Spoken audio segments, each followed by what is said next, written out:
Rusame reader, Crow Song. And I'm sorry I dropped the book. I couldn't do it.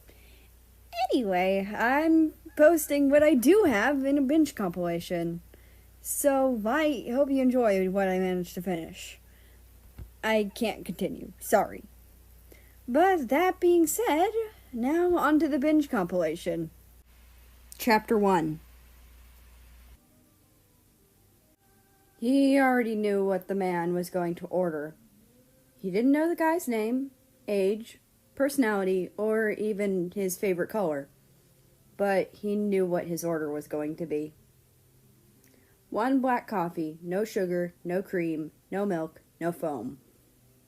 It was weird to America. A plain coffee with no extras seemed kind of boring. Although, maybe he had the right idea, America thought bitterly as he furiously scrubbed the bench. Some idiot spilled caramel flavoring all over it and had left it there to stick to the marble. Black coffee was the cheapest thing on the menu after all. He looked up as the shadow of the man shrouded him in darkness. Good God, he was tall. Like, at least a foot taller than him. Okay, maybe that's a bit of an overstatement. He was a couple inches taller. But that was still really saying something, since America had only met one other person taller than him in his whole life. And that was his younger brother, Canada. The man was actually quite attractive, too. Not that America was willing to admit it out loud. At least, not there anyway. The amount of homophobes in the stupid town was quite high for the day and age. The man had on a blue and white striped t-shirt and some black jeans. He also had a black Adidas jumper with white stripes tied around his waist by the sleeves, and a cute, fluffy brown ushanka. His skin was a lovely bright crimson, quite a contrast to America's darker scarlet. However, he had a warm blue along with a stunning pearl white on his face. The man was obviously a country, just like America. Countries had revealed themselves to the public centuries ago. Usually, in their countries, they would be revered for their status and only worked for government jobs, or, for some countries, for the royals. However, once the humans figured out if you kill a country, their country dies with them, attacks on their race grew to an all-time high, so they had to go into hiding. Now they wear disguises to help them pass as monoskins, which is their term for a human. Despite that, fellow countries can see through the disguises and tell which country is which. This one seemed quite far from home. Small black coffee, right? America asked the man before he had even had the chance to speak. The man chuckled slightly, attractively, he might add, and nodded. America grabbed a cup from the pile and got to work using the machine to fill it to the brim with coffee. As he worked, he contemplated slipping some sugar or cream in there, free of charge. But the more he thought about it, the less he wanted to risk it. What if he buys black coffee because he likes it that way? What if he's lactose intolerant? What if the sugar's too sweet? What if he's a special type of diabetic that can't have sugar? What if America accidentally poisoned him and he never came back again? Soon enough, the cup was filled and America clipped the white plastic lid in place to keep it from spilling. He returned to the tall country waiting at the till for him and grabbed a pen from his pocket that he carried around everywhere with him. His father had given him the pen when he was just starting high school, back when his father didn't hate him nearly as much as he did now. Back in the old days when his dad loved him because he assumed that he was still straight. The pen was a black ballpoint pen with stars all over it, along with the names of all the constellations. Not that he needed the names, of course. He had memorized every major constellation by the time he was 10. After the fiasco with his dad, he considered throwing it out, but ultimately decided against it. It might have bad memories behind it, but it was a good goddamn pen. "Name?" America asked. "You don't need my name." The man snickered, slightly confused. "You've already made the coffee. You can just hand it to me." Holy cow, his accent was hot. The way he rolled his R's and the deepness of his voice sent shivers down the smaller man's spine. He had never really gotten to hear it properly, what with how simple his order was. Boy, had he been missing out. America sighed overdramatically with an air of playfulness, handing the cup over to the grateful country. "You caught me. I just wanted to finally know the infamous black coffee guy's name. Wondered if you have a name as boring as your coffee choices." The country winced at the nickname, pretending to be insulted. "What? Can I not have my own preferences? Am I too boring for you?" America grinned at that, happy to have someone to mess around with. The people at his work were all super lame and tired of his shit. "Of course you can have your own preferences. A hot guy like you can have anything he wants." America decided to risk it. He winked at the taller country. The other's reaction was immediate and priceless. His eyes widened, his cheeks reddened profusely, and he had to swallow his coffee quickly before coughing a bit into his arm. America's grin only widened. The man looked away, trying to nullify the blush on his face, as he dropped $3 onto the counter. "Russia." America smiled. He liked that name. "Nice name, hot stuff." Russia choked again, leading America to send him an apologetic glance, handing him a napkin to cough into. "The name's America, but you can just call me May." The taller country nodded, seemingly satisfied. He seemed to mull over something in his head before sending him a hesitant wink of his own. "Great, now I know the name of the cute barista I always see." America flushed and hid his face in his red-striped hands, feeling his cheeks slowly get warmer.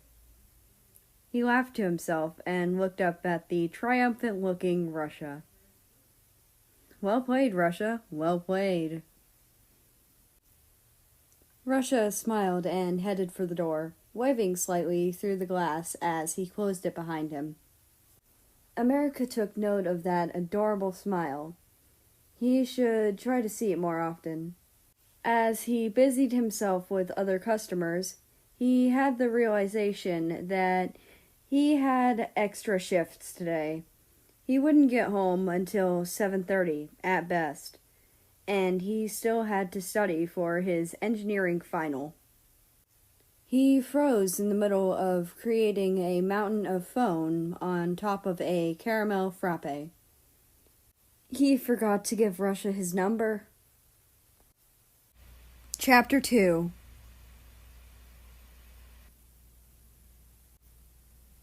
If the screaming stopped, maybe he'd be able to think straight.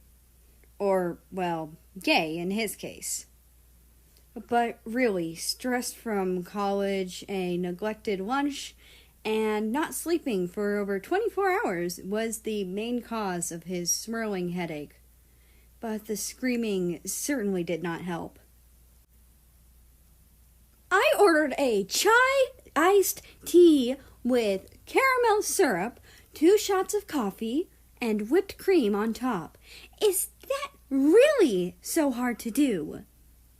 The woman in front of him scolded. She looked like someone who wanted to pick a fight for the sake of fighting. Seemed like one, too. She had graying blonde hair and blue eyes, which didn't match too well with her 2 shades too dark foundation to make her look tanned. She had on some gray sweatpants and an ugly green wool sweater. She might have been beautiful once, but now she was almost as unattractive as her personality. Although that wasn't really America's place to say as a gay country. "I'm so sorry, ma'am, but if I have to make your drink for you again, you're going to have to pay." America struggled to keep his voice level and his eye from twitching. "Excuse me?" The woman roared, slamming her hand on the counter, only causing America's headache to worsen. "You fucked up my order, so you have to fix it for free." "Well, yes, but..." America waved his hand over the 5 drinks he had made to try and fix his first mistake, hoping to shed light on the situation without using words. The real problem was that the woman kept changing her order over and over. "I'm afraid I'm going to have to ask you to take your drink and leave, ma'am." Trying his hardest not to grin, America turned to meet his savior, his manager, Kevin. The woman opened her mouth to retort, but he was already hurrying her out the door. "Thank you so much for choosing to drink at our lovely establishment, but you really should be off now. Goodbye." Kevin slammed the door behind her, turning over the sign on the glass to signify that the shop was now closed. He wound down the blinds over the door and sighed, walking back to the counter.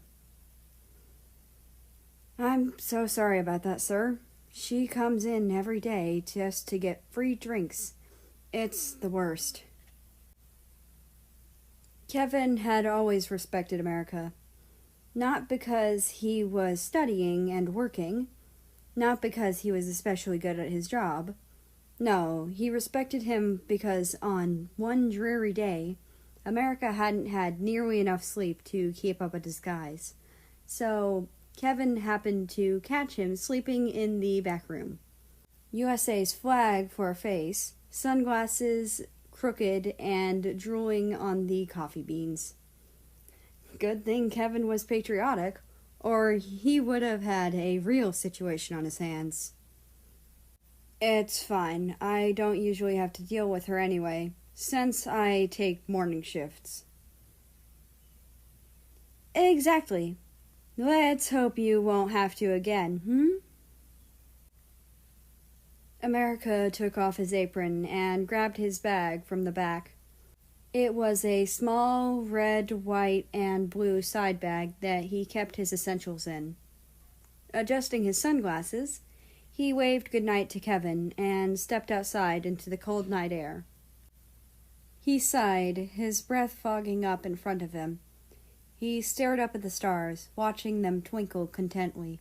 There were no cars, no people around, which is what America liked most about this part of town.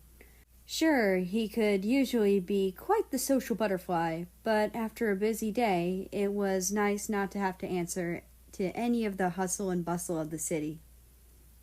But despite the serenity of the night sky, his headache had only worsened, making him feel his pulse in his face and causing his eyes to blur occasionally. He was probably standing there for a good 10 minutes before the footsteps rang loud enough for him to hear. They were frantic and fast-paced. It sounded like someone was running right at him. "Watch out!" In a blur of red, white, and blue, America was bowled over by a tall figure, probably the one who was running full speed at him. Blah! Sorry about that, sir, the figure mumbled as he tried to untangle their bodies. America recognized that deep voice and that charming accent. Russia? He asked, amused and surprised, narrowing his eyes to try and distinguish Russia's features against the sharp street light lamp that was right behind him that was casting his face in deep shadows. Russia tilted his head to the side, narrowing his eyes to try and adjust them to the dim amber light. America? He said, confused. Yeah, dude. Russia smiled for a second before a blush dusted his cheeks. He quickly scrambled to his feet and pulled America up with one hand. Damn, he was strong. Sorry about that, America. Russia apologized again, rubbing the back of his neck. Nah, don't worry about it. The shorter grinned, brushing himself off. And you can call me a May. America's long as hell. I will do that then. So, may I ask why you're running at 60 miles per hour to say hi? I was going to get coffee. Russia looked back at the closed cafe and sighed. Guess I was too late. America hummed before wincing at the pounding in his head. He went against the brick wall of the cafe and took a pack of cigarettes out of his bag, shaking one out of the box and into his hand. Smoking kills, you know. Russia chuckled, knowing full well countries weren't as weak as humans and couldn't get cancer. Yeah, well, that's why I have them for days where I feel like I'm dying, America remarked sourly, lighting the end and placing the orange side in his mouth. Good thing they have not worked so far, then. Maybe it's good for you, but I paid $20 for these. The two laughed. Russia leant on the wall next to him, their shoulders just barely grazing each other. He looked up at the night sky and sighed. Beautiful, isn't it? Stunning, America agreed, blowing a puff of smoke downward so it didn't obstruct his view. When I was a child, Russia began wistfully, I wanted to be an astronaut. I wanted to explore space and walk on the moon and do all kinds of things up there. But my father always told me to aim higher, ironically enough. Mine too, America hissed softly.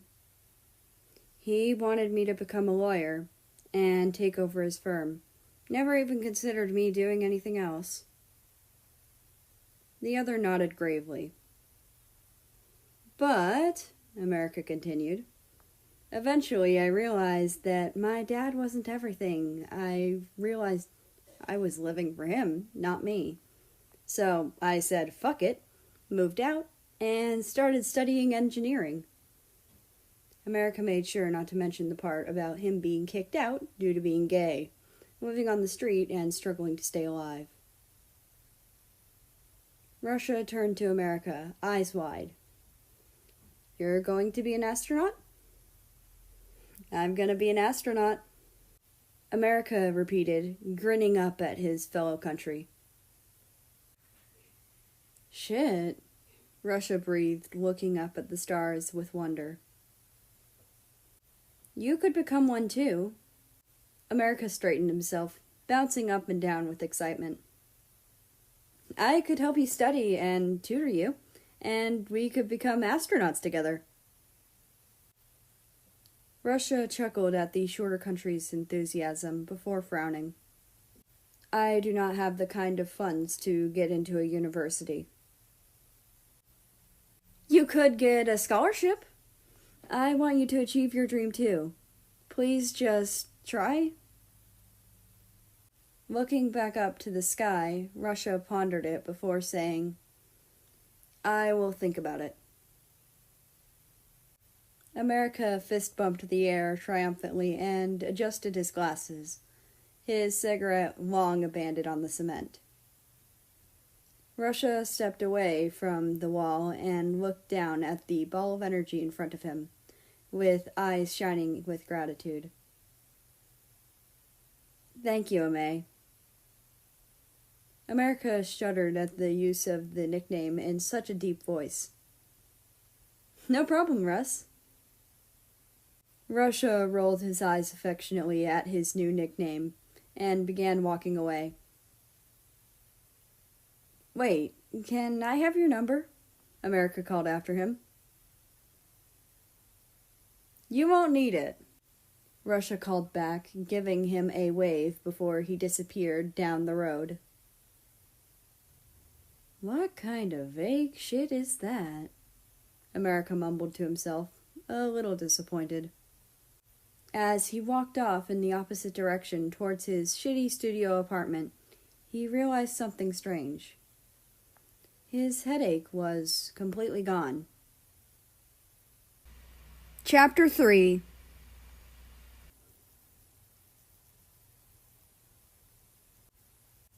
"So, where's your roommate?" "Why are you saying roommate like that?" "Because you're one of the gayest people I have ever met, and we both know no one sleeps in that other bed." Japan snorted, flicking an ear at him. "Me? The gayest? That's rich Gaylord." "Okay, correction. One of the most lesbianist people I've ever met." America snickered as he ducked to avoid being hit by a pair of pastel yellow panties. "That's not even a word! Besides, stop shipping me with every girl I meet. That's my job, Gaylord." "Yep, I know. You think I haven't seen your self-inserts? We have been sorting through this stuff for a good 2 hours, after all." Japan blushed and lashed her tail out at the taller country, who waved two extremely glitterified binders in her face. She moved to snatch them from America's grasp, but he swiped them away before she could. He cleared his throat and began reading, holding off the smaller, very embarrassed country with one hand. She looked up at me with what I could only describe as lust as I held her there, pinned against the wall under me. It was almost as if she enjoyed being dominated like that.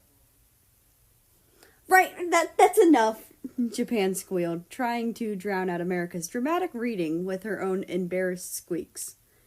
She finally was able to reclaim her precious fanfics by sidestepping America and held the binders close to her chest.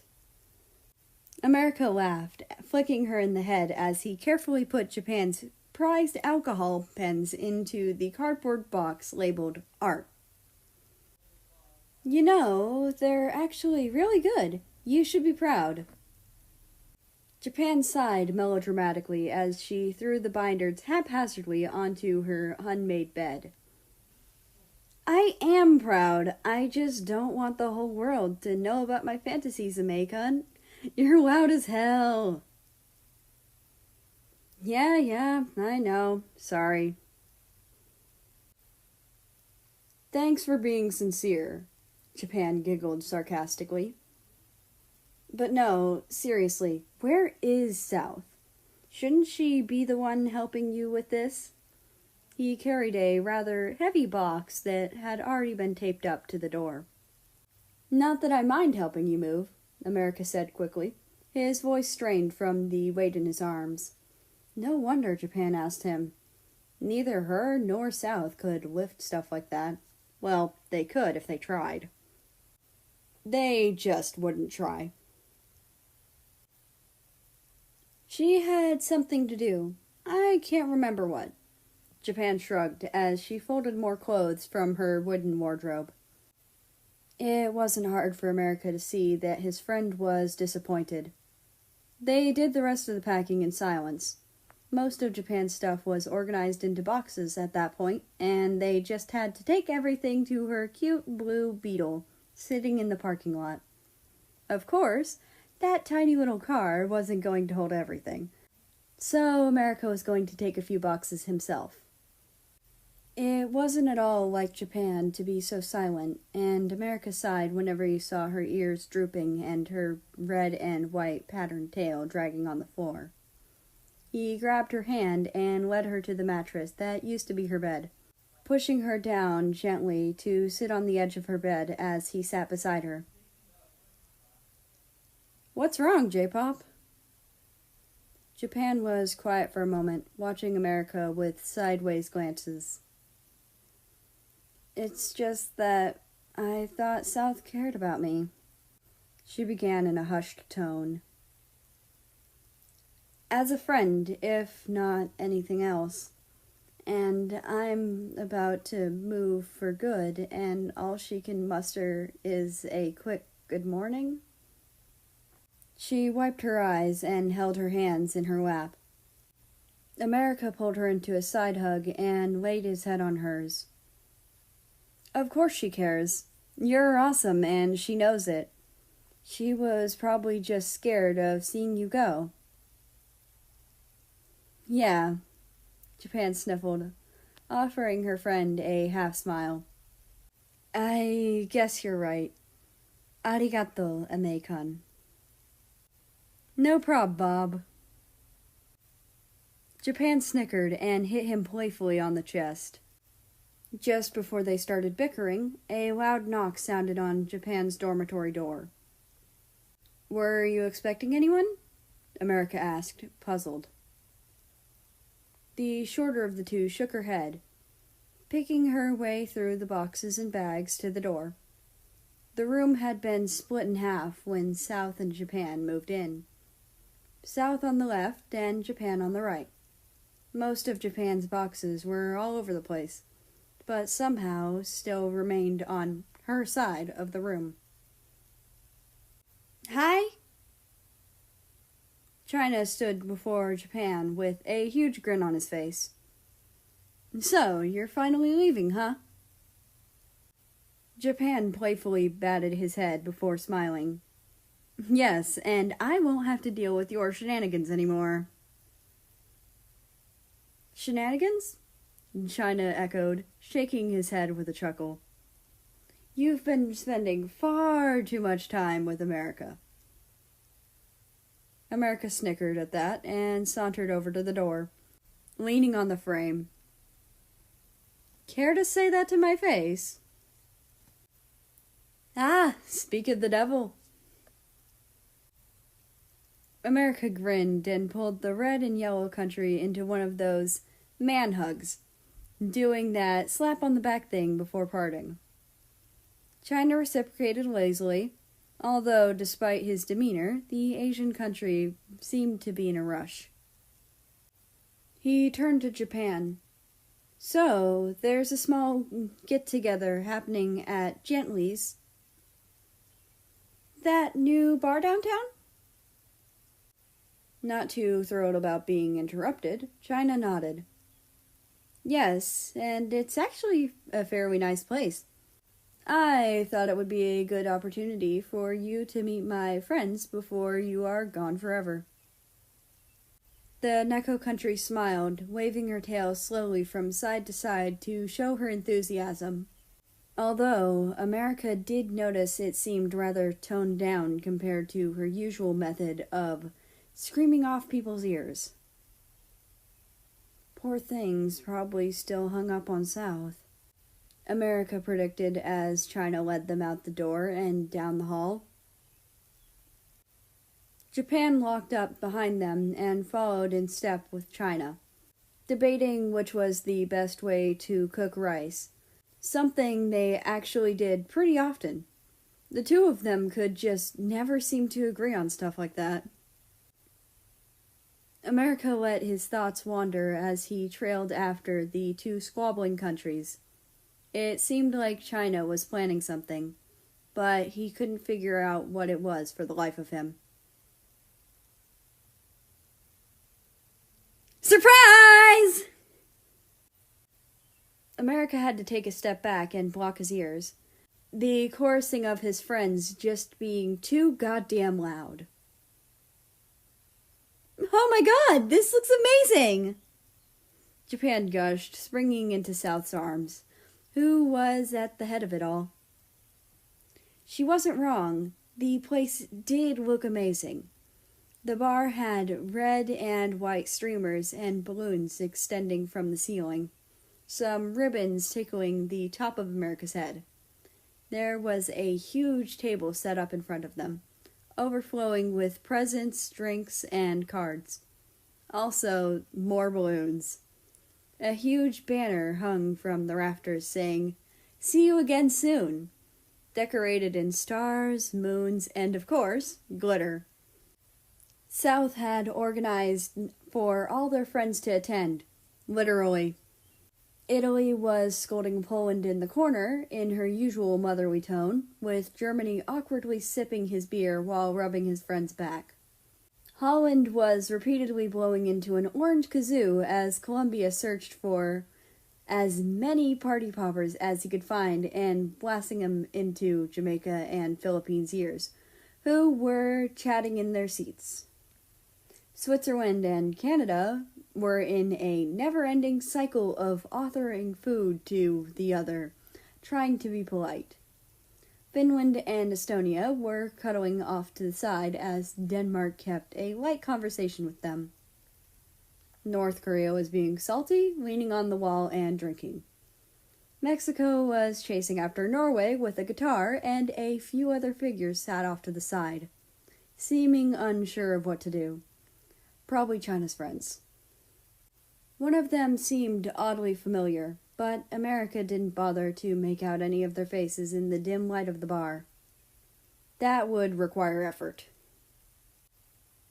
"America, I want you to meet my friends," China encouraged, leading the red, white, and blue country away from the chaos and over to the figures. He pointed at each country, naming them as he went. "This is Vietnam, Indonesia, and..." That's what it was. That was the familiar face. America broke into a smirk as he named the last member himself. "Russia!" Chapter 4.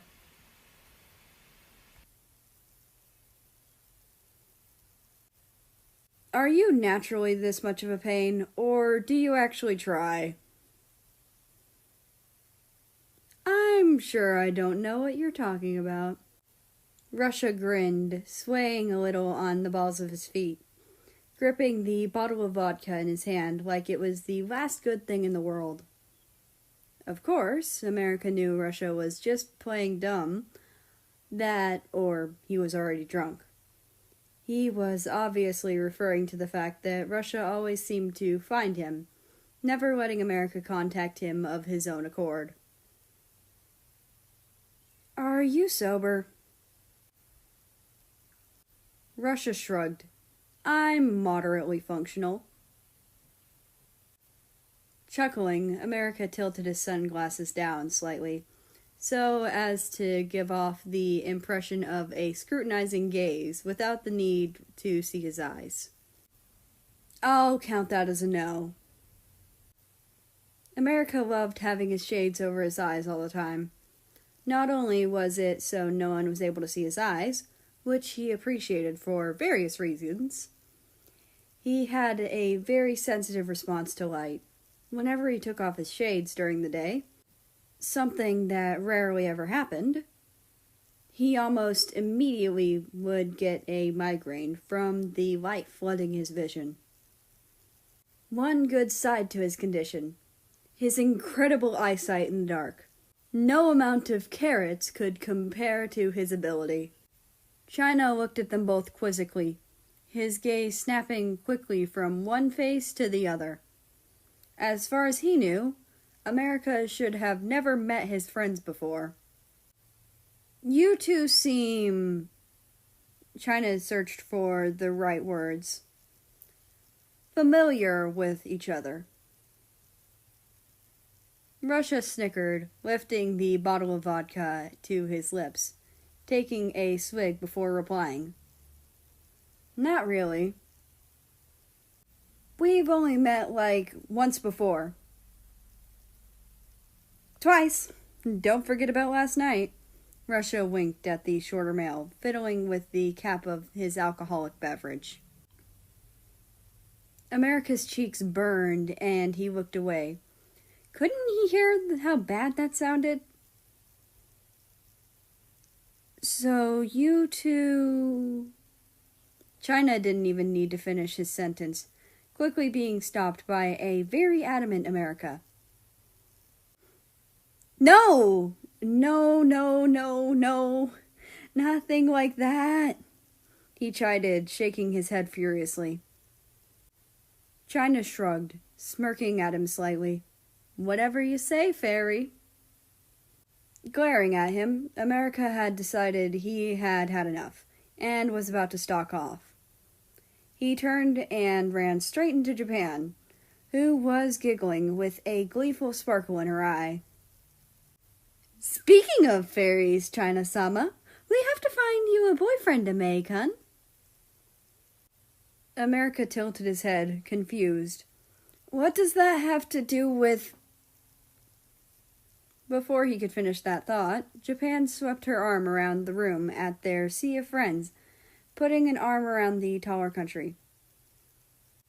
Look at all those men, American, single and ready to mingle. She grinned at him mischievously. You're an attractive country, American. Just take your pick. Blushing once again, America pondered the offer. He sighed, reluctantly eyeing the boys around the room. It was Japan's last 2 weeks in town. He might as well indulge her, right?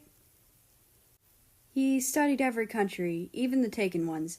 He couldn't really find anyone that caught his fancy in the main group, so his gaze redirected over to China's friends. Once America landed on Russia, he stared for a split second more than he should have. But due to his friend being extremely observant, a split second was all Japan needed. She pushed her friend into the towering country, almost knocking the two of them over in the process. Some of Russia's vodka spilled onto his blue and white striped shirt as America tried to regain his footing. He was lucky Russia had such fast reflexes, even when drunk. Otherwise, they would have both probably destroyed the wooden table behind them. Thank God for those arms. Those muscly, strong, warm arms. Shit! Sorry, dude. America squeaked, trying to distract himself from his thoughts with thoughts of murdering the absolute fuck out of his best friend. So good, Russia slurred, laughing. Instead of doing the rational thing of trying to dry his shirt off with some nearby napkins, Russia decided to be the drunk he was. He pulled the item of clothing over his head and off him, exposing a set of well-toned abs with smooth red skin. America's eyes widened, probably showing an emotion akin to both arousal and horror on his face. He averted his gaze to the ground. Oh my fucking God, Japan, you are dead to me, he hissed between gritted teeth, trying to ignore his burning face and the very fit body before him. From the corner of his eye, America noticed Russia wring the shirt out, open his mouth wide, and tongue outstretched to catch any traces of vodka he could squeeze out. Despite the situation, America laughed. What on earth are you doing? Russia grinned down at the smaller man, slipping his shirt back on, grabbing his now nearly empty bottle again. Can't waste a good vodka, May. America shivered involuntarily. Japan snickered at him, fist bumping her totally not girlfriend, South Korea. It was gonna be a long night. It was almost 1 a.m, and the party was only just coming to a close. Virtually all the guests had left at that point, all having said their goodbyes and well wishes to an extremely giddy and tipsy Japan. Only 5 countries remained: Japan, South, China, America, and Russia. Speaking of Russia, you're drunk. And you're beautiful. Yep, you're definitely drunk. China and America seemed to be the most sober out of everyone left, the next being South. They were discussing how they were all going to get home when they suddenly realized that they had to take Russia into account. I could take him home, China volunteered, smacking away Russia's wandering hands. Apparently, drunk Russia was a pervert. He had been making moves on literally everyone at the party, even the bartender, who seemed extraordinarily uninterested in the drunk's advances. He seemed to take a liking to America the most, though, the starry country often catching the other staring at him multiple times during the night. I vote a May take him! Drunk Japan is very loud. South nodded in agreement, sharing a silent conversation of intense eye contact with China when he opened his mouth to triumphant a query. China shrugged, shifting his gaze over to America, who was fairly busy trying not to squeal at Russia's face buried in his human hair, an arm wrapped around his neck. I don't mind. The less I have to do, the better. It's settled then, South said, rising from her seat at the table and tugging gently on Japan's arm. I'll take Japan back to our dorm. China will go back to his, and May, you can take Russia back to his house. They were out the door before America could even ask where the house in question was. He sighed and looked up at the drunken country, an affectionate smile making its way onto his lips. He stood from the chair as well, hoisting Russia up with a simple pull, and made his way to the door. Do you remember where your house is? America asked, trying to ignore the fact that Russia was holding his hand, their fingers intertwined. Russia shook his head playfully. Nope, he said, popping the pea. He leaned closer to America, so close that the other country could feel his hot breath tickling his earlobe, a stark contrast to the chilly breeze of the early morning. Let's go to your place instead. Chapter 5.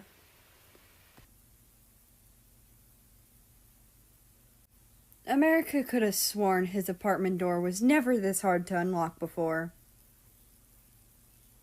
America!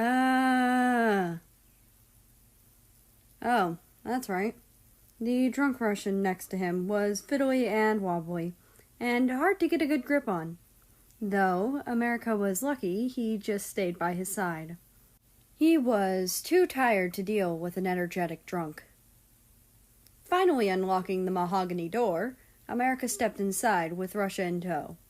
He dropped his keys into the little bowl by the entrance and closed the door behind them, locking it with the latch.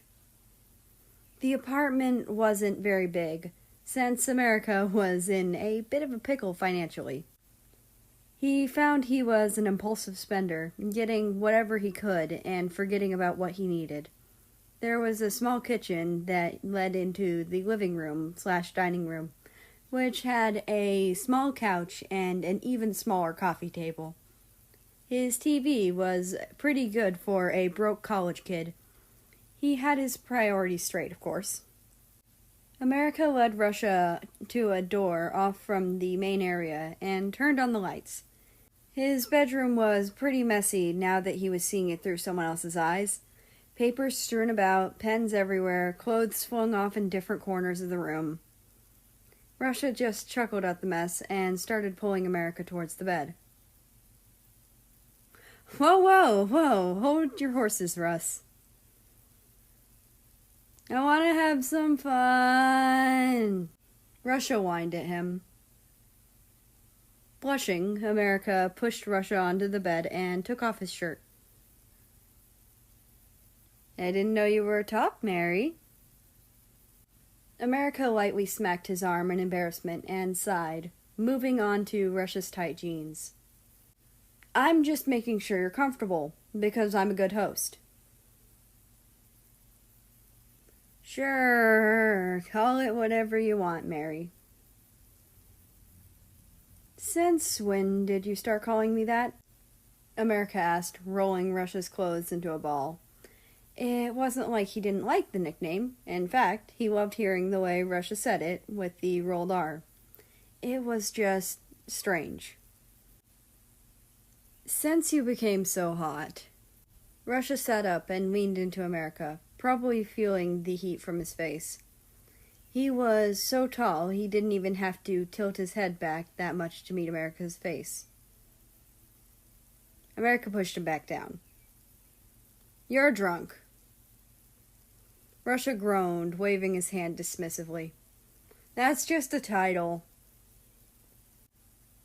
Yeah, but it's not really one you'd want to have. America adjusted his sunglasses and pulled down the blankets, hoping the stench of alcohol on Russia wouldn't stink up the bed. He wrapped the blankets around Russia and tucked them up to his chin. Can I have a kiss goodnight? America hesitated. He was actually considering it. He blushed and nodded, leaning down to press a soft kiss to Russia's forehead before quickly pulling away. He could hear Russia giggling behind him as he left the room, closing the door behind him, Russia's clothes still in his arms. It's not like he would remember this in the morning. America woke up early the next day, ready for a full day of studying. It was his final week, and he had a mathematics exam on Tuesday. His physics exam was on Wednesday, and his Spanish assignment was due on Friday. Spanish was a weird choice, right? America was studying to be an astronaut, not a linguist. But he had space in his timetable for one more class and figured Spanish would probably be fun. Plus, he hoped an added benefit would be understanding Mexico when he insulted him. Or helping their quarrel. That too. It being Sunday, he needed to get a head start on his work, otherwise he was screwed. He was fairly surprised when he woke up, since he was on the couch.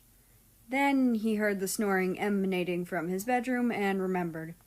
Then he blushed. Groaning from a sore back, America rolled off the couch and onto the floor, grabbing various pieces of furniture to help him stand. He walked into his small kitchen and pushed on the coffee machine he received as a gift from Italy. It was really nice and well built. It had already lasted him a few years. She was such a thoughtful girl. He opened the fridge groggily, looking for something appetizing to a hungover country. He decided eggs and bacons would be the best way to go, considering it seemed to be the universal breakfast food. He grabbed some olive oil, another gift from Italy, and lined a saucepan with it, turning up the heat and plopping the bacon in. It didn't take long for the bacon to sizzle and a strong, delicious aroma to waft through the apartment. After he was done cooking, he decorated the 2 plates with food and placed them on the table. He positioned the other on a tray and added a cup of black coffee on the side. On his way to his bedroom, he grabbed some Advil from his bathroom and added a couple pills to the tray. He opened the door and was surprised to see Russia awake. "Mornin', Mary," Russia said with a smile, but looked confused. "Mornin', Russ!" America put the tray in front of Russia, over his legs. It had stands, so had no trouble balancing itself. "Basically, here's the lowdown. You got drunk and I had to take you home, but I didn't know where your house was, so I was like, Okay then. And then I gave you my bed, and you were being kind of weird, but don't worry, I'm weird when I'm drunk too. And then you went to sleep, and here we are. Russia stared at him blankly, mouth slightly agape. How the hell did you say that all in one breath? America just chuckled.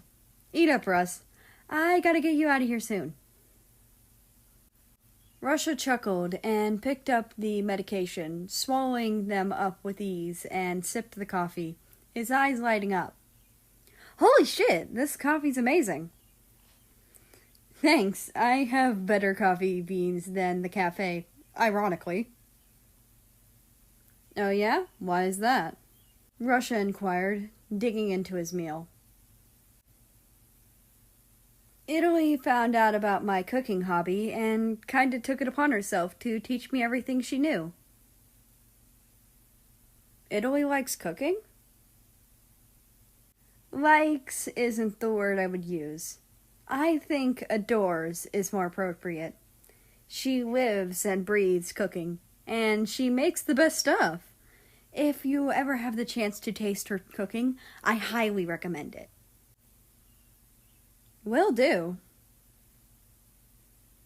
America's sore back was hurting even worse now. He didn't really think the couch was that uncomfortable, but he was certainly proved wrong. You okay? Russia noticed. Just his luck. Oh, yeah, I'm fine. Just slept kinda weird. Russia nodded thoughtfully and put the tray aside, pulling off the blankets covering his half-naked body, and sat behind a very confused and profusely blushing America. He put his legs on either side of the smaller country and started to massage America's back. America stared wide-eyed at the ground and bit his lip, preventing any weird sounds he might involuntarily make. But goddamn was that hard. Russia was amazing at massaging.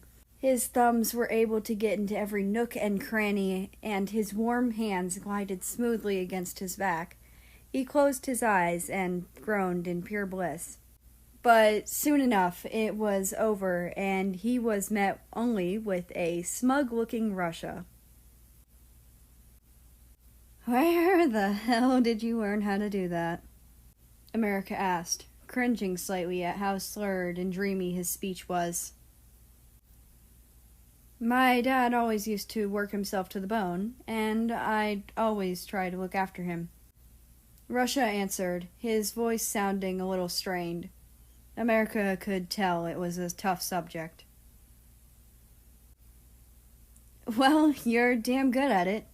He smiled, straightening his back and sighing with some relief at the absence of pain. Russia chuckled. Thanks, Mary. America froze, blood rushing to his face. He was still calling him Mary. Oh, by the way. America hummed in response. Where are my clothes? Chapter 6.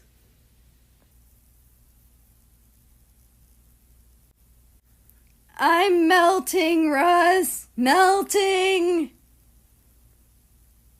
What? Why? America whimpered as he slammed his face into his textbook. This maths is killing me. Russia chuckled from across the small room, picking up a pistol that was nonchalantly sitting on the coffee table. Is that why you have so many guns? To fight off the numbers? Shut up, the suffering country mumbled, holding his head in his hands. What? Russia mused sarcastically, plopping himself in a spot next to America on the couch. The great United States has been defeated.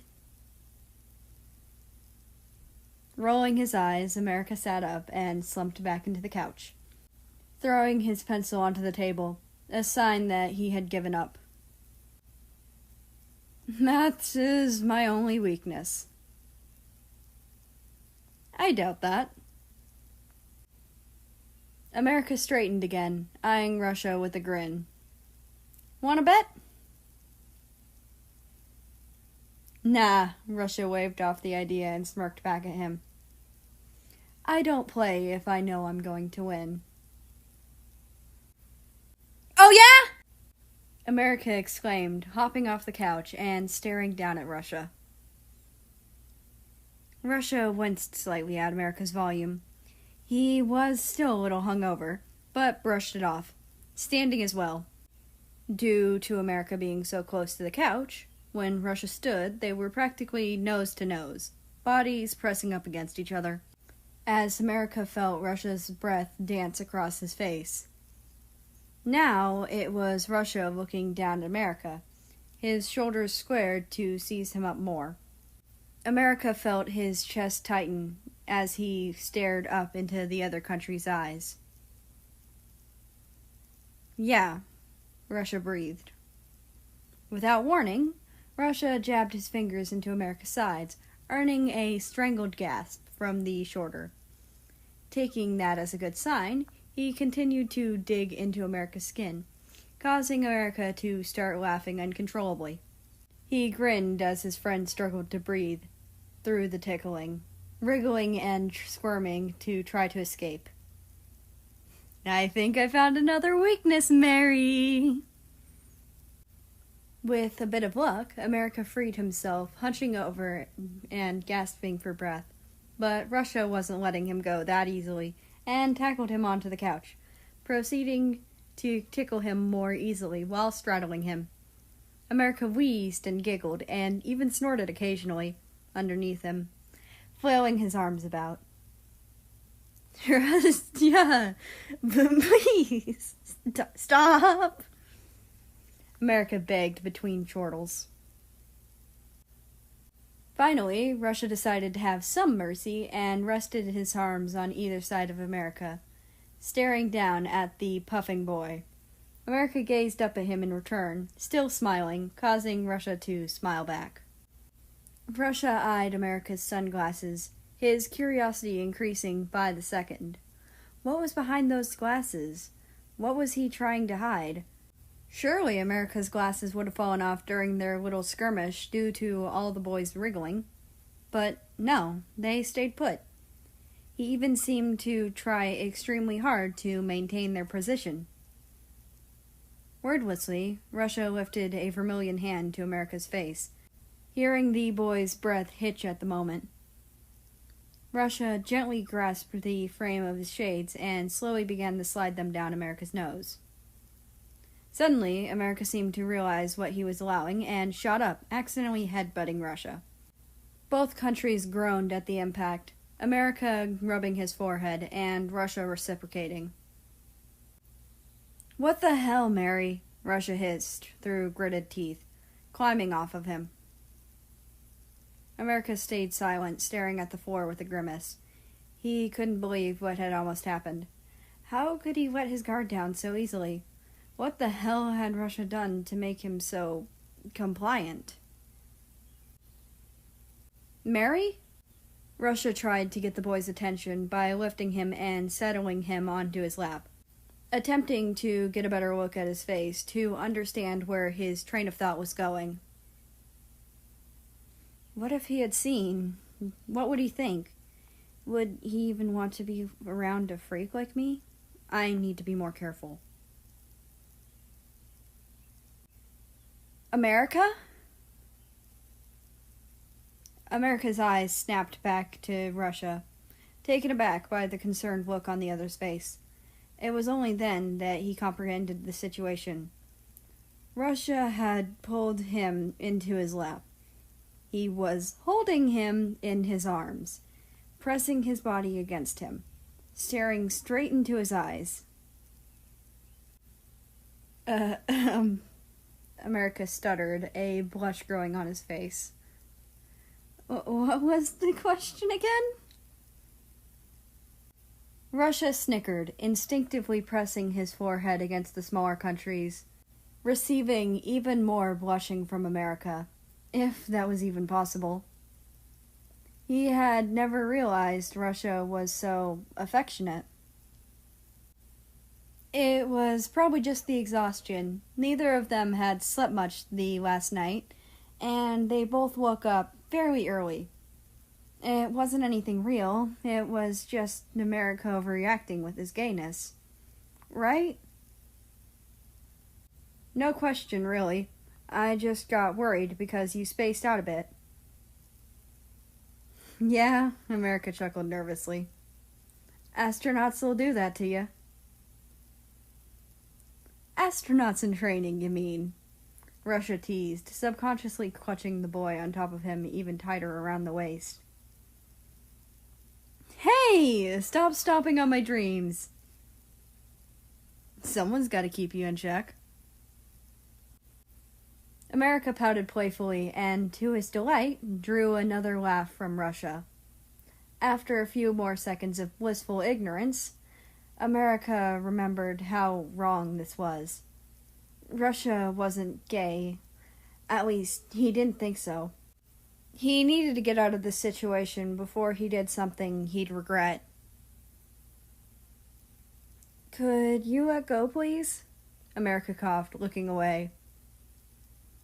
Russia looked down, eyes widening, as if he'd only just realized America was on top of him, and parts of his flag that weren't red were starting to turn a similar shade. He quickly ripped his arms from America, holding them up in the air. America was not expecting such a dramatic reaction, and began to lose his balance, and fell back. Luckily, Russia's reflexes were fast enough to lurch forward and hug America to his chest, flopping back on the couch before America could smash into the coffee table. After the initial shock, America laughed breathlessly into Russia's shirt. He had given it back to him after taking it out of the dryer, and shook his head. You are a disaster zone, Mary, Russia huffed, not amused in the slightest. What if he had crashed into the coffee table?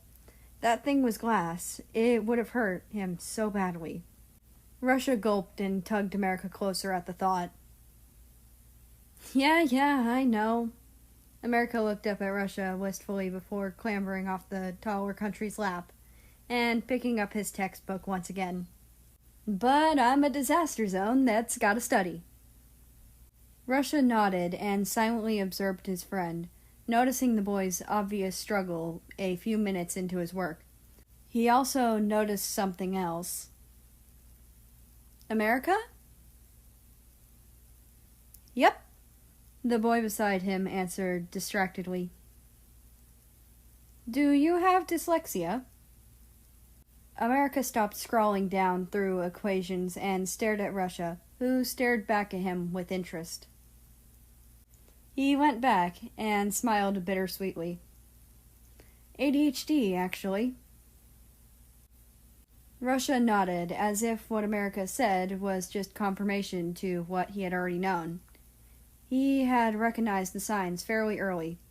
Jumbling of letters and numbers, the loudness and seemingly endless amounts of energy, the rambling, the difficulty staying on subject, the spacing out.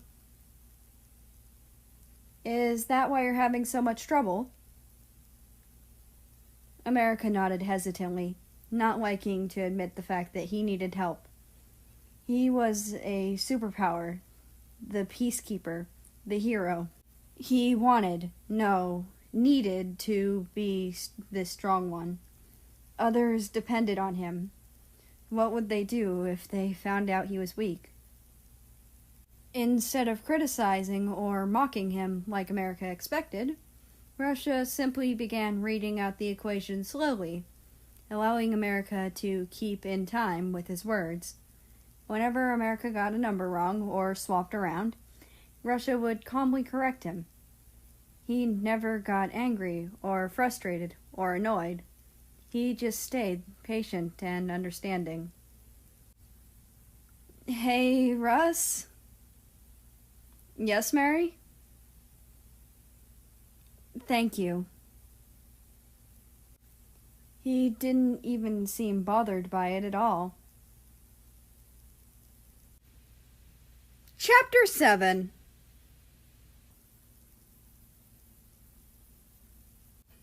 A villain is just the victim whose story hasn't been told. You stole the last popsicle. You don't deserve to defend yourself. It was just sitting there unattended.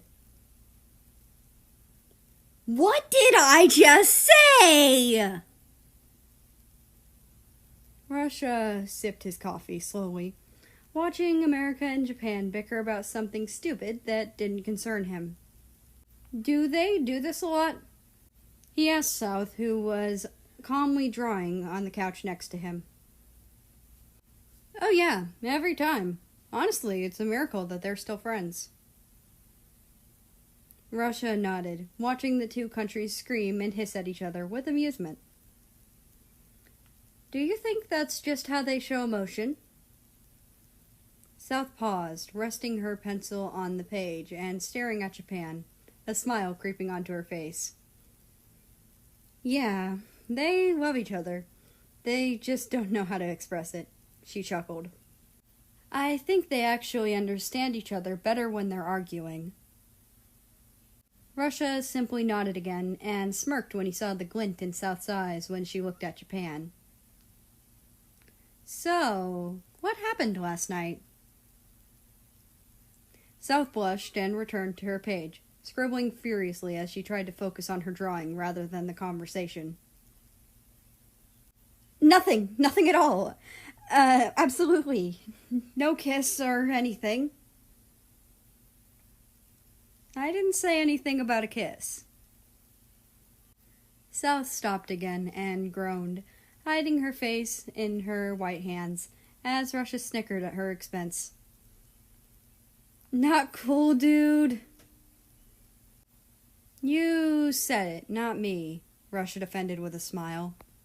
I just wanted to know how your night went. South peeked at him through her fingers, suddenly seeming to gain some confidence. She leaned forward and wiggled her eyebrows, her blush gone as soon as it came. Shouldn't I be asking you that? I seem to remember you being very clingy last night. Now it was Russia's turn to blush as he hid his emotions behind another few gulps of his coffee. Nothing happened, he croaked. South narrowed her eyes at him, that damn smirk still etched into her face. She was clearly unconvinced. Oh yeah? The same nothing that happened when you saw May eating that popsicle? On pure instinct, Russia grabbed the flaps of his ushanka and covered his face with them. He silently cursed South for making him relive the memory of America teasingly sucking on the top of the red. Russia let out a screech and grabbed a pillow as fast as he could and pressed it into his lap. South leaned back on the couch, returning to her drawing, satisfied with her work. Russia's distress brought the quarreling friends out of their fight and back to the real world. Japan took one look at Russia's pillow and raspberry red face and knew exactly what was happening. America, on the other hand, had no possible idea, and was still there eating the goddamn popsicle. Russ, you okay? America asked, with half the treat stuffed in his mouth. He didn't want Japan stealing it, of course. Russia just stared at America in a daze before quickly excusing himself to the bathroom. What just happened? Japan just rolled her eyes and flicked him in the head, grinning. Don't you get it, dumbass? He's totally into you. America flushed and took the popsicle out of his mouth. What? What gave you that idea? Japan pointed at the ice cream, then to the bathroom door with a knowing look in her eyes. Only then did America realize what he had done. But he shook it off anyway, refusing to believe the obvious. Hey, no, it's not like that. Russia's not even gay. How do you know? Have you asked him? South piped up, not looking up from her art. Well, no, but nothing, Hamekun. You can't disprove our theory. America groaned, slumping into a nearby armchair. Y'all gonna write some fanfics and shit, aren't ya? Both girls nodded enthusiastically, probably on the same brainwaves at that point. America chuckled, eyeing the two of them. When are you two gonna get together? The two stared at each other and blushed violently.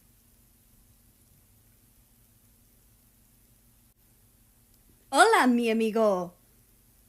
That's Spanish for hello, my friend. Since when were we friends? America chuckled, sitting down next to the excited Mexican. I was just about to ask the same thing, Greenland butted in, sitting behind them. Their maths lecture hall was fairly small, so it was much easier to be heard and have more class discussions. They all sat in uncomfortable plastic blue chairs that had small arm desks attached. There was a plethora of windows basically along the entirety of the back wall, since their classroom was half underground. A big whiteboard was hoisted onto the wall in the front, along with the small teacher's desk, aligned with the center walkway. Their teacher, Nato, was late, as always. He was America's favorite teacher. Someone shuffled behind America and Mexico, and they had to turn around to see who it was. Antarctica waved at them with a bright smile and playfully batted Greenland on the shoulder, making fast shapes with his hands. Yeah, I know. They've been friends for a while. They just seem like they have a shit relationship. Oh, we do, America chuckled, putting an arm around the short country next to him and giving him a noogie. Mexico shouted some curse words and flailed about.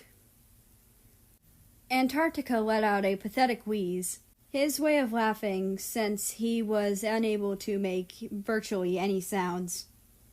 Greenland chuckled as well, helping Mexico escape by dislodging him from America's grip.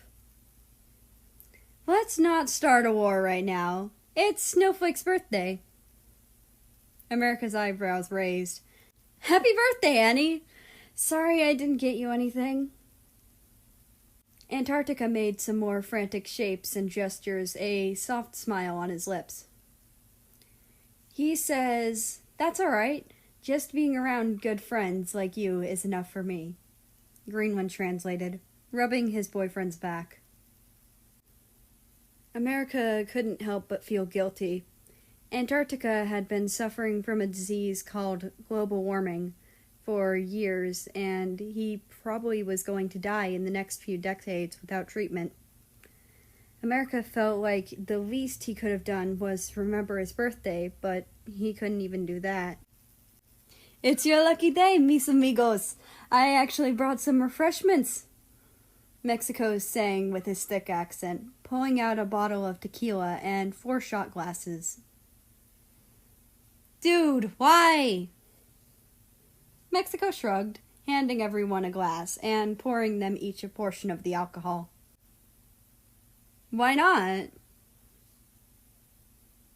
Because it's the middle of the fucking day? America chuckled, but he downed the drink anyway. Greenland and Antarctica did the same, Antarctica coughing slightly from the sharp taste of the drink. Greenland pat his back and smiled at him, pulling the taller male close and brushing his disguised hair out of his face. You two are so cute, Mexico cooed. I wish I had that, America whined. Greenland raised an eyebrow. What about the sun boy you used to always hang out with? Antarctica nodded along, as if he was going to bring up that as well. Oh, Philip? America sighed, gliding his finger around the rim of his shot glass. That didn't really work out. I just wish it wasn't so hard to find the right person. Mexico nodded thoughtfully, and Greenland shrugged. Maybe the right person is already in your life. You just need to pay more attention. Yeah, America stared out the window with a slight smile. Maybe. Chapter 8.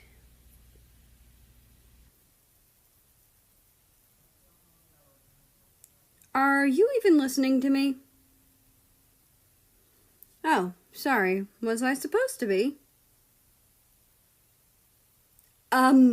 Yes. No shit, Sherlock. I don't remember asking if there was any shit around. America grinned as he heard his sister snort through the receiver. Oh, hardy har, mate. Real mature of you. Sorry, Ozzy. It's kinda hard to pay attention to your voice. It's just so boring and gross. Say that to my face, you dingbat! Laughing heartily, America took off his apron and scrounged through his bag for some cigarettes. He had been needing some all day. It was a pretty hectic shift, which was unusual for a Monday night. America had just barely been able to slip off to his break, and if the crowd didn't ease up, it wasn't likely he was going to get home until late. Not a good situation to be in, considering he had a final the next day. Right, so what was this about again? Australia sighed dramatically. Dad's a thingamajig, a party or something. I don't know. America rolled his eyes and continued searching. Knowing him, it would be more like one of those old-fashioned, uptight ball things. America huffed. Fancy cheeses, fancy alcohol that barely even gets you tipsy, fancy clothing, fancy dancing, fancy everything. Triumphantly grabbing one of his pack of smokes that had been sitting at the bottom of his bag, America walked outside and leant up against the brick wall, next to a dumpster.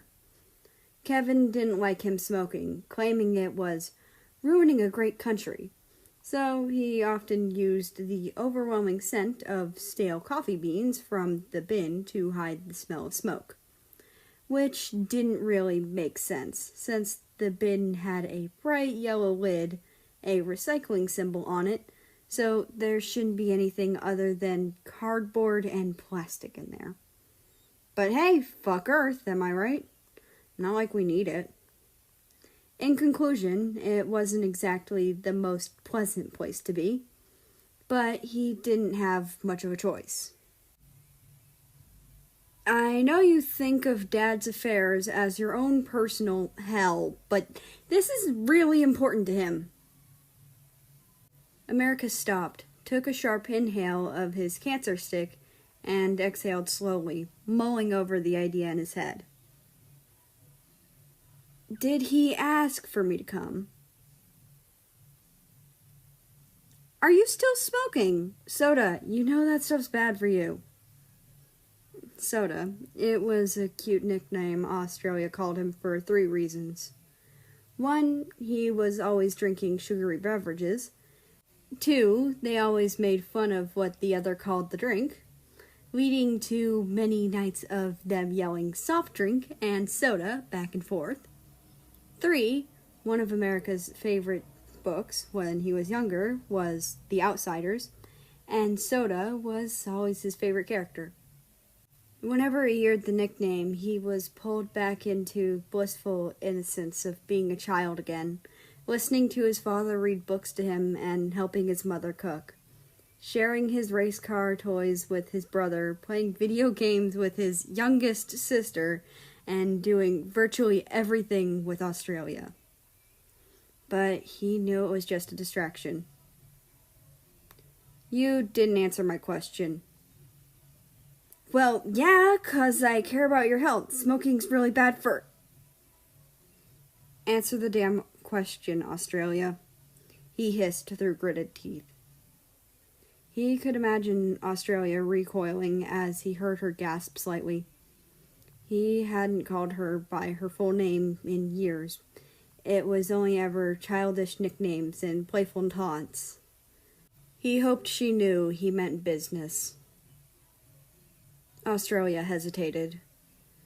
Well, he didn't ask for you personally, but Mom did. And I'm sure he'd want to see you there. I mean... No, Oz. America heard Australia let out a sigh of relief to be back on a nickname basis. He doesn't. Do you want to know all the shit he said to me? What he put me through? That party isn't my personal hell, Huntsman. Britain is. You don't even call him Dad anymore? Australia whispered. It sounded more like a statement than anything. He practically disowned me, Leah. America gripped, flicking away ash from the end of his cigarette. He would have brought in paperwork and everything if it hadn't been for Mom being the saint she is. Australia sighed, exasperated. America could hear shuffling and assumed his little sister was getting comfortable wherever she was sitting. America, he's much more open now. The American country laughed bitterly, a laugh that was so devoid of hope and amusement that he could hear his sisters wince. Yeah, right. He is! Can came out to him last month, and he was totally fine with it. Even cried because of how proud of how strong he was. Yeah, because Canada's fucking perfect, America snapped, standing up straight and glaring at a building across from him, like that would take away all of his anger. He's always been the perfect one. He's the best fucking son they could hope for. Bilingual, artistic, apologetic, kind, considerate, forgiving, bisexual. I bet the only reason Dad was proud was because he knew his only good son wouldn't be a complete lost cause. America was so lost in his rage, he didn't notice the tears rolling down his cheeks. And then there's me, the shitty ADHD, anxious, disabled little freak that never did what he was told. A clumsy, pathetic, obnoxious, loud, rebellious little gay boy that nobody fucking wanted. You don't understand how hard it is to know that your entire family thinks you're a fucking mistake. America, stop. I love you so much. You're the best big brother I could ask for. You're hardworking, smart, creative, funny, outgoing, likable, and my goddamn role model. I get that you're angry, I do, but you need to stop feeling sorry for yourself because you're better than that. Kevin called America inside, but he was too shocked to even recognize the voice. Australia and him had never had a real argument before. It was really all just teasing. More tears sprang from his eyes as anxieties whispered doubts to him again. What if you never come back from this fight? What if she doesn't love you? She's probably just putting up with you because she has to. She doesn't love you. No one loves you. Now, you are going to leave your little wombat hole, put on something acceptable, and move on with Dad like the grown-ass country that you are. America stood in the cold wind with dwindling embers of his cigarette still being secured between his fingers. He choked out a half-laugh and leaned against the wall. He couldn't quite pinpoint the emotion he was feeling. He wasn't quite relieved, but he did feel better. Australia seemed to have that effect on him. You're one bossy little shit, you know that? he quipped between strangled sobs, not being able to wipe away his tears fast enough with the rate they were arriving. Australia laughed as well, although from the lump in her voice it sounded like she was crying too. I learned from the best. Chapter 9.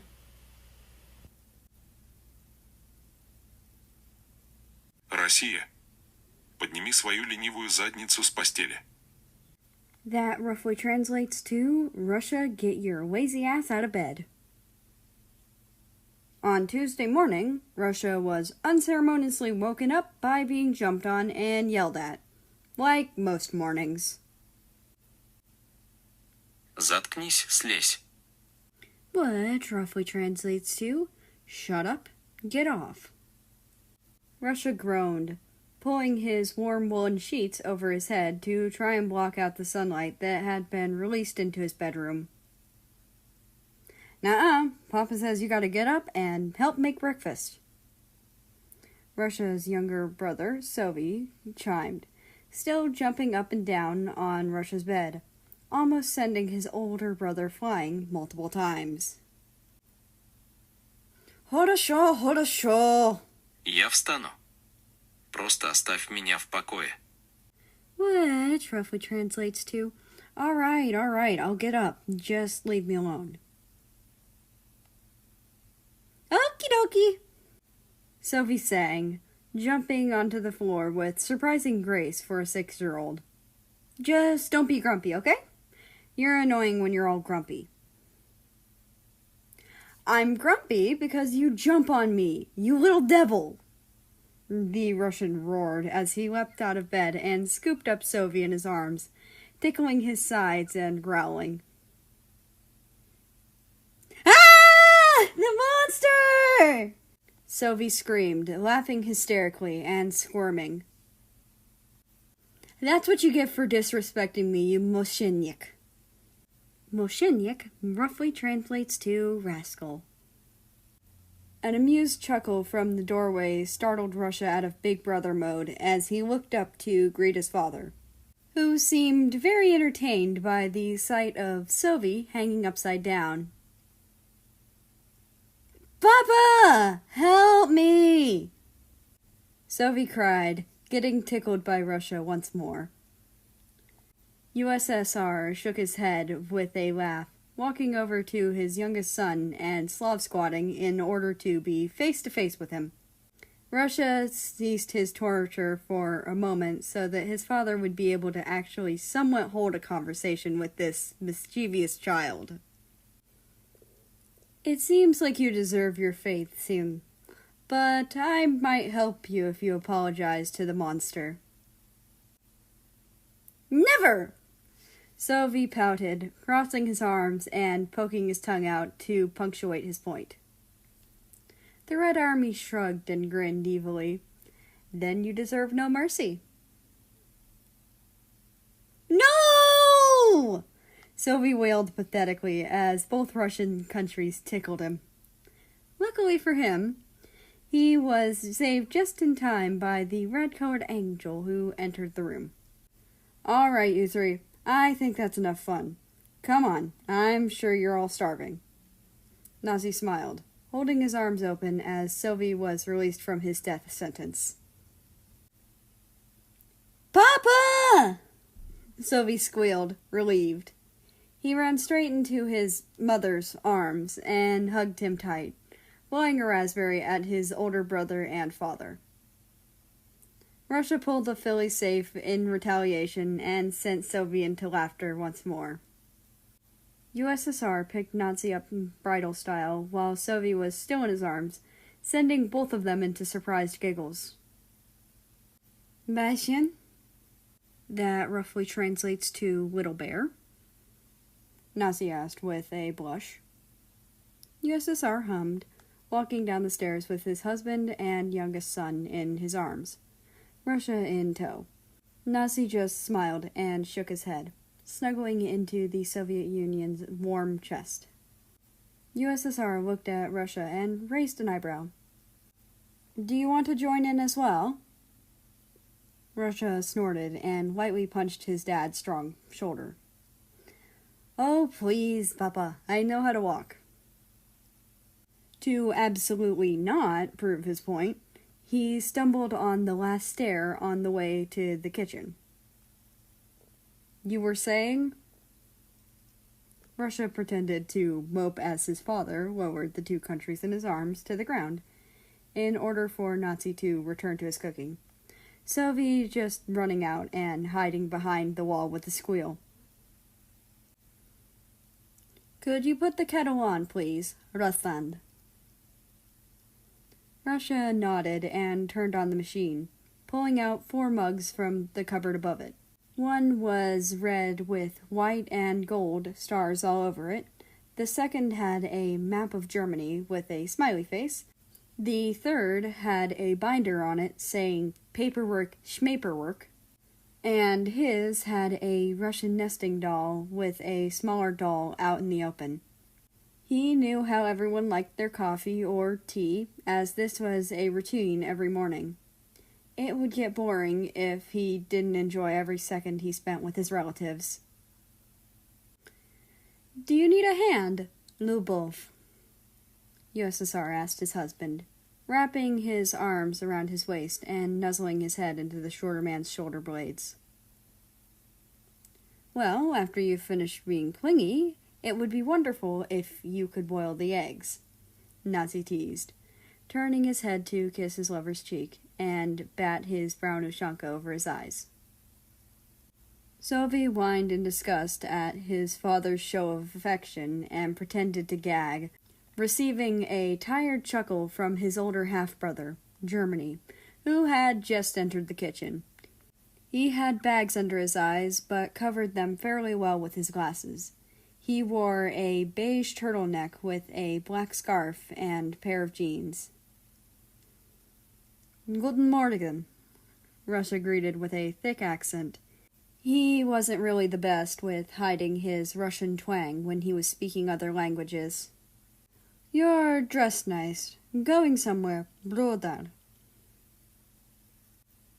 Germany shrugged and stole a Russian tea biscuit from the plate Nazi had already set up, earning a slight slap on the hand from the chef. Nein, these are for breakfast. Sei geduldig. The German roughly translates to no and be patient. Entschuldigung, Papa. Germany apologized, returning the treat to the plate and turning to Russia once more, who had begun pouring water into each of the mugs. Nowhere special, really, just going out to see Poland. Russia raised an eyebrow and smirked at his older half-brother. He was only older by a month, but would use this small advantage to rub in his face whenever they had an argument. Germany scowled at him, cheeks flushing. Wipe that look off your face. It's nothing, Russland. USSR took this as an opportunity to butt in. I'd hardly call the look you give that boy nothing. Germany sent him a confused glare, face flushing even more. What look, Papa? Oh, is this about that Poland boy? He seems so sweet, Deutschland. A perfect fit for you, Nazi added. Not you too, Papa! Germany groaned, pulling his face down with his hands. Oh, mein Gott! Deutschland, look at those bags under your eyes! Nazi fussed, checking every inch of Germany to make sure he was fine. Es geht mir gut, Papa. Halt beunruhigen. Which roughly translates to, I'm fine, Dad. Stop worrying. Mein armes Baby, du musst besser auf dich aufpassen. Which translates to, my poor baby, you need to take care of yourself. Nazi wailed again, cradling Germany in a tight hug, like he was a child who had woken up from a traumatic nightmare. Germany writhed in agony, trying to escape his father's fretful grip, mumbling various words of irritation under his breath as Third Reich peppered motherly kisses all over his face. USSR placed a comforting red hand on Nazi's shoulder and kissed his forehead, trying to calm him down without words. Despite his calm demeanor, he shot Russia a wink with a barely hidden smile, seemingly charmed by his spouse's overwhelming concern. Russia snickered and sent a wink back, signaling to his dad that he understood the situation. It was really too humorous to let go of. "How does it feel being the baby, Germany?" Sylvie gloated, happy to finally not be the poor soul Nazi made commotion over. Germany sent him a withering glare and mouthed something like, "I will kill you and they are never going to find your body," to the triumphant 6-year-old. Sylvie pretended not to be threatened, but a nervous gulp gave him away. Russia smiled at his family's antics as he gathered up the mugs and positioned them at everyone's allocated seats at the dining table. He also grabbed the completed plates by sidestepping his kooky parents and suffering brother and set up the table as much as he could. Just as he was about to start washing the dishes, the worst thing that could have happened. "What about Rusland? He doesn't eat nearly enough and always wakes up more tired than he was the day before." Russia spun on his heel to glare at Germany for ratting him out. If looks could kill, the European country would have disintegrated right there in his father's arms. "Sukaple! Mein Name is Russland!" That roughly translates to, "My poor Russia." Nazi cried, releasing a grateful Germany, and instead embracing his very tall, not really son. Sie müssen auch auf sich selbst aufpassen. Which roughly translates to, "You need to take care of yourself too." Russia awkwardly pat Nazi's back as his stepfather bombarded him with motherly kisses as well, making the Russian man pretty uncomfortable. USSR decided to take pity on his son and gently dislodged his partner from the awkward boy. Russia expected to be set free, but was instead pulled into another hug, this time by USSR. He relaxed into the hug and sighed as his father tucked Russia's head under his chin. Знаете, он прав. That roughly translates to, "He's right, you know." His dad admitted softly. Мы очень любим тебя, сынок, и хотим, чтобы ты был в безопасности и здоров. Which roughly translates to, "We love you a lot, son, and we want you to be safe and healthy." Я знаю, папа. Спасибо. That translates to, "I know, Dad. Thank you." Soviet Union offered him one last squeeze before pulling back, smiling empathetically.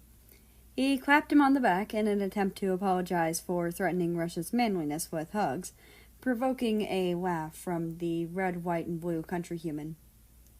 "Now," Nazi chirped, grabbing the rest of the plates and handing some to Germany to take to the table. "Who's ready for breakfast?" Chapter 10.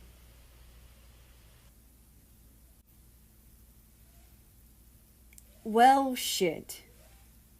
America stood in the pouring rain, not really bothering to stay under cover.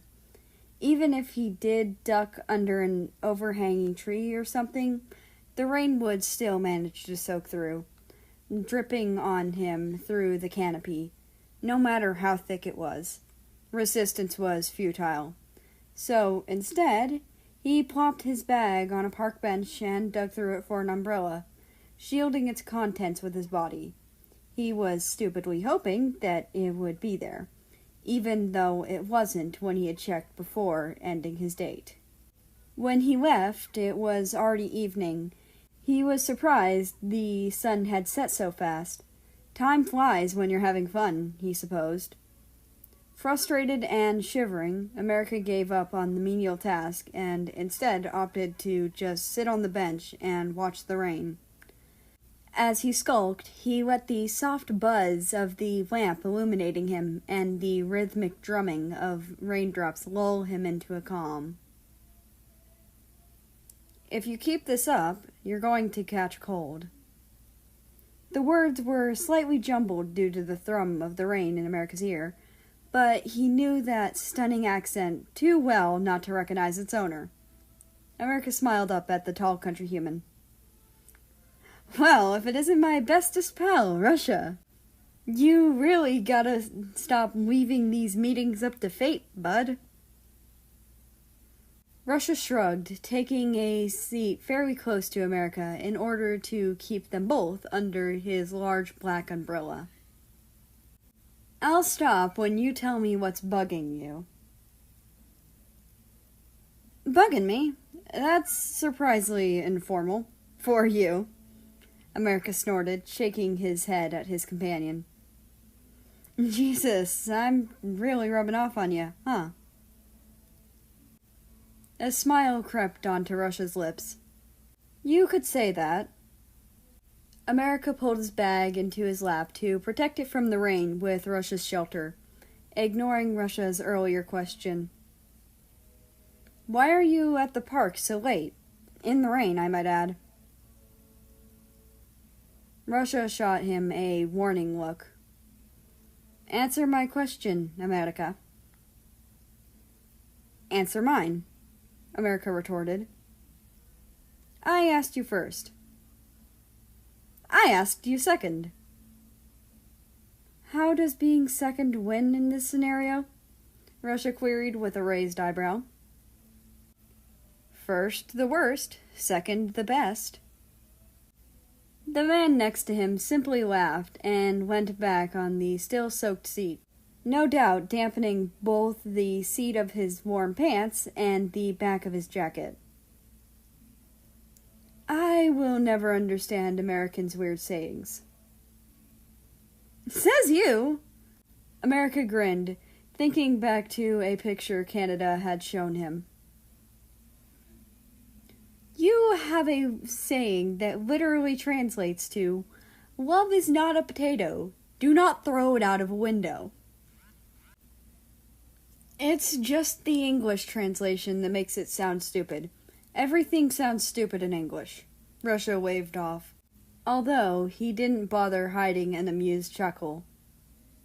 America poked his tongue out at him and lightly punched his shoulder. "No, but seriously," Russia brought the conversation back on track. "Are you all right?"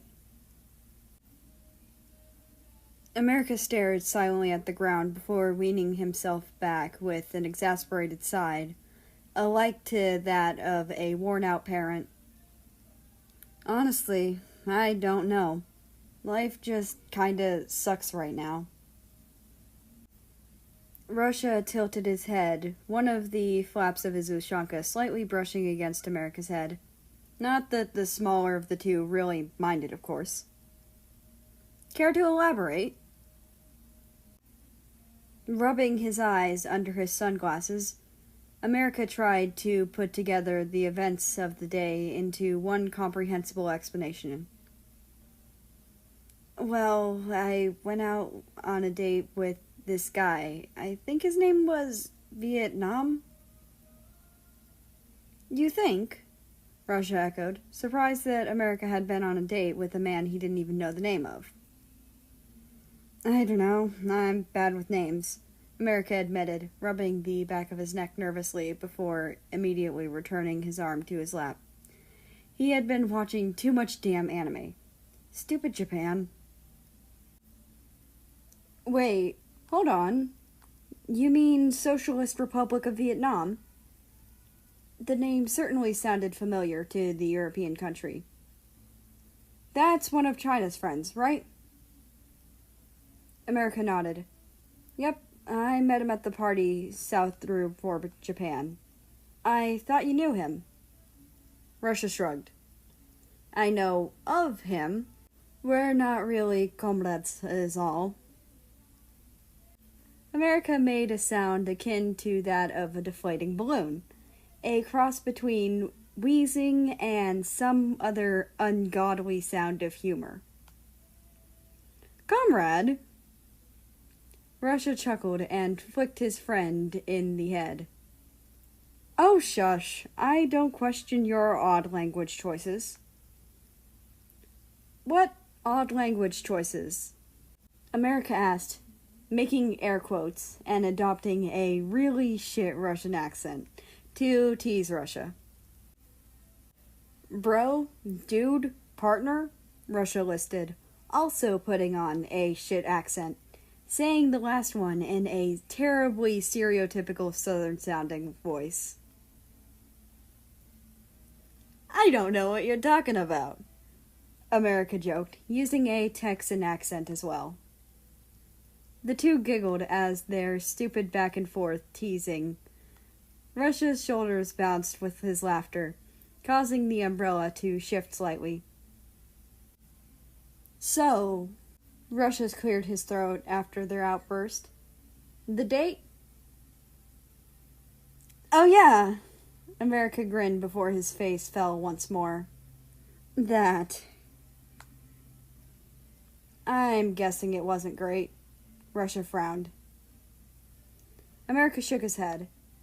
"Nah, it actually went okay. Vietnam was really nice. We talked about a lot, and he seemed like my type, I guess. It's more that I felt bad that I was kinda using him." Russia hummed, confused. America didn't even need Russia to voice his questions to continue his expository monologue. "Britain, I mean my dad, is hosting some party or something, and he wants all of us to seem like a normal, not at all dysfunctional family. That means I have to go, and I have to bring a date." America's mood lightened slightly, leaving Russia feeling weirdly relieved. "So, since my dad is pretty homophobic, I'm a pretty guy along," America boasted before slumping again. "But now I feel all bad about stuff and trying to find someone just to do something petty to my dad." Russia sat in silence for a moment, turning the situation over in his mind to try and see it from all angles. "Well, despite that whole thing, you still want someone to be with you forever, right?" America nodded, blushing slightly at how cliché it sounded. He leaned forward and rested his elbows on his knees, playing with his hands to distract himself from his own bashfulness. "Doesn't everyone?" "Then just call Vietnam up and ask for another date. Maybe make a relationship out of it." America groaned and held his face in his hands. "Can't. I already told him everything." "And he left?" "Yep."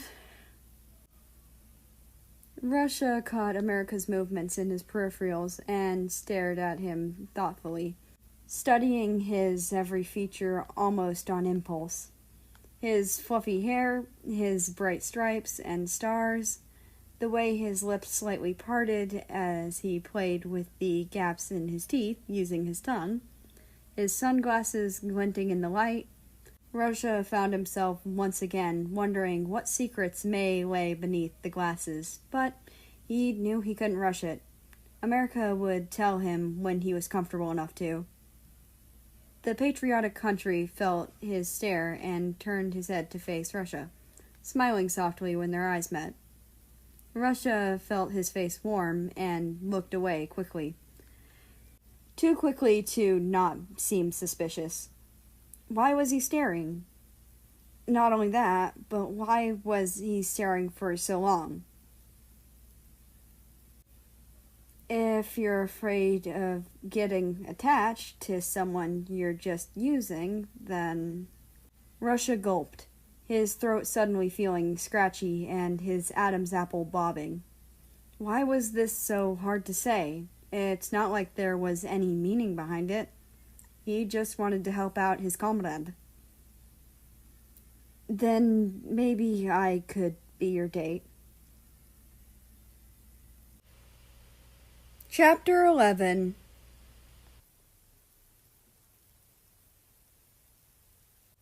Give me that.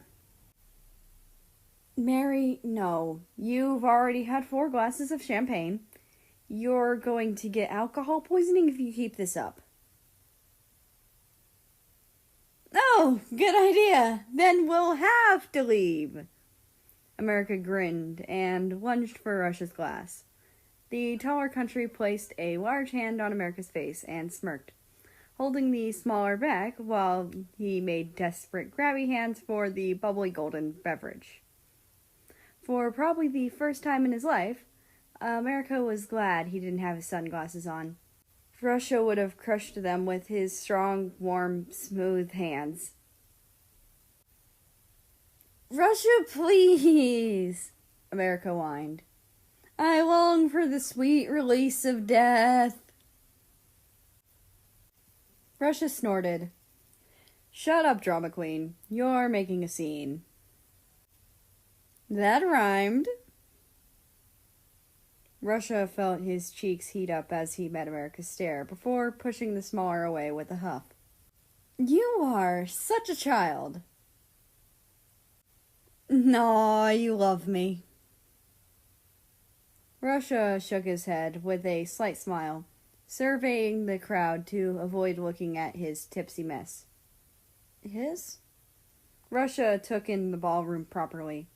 The hall was magnificent, full of towering pillars and intricately carved plates in the walls. There were 2 ginormous chandeliers of crystal emitting waves of yellow light, shrouding the room in a homey feel despite the crowd. Over near the French doors to the castle-like balcony was an extremely long table draped with pure white tablecloth that was laden with all sorts of sweet and savory treats. Situated in front of a large floor-to-ceiling window overlooking the pristine garden was a tall champagne tower that Russia was sure America was just itching to mess with. You really lived here, Mary? America stopped, rubbing his eyes, and tilted his head. Yeah, why? Russia shrugged, taking a sip of the bubbly liquid in his hand before continuing. This place just seems so, what's the English word for Leichhold? Grand, America answered without even thinking about it, messing with his eyes again due to the constant irritation they were exposed to. Russia spun on his heel to stare wide-eyed at the country who was too busy staring at the ceiling and blinking furiously to notice him. Вы можете меня понять? Which roughly translates to, you can understand me. Nah, America answered in almost flawless Russian, casting a sidelong glance at the baffled Russian, which was accompanied by a smug grin. Surprised? Russia nodded mutely, unable to craft a proper response to the new information. Let's just say I know a lot of cultures. America sighed, a bitter edge to his words, which simply confused his friend more. So, I know a lot of languages as well. Okay. America chuckled and smiled up at the Russian before his face fell at the figure approaching them, slightly to the left of Russia's face. Hello, Britain. America scowled as the figure drew nearer, crossing his arms over his chest and pushing his weight onto one foot, sticking out his hip. Russia busied himself with downing some of his glass to hide from the awkward situation and tried his best to be invisible. America's father winced slightly at being addressed by his first name and cleared his throat. America, how are you doing? How's university? America scoffed, narrowing his eyes at the top hat-wearing phony. Cut the niceties, old man.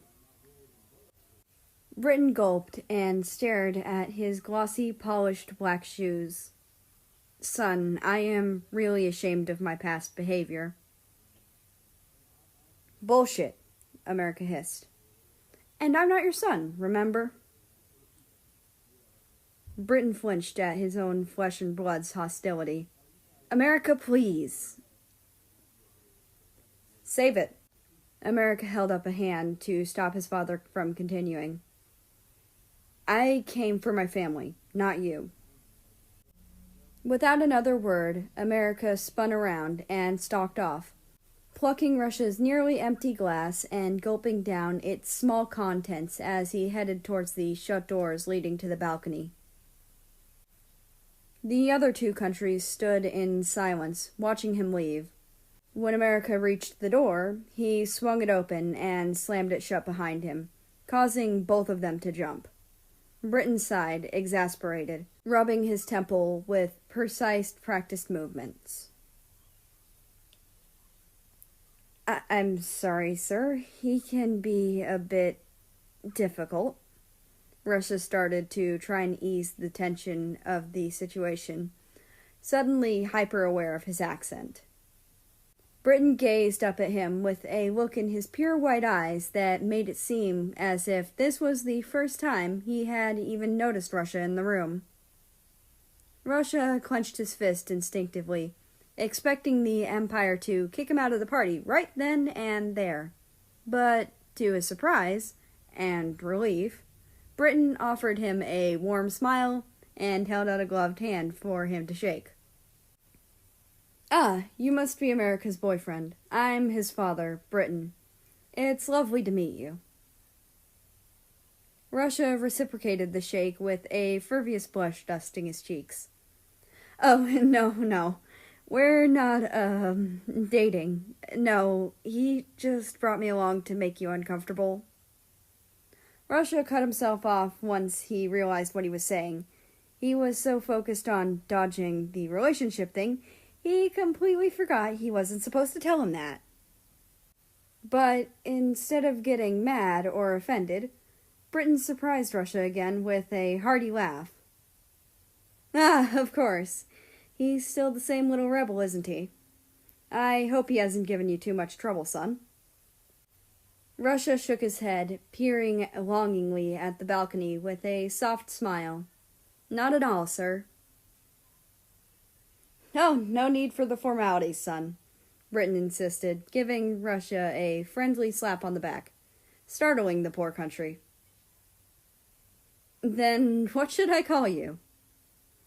Britton hummed thoughtfully before declaring, Just Britton is fine. A mischievous smirk made its way onto the shorter man's lips as he winked. Although, you can call me Dad once you two get married. Russia choked on air as his face was once more engulfed in warmth. I'm just kidding, son.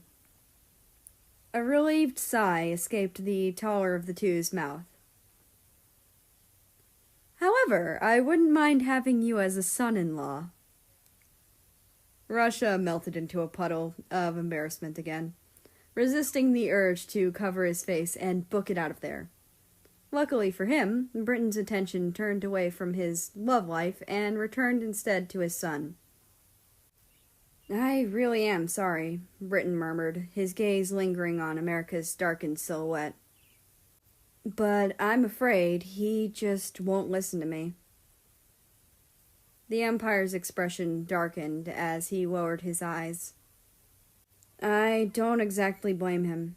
I can't say I deserve forgiveness after what I've done. Russia stared at him amiably, frowning. His eyes searched the ground in thought before he lifted his eye line back to the broken father. This could work. I I may have an idea for you, Britain. Chapter 12.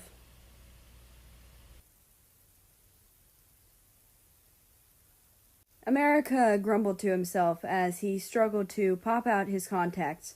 They were uncomfortable and itchy, but necessary. No matter how much he resented his father, he wore them for his sake. Well, not really. He just knew he'd get a whole lecture if he wore his sunnies. Why did it even matter? They were comfy and helped him hide. So what if they were informal? But, of course, formalities were everything to his father. Throughout his entire childhood, probably half of his memories consisted of stuffy suits and ballroom dancing. But he was lucky, he supposed. Canada was the one Britain always showed off. He usually just sat in the corner, chatting with his sisters or pulling pranks with Australia while New Zealand covered for them by distracting their parents. Good times. A vivid memory for him was the first time he ever laid eyes on New Zealand, or Kiwi, as she preferred to be called, and Australia after their transformations. As identical twins, Australia and Kiwi were naturally difficult to tell apart, and it was always frustrating for anyone who wasn't family or close friends to attempt to find the differences. They took great joy in pranking the hell out of everyone at school. Students, teachers, even the principal. They would pretend to be the other, or swap classes they didn't like, or even swap test results if one of them really bombed an exam. By the time the girls were teenagers, the individuality phase really hit hard. The two of them went to a tattoo parlor and got their flags redesigned. Kiwi filling in her Southern Cross stars with red and leaving white outlines, and Australia adding an extra star, the Federation star, for each of her states and territories. Clearly taking inspiration from her big brother, America always assumed proudly. It was considerably jarring to see the two looking so dissimilar after years of matching flags. But they were happy, so he was happy for them. Speaking of the two, America hadn't seen either of his sisters that night and was starting to get worried. He really missed them and their jokes.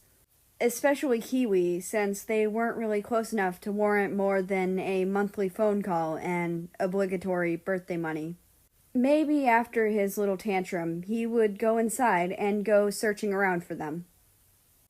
America sighed, basking in the glow of the moon as he leaned on the thick stone balcony railing.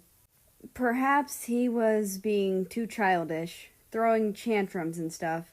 He watched his, well, really Russia's, champagne glass as it danced gracefully with his fingers on the circular foot, twirling and pirouetting. He should go back inside. But as the breeze caressed his face with gentle compassion and the stars twinkled comforting words, America felt less inclined to return to the party. No need to rush, right? The scenery and atmosphere were calming, to say the least. And he really needed to focus on something other than the stupid headache he had developed from the bright yellow lights of the ballroom. "Can I have my glass back?" America jolted, scrambling to find his sunglasses in his breast suit pocket. His eyes were exposed. He couldn't let anyone see him like that, especially not Russia. Fortunately, he managed to find them and slip them on hurriedly, swinging around to greet his tall friend. Russia raised an eyebrow at his haste, but didn't bother to question it, opting instead to rest on the railing beside his capitalist comrade. Remembering what Russia requested, America pushed the glass over to him. "Yeah, of course. Sorry." Russia observed both him and the glass for a moment before sliding it back. No, never mind. You need it more than me. America smiled at him gratefully and played with the glass again, eager for something to fiddle with. They sat in relative silence, watching the stars and listening to the sounds of the garden, which was alive with nocturnal critters. Hey, Russ? Yes, Mary? America hesitated, doubting what he was going to say was a good idea. Have you ever been in love? Russia peered down at him, confused at the sudden depth of what was barely a conversation a moment ago. America refused to look at him, fiddling even more with the glass in his multicolored hands. He was afraid of what emotion he might see in those wide eyes. Russia's stare returned to the garden, humming as he filtered through his thoughts. Well, I don't think so. I guess I don't really know what love is. I know the basics, I suppose. It's unconditional. It's forever. It's fulfilling. Stuff like that doesn't really happen to me, though. I mean, I've never been in a relationship. He chuckled at the last point. What? How? America exclaimed, looking wide-eyed at Russia. I dunno. Russia shrugged with a snicker at the surprised American. No one asked, I guess. But you're so perfect, America breathed. Pardon? Russia asked, not quite hearing him. America scrambled to cover up his words. Nothing. It's just that, I assumed you dated China? America silently cursed himself for making it sound more like a question than a claim. That made Russia laugh hard, leaning over the balcony and slapping it with his hand. China! Just saying the name made him burst out into spouts of giggling again. Hey, it was a fair guess, America defended, his cheeks burning with embarrassment. I mean, you seem to know him pretty well. Know him pretty well? Russia wheezed, laughing so hard there were even tears in his eyes. America huffed and crossed his arms over his chest. Jesus, you're finding this amusing. The taller man finally got himself somewhat composed and stood upright again, wiping his eyes. Yeah, because China is kinda like my cousin. America started. No way! Yes way! Russia began laughing again, but this time America joined in. When it finally died down, the smaller country looked back at Russia sharply. Wait, really? Yes, really. Russia giggled, slightly thankful for not spiraling again. We've been friends since we were kids, and he respected our family so much he asked if he could be an honorary member. Huh. Crazy, right? America simply nodded, mouth set in a confused, hard line. So, what about you? What do you mean? Have you ever been in love? The question pierced America like a bullet to the heart, making him inhale sharply. I don't know. I thought I was once. And? Russia pressed. America reached under his glasses and shut his eyes tight, rubbing the bridge of his nose. It wasn't meant to be. Russia nodded, still curious, but not wanting to push him any further if it hurt him so much to reminisce. I'm a bit of a homeless romantic. America gave a hollow chuckle. I've been with a lot of people just because. He exhaled.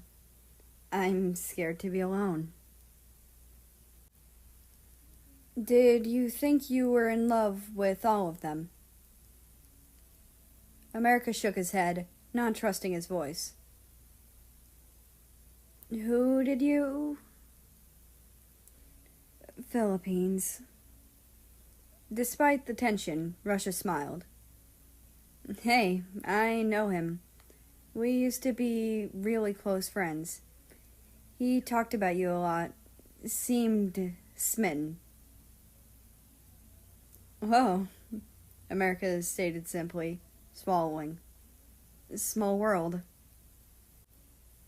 Russia shrugged, resting his elbows on the rail and smiling gently at America, who was gazing dreamily over the garden, lost in thought. I guess so. America had crossed his arms once more, trying not to fiddle with the glass no matter how bad he wanted to. He bit his lip and looked at the individual grains of stone of the balcony and tried counting them to distract himself. He uncrossed his arms and grazed his fingers across the surface, feeling the bumps on his skin. Russia furrowed his brow and frowned, not quite liking this quiet, contained version of the nation. He reached out a large red hand, hesitating slightly before tangling America's fingers with his. America shifted his stare to their intertwined hands before looking up into Russia's eyes. There were so many conflicting emotions swimming in his soft gaze. It would have been overwhelming had it not been so calming to be in Russia's presence. Their hands fit perfectly. Russia felt his chest tighten, and he swallowed hard, unknowingly drifting closer to his companion. America was so close, his hand was so warm. Despite all the raging feelings in him, it felt so right, like it was where it belonged. He wished so badly he could look into America's eyes and see all his reflected emotions instead of those damn sunglasses. America, Sorry to keep you waiting, mon bébé. Mon bébé means my baby. The two countries leapt away from each other, holding their own hands to their chest as if they had been burned with acid. France stood in the doorway, the French doors ajar to let out the soft piano and the chatting from the ballroom. An elegant black dress hung from her shoulders and hugged her curves, splitting just above the knee.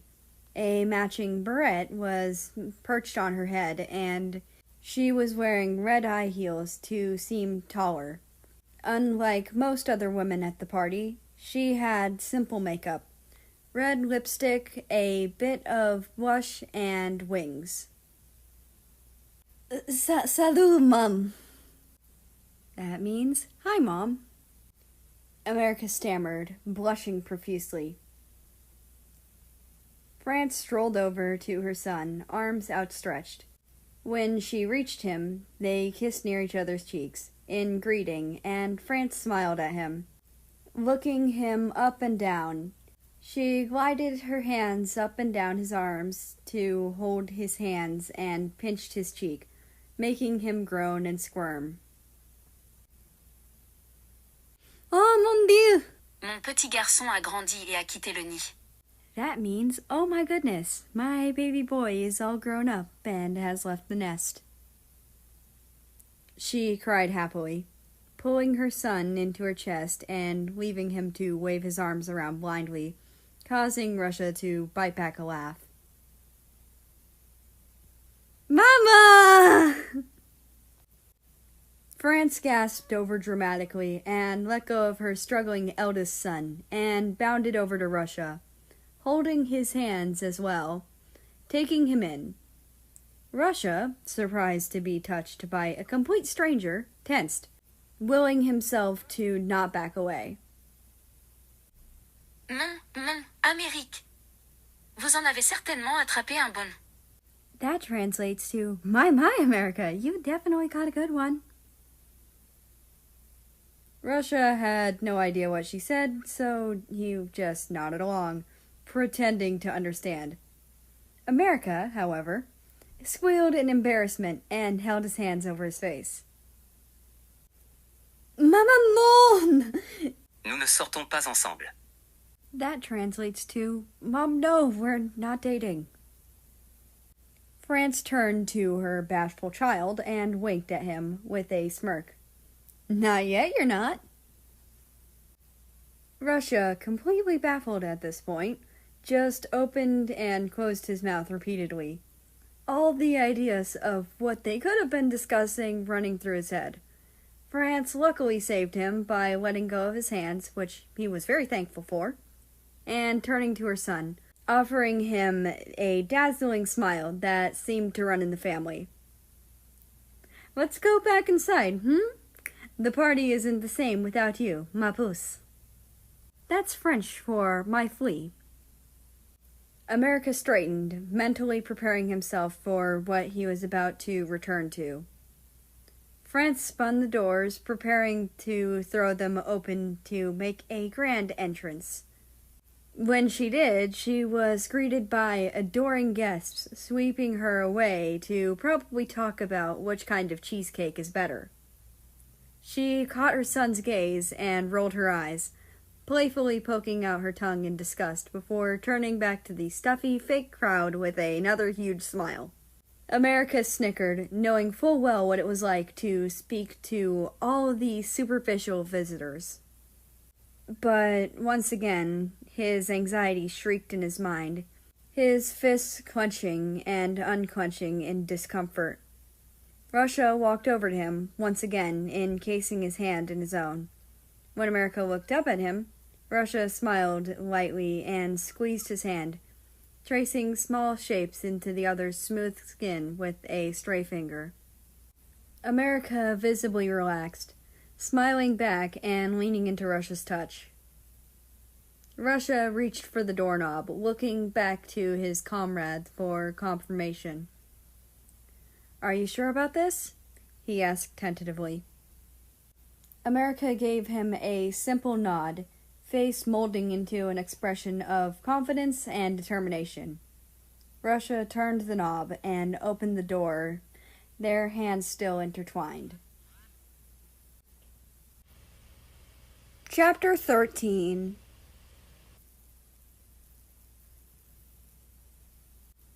America wasn't ready.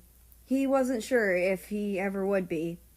He wasn't ready for the crowd, or the lights, or the noise. And he especially wasn't ready for Britain to be standing there in the center of it all with his twin baby sisters, baby brother, and mother.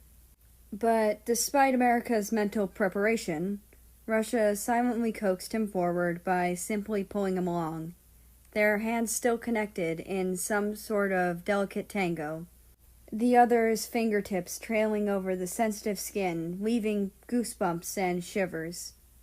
Under some sort of trance, Russia led America through the crowd and towards his family, nodding for Britain to put their plan into action as soon as they reached the front of the flock.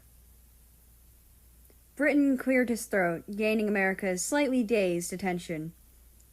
The crowd hushed and allowed the man's space to talk, to be heard. "America, son, I want to let you know." Britain paused, his eyes dancing over the words he wrote in advance. He shook his head, crumbling up the paper in his trembling grip and burying it deep within his trouser pocket. "Oh, to hell with it." Britain took a step forward and stared at his son with all the intensity and sincerity of a grieving father. He lifted his hand to America's face, and when his son flinched from his touch, his frown deepened. He ran the hand over his face and through his facade hair, in shame as his eyes fell to the floor. "America, I've been a terrible father. There's no denying it.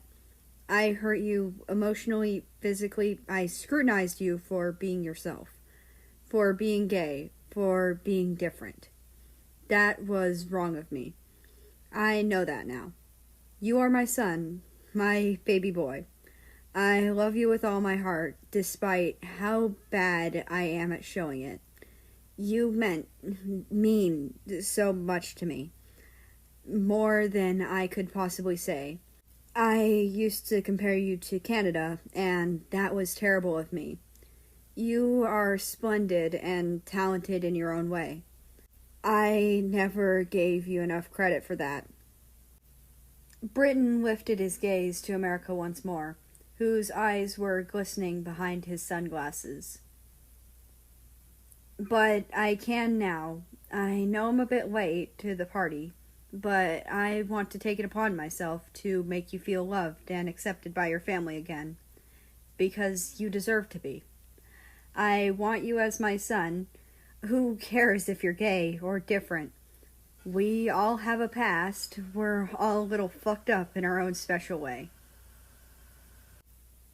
America chuckled sourly at his father's language, frankly surprised. He had changed a lot. They both had. So, Britain continued, voice wavering as he pulled something concealed out of his pocket, to show you my acceptance, which really should have always been there, I brought you a gift. America scowled involuntarily at that. He took it back. His father was superficial as ever, always using money and bribery to slip away from his responsibilities. But instead of some bullshit expensive watch or check or something equally useless, Britain uncurled his fist to reveal what he had been hiding, and America's breath hitched in his throat. Cradled in Britain's blue hand was a single, vibrant rose. Each petal had a different color, painstakingly and evenly painted on, all adding up to a complete rainbow. Britain reached for America's face again, this time without America's resistance, and gently slid the rose behind his ear, the flowers sitting snugly between it and his glasses. The petals were unbelievably soft, and the stem was free of thorns, though it had bumps where thorns once were. I grew these roses myself, and it took a while to figure out how to make these damn things work, but I did. Britain claimed proudly as he dipped in his pocket once more to pull out a second flower, slipping it in his breast pocket so it was in view of anyone who laid eyes on him. France giggled and tilted her head, moving forward to stand beside her husband and lock arm with his. She, too, had a rainbow rose. It was pinned to her barrette, and was standing out illustriously against the black of the fabric. "Oh yes, mon amour. You totally grew them all by yourself, like the strong, independent man you are." "Damn right," he boasted, puffing out his chest. France simply giggled again and pressed a kiss to his cheek, staining his skin with lipstick. The crowd, now thoroughly satisfied with the amount of drama they had received, dispersed around the room to mingle with the other guests and eat the food. "Really, love?" Britain groaned as his wife licked her thumb and smudged the makeup off his face, curling his lip in mock disgust. "Stay still, silly. I need to get it off." "No!" "Oh, stop being dramatic." "That's exactly what you're like." Russia chuckled into America's ear. The North American nation jumped as the hairs on the back of his neck raised, his face warming at the thickness of Russia's accent and the heat of his breath. But thankfully he composed himself enough to turn to Russia and stick out his tongue indignantly. I'm not that childish. Do you not see yourself right now? Can you see a mirror around? Australia butted in before an all-out brawl could begin and wrapped her arms around America's neck from behind, him playfully pretending to choke. Oh, you're suffocating me. Oh, shut up, you dingbat. She laughed, pulling him down to noogie him hard. God, you're short. Gaping in horror, Australia released America to place her hand on her chest, as if she was emotionally wounded. Did you just call me the S word? Damn right I did. What you gonna do about it? The starry country pulled out a silver dog whistle and glared menacingly up at her brother. Don't make me call over Sir Scales Dun. You wouldn't dare. Oh, I would. Nah, you're bluffing. You really willing to find out if I am? Alright, stop the shenanigans. Kiwi laughed nervously, lowering her sister's hand to stop her from calling her crocodile. Yeah, this was supposed to be a nice family thing, eh? Canada piped up before grinning wickedly. Plus, we all know I'm the tallest here. He raised an elbow and rested it on America's shoulder to prove his point, smiling cockily at his younger siblings. Before America could shake him off, Russia placed his own elbow on Canada's head, shutting up the country. Oh, really? America grinned at his rescue and poked Canada in the side, drawing a bewildered yelp from the younger man. How do you like them apples, Canadia? The five of them laughed in unison, both at the ridiculousness of the phrase and the terrible pronunciation of Canada's name. Okay, that's enough out of all of ya. Kiwi snickered, still seeming to be the voice of reason in the chaotic family. She embraced America in a gentle, warm hug, and when she pulled away, he noticed their roses as well. Kiwi had one pinned to the sleeve of her dress that was strung over her shoulder. Canada had a bunch fastened to his bracelet on his wrist, and Australia had one tucked into her bun. America turned to Russia with a slight frown, causing the Slavic nation to frown too. What's wrong, Mary? You must feel so left out without a rose. America pouted, brushing some hair out of Russia's face. Russia smiled again, rolling his eyes. Is that all? He slipped a hand into his pocket and fished out a colorful rose, identical to everyone else's, and pinned it to his ushanka. God, you're so dramatic. Now it was America's turn to roll his eyes as he fiddled with the flower. You didn't put it in right, idiot.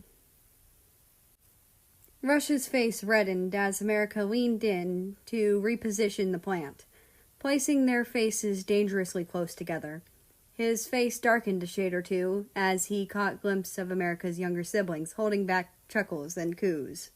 Australia having to physically restrain herself by stuffing the tail end of her red bandana into her mouth.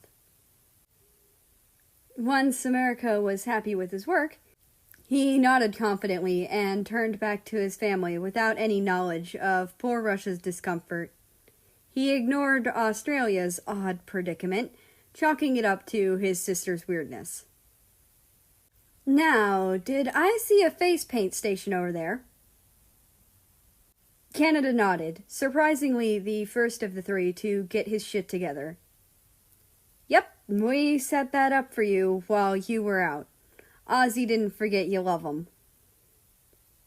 Australia tried to say something along the lines of, guilty as charged, but didn't realize she still had the bandana in her mouth. America's face lit up, and he grabbed Russia's hand, dragging him over to the childish activity before the taller even knew what was happening. Come on, Rusky. I want to look like a Snapchat filter by the end of this. Chapter 14.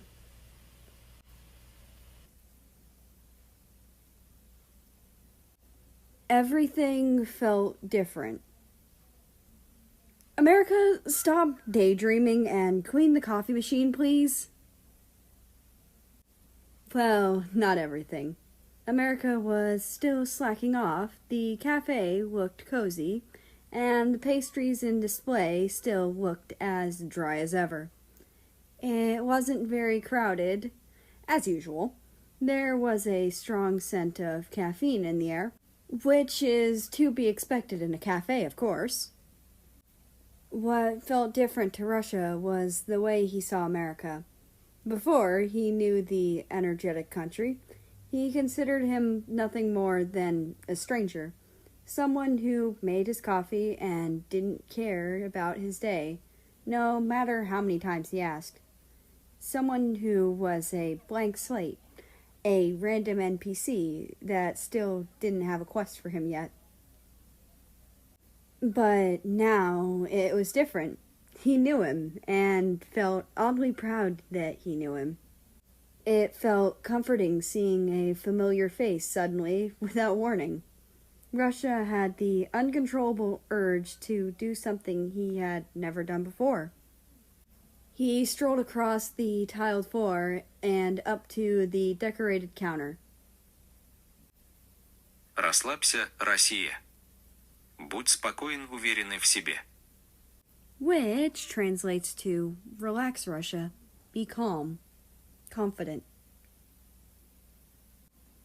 America was leaning on the counter, chin buried in his arms as he stared at the ceiling with a faraway look on his striped, yet, of course, disguised, face. He had seemingly ignored his manager's request and instead opted to keep his head in the clouds, refusing to come down. Dobre utro, Mary. That certainly got America's attention. Rusky! The shorter man grinned and shot up, furiously tapping what Russia wanted into the register before he even had the chance to order. Black coffee, I'm guessing? Russia chuckled, pulling out his wallet. You know me so well. America looked around the restaurant and behind the counter at his coworker, Mongolia, with the other customers chatting and Mongolia too busy trying to beat her high score with her hacky sack to actually do her job. America figured he was in the clear. Leaning over the counter, he whispered, Do you want some extra stuff? Free of charge. Russia pondered the offer for a few seconds before leaning in as well, deciding to whisper in America's ears since he was so close. Why not? 2 teaspoons of sugar, please. America jumped back and shivered, smiling widely with red cheeks. He got to work on turning the coffee machine on and placing the cup under, rubbing the back of his neck, trying to put the hairs standing on edge back down. Sure, just give me a sec. Russia raised an eyebrow and tilted his head, confused. Are you all right, Mary? You're acting kind of strange. The North American nation waved him off, sprinkling in the sugar with practiced precision.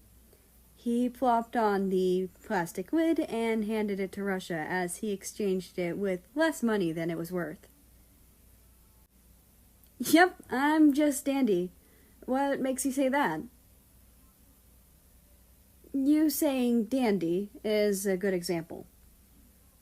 America shuffled to his feet, blushing less now, but the color's still definitely there. Yeah, sorry, just, got a lot on my mind. Do you think you'd have enough space in your mind for me? America flushed again before somehow summoning his flirty side by leaning towards the Slavic nation. Russia, you're always on my mind, he purred. Что за America нет! That roughly translates to, what the fuck, America no. Russia squeaked, attracting attention of some random onlookers. America да. Это не то, что я имел в виду. That roughly translates to, that's not what I meant. America rolled his eyes playfully, straightening up and putting the money into the register. Then what did you mean? Russia sighed, covering his melting face. Do you, want to have lunch with me? That was so difficult to ask. Russia thought he might have been sweating. America brightened, taking off his apron and closing the register. Why didn't you just say so? America giggled, spinning on his heel to make his way around the corner. He made his way into the back room and grabbed out his lunch and a couple of treats from the cupboard for the two of them. As he passed Mongolia, who had gotten a grand total of 58 with her hacky sack skills, he grabbed the bean-filled ball as it soared into the air, halting her game. Hey! She exclaimed indignantly. I was using that. Yeah, but maybe you should be doing your job? You can't talk. I'm on break, America smirked, throwing the ball back. Can you take over for me, pretty please? Mongolia rolled her eyes, catching the hacky sack with ease. Yeah. Thanks heaps, Mongo Bongos. Don't call me that. America sauntered over to his tall friend and pulled him into a booth with the timber table separating them. Russia, frankly just surprised that his invite was even taken up, slowly sipped his coffee as America laid out his assortment of delicacies over the table. There were cinnamon buns, ham and cheese rolls, scones with butter and jam, mini pancakes, honey buns, and sausage rolls. Wow, you were prepared, Russia commented with a laugh, reaching over to steal a few of America's pancakes. The shorter country poked his tongue out at him and munched on a honey bun with a smile. Yeah, I tend to eat a lot, he agreed, proving his point by finishing his bun in record time and grabbing a sausage roll while sucking the sweetness off his fingers. All this stuff is unhealthy, Russia sighed, knowing he was still going to eat it anyway. That's what makes it so good. America continued to scarf down as much food as humanly possible, as Russia just sat in amazement and slurped his coffee. Mary, if you continue like that, you're going to make yourself sick. America stopped to wink at him slyly. That's the plan. Before Russia could comment on that particular statement, the striped country swallowed the last bit of food in his mouth and stared kind of intensely at Russia. Okay, Mr. Russia, sir. Это лишнее. Russian for, that's redundant. I have a kinda serious question to ask you. Russia set his mug down on the table and picked up a scone, raising an eyebrow. And that is?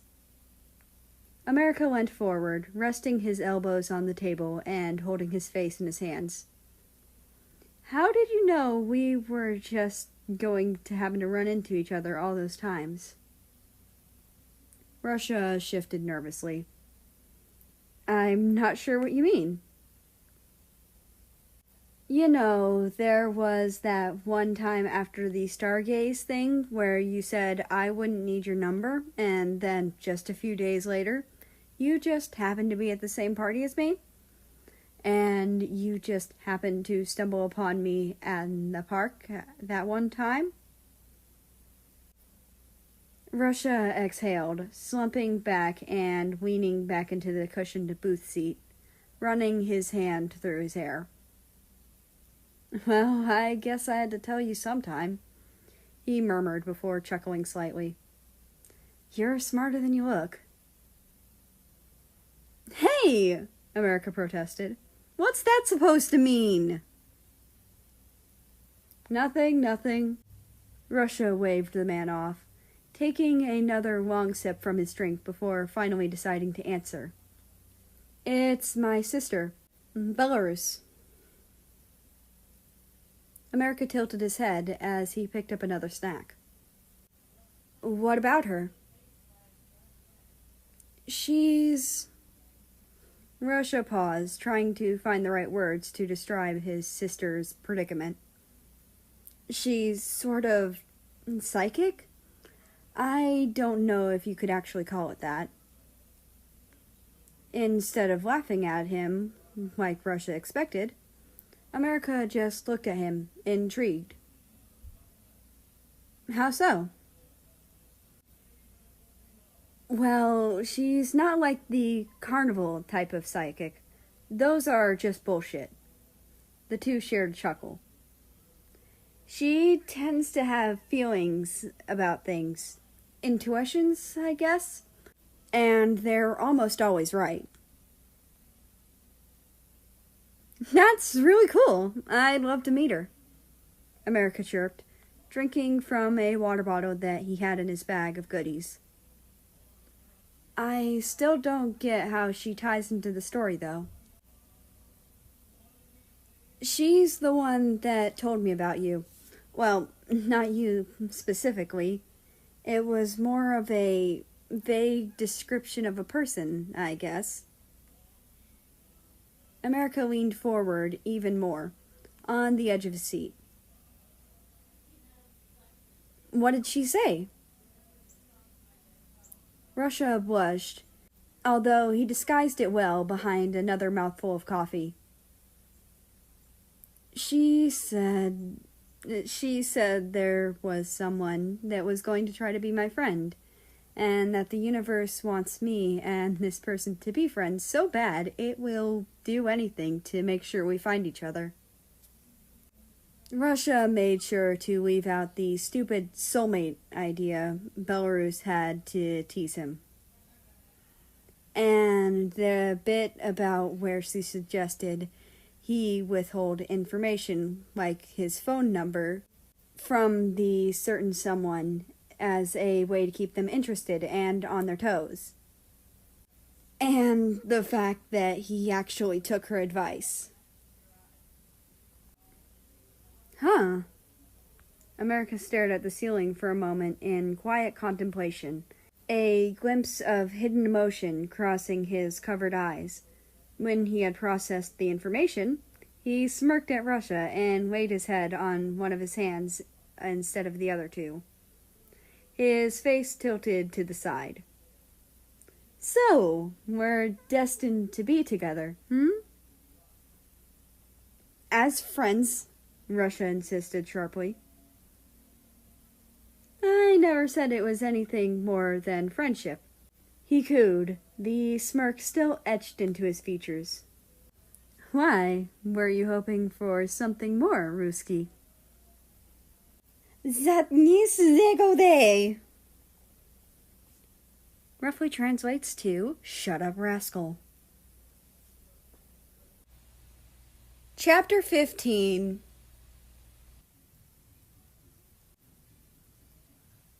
A loud crash sounded from the kitchen, followed by a terrified scream. America ran out of his bedroom and slid on the wood panel floor, almost crashing into the open fridge. happened? Japan looked at him sheepishly, holding a saucepan handle as her tail drooped and her ears flattened. Wait. America sighed as he stared at the pathetic saucepan laying on the ground, separated from its lifelong companion. Japan, America whined, squatting down to gently pick up the depressed cooking equipment and cradling it to his chest. Juniper and Orchid were soulmates. The Neko's ears flicked with interest. Juniper and Orchid? America nodded, standing up and stroking the saucepan softly. Russia turned the corner with a cardboard box in his arms, wearing only a black tank top and short jeans, even though it was fairly chilly. He chuckled as he placed the box on the wooden dining table, walking up to the two countries in the kitchen. Calm down, Mary. What happened? America pouted, shaking his head. Russia sighed, amused, and slipped his arms around America's waist, pulling him into his chest. He nuzzled his face into the back of America's head, squeezing him gently. America blushed and leaned into the touch, still holding onto the saucepan for dear life.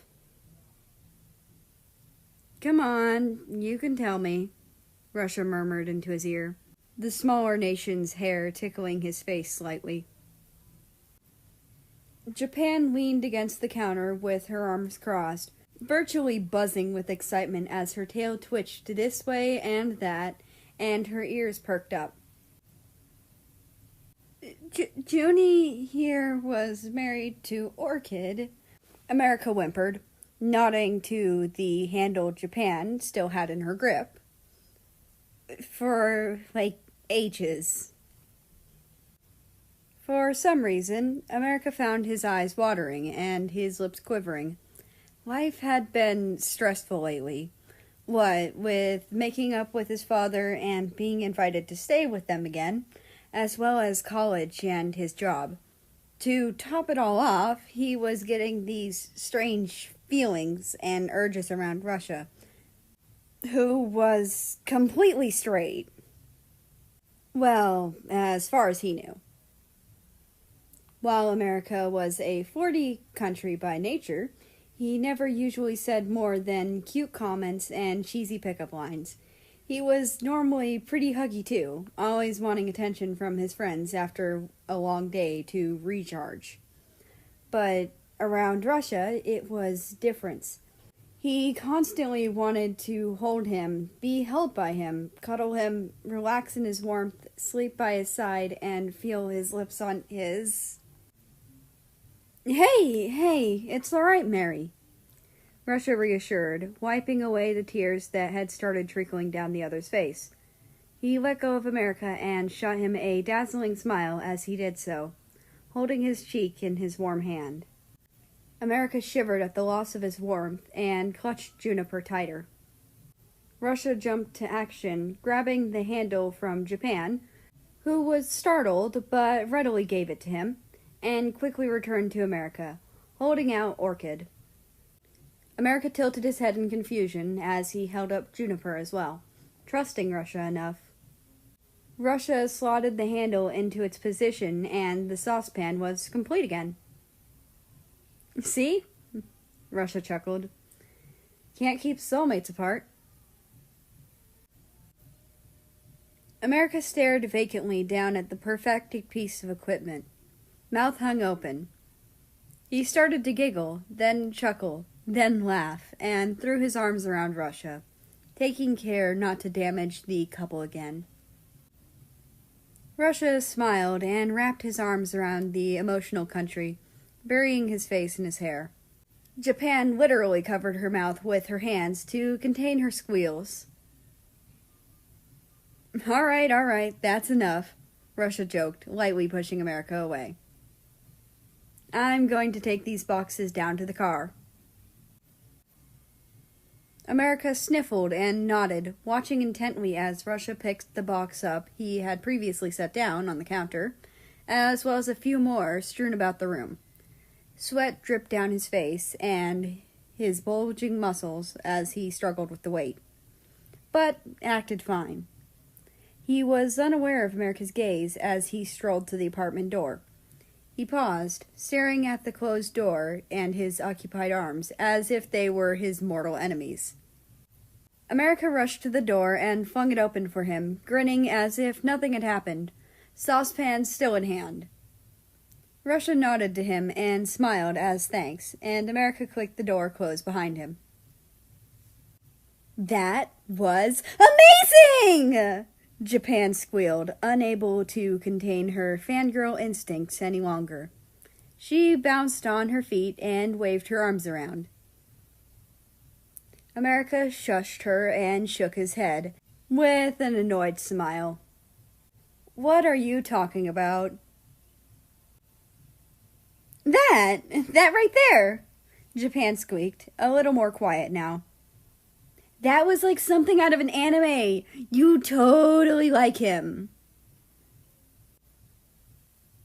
No, I don't! Japan placed a hand on her hip and smirked, flicking her tail. Hun, you got it bad. America groaned and slid down the door to the ground, curling up into a ball. The events of the morning flashed through his head and painted his face a bright pink as he covered his expression with his hands. Okay, maybe. Japan squealed again, frolicking over to him and joining him on the floor, eyes alight with intrigue and mischief. You guys would make the cutest couple. He's not gay, Japan. How would you know? The excited country shot back. You haven't even asked. I can just sense it, America grumbled, picking at the lint on his NASA sweater. It's like a gaydar, but like for straightness. Japan frowned. Stop ruining my yaoi plans. This is like my main ship now. Gotta get some fluff fanfics and smut, of course, and... Japan, America began, cutting his friend off. I love you and your yaoi, but it's seriously creepy when it involves me. Plus, I don't want to push his boundaries if he's not comfortable with that sort of thing. Japan just grinned, showing off her pearly white fangs. I think he's more fit for you than you give him credit for.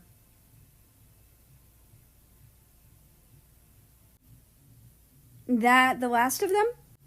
Canada asked, placing the cardboard box in his arms onto the huge king-sized bed America had just upgraded to. Yep, that should be, America sighed in relief, wiping the sweat away from his forehead. He flashed Canada a grateful smile and slapped him on the back. Thanks for your help, Moose Man. Canada just rolled his eyes and embraced his older, but shorter, brother. It's good to have you home, eh? We all missed having you around. America playfully shoved Canada off, winking at him. Come on, Can. Don't get all Sap City on me now. Canada snorted. Yeah, it's dinner time anyway, so you won't have to deal with it for much longer. America brightened intensely at that. Really? Great! America cheered, following his younger brother through the long, wide, and homely decorated hallway to the dining room. The mansion sure was huge. It would take a while to get his bearings back after so many years away from his childhood home. I've been dying to have some of Mum's good old home-cooked meals again. Canada chuckled. Good, because knowing her, there'll be too much of it for all of us to eat. It's good to have the pig back at the table. Hey! I'm just kidding, eh? Sure. Canada pulled America into a tender side hug as they roamed the halls. I really missed you, America. Right back at you, Maple. Right back at you. Chapter 16.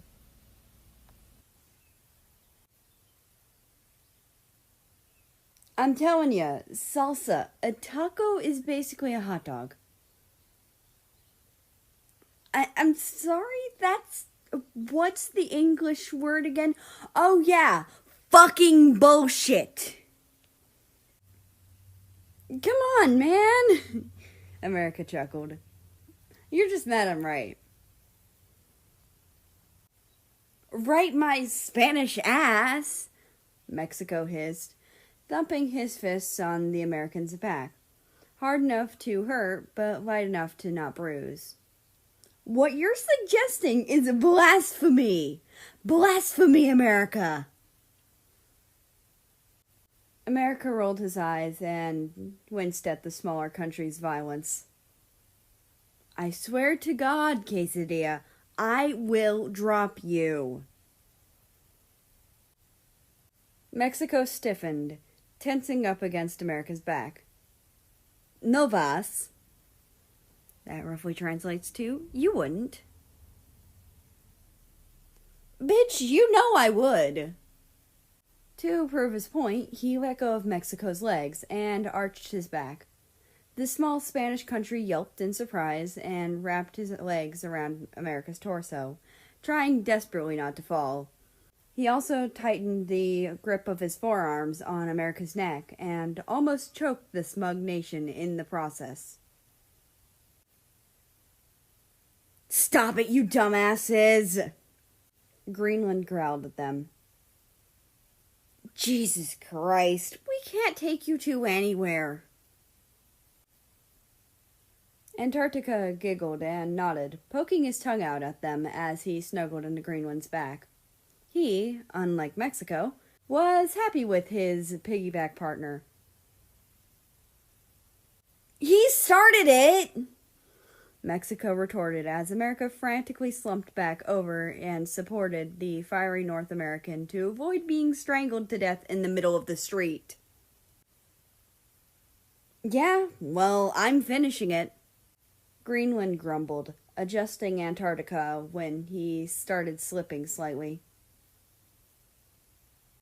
The four countries were out for the day to hit the town, all agreeing they deserved a day off from all the work they had put into studying for finals. It had taken a while, but they finally found not only a day when all of them were free, but also a restaurant they all wanted to try. Mexico had started whining pretty much 5 seconds in about his feet hurting, so just to shut him up, America bent down and offered him a piggyback ride. Mexico obliged, surprisingly, and hopped onto America's back, with little protest, happy to get some relief for his poor legs. Soon after, Greenland swept Antarctica off his feet as well, as he was worried about him straining himself. But they all knew it was because Greenland really just wanted a cuddle buddy. So, America began as he recovered from basically dying. Where's this place again, Annie? Antarctica looked up at the bright blue sky and furrowed his brows, trying to think. His face brightened when he remembered what he needed and raised an arm to point in the direction. He had been the only one of them to actually have seen the place, talking it up a lot to his friends, even though he had never actually eaten any of their food. Alrighty then, America grinned, walking with more determination. Thanks for arranging this, by the way, Tika. I really missed hanging out with you losers. Mexico whacked his head gently, causing America to snicker and adjust his glasses when he felt them slide down. Yeah, Snowflake, you're really too good for us. Antarctica blushed and shook his head, burying his face in Greenland's shoulder from embarrassment. Greenland smiled and gave Antarctica the best Eskimo kiss he could manage while the other was kowalling on his back. They were able to at least rub their noses together and kind of graze their foreheads. Gross. America and Mexico joked at the same time, causing them to laugh at their impeccable timing. Antarctica just squeezed Greenland with a smile, not minding the immature teasing. Greenland, on the other hand, let go of Antarctica's legs for a second to flip both of them off, provoking Mexico to double flip him off. Soon they reached the restaurant and were all seemingly pleased by the atmosphere of the place. None of them surprised Antarctica managed to find such a good place. In order to make sure they were all satisfied, Antarctica chose an international buffet place called De Leonos, allowing them all to get whatever they wanted. After Mexico and Antarctica dismounted, they all slipped into the restaurant. It wasn't very crowded, and there were booths and couches everywhere. Mexico and America's faces lit up when they spotted their favorites, make-your-own taco and burger bars, respectively. Antarctica clapped his gloved hands cheerfully, happy to see them both so excited. Greenland chuckled and wrapped an arm around his partner while eyeing the countries in front of them. Snowflake and I will try to get a table. You two try not to gorge yourselves too much. Both American countries nodded their heads, but smirked at each other when they turned their backs on their friends. They were going to eat till they died.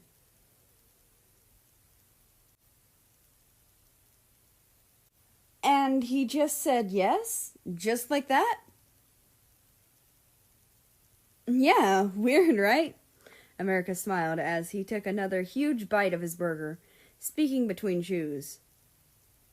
It's almost like he wanted fancy, sparkly toenails. Mexico grimaced at the nation. Don't speak with your mouth full, cretin. Hey, at least I covered my mouth with my hand. Antarctica laid his fork on his plate and started signing as Greenland translated for him. You two act like a bickering old couple. The two of them blushed and recoiled from each other. Mexico barely still on the booth chair, and America basically fused with the wall from how much distance they tried to fit between them. Oh, hell no! America seethed. For once, I agree with you. Yeah, me too. Greenland frowned skeptically. They don't seem like they would even be able to stand each other for longer than a few hours. Antarctica smirked and winked at his boyfriend, signing, exactly. Me? And Mexico? The US of A shuddered violently, making a gagging gesture with his hands. That's like a circle of hell all on its own. Mexico narrowed his eyes, placing a hand on his chest. Pardon me? That translates to, excuse me. You're not fantastic either, puta. That translates to, bitch. Oh no, yeah, I see it, Greenland snickered, stealing a French fry from America's plate. America slapped his hand, but ultimately let him take it. although he did miss it dearly after its disappearance. He rested his chin on his hand and munched on some of his fries as his friends chatted and ate, zoning out of the conversation. Amay? America jolted his head up expectantly. Yes? Whoa, calm down there, Mexico giggled, sipping some of his water. America shook the dust out of his mind. Sorry, what was the question again? Greenland lifted an eyebrow as he stopped sipping from his own drink, allowing Antarctica to sneakily steal a few slurps from the metal straw. You seem very distracted today, he observed. More so than usual, that is, Mexico piped up with a sly grin. Antarctica nodded and tilted his head as if to say, mind telling us what's wrong? America sighed and sunk into the cushioned base of the chair, running a hand through his hair. My mind's just been somewhere else. Yeah, we guessed, Mexico scoffed, rolling his eyes, although there was a slight trace of concern in his tone.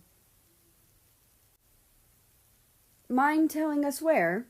Greenland translated.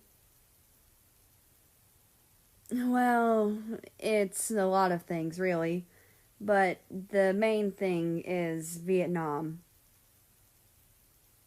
Who's that? Greenland asked, slightly annoyed he couldn't just get to the point.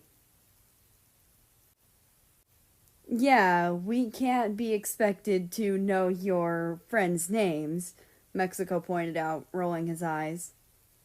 Not that you have friends.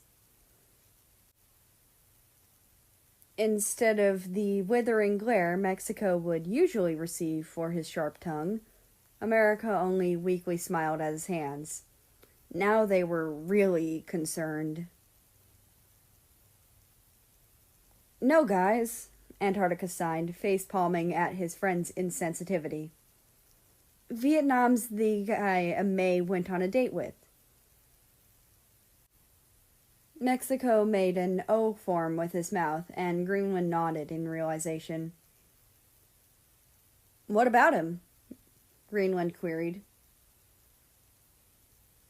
You broke it off, right? Mexico added hopefully. You're not seeing each other anymore?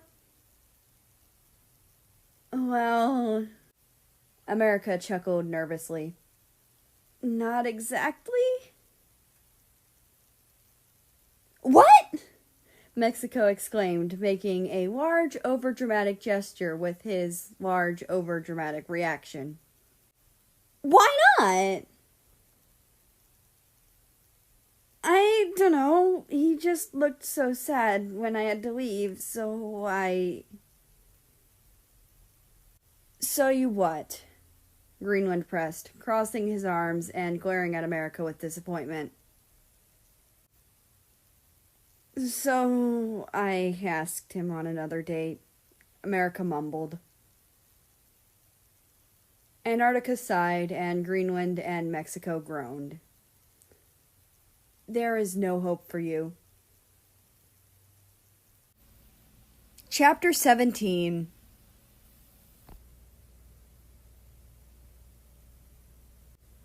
Jazza! Stop trying to eat your cousin!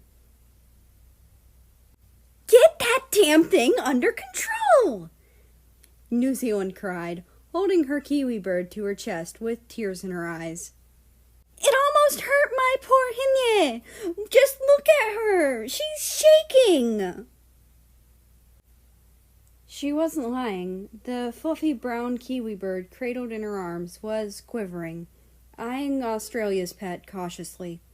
The creature Hinye was wary of was a cheerful-looking snake called a coastal taipan, one of the most dangerous snakes in the world, probably the most dangerous.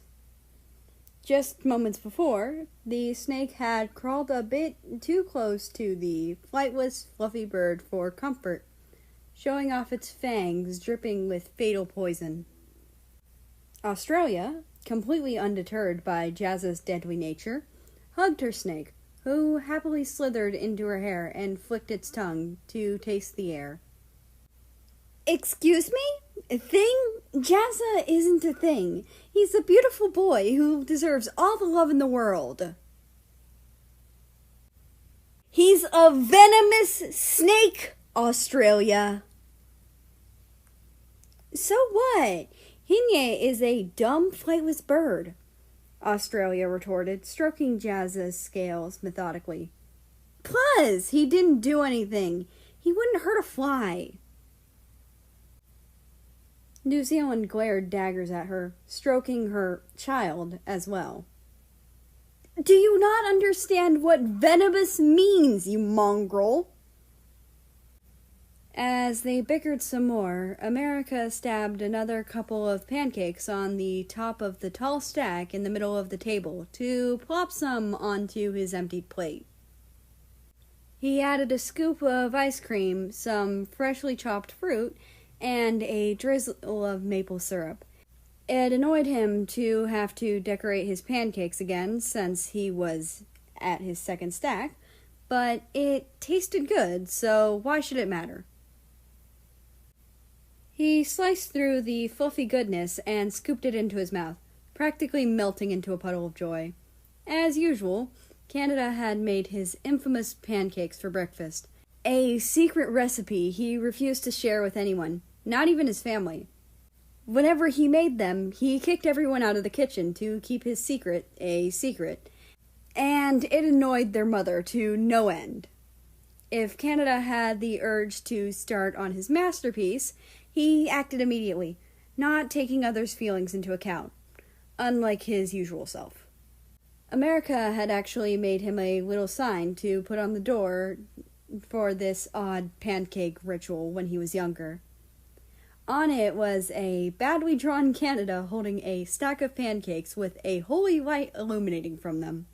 Under the drawing were the words, "Don't come in, cooking in progress." Since America was a kid when he made it, the spelling was atrocious and the illustration was far from gallery-worthy. But Canada, France, and Britain, the main users of the kitchen, all found it endearing enough to keep around. America slumped in his chair, his eyes staring at the ceiling, his gaze bleary with bliss. God, I missed this, America moaned, inhaling more pancakes, but still savoring the exquisite taste. Canada chuckled, pausing for a swig of maple syrup. What, the bickering or the pancakes? The pancakes, 1,000,000%. America grinned at his brother before swiveling around to face his sisters, who were somehow still arguing. And I wouldn't call it bickering. I prefer the term sibling love. Sibling love my ass, Britton scoffed with an amused twinkle in his eyes, spreading a thin layer of jam onto one of his crumpets, courtesy of France. That, right there, is what happens when you don't just dump criminals into the ocean. I heard that, old man, Australia grumbled as she pulled out a chair, having returned to the table after agreeing to put Jazza back in his box. Britton raised an eyebrow, a soft smile on his lips. My point exactly. Watch who you're talking to, criminal scum. America jumped up from his place at the table and cried, Stop! You violated the law! Britton furrowed his brow in confusion. New Zealand covered her face in embarrassment from her eldest brother's antics. Canada snickered, and Australia guffawed, smacking the table as she wheezed. America grinned widely at the various reactions from his little outburst and nestled back down into his seat across from Canada, and in between Australia and Britain, who was at the head of the table. France exited the kitchen and shook her head affectionately, kissing America's forehead before she sat down in her own seat at the other end of the table. She had gone into the kitchen to retrieve some chocolate-covered strawberries to accompany her breakfast, and she just about jumped through a roof when America screamed, a classic Skyrim meme. "America, sweetheart," France began gently as she sliced her baguette in front of her. America knew what that tone meant. She needed him to do a favor for her. She always spoke softly when she asked for things from him, knowing that if she didn't, he'd complain everyone's ears off. "We're out of ham." "And kangaroo!" Australia interrupted, dumping a truckload of honey onto her wheat bix, knowing if she didn't, it would taste like a soggy, gross mess. "And kangaroo, do you mind going to the butcher's and getting some?" America finished for her cheerfully. "Sure thing, Mama. Can do." France shared a surprised glance with her husband, whose teacup was hovering just before his face.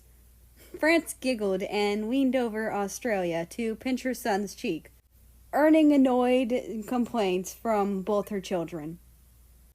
"Aww!" Mon bébé a finalement surmonté ses colères. That roughly translates to, "Aw, my baby boy's finally gotten over his tantrums."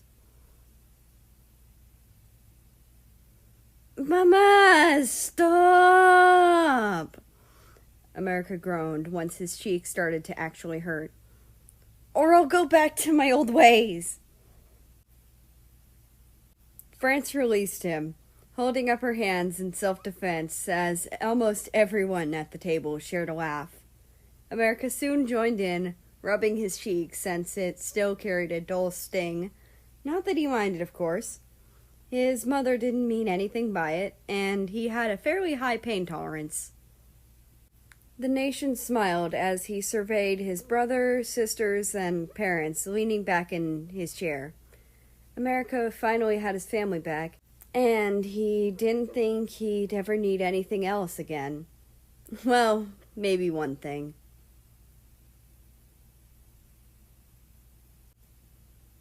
Okay, this was funny at the start. Now it's just uncanny. America deadpanned, astonished. Standing behind the clean wooden counter of the local butcher's adorned with a red apron and his classic ushanka was none other than the Russian Federation himself. "I told you," Russia chuckled, rolling his eyes. "It's the universe." America nodded along with mock disinterest. Yeah, universe, schmuniverse." A glint of mischief caught in his expression as he leant forwards, elbows resting on the counter.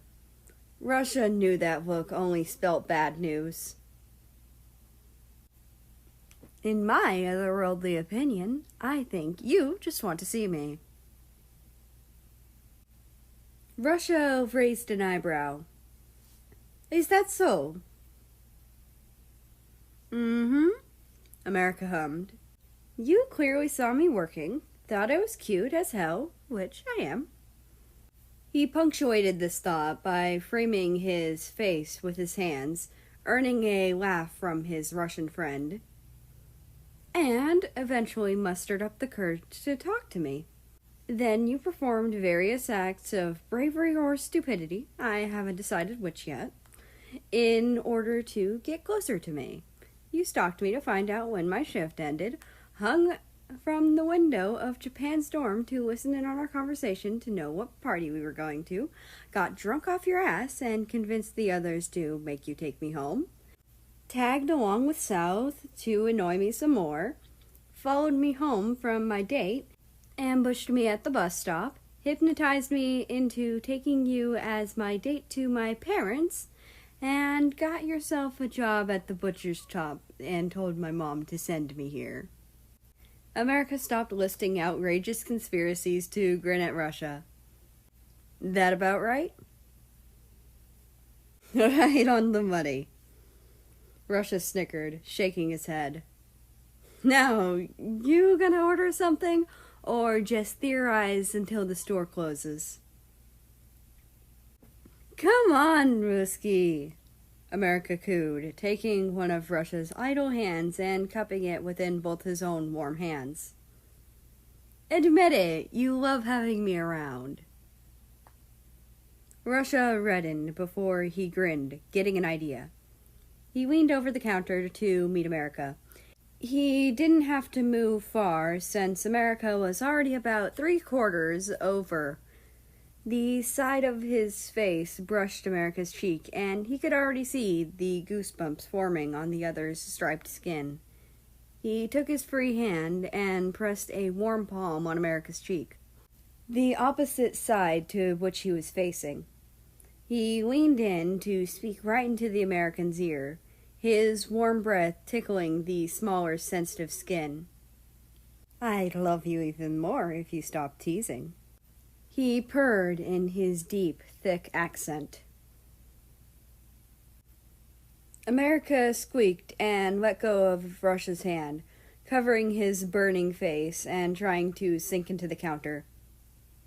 Russia just laughed at his pain as the smaller gay country glared at him, though his death stare was sort of undermined by the dark color of his cheeks.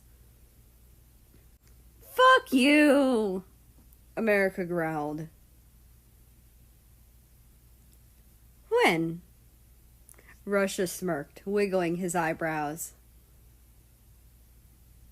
Stop it! Nope, you brought this upon yourself. Russia, are you scaring away our customers again? USSR chuckled, pushing the curtain out of the way as he left the back room and joined his son at the counter. Just catching up with an old friend, Papa. Russia chuckled shyly, scratching the back of his neck. America frowned, looking at his arms and smoothing his face. I don't look that old, do I? You've aged well, USSR nodded at him, holding out his hand. For a 200-year-old dust bucket. America shook Russia's father's hand with a grin, confusing the hell out of Russia.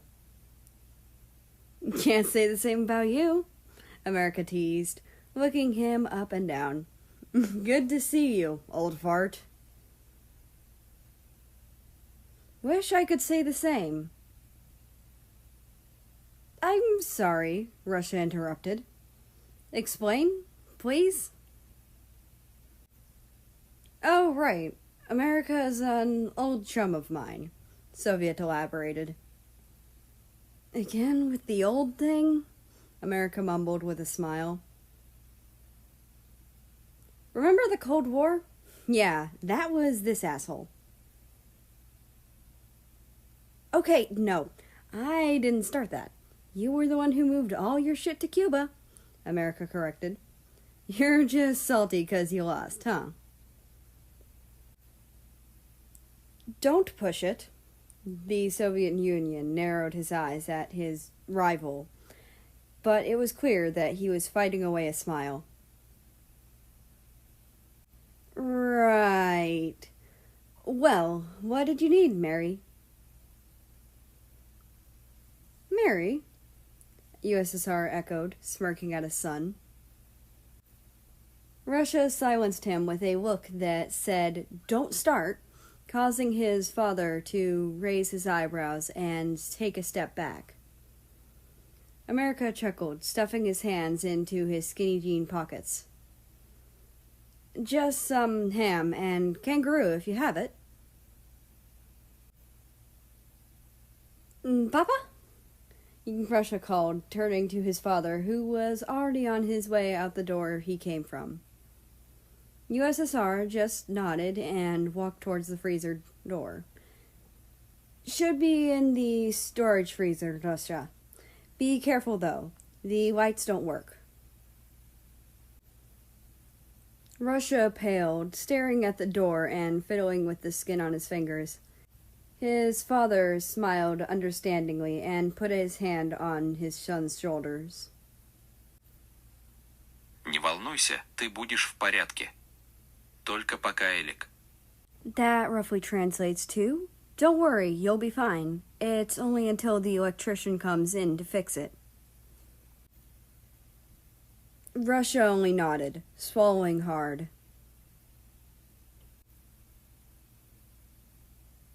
God, it's dark in here. Maybe if you took off your stupid glasses, you'd be able to see. Not happening, America snorted, pushing up his sunnies with an eye roll. Do you know how much these cost? If I put them down somewhere, they'll never see the light of day again. Russia raised an eyebrow at the shorter country, trying to focus on something other than the dark room. I saw like 20 pairs of the exact same glasses in your room. Plus, you're rich now, remember? My dad's rich, not me, America grumbled, although he knew Russia was right. Sweeping some hair behind his ear and looking at the ground, he really needed to take off his sunglasses, though. If he did, he'd be able to see everything clearly. He could be a superhero with the night vision power. If it wasn't so lame. Hey, Russ. Da? America stared with his eyes narrowed at Russia's face, or rather, the silhouette of his face. Can you see me, like, properly? Russia shook his head, not trusting his voice, as his arm brushed against something cold and solid. He could only pray it wasn't something sinister, or at least something more sinister than one of the hanging carcasses lining the room. It was a butcher's shop, after all. America sighed to himself and slid off his shade guardedly, surveying the room. Without the sunglasses obscuring his vision, his excellent eyesight kicked in, showing him the meat locker in all its glory. He had offered to accompany Russia in the frigid storage room after taking one look at his nervous face.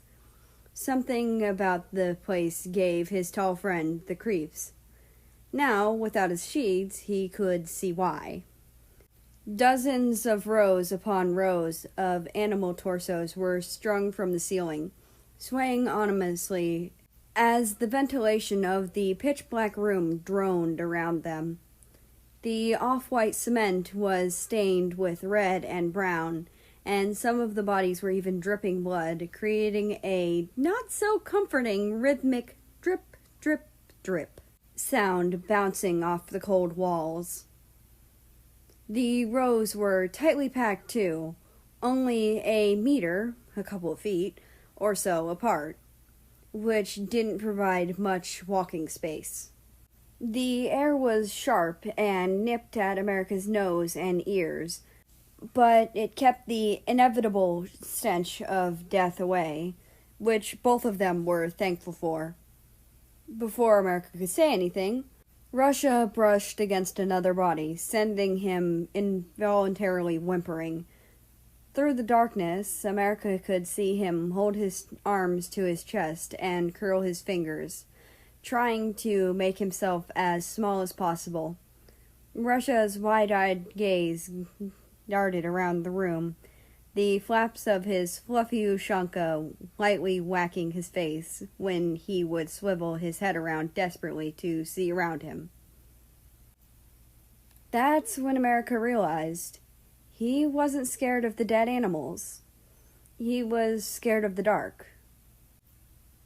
Without a word, America slipped one of Russia's cold hands into his own, startling the poor country, but when Russia realized whose hand it was, his shoulders slumped and his arms relaxed. America pulled him closer, herding the two of them through the carnage and back the way they had come, far from the potentially heart attack-inducing carcasses. "Where are we going?" Russia stammered as he looked around blindly, hoping America would chalk the disjointed words up to the cold and nothing else. "We're leaving. We can come back either when we have a flashlight or these goddamn lights work," America explained, squeezing his frightened companion's hand in a more comforting manner. But the food." "Fuck the food," America interrupted, his mouth set in a hard line. "I'm not letting you be an idiot and get an aneurysm for just some ham." "And kangaroo," Russia added humorlessly. America smiled, but his expression was laced with worry. They reached the freezer door, much to America's relief, and he reached for the large metal handle. "What the?" America blanched, furiously tugging the handle up and down. "Oh, God," Russia whispered, hearing the American struggle with the doorknob. "It's locked." "Of fucking course it is," America seethed, kicking the base of the door and turning to Russia, who was now shaking feverishly and taking short, sharp breaths of hyperventilation. America cursed under his breath and drew the Russian close, lowering them both to the floor and putting his free hand on the other's shoulder to try and calm him. "Russia? Russia, look at me." Russia lifted his eyes to where America's face must have been, breathing heavily. "Deep breaths, okay? In." They inhaled together, Russia's breath choppy and brisk. "And out." They exhaled. Together, they sat on the freezing cold floor, breathing in and out repeatedly. Russia's breathing slowed to match America's pace, and his body ceased shuddering, sinking into America's warmth. The fog before their mouths mingled in a delicate waltz, warming the other's face. Russia's eyelids slid closed, and he laid his head against the door, his forehead touching America's as his head sunk in. "Thank you," Russia breathed, his body shifting closer to America's warmth, despite his natural cold resistance. America chuckled, brushing some of the hair out of Russia's eyes. Not that it would help him see any better. "Any time, Ruski." "How'd you come up with that nickname anyway?" Russia asked his comrade, too tired from his exertion to connect the sentence. Although it was only late in the morning, the day had caught up to him, and it was taking a toll on his mind and body. America shrugged, adjusting Russia slightly so that his head was tucked under America's chin. "Dunno, just thought of it, I guess. How'd you come up with Mary?" Now it was Russia's turn to shrug. "Your name is America. You're a merry person, Mary." America snickered, running a hand through Russia's hair. earning himself a pleased rumble from the back of the other's throat. You're a simple man, Russia. Thanks, I guess. Don't mention it. Russia stirred, his legs tangled with America's, and one of his arms around the other's waist. America kept his fingers methodically sifting through Russia's soft mop of hair, massaging his scalp. His other hand was intertwined with Russia's, his thumb slowly tracing shapes into Russia's vermilion skin, just like he had done for America at the party. The star-spangled country began humming under his breath, his angelic voice soothing Russia's mind along with the caressing. Only once Russia's breathing had slowed, assuring America he was sleeping, he began softly singing the lyrics. It starts in my toes, makes me crinkle my nose. Wherever it goes, I always know that you make me smile. Please stay for a while. Just take your time wherever you go. His voice got gradually louder and louder as he sang with more passion, still stroking the country laying against him. The rain is falling on my window pane, but we're still hiding in a safer place. Undercover and staying dry and warm. You give me feelings that I adore. They start in my toes, make me crinkle my nose. Wherever it goes, I always know that you make me smile. Please stay for a while now. Just take your time wherever you go. As he reached the next verse, his voice became hushed and sincere, as if what he was singing was something he actually meant, something he wished he could say. But what am I gonna say when you make me feel this way? I just... He sighed and stopped playing with Russia's hair for a split second to wipe his eyes. Leaning his head on the frosty door, he decided to skip the chorus and fast forward to the next verse as he returned to absent-mindedly kneading Russia's hairs with his fingers. I've been asleep for a while now. You tuck me in just like a child now. 'Cause every time you hold me in your arms, I'm comfortable enough to feel your warmth.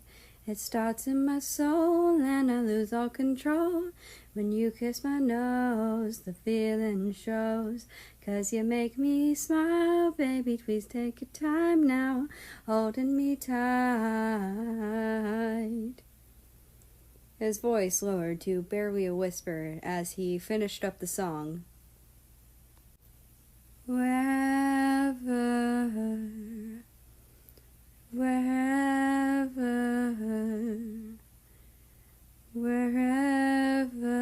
you go. Little did he know, Russia was awake the whole time, paying attention to the lyrics. He knew the song was written by some random celebrity somewhere, but a part of him told him America was singing those specific words just for him. Wherever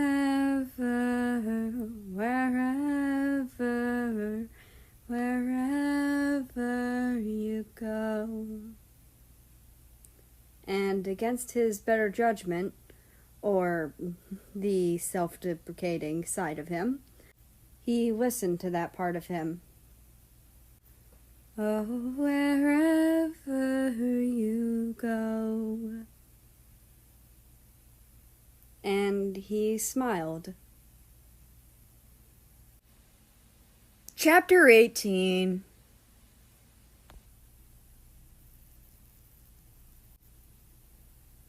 Everyone, I'd like you to meet My boyfriend. The room was dead silent. No one moved as they stared at the nervous couple. Kazakhstan was the first to move towards the pair with a welcoming, albeit concerned smile. He held out a hand to the man standing beside his brother and fluffed out his wings. "Nice to meet you. My name's Kazakhstan," he introduced, shaking the tall North American's hand. "It's nice to meet you too. I'm Canada." The man smiled kindly, his other arm interlocked with Ukraine's. "Geez, you guys look so scared." Belarus snickered at Russia, Germany, Nazi, and USSR. She, too, stood up and shook Canada's hand with a grin. "Belle, that's not fair," Russia pouted, slowly getting up as well. "You knew this was going to happen." "Well, yeah, of course I did," Belarus quipped, picking up a curious Sovi and setting him on her hip so that he could get a closer look at Canada. "But unlike you weirdos, I didn't freak out." "I'm not the one who's freaking out," Germany clamored, lifting a cup up to his lips with a shaking hand, spilling some water from the movement. Belarus gave him a cynical look as Sovi giggled at Germany's weird freakout. Ukraine folded his arms and narrowed his eyes at his younger sister. "You knew the whole time?" "Duh! That's how it works, numbnuts." "Swore!" Sovi yelled, causing Ukraine to flinch and startling Canada half to death. Belarus, however, didn't look surprised at all and just quirked an eyebrow at the young boy. "How is that a swear?"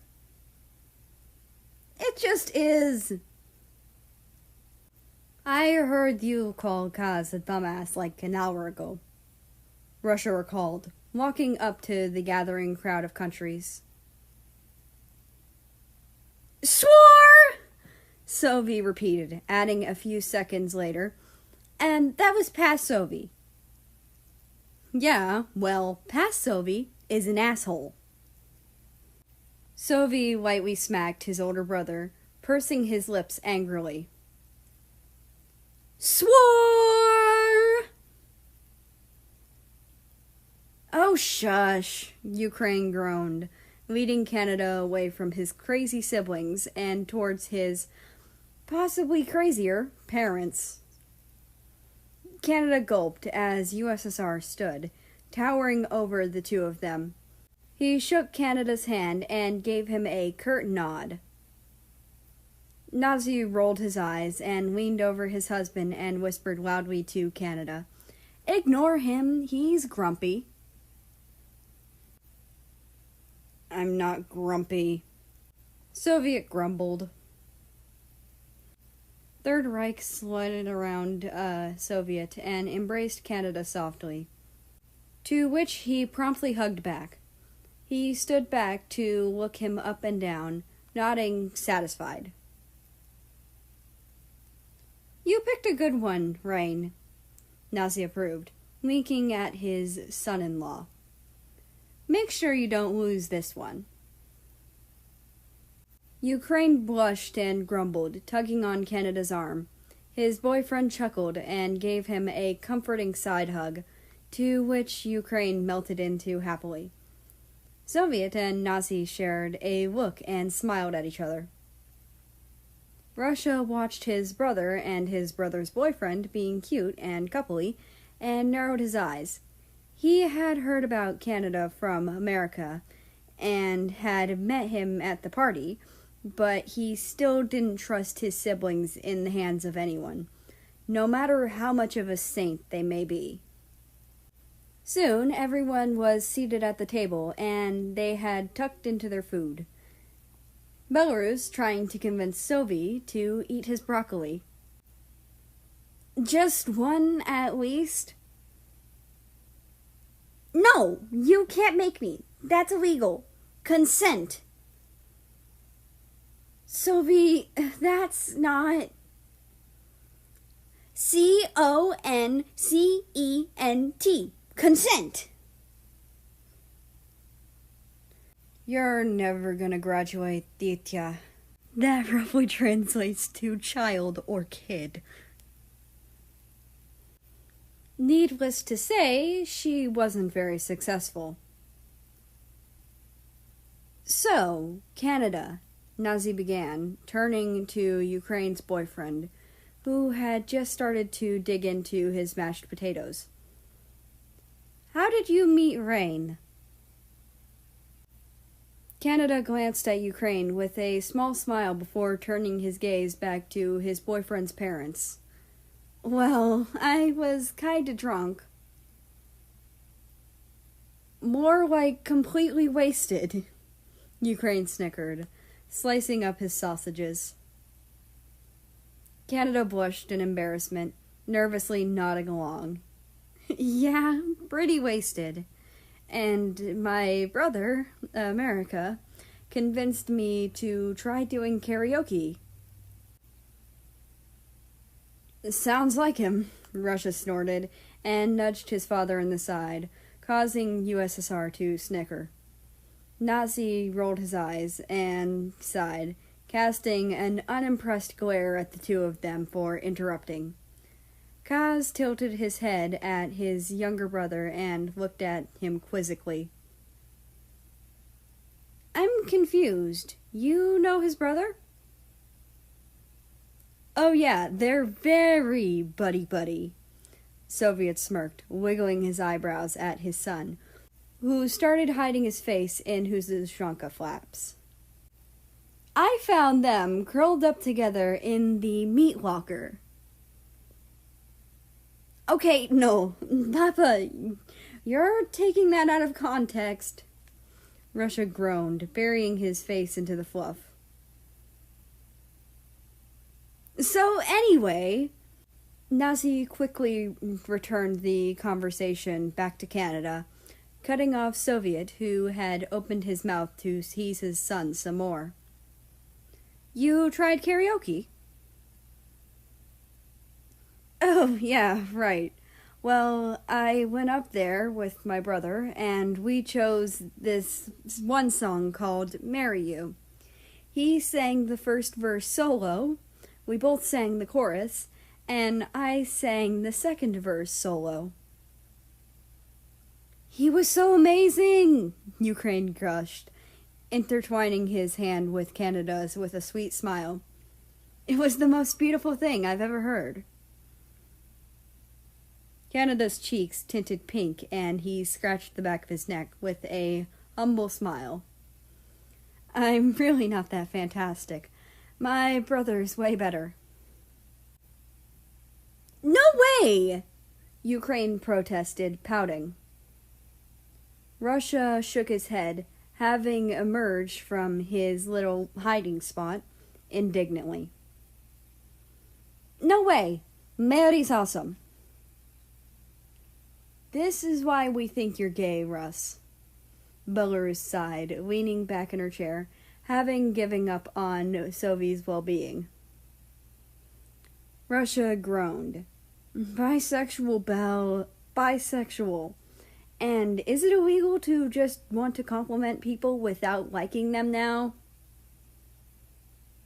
I have never, and I mean never, seen you like a girl. Like, once. Nazi and Canada were having their own conversation at this point, Reich having abandoned involving the entire family since that was just chaos. After all, Kazakhstan and Soviet were having a conversation on the best Mario game. Ukraine was defending Canada's honor for really himself and anyone who would listen, which was poor Germany, who was trying to humor him. And Belarus and her father tag-teaming Russia with gay jokes. But they were both gay, and so it canceled out. So, how did you two properly meet? Canada spooned some food into his mouth before swallowing and answering.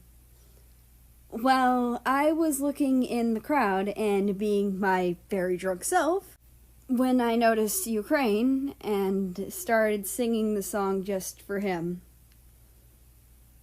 Nazi chuckled kindly. You serenaded him.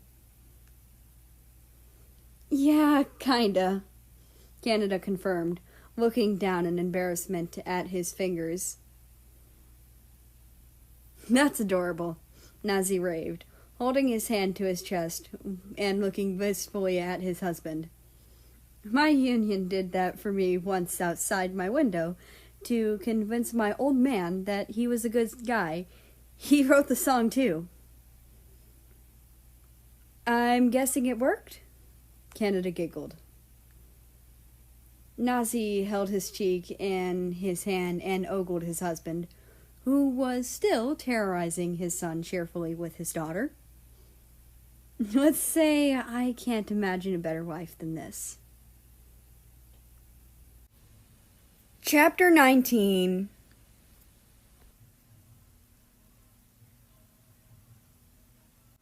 Why the bloody hell do people think I'm good at befriending people? Don't forget that one time I started a war, or that other time I started a war, or the other time I started... We get it, Dad. You're a terrible country. Get over yourself. America chuckled as he scrolled through his phone. Yeah, but at least you didn't make an atom bomb. Or a million. Australia snickered, earning a playful punch in the shoulder from her eldest brother. I don't have a million, Oz. I beg to differ, you sadist. Amor, you're going to be fantastic. I just know it. France assured, cutting off her children's bickering while she slipped on a very fluffy wool coat. I'm sure whoever Canada has picked will have a very accepting family. Right, Erhabo? The French is for love and maple. America chuckled when he heard his mother use his nickname for Canada. It had caught amongst the family. Like most of the nicknames, he awarded his siblings. Canada usually got on as Maple, Australia as Roo, and New Zealand as Kiwi. America even had a nickname of his own, of either Starboy or Spaceboy. The family couldn't quite decide. Canada had once called him Soda, since he heard Australia call him that all the time, but had gotten a stern scolding from his younger sister for not being creative, and she told him that if he was to call America that, he had to credit her every time. Needless to say, Australia was the only one that called him Soda from then on. Oh yeah, Yuki's family is so lovely and understanding, Canada confirmed, smiling at the memory of his dinner with the family. Their dads were super nice, and their siblings were really funny. There? Britain asked with a raised eyebrow. I thought Ukraine was a boy. New Zealand, who had been quietly reading in the corner, rolled her eyes at her father's absent-mindedness. Dad, Maple said Ukraine was gender fluid, remember? New Zealand sighed. Their gender changes on how they feel each day. Since I'm guessing Canada hasn't talked to them yet today, or at least hasn't asked them, they're neutral until we can confirm either they're male or female. Britain groaned, throwing back his head and slumping into the comfy navy armchair he was nestled in. Goodness gracious, when I was younger, if you wanted to be different, you had to change your hair color. Now, kids change their gender. France made an affectionately exasperated noise as she threw a pillow at her husband's head. Chien, you can't say things like that when no one can tell if you're being sarcastic or not. The French is for sweetheart. Britain chuckled at the pillow's appearance and mockingly frowned at France. My sarcasm wasn't obvious. Dad, you sound serious 24/7, America mused. He was sitting behind Australia on their spacious couch and braiding her long auburn hair, having long since abandoned looking for week-old memes on Instagram. I know, the UK whined, throwing his arms up dramatically. When in front of the family, he was always so extra. When do we need to be at the rink? Kiwi asked Canada, biting her lip. She was probably the only one who was worried about being late out of her siblings besides Canada. So, really, Australia and America were the only family members who were being super chill and weren't fussing. Weirdos. 11, Canada answered immediately, his eyes darting back and forth between his sister's face and the Eiffel Tower clock on the beige wall. Why do we have to go skating again? Australia grumbled, munching on some strange food she had called fairy bread. It was white bread covered with butter and sprinkles, or hundreds and thousands, as she called them. She had been trying to convince all of her family members to try the stuff, but so far had only managed to win over America, to absolutely no one's surprise. I still can't believe you don't know how to skate, America teased, undoing Australia's braid and fishtailing it.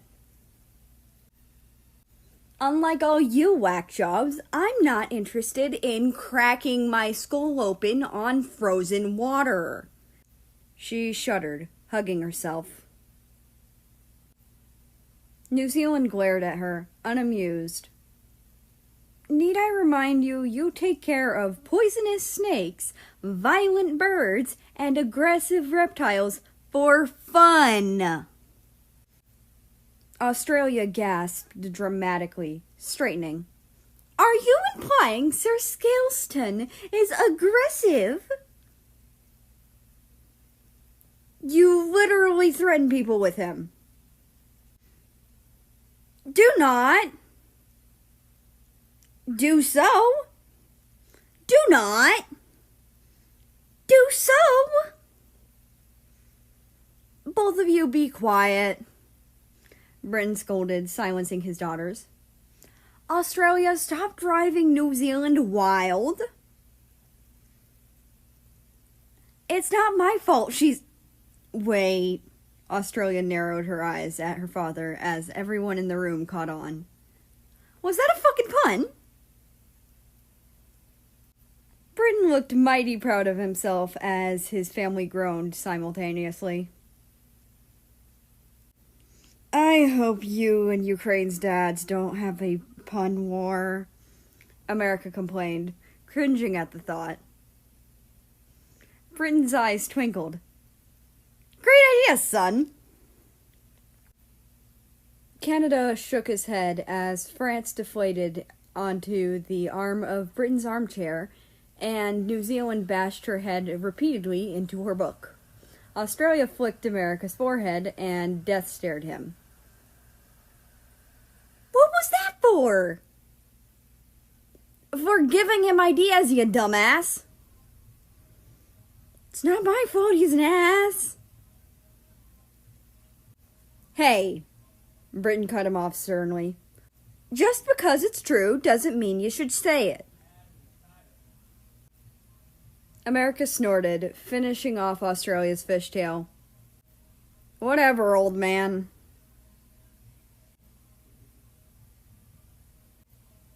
I regret this already. All of you are off your fucking rockers. You're just annoyed because it's cold, America waved off, drawing in Australia with an arm over her shoulders. Australia glared at him. "Get that arm off of me before I shank you." "With what? An ice skate?" "Great idea!" Australia grinned evilly, holding up one of her ice skates and chasing after an already running America. "Guys, stop trying to kill each other for like a second," Canada groaned, grabbing the collar of both America and Australia's shirts to keep them apart. "We need to make a good impression." "Don't worry, Brobo, we got this," America boasted, patting Canada on the head to feel more like the older brother he was, even though he was shorter. "We're super charming." "Yeah," Australia grinned, holding up the ice skate she had tried to impale America with. Canada glared at them both, very unamused, but before he could get a word out, he heard someone cheerfully call his name. The whole family turned to the origin of the noise, and only one of them was surprised at the sight. Ukraine ran up to her boyfriend and hugged him warmly, causing him to let go of his squabbling siblings. He returned the gesture and stepped back to admire her, knowing Ukraine was a her today by her long flowing blonde hair cascading down her shoulders, the navy blue dyed strip matching the sweater that clung to her feminine body, and the blue glasses that framed her face. She also had on a pair of black leggings and comfy-looking caramel Ugg boots that would soon be traded for the white ice skates in her hand. "Wow, you look stunning," Canada cooed, drawing her in for another hug, before pulling away with a frown. "But won't you get cold?" Ukraine rolled her eyes playfully and booped him on the nose with a smirk. "Nada, you worry too much." The rest of Ukraine's family arrived in tow, albeit slower. Sophie was wearing a cute gray Eskimo jumper with sweatpants and a gray ushanka that Russia had gifted him earlier that morning. Nazi, who was holding his left hand, had a warm beige winter coat and jeans. USSR, who was holding Sophie's right hand, was wearing a fluffy chocolate-colored winter coat and jeans, as well as his ushanka, of course. Belarus had a hand-woven pastel yellow sweater and black leggings like her sister, and Kazakhstan had a long-sleeved shirt with intricate, colorful patterns and dark blue denim jeans. They all held their own personal pairs of ice skates, so it was clear they had experience. As everyone greeted each other with handshakes and the like, America narrowed his eyes at a smug-looking Russia in a pastel purple t-shirt and jeans. "Oh, come on!" Chapter 20.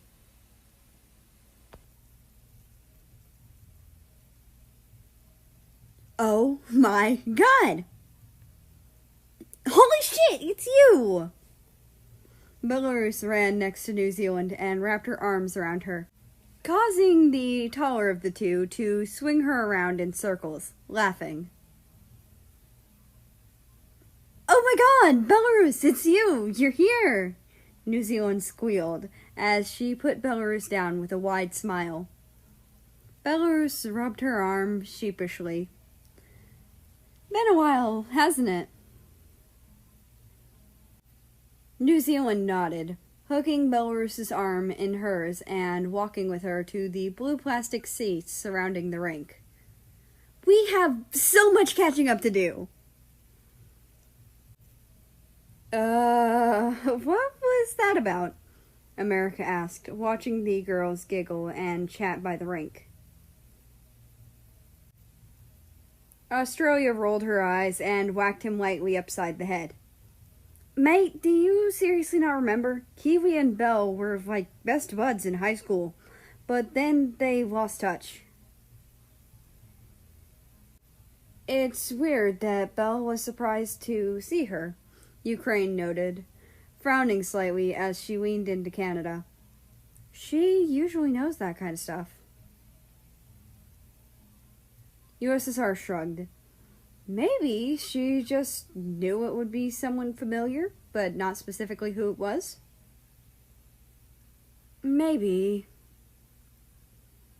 Whatever it was, it doesn't matter now, France dismissed cheerfully as she shook Soviet and Third Reich's hands. It's lovely to meet you both. I'm France. Everyone then began introducing each other with simple greetings, and soon settled into groups. The parents of the couple ganging up to interrogate one another about their child, Canada and Ukraine off in their own lovey-dovey world, Kazakhstan and Sylvie with Australia not so subtly trying to convince her to ice skate. Germany had gone with Poland to a movie and said he would be back later, so he wasn't really involved, which annoyed his father to no end. And Belarus and New Zealand were still chatting up a storm, and then that just left America and Russia. That's the name? Russia chuckled, pushing some hair out of his face. America playfully punched him in the shoulder and poked his tongue out at him. You're totally stalking me. Maybe, Russia admitted before smirking. Or maybe you're the one stalking me. America feigned a gasp and placed his hand over his heart as though he were deeply offended. Why, I would never! Russia snickered and grabbed his hand, leading him to the side of the rink, since everyone had collectively started to gravitate there without them. America didn't resist and just focused on trying not to blush from the warmth emitting from Russia's hand, despite the fact that he was basically wearing summer clothes in a -degree room. As he pulled on his skates, America asked, Russia, why are you wearing that? It's freezing. Russia shrugged, tying the laces of his ice skates. I'm just used to the cold. Figures. Once everyone had their equipment on, they all slid into the ice, some more cautious than others. Kaz and Sovi were still trying to coax Australia onto the ice, although with Sovi it was more demanding. Come on, you can do it, Kazakhstan encouraged, taking Australia's left arm gently and slowly inching towards the ice. We won't let you fall. We might a couple times, 'cause Dad says falling helps you learn, Sovi said honestly, holding her right hand since he couldn't properly hold her arm like his half-brother could. I met you guys legit a few minutes ago, and you're already trying to kill me. The ice won't kill you, Sophie frowned. Yeah, it'll just bruise. Like that makes it any better. Australia held onto both of the boys for dear life and shut her eyes tight as they all slid onto the ice in unison. To her surprise, when she opened her eyes back up reluctantly, Australia was still steady on both feet. Kazakhstan smiled at her and nodded to Sophie as they both smoothly began to glide her in between them, keeping her steady whenever she would wobble. She smiled confidently after a few minutes of this and straightened, letting go of the boys and gaining courage to skate on her own. The European countries let her go without much of a fight and watched as she took her first steps alone, before immediately falling on her face.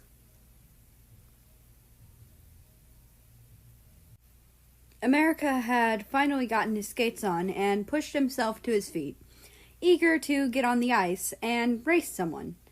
However, his plans were quickly delayed slightly when he noticed that Russia awkwardly was standing by the entrance of the ring, watching their families glide on the ice.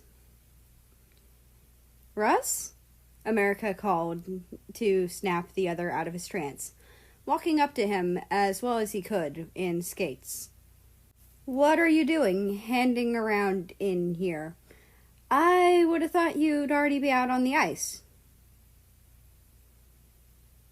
I actually can't skate," Russia admitted, shuffling from foot to foot nervously. America raised an eyebrow skeptically and shifted his weight onto his right leg, crossing his arms and sticking out his hip. "Really?" America scoffed with a smile. "Russia, Mr. Never Sees the Sun and Snow Reigns Supreme, can't ice skate." "I know it's weird." "Weird doesn't even cover it," America snorted. "You're literally in a t-shirt and jeans right now. You can't tell me you can't skate when you live in a place that's so fucking cold you don't actually mind this." "Just shut up and help me." Okay, America giggled, slipping his gloved hand into Russia's. Russia's face tinted pink as America gently directed him towards the ice, careful not to let him trip over. They reached the edge, and America slid onto the ice, swinging around gracefully and placing his free hand on Russia's free one. They were positioned so that Russia hadn't touched the slippery ground with his skates, and America was facing him. "Ready?" America slowly skated backwards on the ice and brought Russia forward, carefully watching as Russia wobbled this way and that, trying to get steady on his skates as he walked after America. "Ruski, don't lift your feet, okay? Look at my feet," America explained, directing Russia's attention to his stance as they moved. "I'm just staying on the ice, and not really lifting my feet unless they go too far in one direction. You're still trying to walk. You gotta glide." Russia nodded and concentrated on gliding, pushing each foot forward shakily and drifting along. Soon, the shakiness had disappeared, and Russia was determinedly coasting, making sure that his feet didn't stumble or lift too high to make him misstep and fall forward into America. "See? Now you got it!" America beamed, squeezing Russia's hands. "You're a natural, Russ."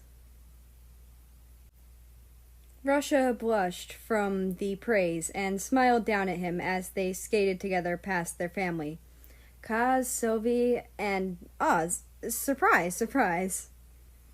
America's innocent smile turned into a devilish one as an idea formed in his head. Russia knew that look. "America, what are you—" Without warning, America yanked his arms back, causing Russia to lurch forward and crash into him. Surprisingly, America adjusted his stance to accompany the newfound weight on top of him, and just looked down at a stunned Russia with a shit-eating grin.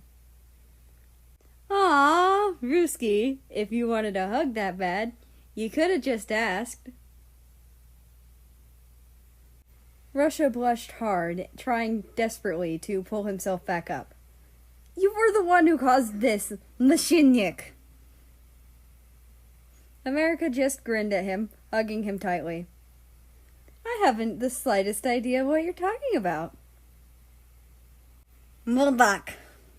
Sorry for not cutting off myself properly, but that is Russian for asshole. "Canada, that's not fair!" Ukraine yelled as Canada wrapped her in a hug and shouted tag. "Is too." is not! You can't go the other way. You have to stay in the same direction. You're just a sore loser, he snickered, burying his face into her hair and tightening his grip around her waist. America let go of Russia, but still held his hand, just to make sure he didn't fall, of course. That's very straight, he chuckled, putting a hand on his hip. Canada rolled his eyes playfully and raised an eyebrow. And that's very gay, he jabbed, nodding towards their intertwined hands. Russia blushed, but didn't let go, shoving his hand in his pocket to stop himself from covering his face with his ushanka flaps, as he stared at his suddenly very interesting ice skates. Oh, this? America asked, playing dumb as he held up Russia's hand for the world to see, not giving a damn. If Russia didn't like it, he could always just let go. I'm just teaching him how to ice skate, since he said he didn't know how. Ukraine burst out laughing when she heard that, and she would have almost fallen onto the frigid ice had it not been for Canada supporting her torso. Russia not knowing how to skate! Ukraine managed to gasp out between fits of laughter. He's the best skater I know. America swiveled an accusatory gaze to the tall country he was holding the hand of, who was blushing so hard he looked basically like his dad. America looked down at their hands and back up at his face, back down and back up again. Then it dawned on him. Aw, Ruski, America cooed, wrapping Russia in a side hug, much to the taller's surprise and further embarrassment. You know, you can hold my hand whenever, don't ya? Kasave! Russia screeched with a beet-red face, flailing his arms about in distress, careful not to actually hit America. The Russian roughly translates to, shut the fuck up. No, what about me? Canada pouted down at his girlfriend. Don't worry, nobody, Ukraine reassured, wiping the tears that had started collecting in her eyes as she finally stopped laughing so hard. You're better. Suddenly, the upbeat song being played from the speakers that adorned the cement walls ended, and a new song began. A slow, loving song. One that America and Russia knew all too well. I've been awake for a while now. You got me feeling like a child now. Third and Soviet immediately smiled at each other and began dancing on the ice, gliding and drifting this way and that in an endless tango of careful movements and loving glances. France and Britain soon did the same, not as gracefully, but just as lovingly. Canada and Ukraine lapsed into a slow dance as well. A more modernized way to slow dance, but slow dancing nonetheless. Across the ice, Belarus and New Zealand were just swinging each other in circles, laughing and dancing in their own way. Kazakhstan and Sovi had finally, somehow, gotten Australia to glide a bit, but she completely refused to try dancing, shaking her head so furiously she almost fell over. Again. For like the 7th time. America had released Russia, and his cheeks flushed as he remembered the last time he heard this song. Why did the universe hate him so much? Russia, however, swallowed his embarrassment and smiled softly at the song, looking at America from the corner of his eye. He chuckled softly when he saw how bashful America was being, and he held out his hand to the shorter country. America stared at the hand, turning to search Russia's face for the answer. But Russia only smiled.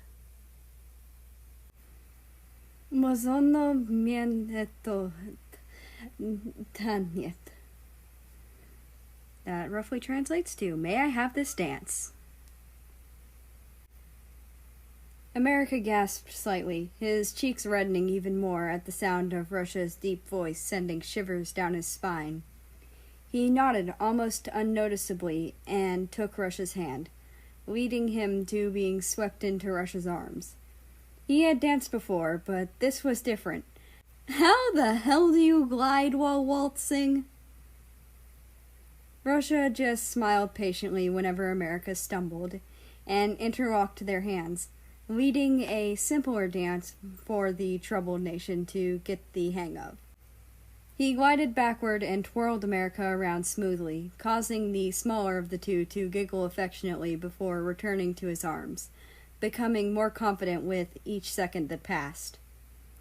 Russia twirled America into him before twirling him back out, earning more laughter. America seemed to really enjoy the feeling of being spun. It felt nice to make him laugh. They floated along the ice rhythmically, all their movements in sync and matching perfectly.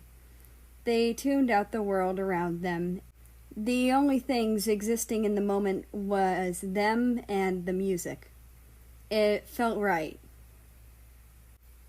As the song began to drop off its end beats, Russia slipped a strong arm around America's waist and dipped him, drawing a startled laugh from the other. Russia smiled with his eyes half-lidded as he watched America close in pure bliss. He leaned down to the other's ear and whispered, "You sang it better." America's laugh stopped in an instant as he realized the implications behind that single sentence, his blush returning as he stared at a smug Russia with his mouth agape. All too soon, he was righted, and Sylvie had whisked Russia away to show him Australia's progress, and America was left standing alone with a bewildered look on his face. Russia had heard him. Shit. Chapter 21.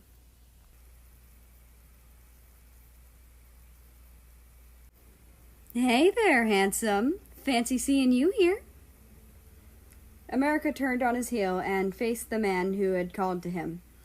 He blushed, wide-eyed, and rubbed the back of his neck, looking down at the ground.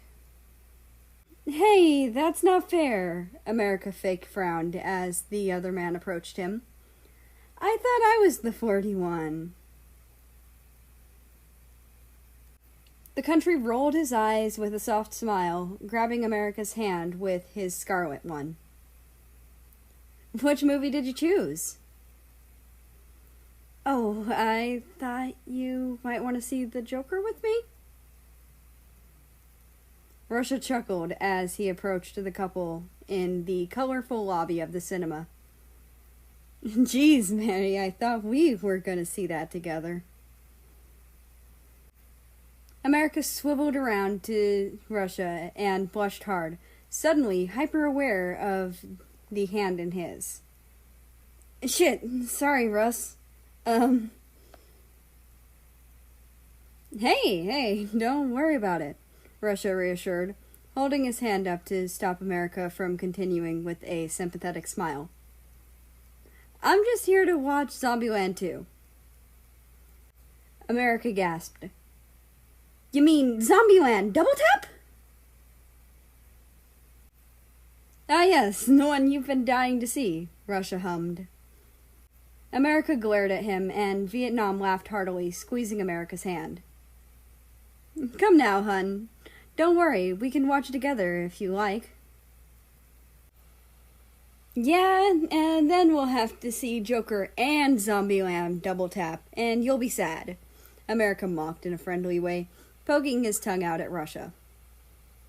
Russia just shook his head and rolled his eyes. Right. Sure, you two have fun. Bye, Russia, Vietnam called after him with a big happy wave. Russia waved politely in return and strolled over to the cashier so that he could get some popcorn and other snacks.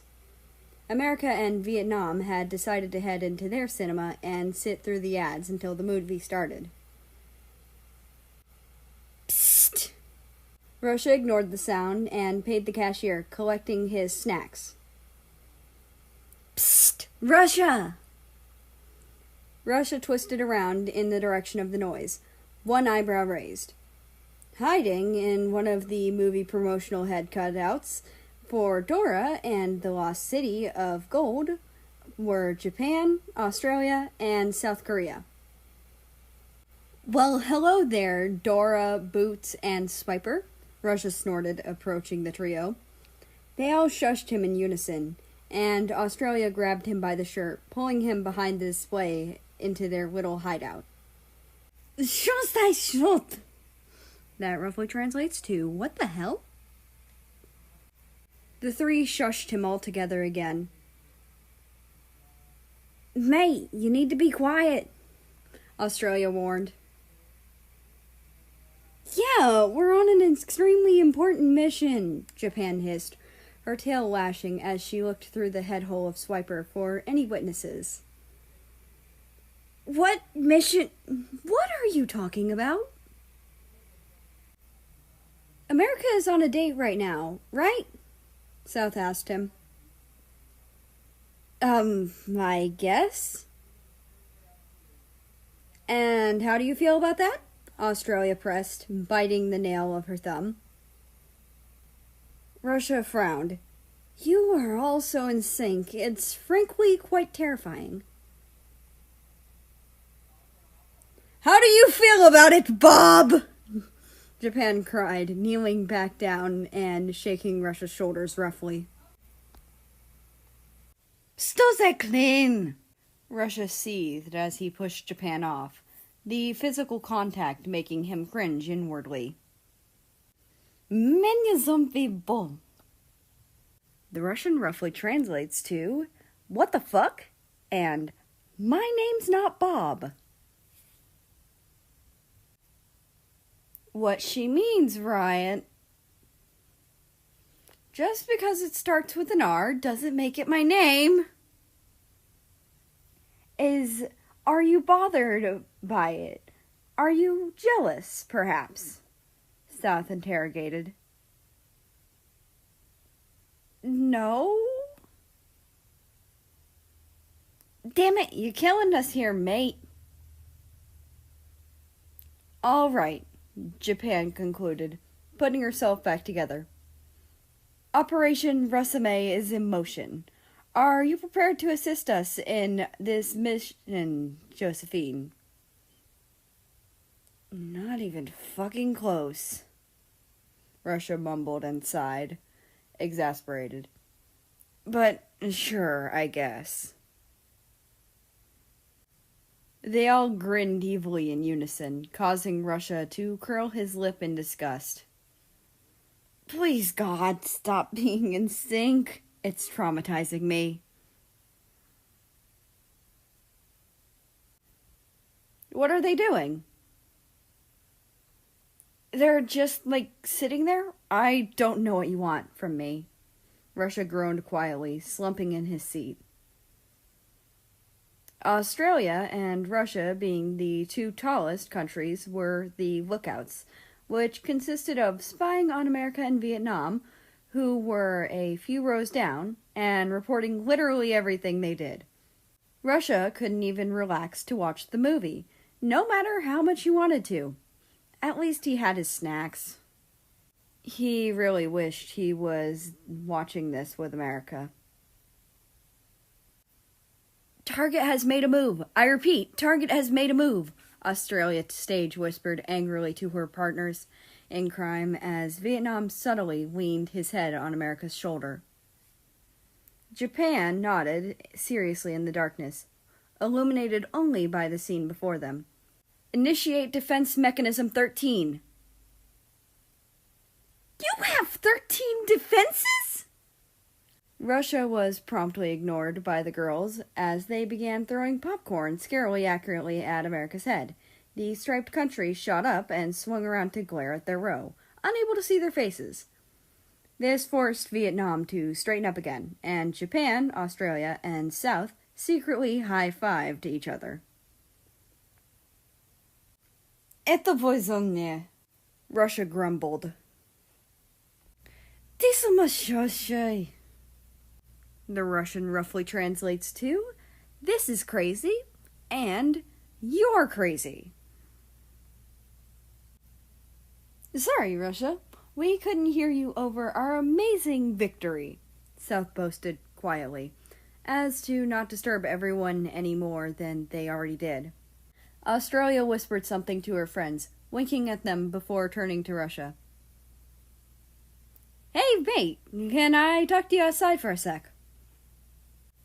Russia nodded, confused, but stood up and left the aisle in order for the shorter country to scoot out after him. They left theater 8 together, and Australia leaned against the wall and crossed her arms. So, she began, looking at him seriously, all the silliness from inside the cinema gone. Do you like my brother? Что? That roughly translates to what? Russia was startled, absolutely. Sure, the trio had been babbling some nonsense about this Rusame bullshit, which he assumed had something to do with progressing his and America's relationship, but he wasn't expecting Australia to just spout that bullshit to his face. Australia frowned. Sorry, mate. I don't know what that means. It doesn't matter. I'm just confused. Australia tilted her head.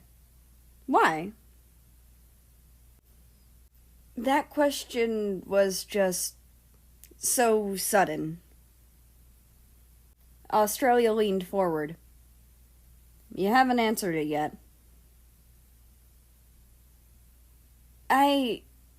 Russia bit his lips, staring at the ground, as a blush began creeping onto his face.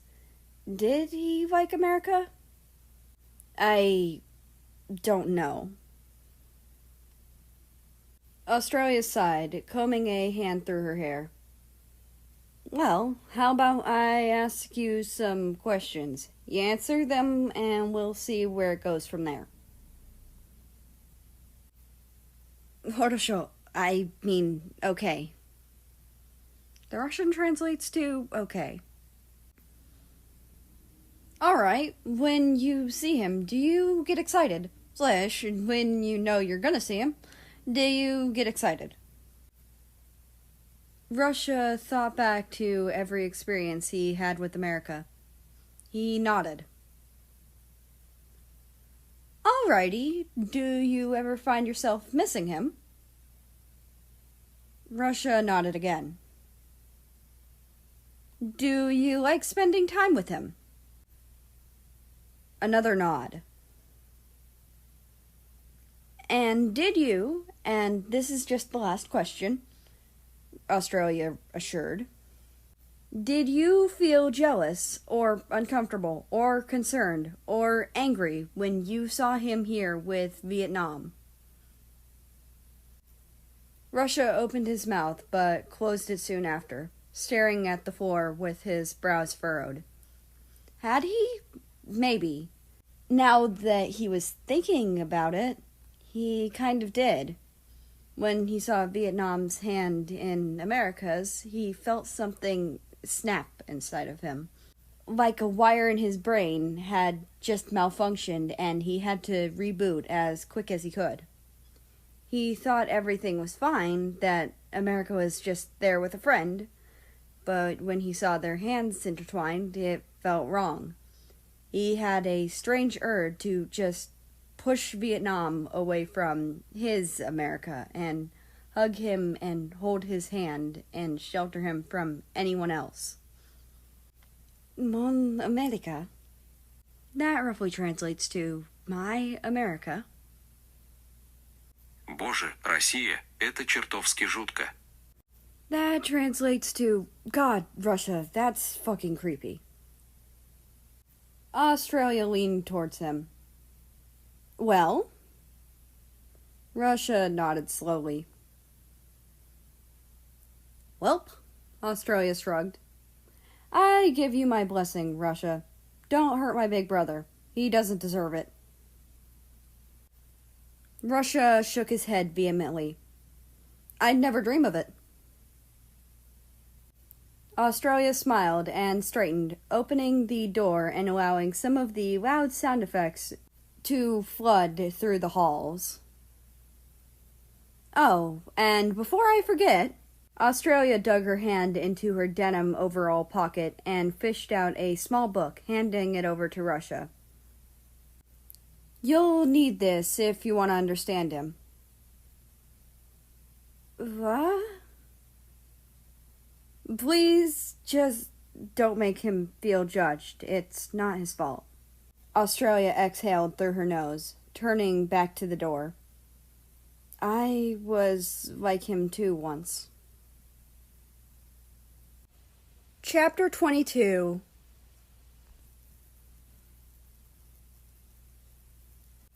Quick! Catch that cat! It stole my wallet.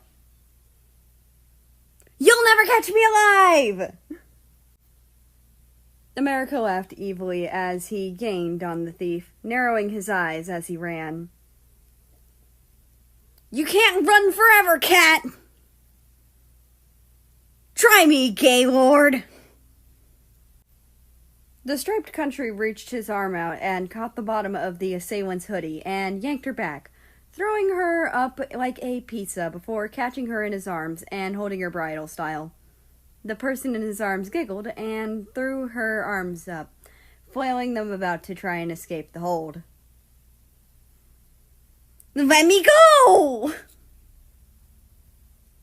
Nope, you deserve this after being so cocky, America retorted, throwing her over his shoulder and dipping his hand into her pocket and retrieving his wallet. Plus, you took my wallet, you asshole. Japan pouted, going limp on America's shoulder as he walked to their usual hangout spot. You're mean. I know, America purred. Hey, Japan straightened up slightly, turning to whisper into America's ear. You know, all the monoskins are staring at us, right? America shrugged, continuing down the street, despite the stares the two were receiving. They're harmless. They probably just think we're dumb teenagers or something. I hope you're right, Japan agreed before her frown shifted into a smug smile. You're paying for lunch, right? Not on your life, J-pop.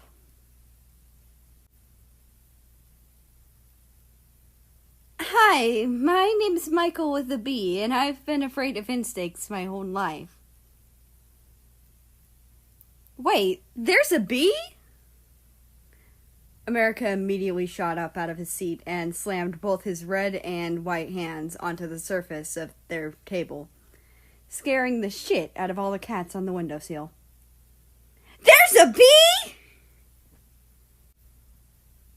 Japan laughed hysterically, pulling America down to the table as he wheezed. All the cats surrounding them glared at them in disappointment, some sashaying off to pester some of the other, quieter customers. Oh my god, Japan stuttered out between giggles. Stop, you're gonna get us kicked out. I'll say. America and Japan got over their laughter as quickly as they could, twisting to meet their visitor. Standing over them in the cat cafe, with her headphones around her neck and her hands in her hoodie pockets, was South Korea, with a small smile. Japan was wearing a similar hoodie since she had made both of them for herself for Christmas. The only difference was where South had blue accents, she had lavender ones, with little cat ear extensions for Japan to hide her body accessories, as America always put it. South! Japan squealed, jumping up and launching into the standing country, causing the shorter of the two to stagger back and slightly laugh. Japan rubbed her cheek against South's with a wide grin as America remained in his seat and just watched. Southie, I missed you so much! We were literally together yesterday. Japan pouted, pulling back slightly to look at South's face. Well, yeah, it just hasn't been the two of us. Australia was with us yesterday.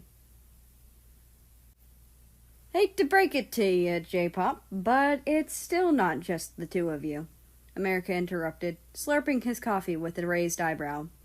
Also, what were y'all doing with Oz? South Korea and Japan shared a look before they both quickly spat out excuses while trying to squeeze into the booth. Well, we were going to... South hesitated.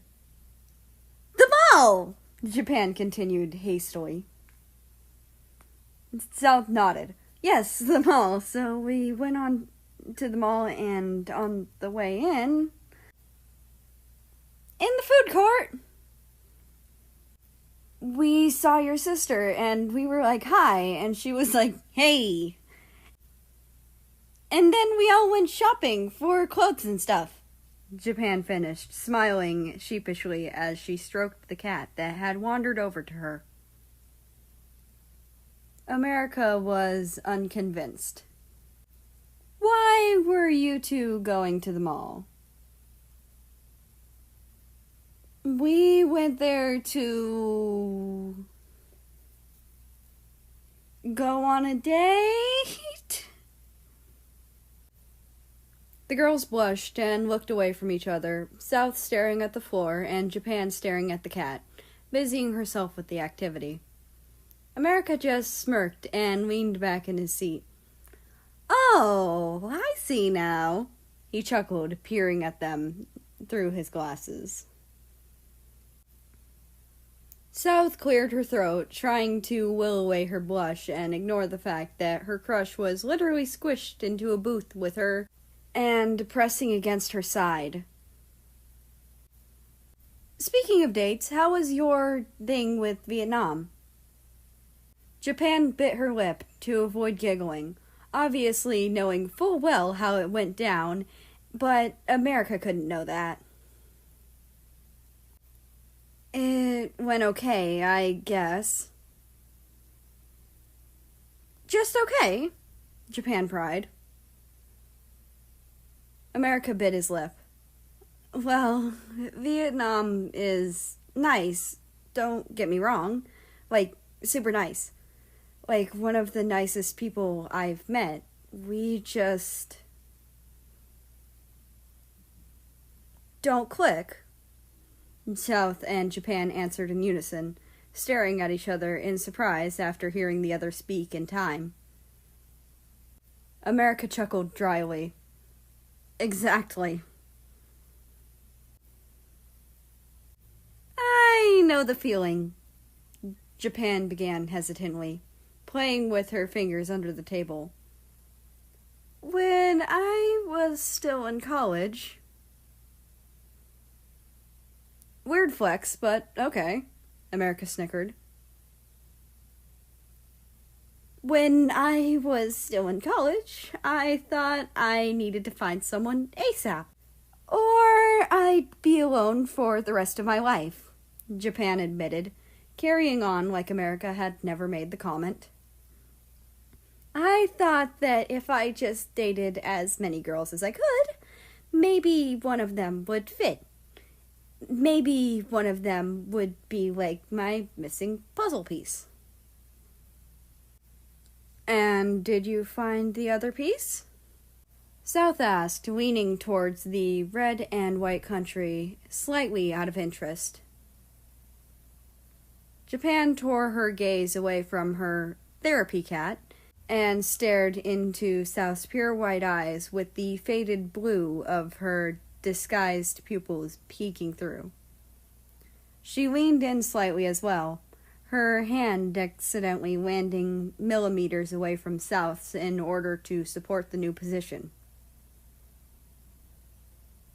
"Yes," she breathed, glancing down quickly to South's lips before her gaze returned to her gorgeous eyes. "Welp," America said suddenly, causing the girls to rip their eyes off one another and realize where the hell they were. The striped country stood and grabbed what remained of his coffee. "I'ma go, 'cause I'm being a serious third wheel here." He scooted out of the booth and winked at the two, over-exaggerating his head movement so the action was more obvious. "You kids have fun," he cooed before fluttering his fingers in a wave and strolling out the door. Japan and South Korea stared at each other, their blushes growing intensely. "So," Japan began awkwardly. "So," South echoed. "Wanna make out?"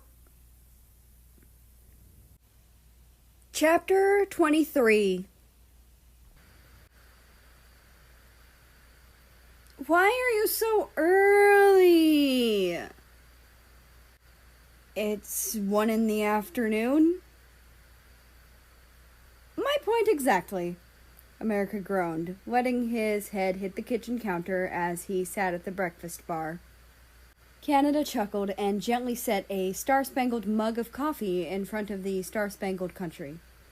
America lifted his head from his arms and smiled sleepily as he scooted the mug over to his mouth and sipped, enjoying the bitter taste of the warm brown liquid. America smiled up at him gratefully. "Thanks, Nada." "No problem, eh?" Canada chuckled. "Oh, by the way, Mex is coming over to help me with some stuff." That got America to wake up. "What you doing? Knitting sweaters? Making Christmas cards early? Planning Halloween costumes early?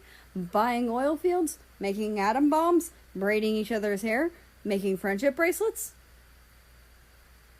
"Wait, what were those middle two?" "Making Christmas cards and planning Halloween costumes." "Ooh, a good idea for Halloween, since it's coming up, is to go as Little Red and the Wolf." "Oh, wait, no. I think I want to do that with Russia.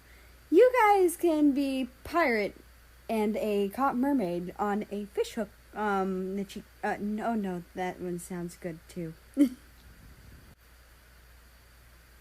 "You should be writing this down," Canada mused, picking up an apple from the fruit ball and biting into it. America pointed at him with a grin. "Great plan, Moose Man." Just as Canada opened his mouth, the doorbell echoed through the mansion, and he jumped slightly, leaving his apple on the counter as he eagerly walked through the living room to the foyer where the double front door sat. America took a long slurp of coffee before following after his younger brother sluggishly. "Mexico!" Canada cheered happily, embracing the shorter country in a big, warm hug. Mexico grinned and hugged back, burying his face in Canada's shoulder. "Hola, gran amigo." The Spanish translates to, "Hi, great friend." Canada stood back slightly, his arms still around Mexico as he thought about the phrase. "That means, hi, good friend, right?"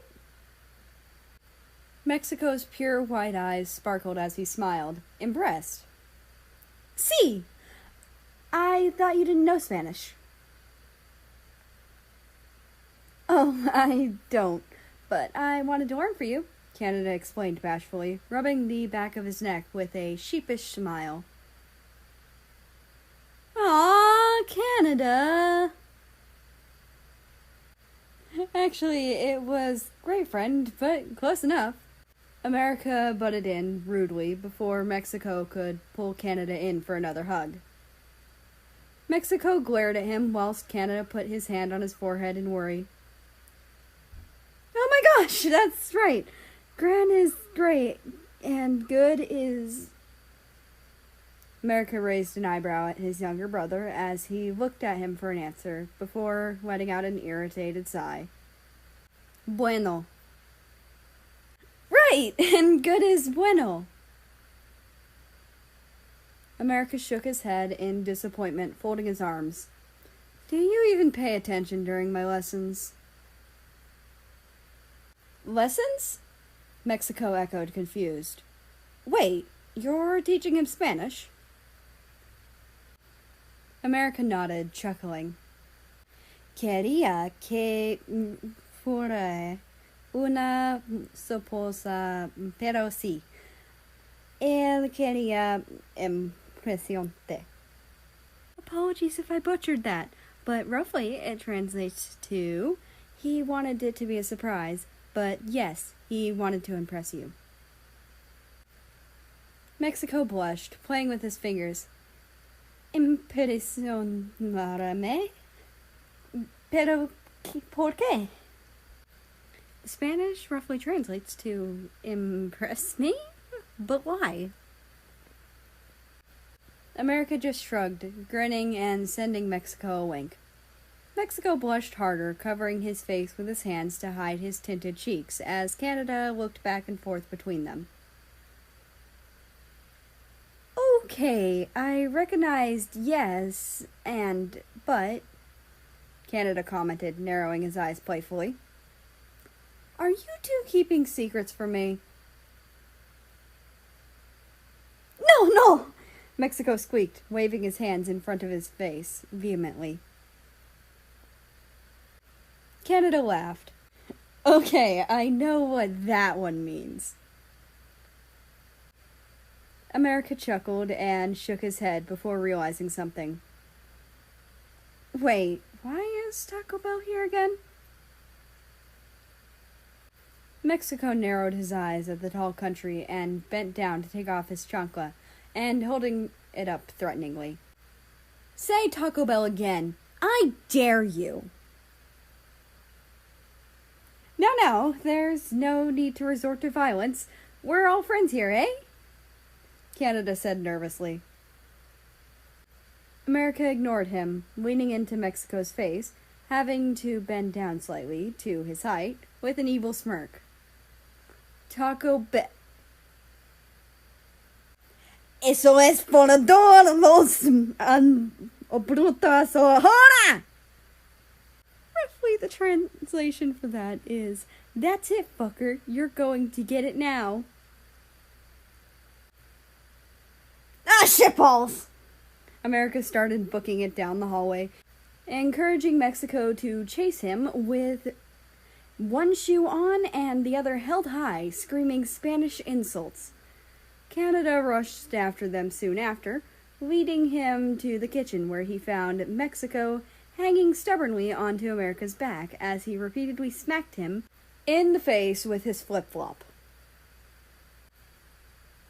Take it back! Over my cold, dead body! Mexi! Canada pouted, holding his hand out. Mexico stopped attacking his tall friend and took one look at Canada's face and sighed, reluctantly handing over his shoe. Canada smiled appreciatively and slipped the shoe back on Mexico's foot, helping him off his older brother's back. What the fuck? America mumbled, rubbing the back of his throbbing head. You listen to him, but not me. Mexico glared at him and flipped him off, still holding on to Canada even though he was safely on the floor. Canada just laughed at his brother. Because you're not worth listening to. America poked his tongue out at Canada while Mexico enjoyed the striped country's suffering. Ha! Even your brother thinks you suck. You suck! I'll suck you!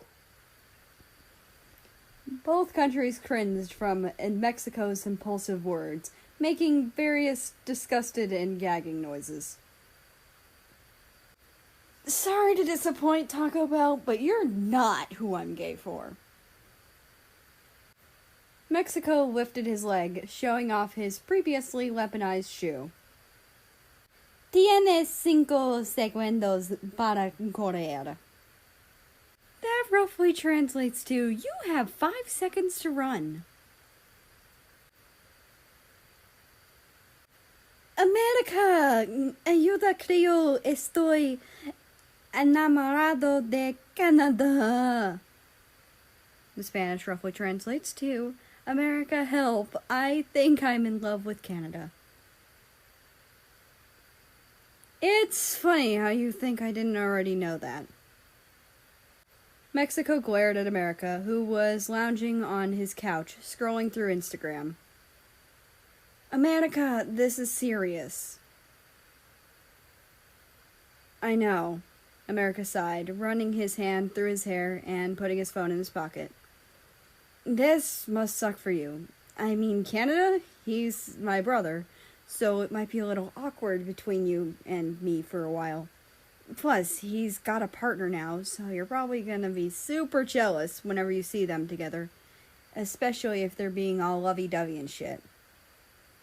Mexico's lip quivered, and he collapsed onto the couch beside America miserably.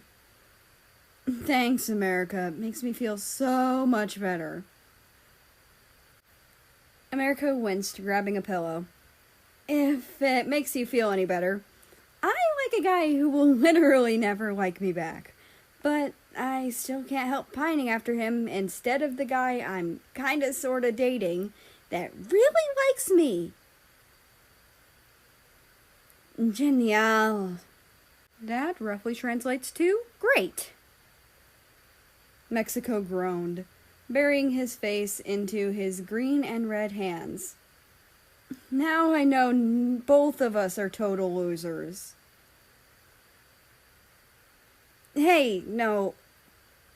America paused, pursing his lips. Well, I was gonna say something inspiring and good about our lives, but I really can't think of anything. Mexico groaned again and glared at him between his Christmas-colored fingers. You're a fucking rain of sunshine. I'm glad you like my comments, asshole. No, but fucking seriously, Mexico hissed. What the hell am I going to do? America winced, rubbing his temples under his sunglasses. I don't know. America? America turned to Mexico, his expression softening when he laid his eyes on the small country who was biting his lip with watery eyes. Please help me. I don't want Canada to be hurt, or me. I'll help you, I promise, America vowed sincerely. Mexico nodded solemnly, and America bit his lip, furrowing his brows. They both had a thought in silence before a sly grin grew on America's face. Taco Bell! Jodete. That roughly translates to, fuck you. I have an idea. Chapter 24.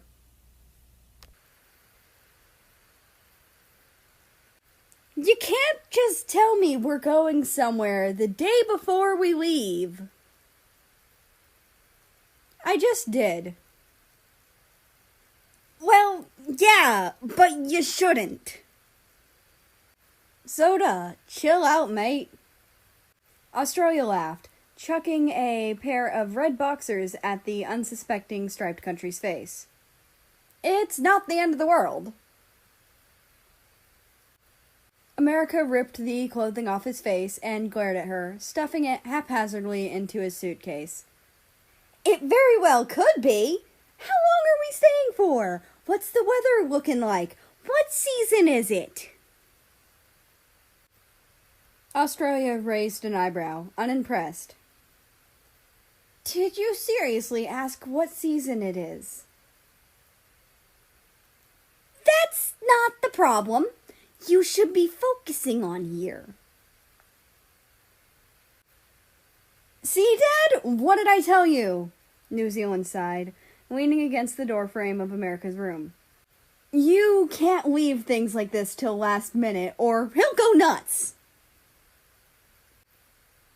Yes, I suppose you were right again, Britain agreed quietly, sipping at the English breakfast tea he had in his hand. Jesus, Soda, it's not rocket science, Australia teased as America stared at his clothing. She could hear the cogs practically moving around in his brain. All you need is day clothes, maybe some dressy things, a jumper, pajamas, undies, toiletries, and togs. Togs? You mean we're going swimming? America asked furiously, dashing over to his closet and throwing his outfits in search of swimwear. New Zealand chuckled tiredly and tucked her hair behind her ear, standing up straight and wandering out of the room. I'm going to eat. You kids have fun. Britain perked up at that. Oh, may I join you, dear? I know you were big on holidays and everything, but this is impressive, amazing, marvelous, stupendous, astounding, ridiculous. America pouted, crossing his arms and sliding down in his chair. What do you mean? Russia smiled patiently at him, raising his eyebrows. Seriously? What? You have a binder of couples costumes for Halloween, Russia explained slowly, as if he were addressing a small child who couldn't quite wrap his head around the fact that dinosaurs were extinct. And Russia rubbed his temples, closing his eyes. You know we're not a couple, right? A slight smirk played at the corners of America's lips. I mean, we could be. Russia playfully glared at him and flicked him in the arm. The two of them had completely separately decided to go to their local sandwich shop, both for different reasons. America had arrived around 10 minutes earlier than Russia for both food and to look over his costume ideas for Halloween, desperately wishing for a second option. Lo and behold, Russia arrived looking for a snack and ended up getting roped up in America's shenanigans. Again. It seemed the universe could just not chill out. America, no. Bad. America bit his lip, trying to hold back a laugh as he wiggled his eyebrows suggestively. Oh, Russia, call me a bad boy and punish me. A blush crept onto Russia's cheeks as he covered his face with his ushanka, glaring at America for real, but still with the hint of a smile. Oh, I'll punish you all right, he growled huskily. I'll make you unable to walk. America's cheeks heated up as he opened his mouth to speak. By breaking your fucking kneecaps. America blinked. Once, twice. Oh, I don't mind being treated rough on my knees, Ruski. He cooed with a smirk, regaining his composure. What? How? Russia half laughed, half yelled angrily at the smug American. How do you even do that? Do what?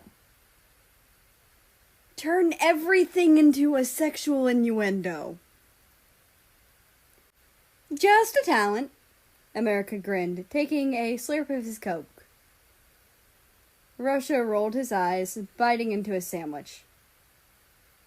America frowned as he used his straw to dunk the ice cubes in the drink towards the bottom. Russia glanced up at his meal, his brow creasing. You're quite quiet today, Maddie, Russia observed, making America look up. Is something up? America chuckled breathily, playing with the ice some more and watching the condensation on his glass cascade towards the table. Did Ukraine tell you about the trip? Now, Russia was even more confused. The dumb thing your dad has planned? That's the one. I thought you loved sappy get-together things like that. America rubbed the back of his neck sheepishly. Yeah, I guess I'm just worried about some stuff. Russia leaned forward, frowning. What stuff? His anxiety, his depression, his eating habits, his episodes, his eyes.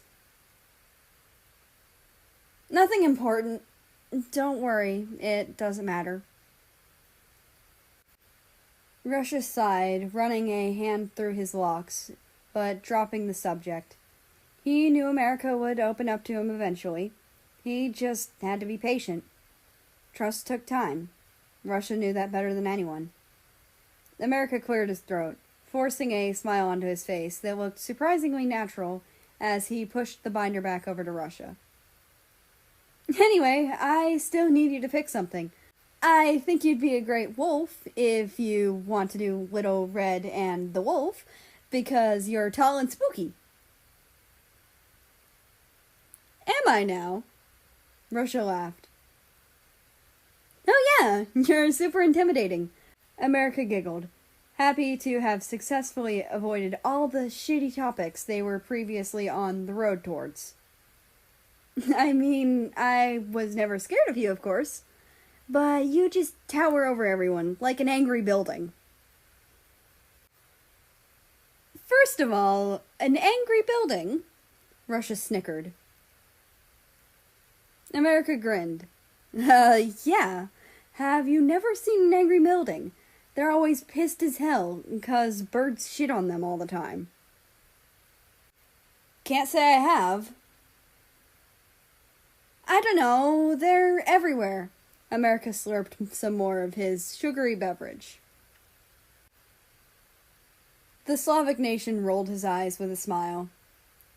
Right. And what was second? Russia's lips twitched in a mischievous smirk as he went over the table to whisper in a low, husky voice to America, gently lifting his chin with 2 fingers.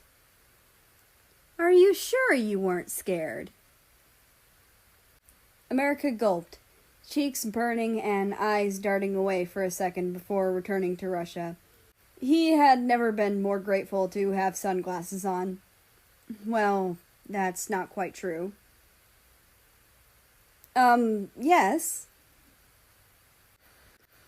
Dai kolibasa.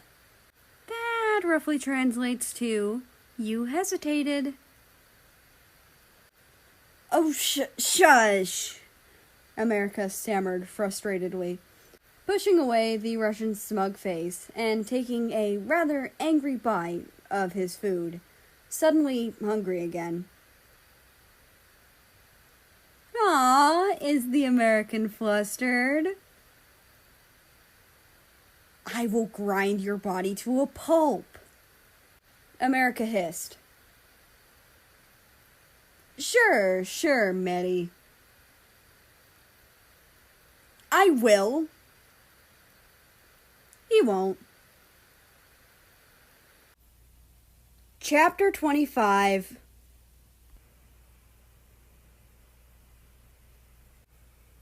Okay, kiss, marry, kill. Japan, China, and Canada. I guess I'll marry China, 'cause he's fucking loaded. Kill Canada, because, ew, cooties. And kiss Japan, 'cause it's not like I haven't done it before. What? America snickered as he watched Russia's eyes widen in surprise, patting the taller male on the shoulder. Dude, chill. I'm sorry, let me get my head around this, Russia muttered, rubbing his temples with one hand and pointing to the floor with the other as they walked. You have kissed Japan. Yep, it's a funny story, actually, America laughed, swinging his arms back and forth. Me and Chap were at a party in my first year of college, her third, and just went fucking ham on the alcohol. Whiskey, wine, vodka, beer, scotch, rum, sake. We had everything, you name it. I'm pretty sure we permanently destroyed our livers. Sounds like a good time, Russia chuckled. Then, as most parties go, someone grabbed an empty beer bottle and called out everyone to play a game of spin the bottle. Japan sat next to me on the left, Mexico on my right, who I didn't know at the time. So it was my turn and I spun the bottle. It landed on Japan, yada yada yada, you know the drill. That wasn't a very interesting story, Russia pouted, disappointed. America only grinned. No, I haven't gotten to the best part yet. Everyone started cooing and teasing and shit, and Japan got really uncomfortable. Me, being the dumb gay drunk I was, decided to come out of the closet right then and there and yell to everyone that I was a fat gay dinosaur. No one believed me, of course, so obviously I took the last resort. America turned to Russia as they strolled on, grinning widely and using his hands in a very animated way as he half-acted out the events of his drunken endeavors. I grabbed the nearest guy, which happened to be Mexico, and just smashed our faces together in the most sloppy, gross kiss of my life. Russia cringed and made a gagging noise, causing the two to laugh. I mean it. I didn't even look properly, and he was like a foot shorter than me, so my mouth wasn't even really on his, and the amount of drool was just... Ew. God, stop! Russia cried, holding his stomach out of both disgust and laughter. America beamed proudly, patting his back. And that, my Slavic friend, is how I simultaneously stood up for my lesbian bestie and met one of my closest friends to date, and what I could only call the best of first impressions, all while being drunk off my ass. Russia sighed, kind of relieved the story was over. Although that was disgusting, I have to hand it to you. You're a fantastic storyteller. Why, shukran lak. If I butchered the Arabic, I'm sorry. It roughly translates to thank you. Russia stopped in the middle of the pathway of their college campus, tilting his head in confusion at the smaller. He opened his mouth to ask America what he had just said, but stopped when he saw the other's face. America had also halted in the middle of the walkway, now holding his throat with a gaping mouth. Behind his sunglasses, his eyes were wide in surprise and fear. His whole body was trembling more and more violently with every second that passed between them. America, are you okay? Sto bene! America interrupted indignantly, tensing more when he realized he still wasn't speaking English. Tianan, Tianan, Tianan, Tianan. The Italian translates to, I'm fine, and the Chinese is, oh God, oh God, oh God. America, I can't understand you. Russia's brow furrowed in dismay as he watched his shorter friend stumble backwards, hand still firmly clasped around his neck. Do you need me to call for help? ไม่ฉันต้องการให้คุณปล่อยฉันไว้ตามลำพัง That roughly translates to, no, I need you to leave me alone. I don't... Before Russia could finish speaking, America began hacking violently, gasping for air as he clawed at his own throat, as a strange liquid seeped from beneath his sunglasses and down his cheeks, splattering onto the floor below. Russia reached for him, but turned away, coughing the same strange liquid out onto his hand. The substance was black as coal on a moonless night. It was thick, too, slowly dripping onto the floor in large black blobs, exploding like bombs on the ground and flicking tiny pieces of shrapnel onto the two countries. America! Russia swiveled around to see Antarctica nearly bowl over him, Greenland and Mexico hot on his heels. Once the icy country reached his friend, he wrapped him in a hug as he spat out more of the black goop, trying to offer nonverbal encouragement. Greenland saw fit to pick America up and lug him over his shoulder, pressing his forehead to his boyfriend's to assure he had everything covered. Mexico, however, decided the best idea would to scream America's name at his face. Will you stop that? Greenland snapped, whipping his head around to glare at the North American country as he marched in the direction of Antarctica's dorm room. Sorry, I just wanted to snap him out of it, Mexico murmured, trailing after the three taller countries with uncertainty. Russia shook his head and ran in front of the group, walking backwards while addressing them. What's happening to him? Antarctica looked at him solemnly as he continued to try and comfort America through back rubs and soft pats. Ak Dievs, kāpēc tam vajadzēja būt tagad? Visu laiku kāpēc? Ngayon? Sumisigaw, napakaraming hiyawan at dugo. Napakaraming dugo. Warum hebben ze me verlaten? Was ik niet goed genoeg? Ich wollte niemanden verletzen, das bin ich. Извините, я не это имела в виду. Proszę wybacz mi.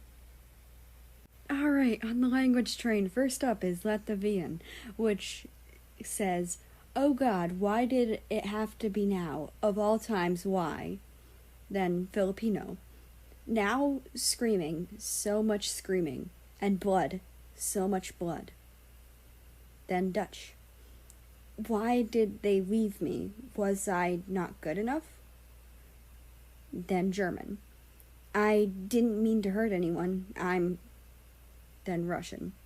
So sorry. I didn't mean it. Then Polish. Please forgive me. Why is he doing that? He said he was sorry. Why is he sorry? Greenland turned his questions down with a cold glare, walking faster as he felt the country clinging to him undergo another violent coughing spasm. Questions aren't going to help him, so you better stop fucking talking or leave, he scowled. He was afraid of what he might see. Start of Act 2, Chapter 26.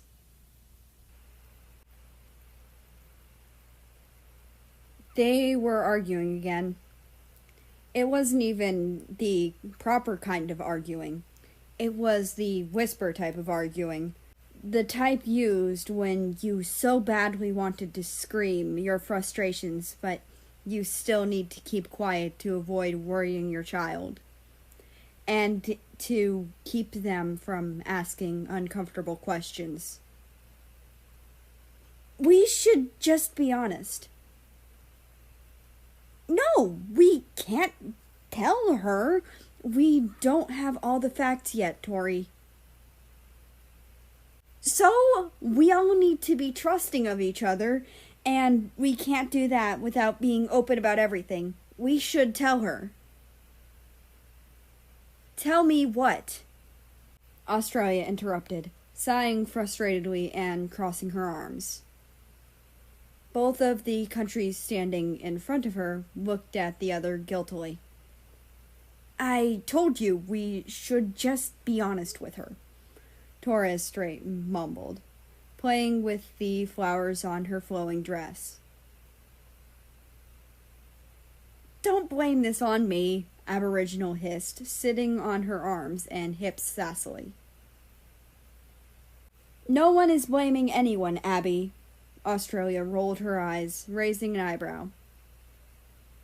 Torres Strait walked forward, holding Australia's hands in her own as best as she could without a physical form. I'm sorry, sweetheart. We would tell you if we knew everything. Well, I already know something's happening, so why not tell me? It's about your brother, Aboriginal sighed, her expression softening and her arms lowering.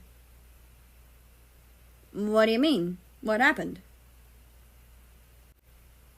Aboriginal and Torres Strait sighed in unison, leading Aboriginal to turn away and Torres Strait to gently take her hand and squeeze it, offering a soft smile.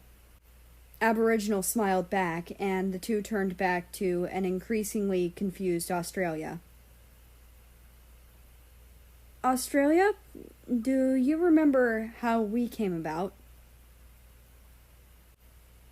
Australia raised an eyebrow and shifted her weight onto her other leg, placing a hand on her hip like America usually did.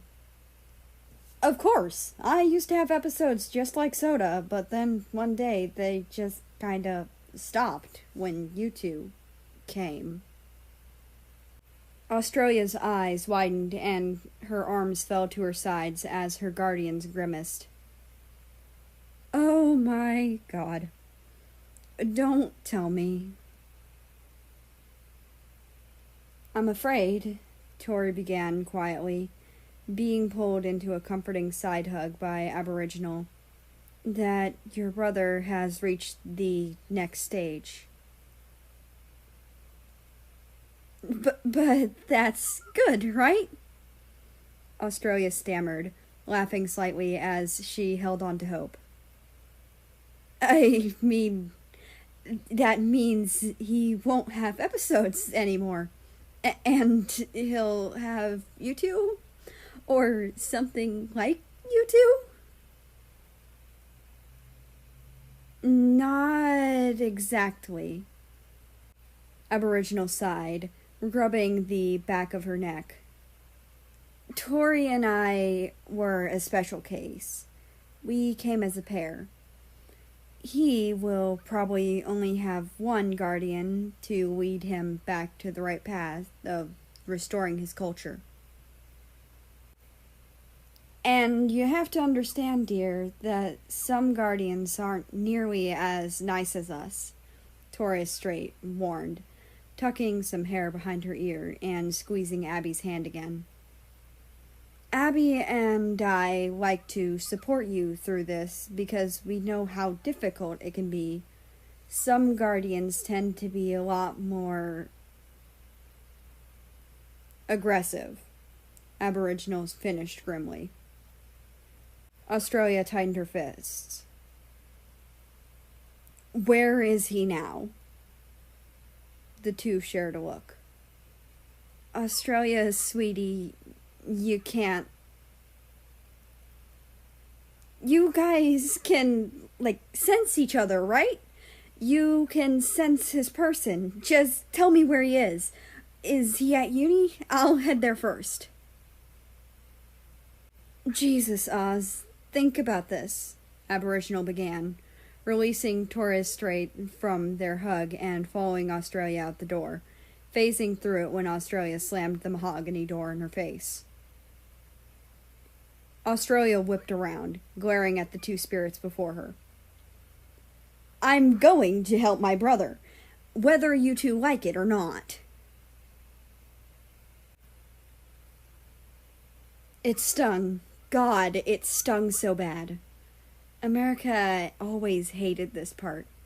I mean, he hated all of it, but this was by far the worst part. The black stuff. He had no fucking clue what it was. Just that it felt so cold sliding up his throat and trailing down his cheeks from his eyes. But somehow it stung at the same time. Speaking of eyes, he should probably keep his closed. He remembered Russia being with him when the episode began, although he doubted he would stick around after that weirdness. A part of him, a dumb part, still held hope. The hope that maybe he wasn't completely unlovable. Unlovable? Where did that come from? Sure, he knew now he had a crush on the handsome Russian, but it wasn't like they were actually going to get together. Even if Russia was gay, or bi, or pan, or whatever, it still wouldn't matter. America decided a long time ago that love just wasn't worth the heartbreak. Sorry, the inevitable heartbreak. When you're finished feeling bad for yourself, you might want to wake up. What? You heard me. Who were you? Speaking in thoughts? Smart. You'll look deranged if you don't. What? No, I just can't speak English right now. So I've heard. You're a bit of a special snowflake, 13 colonies. America furrowed his eyebrows. I don't go by that name anymore. My apologies, Your Highness, the voice said sarcastically. United States of America, then. Is that better? It's an improvement, I guess. Open your eyes, idiot. But don't worry, you passed out. America bit his lip, but obeyed, figuring he might as well find out who the hell was insulting him in such high amounts of sass. As he opened his eyes, he realized the world around him was pitch black, but he could somehow still see himself like he had a giant spotlight on him. He stared at the ground, tentatively giving it an experimental poke with his foot to test its existence. Weird. Are you gonna get up, or will you keep sitting there with that stupid expression? America quickly looked up, finally laying his eyes on his tormentor. Before him stood a woman about his height, wearing a strange tan dress that flowed yet hugged her frame at the same time. She had long, shiny black hair that cascaded down her back and shoulders, with feathers strewn about it in a seemingly random fashion. Well, look who's finally awake, the woman mused, cocking an eyebrow to cast the striped country in a disappointed gaze. Why don't you have shoes? What? Never mind. Who are you? The woman sighed, placing her hands on her hips. Morningstar. My name is Morningstar. Oh, okay. Nice to meet you. My name's... Save your breath. I already know your name, Morningstar interrupted, holding up a dark blue hand. She frowned at him, narrowing her eyes. You are a real troublemaker, America. What do you mean? Speaking different languages, spewing cultura, dividing yourself, not even knowing your own history? Morningstar listed off everything on her fingers, getting progressively more annoyed. Cultura? A black substance that's supposed to stay inside the body, not leak out like rain into a forest with a thin canopy. It represents a country's past, their, well, culture, obviously. America raised an eyebrow. Okay? My goodness, you're dim, Morningstar muttered to herself, rubbing her temples. Look, I was sent to fix you. America perked up. Fix me? How? You tried to erase your history, and so did everyone else. The barefoot country reprimanded sternly. Because of that, you're losing your culture, your essence, the very thing that makes you, you. Your body is becoming a mix of everything everyone else has been implanting into you, making you sort of like pieces of different countries and not your own country. I am your guardian, a spirit of your past that only you can see. I'm here to remind you of who you are and replenish your culture, and return you to your former glory and all the rest. Basically, I'm just here to babysit you and make sure you don't accidentally kill yourself like an idiot. That's gonna be quite the challenge, America chuckled. I'm quite the idiot. Morningstar smiled slightly, almost unnoticeably, and rolled her eyes. So I've heard. Suddenly, a loud, muffled sound rang through the void, rippling the non-existent walls and sending a shiver up America's spine.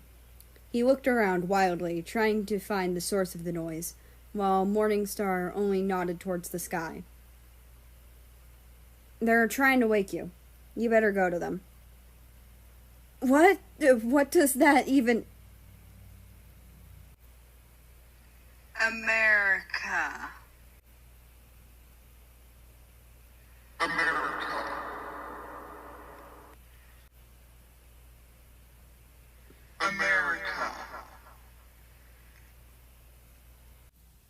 Chapter 27.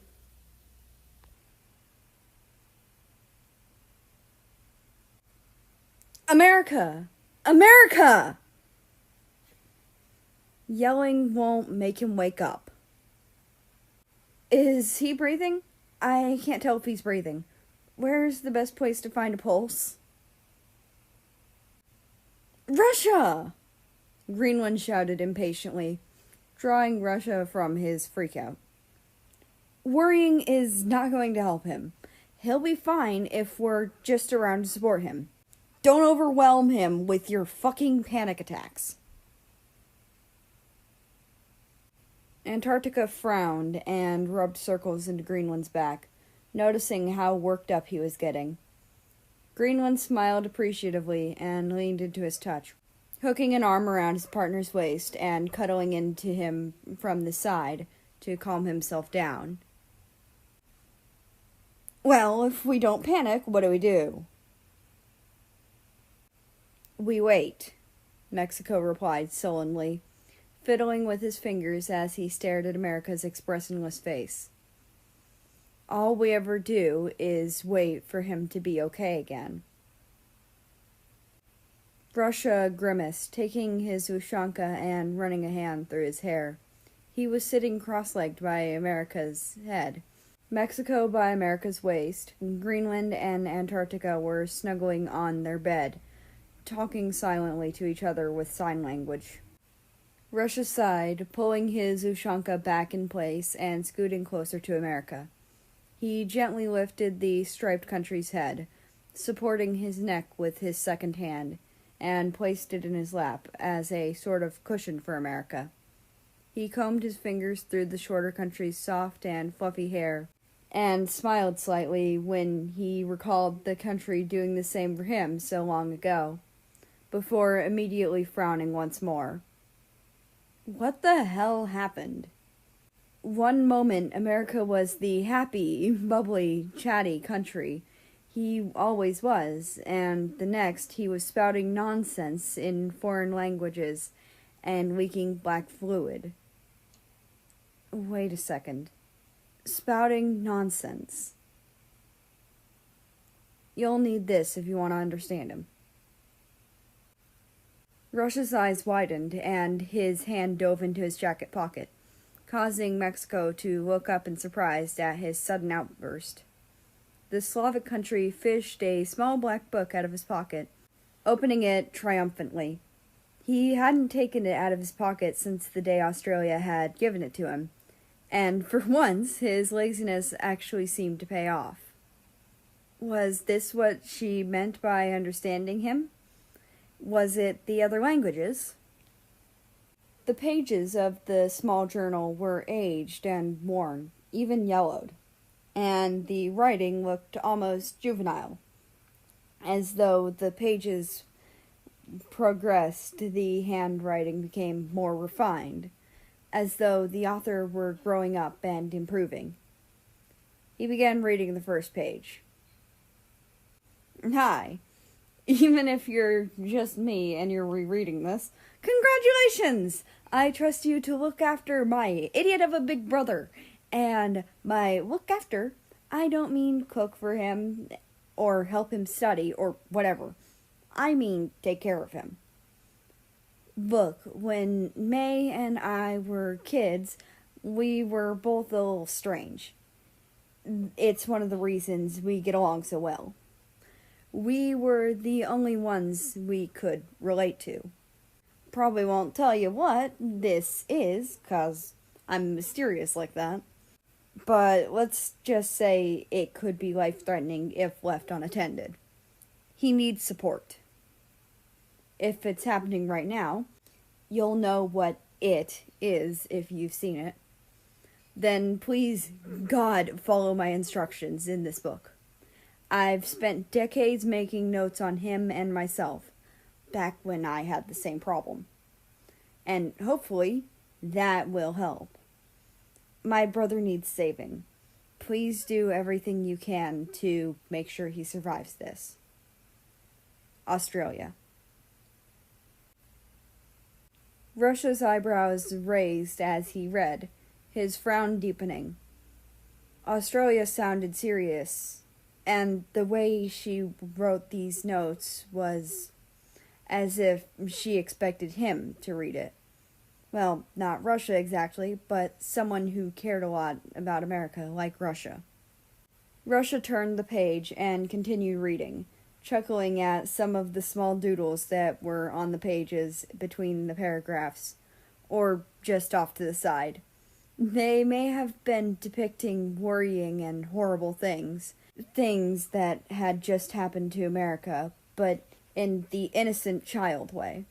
Russia had also noticed from the second page onward there was also a cleaner, nicer-looking handwriting written in blue pen that added extra edits or extra information, clearly from later on in Australia's life. Stage 1. This is the most painful stage, man. Like, bonkers painful. Oh my god, I can't believe I used to say bonkers. It's hard to describe the feeling. It's kinda, like, really stingy. Like, imagine being stung, like, by a gazillion bees. It's like 1 out of 10. Like, on the oh no scale. Gazillion isn't a word. Wait, is it a word? Oh shit, I just looked it up. It's not an actual number or anything. It just means a large indeterminable number. But it is a word. Anyway, that doesn't really matter. It just sucks. And I wanted to complain, you know? This is about stage 1. Or at least that's what Soda and I call it. We don't actually know if there are other stages, but we have hope. There are, and they're not much better, to be honest. There are a few things that happen in stage 1. It's called Cultura, actually. Spilling black stuff from your mouth and eyes, and it tastes really gross. Think of the grossest thing you've ever had and times it by 1,000,000. And 2. 1,000,002. Speaking different languages. The ones that belong to either the countries that colonized you or discovered you, or that you are connected to in some way. Coughing, 'cause the black stuff. It's called Cultura. Come on, man. It's not that hard. Your eyeballs are all black and can see stuff better in the dark rather than in the light. We're not sure why. Hold on. Let me ask Abby and Tori real quick. Okay, so this is kind of interesting. They said your eyes go black because you lose sight of the light. AKA, you can no longer remember who you were before you were colonized, or refuse to remember a time when you were weak out of fear. The great eyesight in the dark and weakness to light is a whole nother light thing. Since you're refusing your past and others are trying to destroy it, causes you to get, I guess, turn to the metaphorical dark side and have difficulty accepting the light. Who knew Guardians needed to make everything so literal? I don't get episodes as bad as America because, you know, he had the Spanish Inquisition and Dad. I just had Dad, and technically Mom. But we don't talk about that. Also, I figured out why Maple and Kiwi don't get these. Okay, so Kiwi is actually a badass and was like, no, and didn't let Dad be mean, so he was like, okie dokie, and left her alone. And everyone thinks I'm the cool twin. No, they don't. No one thinks that. And Maple was just super chill with Dad and didn't put up a fight at all, so they were cool with each other. But Soda and I both had fights, and we both enslaved our people. Well, the others did.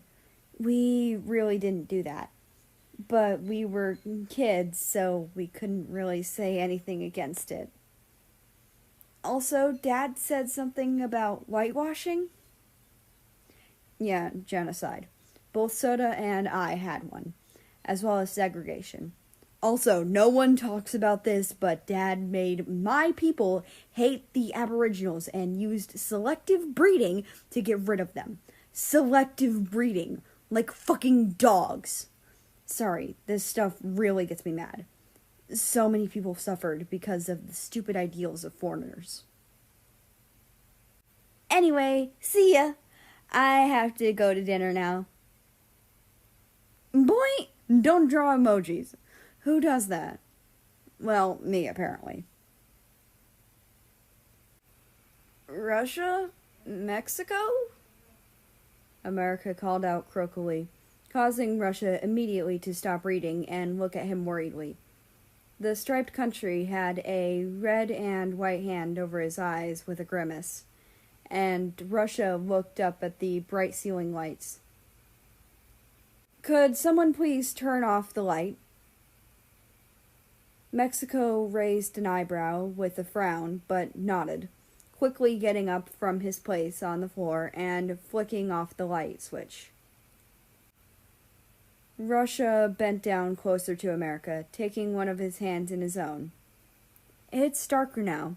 You can take away your hand. America smiled gratefully and pulled his hand away from his eyes, blinking in the low light. Black. His eyes were completely black. Completely and utterly void of color. Russia had read about it in the journal, and yet it was still jarring. America's black eyes widened when he realized why Russia looked so surprised, and jumped up from his lap, running out of the room and slamming the bathroom door, leaving the four friends to sit in silence. Russia, Greenland piped up, making Russia turn to him and his boyfriend.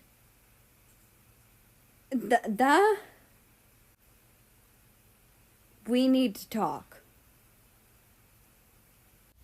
Chapter 28.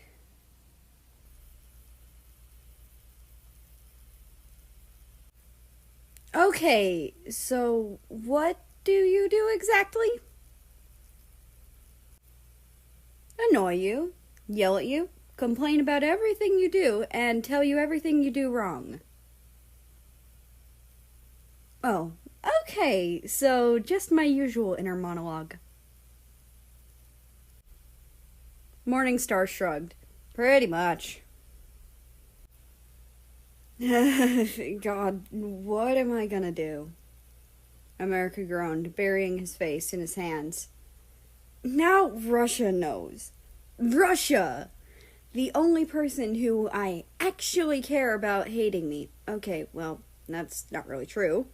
I don't want anyone hating me, but I especially don't want him gone forever.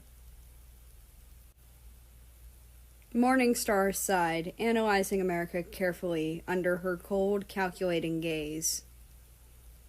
He won't hate you. How do you know that? America wailed pathetically, curling up into himself. Because I'm really, really clever, Morningstar smiled, sitting down beside America on the frigid white-tiled floor.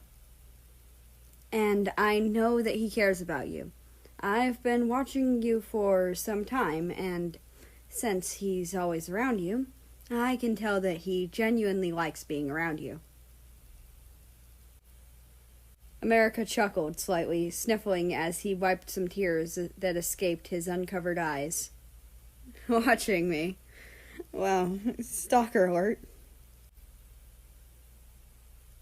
Say something like that again, and I will never try to cheer you up in the future. Morningstar growled, crossing her arms over her chest. Sir, yes, sir. You're pushing it. Whatever you say, Morning. Nicknames? Really? Already? Morning asked incredulously, raising an eyebrow. Yep, I figured if we're gonna be stuck together, we might as well get comfy with each other. Also, Morningstar's a long-ass name. Rude, but true. Morning chuckled, looking away. She stared at her bare feet before her head shot back up, as though she remembered something important. By the way, I need to talk to you about something important. Is it my tattoo? I know it's a little weird, but it does have a meaningful and actually pretty cool backstory. No, this isn't about your stupid drunk mistakes, Morningstar interrupted, frowning slightly as she searched America's confused gaze. It's about your eyes. Oh, right, that. America mumbled, fiddling with his multicolored fingers, shifting the line of his eyesight so that he didn't have to look at her. Yeah, I've always hated them. They make me feel like an outcast, even though Leah made me feel less alone about it. Although hers eventually did turn white. But I'm not sure what from. She never told me.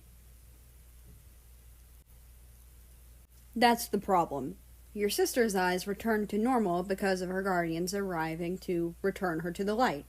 It's part of the process, Morning explained, her fluffy hair bouncing whenever she moved her head slightly. Once you slowly regain your history and begin to accept the truth, your eyes turn white. A guardian, which is what I am, in case you forgot, arriving means that it's time for your eyes to revert back to their natural white color. And they will do so soon on their own. We can't change them.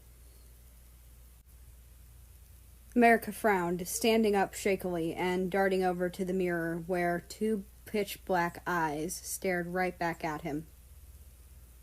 But mine are still black. What does that mean?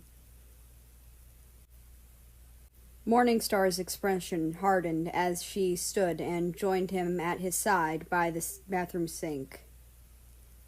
It means something here is very wrong. Wait, so all you found out this whole thing because Mary was piss-ass drunk? Yep, it's the only reason he doesn't really drink anymore, Mexico confirmed solemnly. None of us really minded. We always wanted to be there for May. Greenland translated for Antarctica, watching his sky-blue hands move carefully. But Philippines didn't exactly take it well, Russia finished. The three nodded, and Russia sighed, rubbing his temples and closing his eyes. Why couldn't he just have one normal day? Basically, America brought Philip to the bar for our weekly drink night once and got drunk off his ass, slurring and staggering, the whole shebang. Greenland began, leaning up against the wall. Philip decided to take advantage of America in his state and asked him to take off his sunglasses, which he did after a small argument between the two of them. Snowflake and I were sympathetic and hid him from the prying eyes of the people at the bar, and Mexico just laughed. Russia sent an accusatory glare in Mexico's direction, to which he blushed out of embarrassment and rubbed the back of his neck, looking down. Philip was so, I can only describe it as horrified, that he left without another word. The next day, America didn't show up to class, so we all knocked on his door, and that's where we found him, on the couch, crying, with two of his besties, Ben and Jerry. Apparently, Philip had broken up with him, claiming he was some kind of monster, and he vowed to never love or drink again. And yet he dated Vietnam, Antarctica signed, causing Greenland to laugh and flick him on the arm. Mary never did tell me how he and Philip broke up, but it's just... Russia trailed off, a pained look flashing across his features as he stared at the bathroom door. Phil was my friend. He was always so nice and optimistic and cheerful. It's hard to believe he would act in such a way. People don't like what they don't understand. Mexico grumbled, kicking a fluffy blanket draped over a chair that was drooping dangerously close to the floor. It can make them act in crazy ways. Had a friend do it once. Not pretty. So, what do we do? Russia questioned, staring at the bathroom door once again. He longed to just throw it open and wrap his American in a big hug, shower him in kisses and mumble sweet nothings into his skin, and play with his soft hair to calm him down. Wow, that came out of nowhere. Господи, Россия, перестань так думать о своем лучшем друге. Ты такой подонок. The Russian translates to, Jesus, Russia, stop thinking this stuff about your best friend. You're such a creep. Whatever we can to make sure he doesn't spiral again, Greenland muttered, squeezing one of Antarctica's hands. And be there for him when he does, Mexico grinned determinedly, kicking the blanket harder. Russia nodded, leaning back into the wall behind him as he watched the door where America had disappeared behind vigilantly. Sounds good to me. Chapter 29.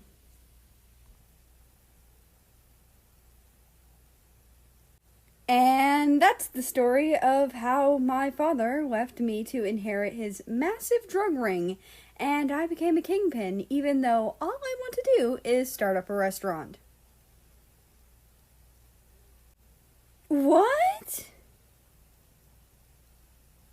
You weren't listening, were you? Italy chuckled, kneading the dough on the counter that had flour peppered over it. Well, now I am! That sounds like an insane story.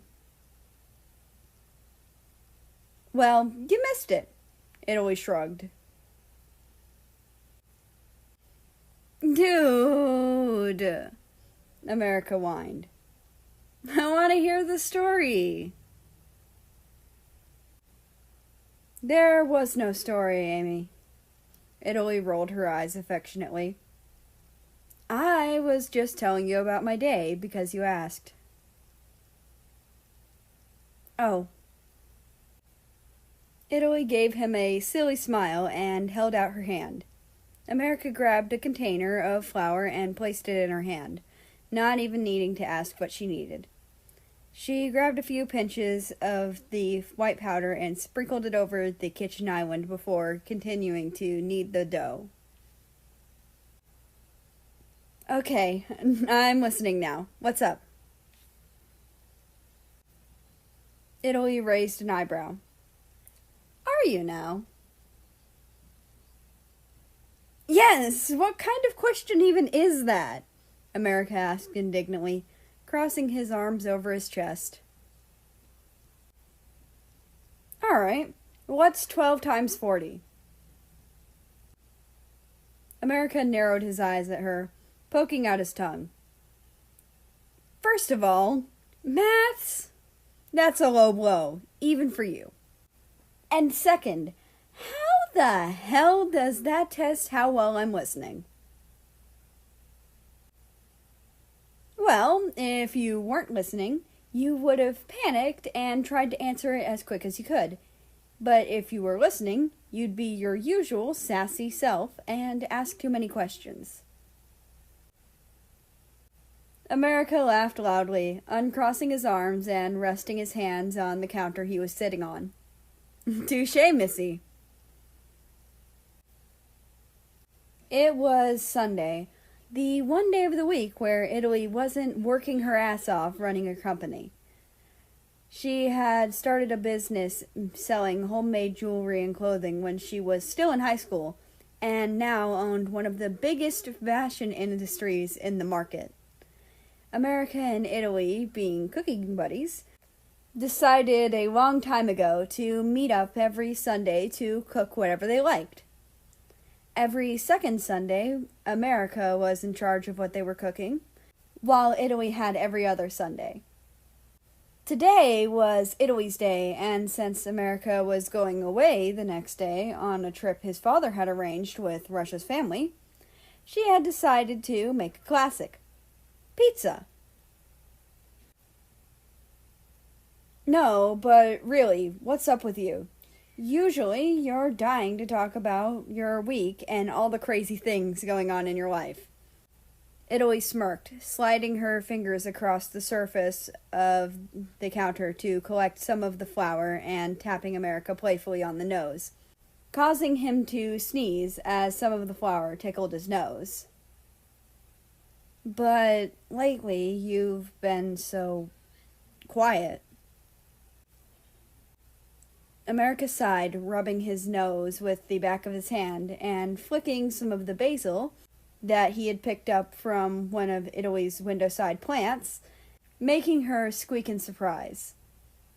America snickered at her confusion and plucked a mint leaf as well, plopping it in his mouth and chewing on it smugly. Italy rolled her eyes and walked to the sink to wash her hands, flicking some of the water from her hands onto America, succeeding in making him shrink away and hiss like a cat. How dare! Quite easily, Italy snickered, flicking some more water on him and almost making him slide off the counter in surprise. I hate you. You know you love me. America sucked through his teeth, pouting dramatically. Sorry, sweetheart, but you're the only straight person in the room.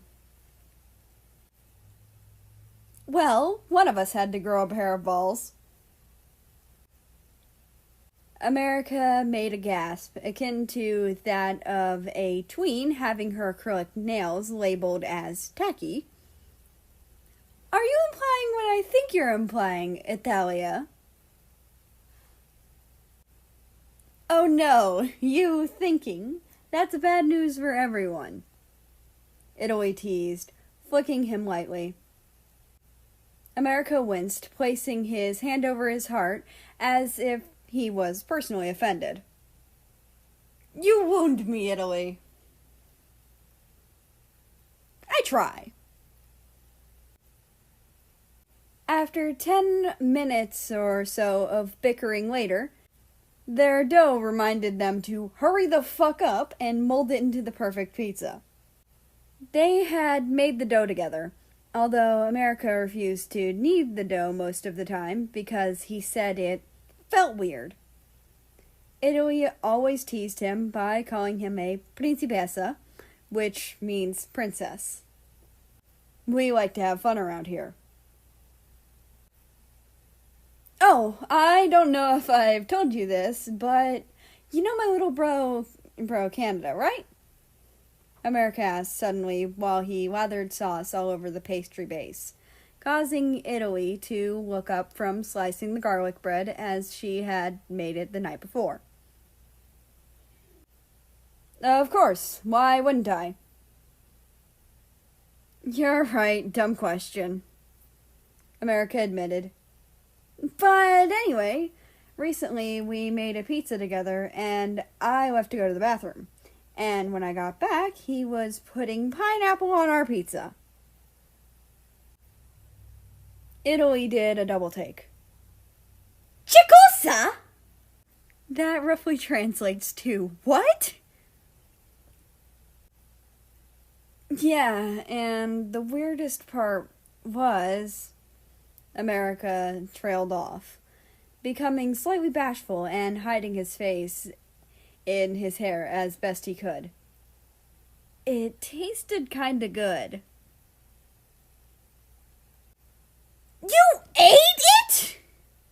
Italy cried, a horrified expression coming over her features.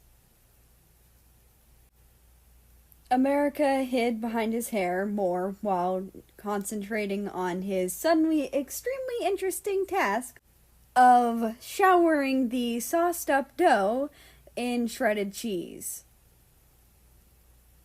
Maybe? Italy narrowed her eyes at him, glaring so hard she could burn a hole through his thick skull. You traitor! It really wasn't that bad. Maybe if you try it, you'll like it. No, never! Italy seethed, balling her hands into a fist. I can't dishonor my family like that. America gave her his best puppy dog eyes, pouting as realistically as possible and clasping his hands together in front of him to tie together the whole look. Pretty please? For me, your best pal? Italy frowned, cocking an eyebrow at him. No, Columbia is my best pal. America slumped. But as my faithful cooking buddy, I took an oath to always stay by you and try any food you dare to cook. Italy sighed defeatedly, walking to her fridge and grabbing a tin of pre-cut pineapple. She held it away from her at arm's length, grimacing at the very sight of it. It was clear that she was not at all okay with trying this, but she was going to for America's sake. Because if she was, she would have to cut the pineapple herself. She usually likes doing everything herself. Things in cans make her feel almost patronized in a way. She placed it next to the pizza, turning away immediately.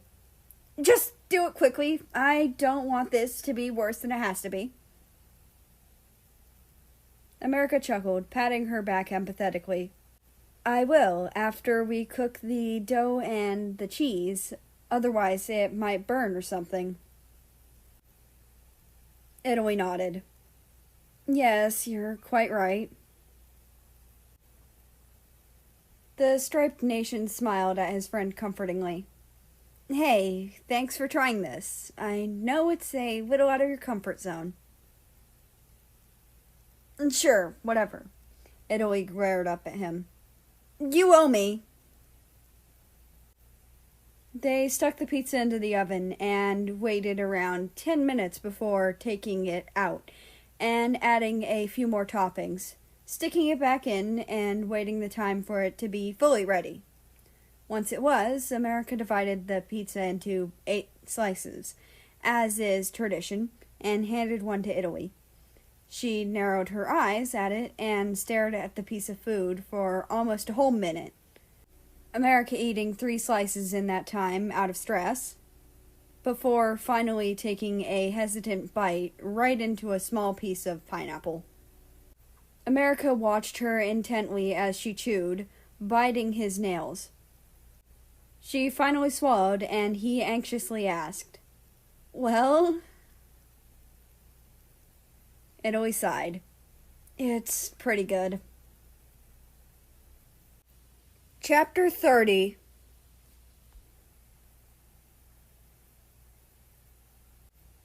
Everyone suited up? We're going to a lake house, Dad. Not saving New York, groaned a striped country. Geez, when did the fun police get here? When you opened your mouth, America replied with a smug grin, causing Australia to high-five him. Get wrecked, Dad! Australia cheered, making her father poke his tongue out. No, I'll be doing the wrecking here, Missy. Okay, Boomer, America scoffed, getting another high-five from his sister. God, why did that have to become a thing? You sounded so smug, too. That's because I am smug. Why? Because I just okay boomered him? That's like the ultimate power move. But you're... Shush. Did you just fucking shush me? Yes, now shush. Britton turned to his wife, who was loading up the minivan with a pained expression. What does that even mean? They know I'm not a baby boomer, right? Please stop trying to understand them, Thierry. France sighed, patting her husband's arm patronizingly. It's painful to watch. Britton pouted and opened his mouth to reply when he was interrupted by New Zealand dashing past him in front of the driveway, basically half a kilometer away. No running! Britton called after her, which didn't slow her down. What are you, a hall monitor? America snickered, getting yet another high five from his sister. Boom! 3 for 3, old man! What? That wasn't even clever. You're just jealous. Of what? How cool I am. Oh, shut up. You're about as cool as the laptop that's been on for 9 hours. Wait, you know what a laptop is? I thought you were just a glorified Pocahontas. Okay, first of all, racist. Britton just looked at them, absolutely perplexed, shaking his head. Canada came up behind his older brother and sister and chuckled.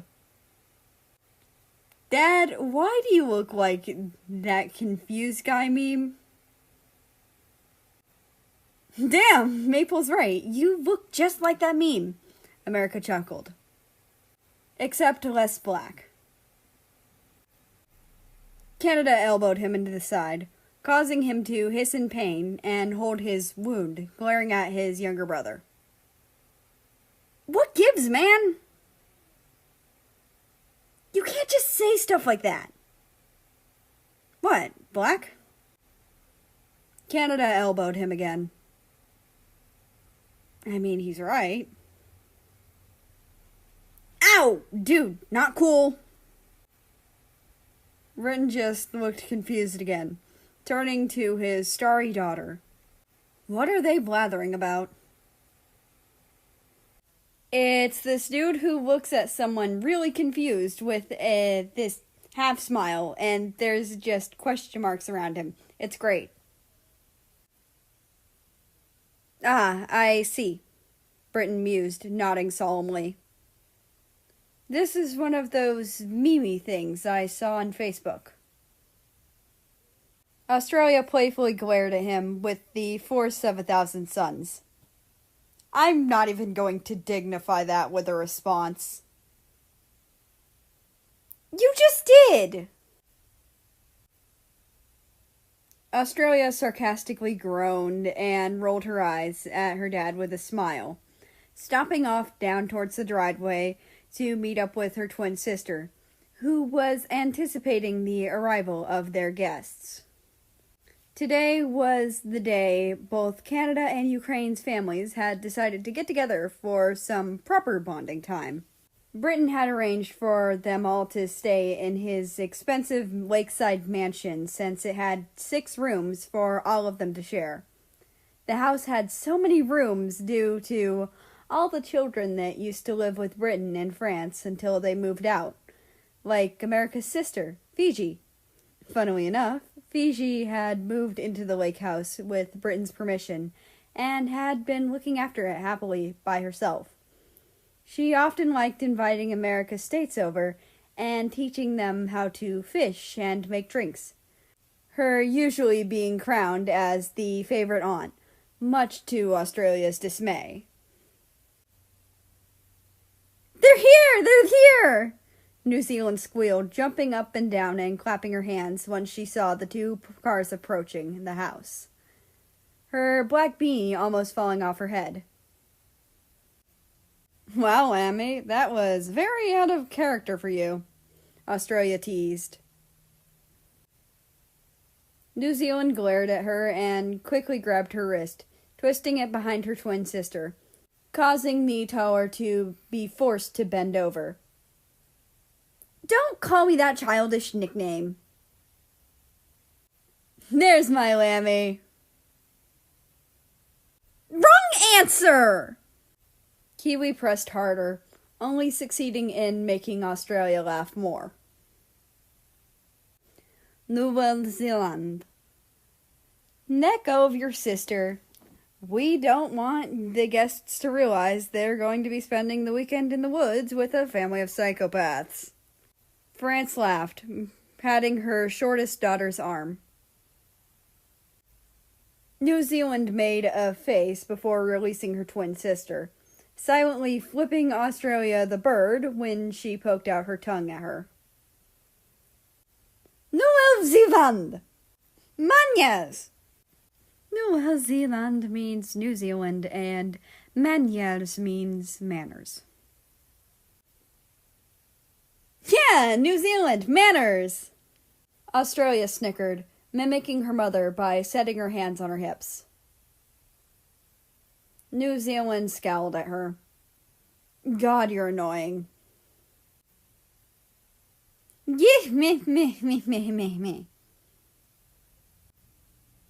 Don't mock me! Me. You're so childish. How are we related? Oh, don't be silly. Australia was adopted. France joked, smirking at her daughter, who grinned back. Australia...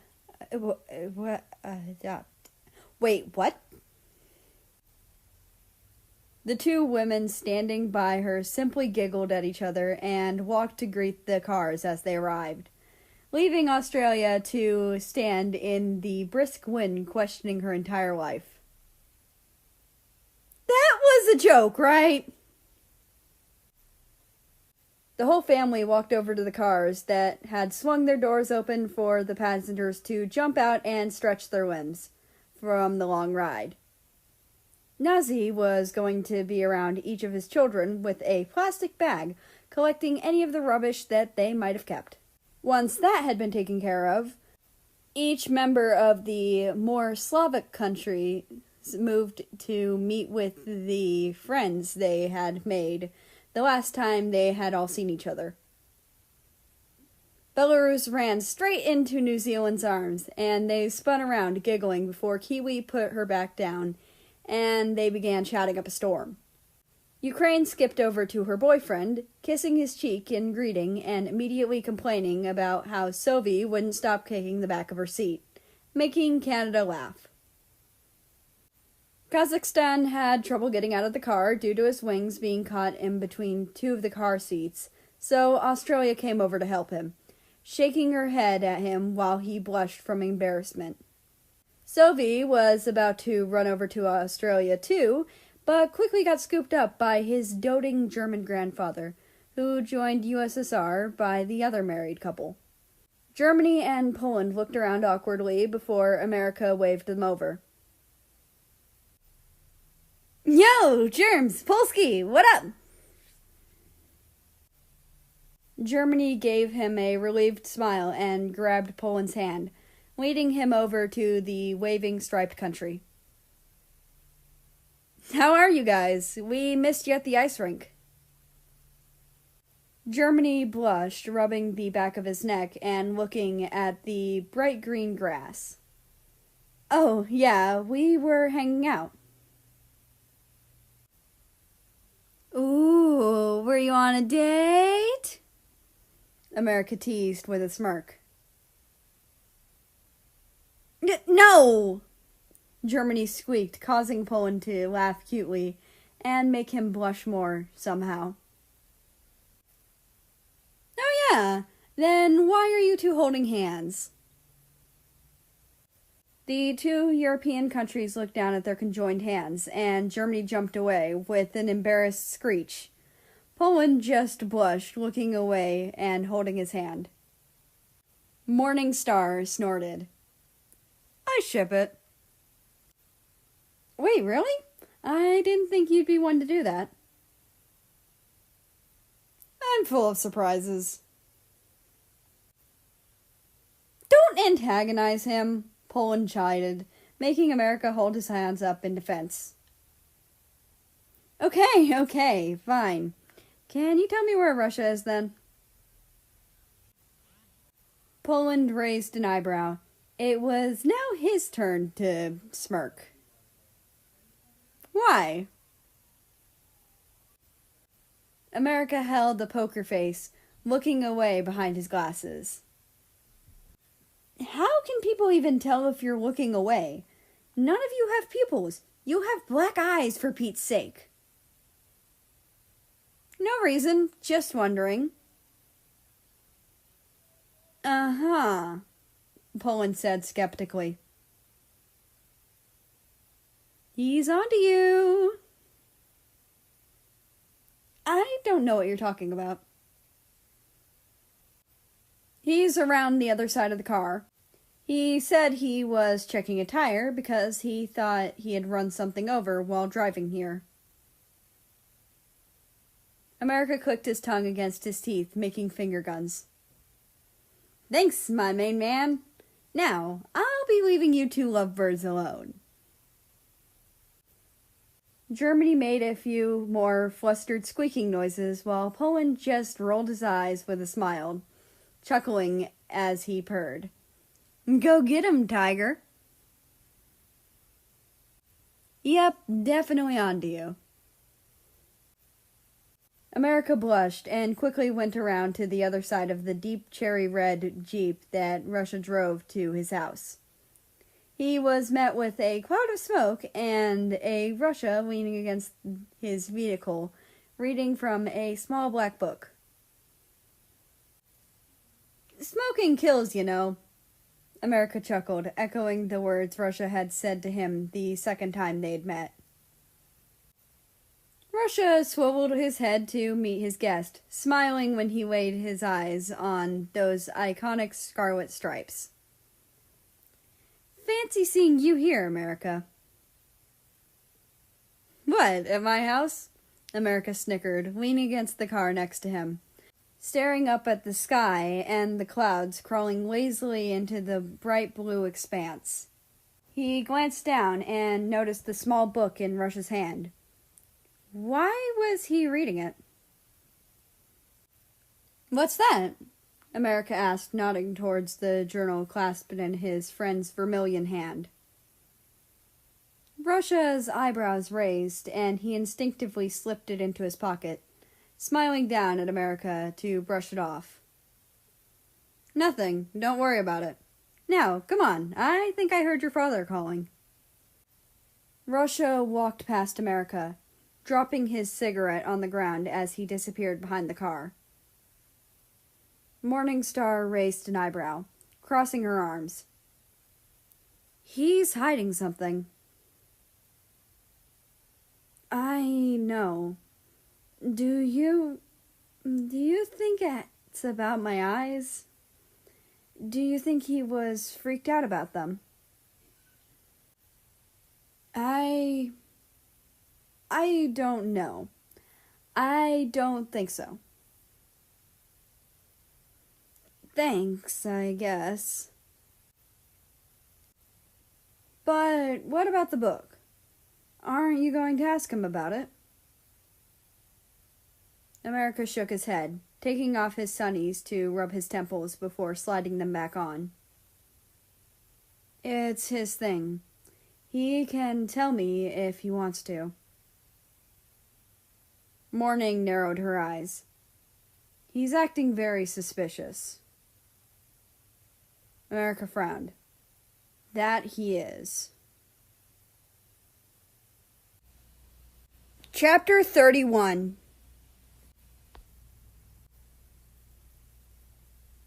I spy with my little eye something that begins with S. New Zealand stared at the two countries in the front seats. Is it sexual tension? I like this girl, Morningstar grinned, sitting on the dashboard with her shoulders through the windshield as though she hadn't a care in the world, that she was basically a ghost. "Oh, hardy har," America commented to both his sister and Morning, poking his tongue out at New Zealand through the rearview mirror, causing his younger sister to chuckle. "What do you mean?" Russia asked Kiwi, raising an eyebrow and swiveling to look at her from his front seat. "You know what she means," Belarus purred, her eyes darting over to America before returning to Russia to wink at him. Russia groaned with a slight blush, and America just laughed. "Yeah, you know what she means, Ruski." "I can't believe, of all the countries I have to be stuck with on this road trip, it had to be you three." "I'm gonna enjoy these next few hours, Russia Bear." Russia narrowed his eyes at the American driver. "Don't push your luck," Russia growled, holding up his fingers. "I'm about this close to throwing you out of the car." America glanced over. "Your fingers are touching." "Exactly."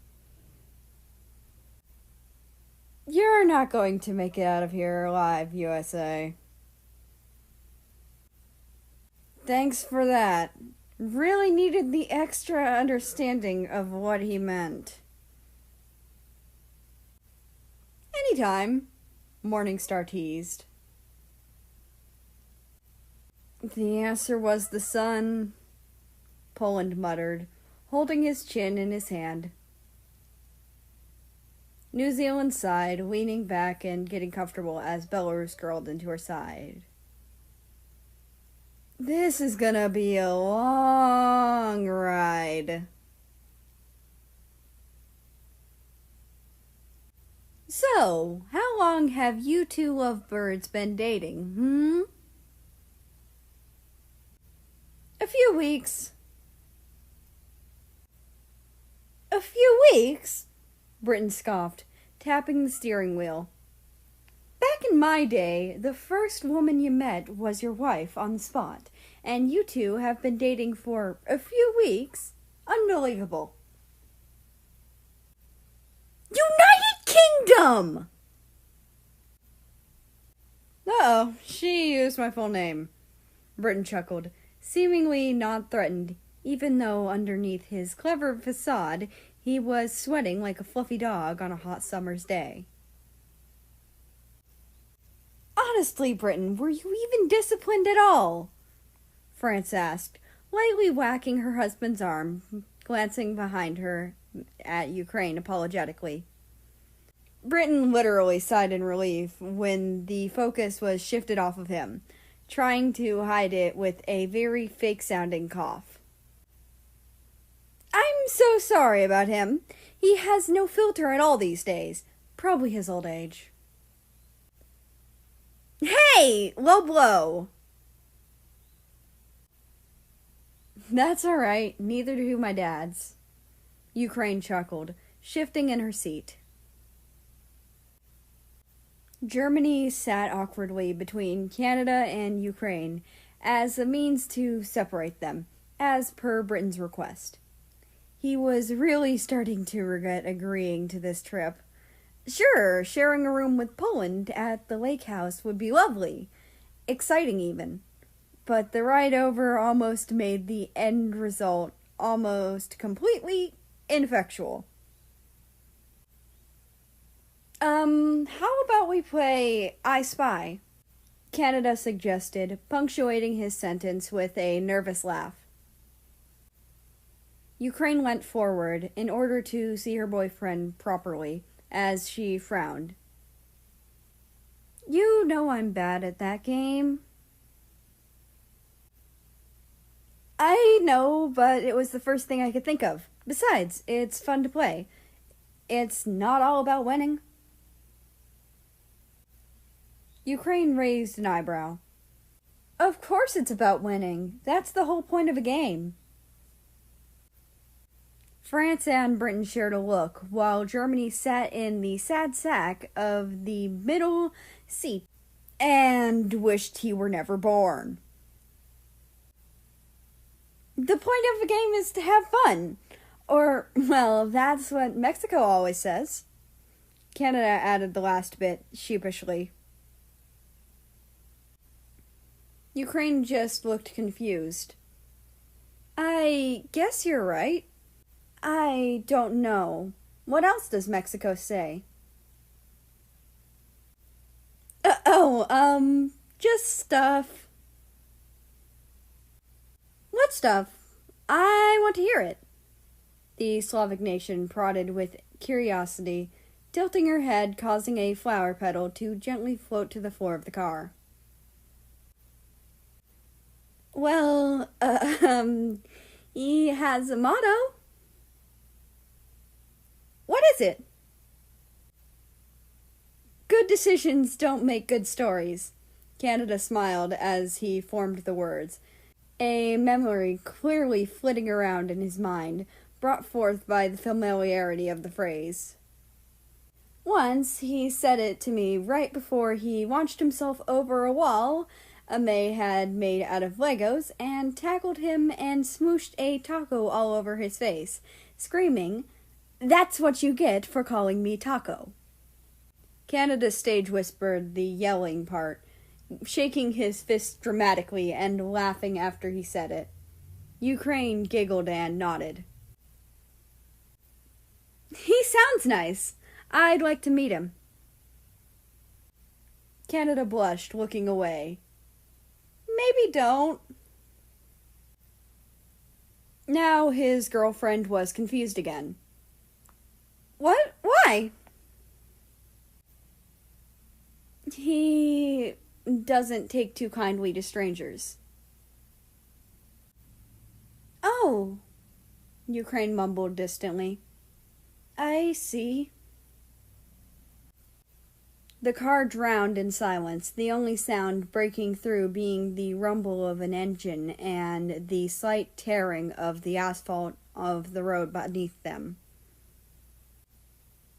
So, Germany began awkwardly, immediately regretting his choice to speak as 4 pairs of eyes flitted over to him. All of the moisture in his mouth dissipated and seemingly migrated to his hands as his palms began to become slick with sweat. Who wants to take up that game of I Spy Canada mentioned earlier? God, he wished Poland were here.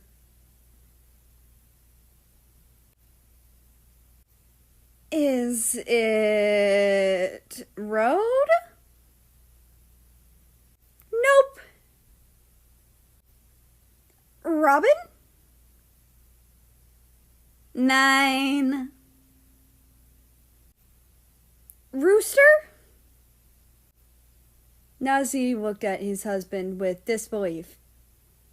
Dear, do you see a rooster anywhere? Oh, I know! Australia exclaimed, bouncing up and down in her car seat, much to the dismay of her seatbelt. Race car! The one we saw before we got on the highway. Yeah, Nazi confirmed, clapping his hands together enthusiastically as Australia cheered in the back seat. You need to up your game there, Sylvie.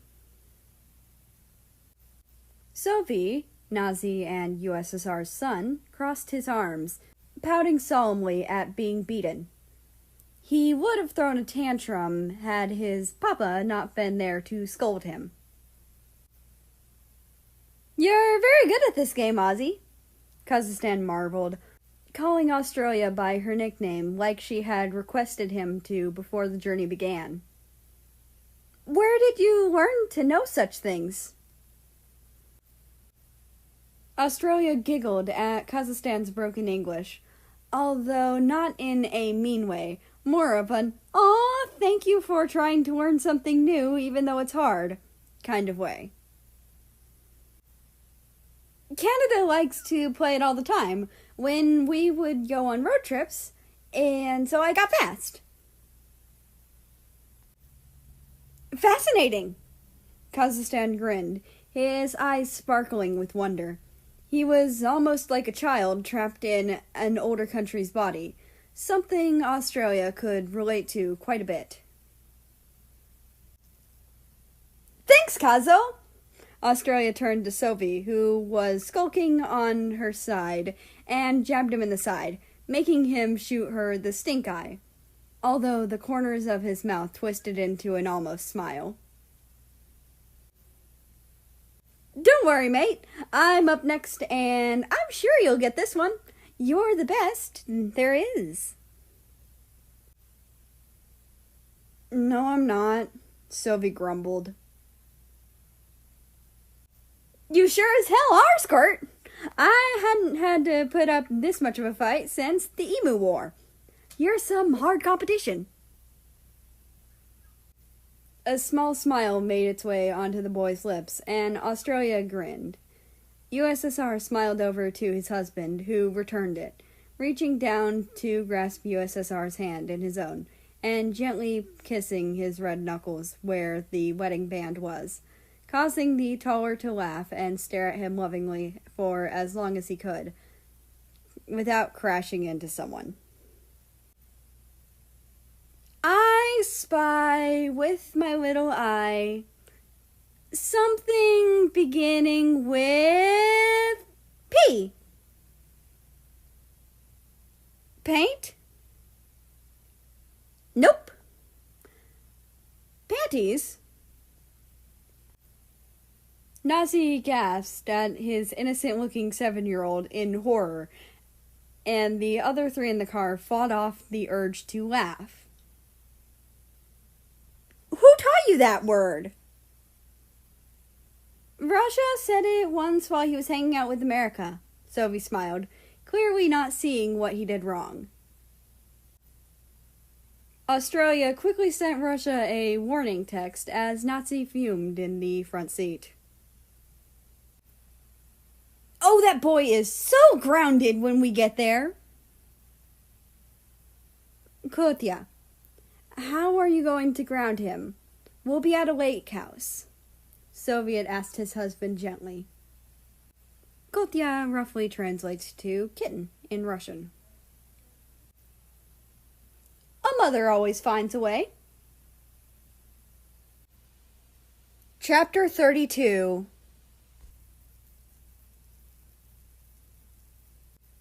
I'm going to be honest. This is not how I thought I would die again. Again? What do you mean, again? I've been dead inside for years. America chuckled under his breath. Haven't we all? Every car had regrouped at the last gas station for a pit stop, and God was Nazi mad. Australia had taken the opportunity to fill each car up, and Poland and Germany were happily reunited and talking. Poland complaining about how he wished Germany was in the car with him, and sympathizing with how anxious he must have felt, which made Germany blush, as usual. However, the rest of the group of the two families were mashed up awkwardly and standing around as he yelled at Russia for a good 10 minutes, and without the help of USSR, would still be going off at them. Honestly, Soviet, I am up to here with that boy. USSR barely held back a snort. Barely off the ground. I'm not a boy, I'm an adult, Russia muttered under his breath, crossing his arms. Nazi ignored his husband's short joke towards him. He had gotten used to it after being married to someone so tall for so many years. and glared at his stepson. An adult would have some common sense and not say such crude things in front of a child. You are barely more than a 5-year-old. Nazi growled, his voice threateningly deep. Russia gulped and looked away from the shorter man than himself, his chin pointing to the floor and his arms falling to his sides. Don't go skulking to me, young man, Third Reich scoffed, crossing his red arms and tapping his foot at an ungodly speed to alleviate some of his frustration. That is unacceptable behavior! With all due respect, sir, you've said that repeatedly to him. I think he's got it through his thick skull by now. America spoke up to defend Russia, earning the slightest of smiles from his tall friend. Morningstar raised an eyebrow at him, shaking her head as she sighed. Oh, you fucked up now. Never get between a mother and her disciplining her children. You're not helping. I'm not here to help. I'm here to haunt. Morning snorted, poking her tongue out at America, who used all of his strength not to poke his tongue back out in retaliation. Instead, he rolled his eyes and frowned ever so slightly, silently cursing whoever the fuck gave him such a person that he couldn't outwardly talk to.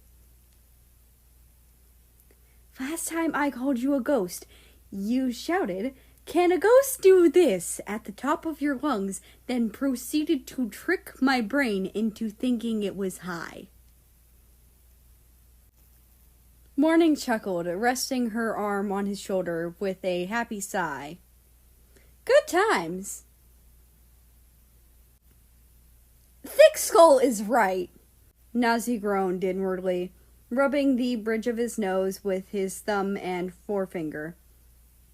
But fine, I'll drop it. Although, Russia, you are banned from drinking vodka for a week. Morningstar's eyebrows raised. I stand corrected.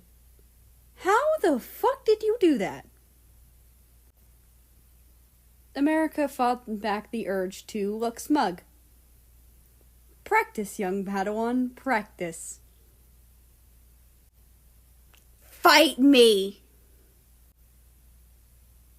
Russia's jaw dropped, and he whipped his head towards his father, who was looking equally shocked. He can do that?! USSR shrugged, smiling nervously. He can do anything. He's ruthless. Nazi giggled, smacking Soviet's shoulder. Oh, hush you. Russia just gaped at them as they walked away, barely able to stop himself from crying. No vodka for a whole week. 7 days, 168 hours, 10,080 minutes, 604,800 seconds.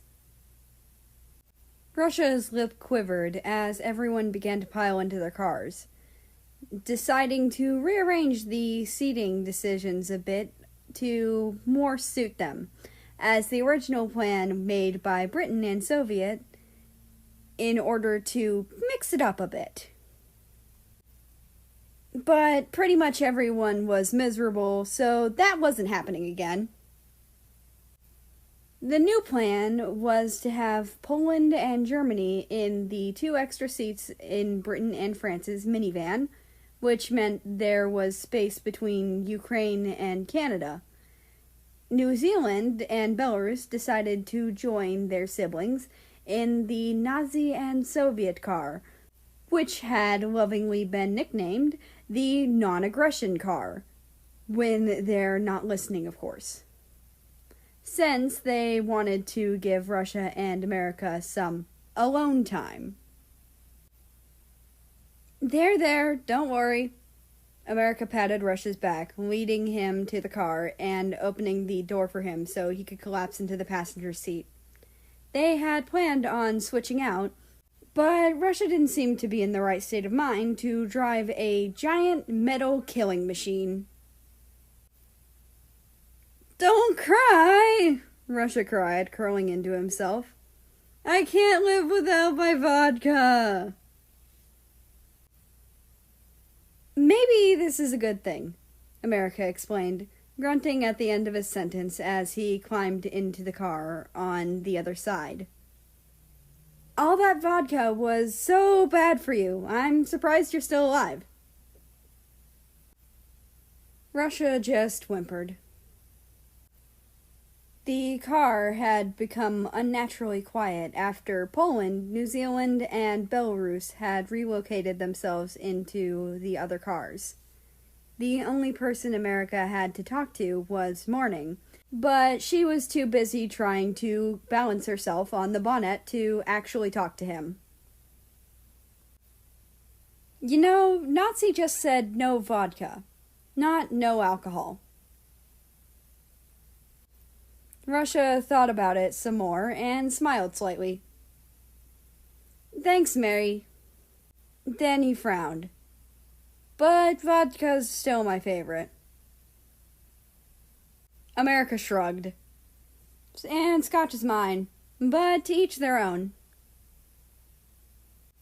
"Scotch?" Russia scoffed. "That's nothing compared to the beautiful, refreshing burn of an ice-cold bottle of Smirnoff." "I thought you drank Absolute?" Russia pushed his nose in the air snootily, crossing his arms as he tried not to laugh from how dumb he was being. "Absolute is not Russian. Russian is the best." America smirked. "Is that so?" "I know that look. What are you planning in that evil little head of yours?" Russia asked warily, watching America carefully as he kept his eyes on the road. "Get my phone." Russia raised an eyebrow. "Why?" "Just do it." Russia hesitated. Was this a trap? Maybe, but he did it anyway, and looked to America once the password screen flitted up. "What's your password?" "Oh, it's 787742. Russia paused, thinking about that number. It didn't really make any sense. "That's just a bunch of random numbers, though." America swallowed, his cheeks flushing as he laughed nervously, which made Russia more confused. "Yeah, random." Sure enough, it worked, and Russia had access to everything on America's phone. His social media, his camera, his contacts, his gallery, his search history, his bank account, his high score on Subway Surfers, everything. Russia imagined what he could do with this power. Hell, he could destroy the world if he wanted. Maybe set every nuke America had on the path to countries he didn't like Iran or something, and cause a huge war. What would a war like that even be like? A world war? Russia shuddered. He didn't even want to think about it. It was amazing America trusted him this much. Or maybe he was just stupid. "Okay, now go on my Instagram and put up a poll on my story for Smirnoff versus Absolute. Let's see what we get." Russia did just that and put the phone down again. He needed to stop himself from doing anything he might regret, like looking at his contact name. It was probably something like "commie asshole" or something, knowing America. They spent the rest of the hours in the car playing games, chatting, laughing, and teasing each other. They switched driving a few times in order not to fall asleep on the wheel. Speaking of which, America was put out cold in the passenger seat, laying his head on Russia's shoulder because he claimed it was more comfortable than the window, which Russia didn't doubt. He didn't really mind either. Nor did Russia mind when America fell into his lap and snuggled into his leg, although his face did start to get unusually hot. Maybe he was coming down with a fever? Russia took his foot off the accelerator and eased on the brake as he neared a parking spot. Everyone had agreed to stop at the grocery store to stock up before they got to the house. They were just about to arrive anyway. Russia remembered the pole he had set up and grabbed America's phone, trying not to move too much as to not disturb his slumbering friend, who groaned anyway and buried his face into Russia's pelvis, which made his face heat up even more. He took off his ushanka and gently placed it over America's face in order to have him not do certain things. Although, who's to say he hasn't already? Russia punched in the passcode, honestly surprised he still remembered it, and opened Instagram, checking the poll. 49% Smirnoff, 51% Absolute. Stozhaizhana. The Russian roughly translates to, what the fuck? Chapter 33.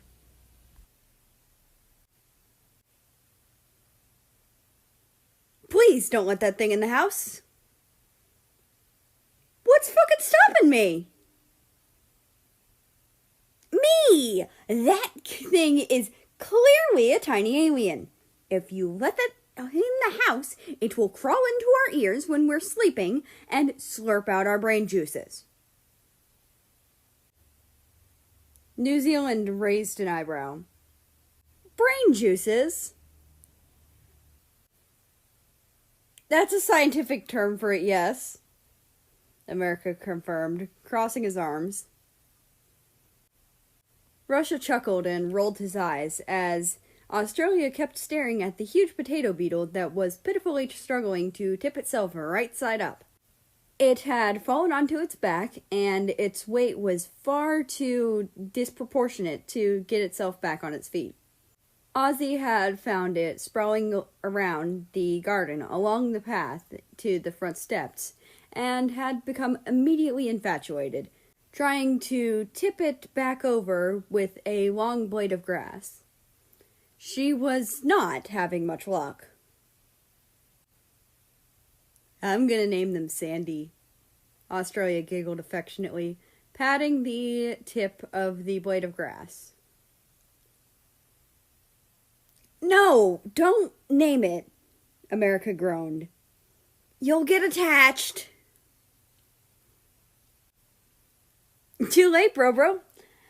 Already am. Aren't you just the cutest little buggy ever? The parents had already headed inside, dropping off everyone's luggage to their respective rooms, like the slaves they were. Since this whole trip was supposed to be a bonding experience, everyone had been put into rooms with someone from the opposite family, including the parents. And considering how the drive there went, no one was overly optimistic. What is it?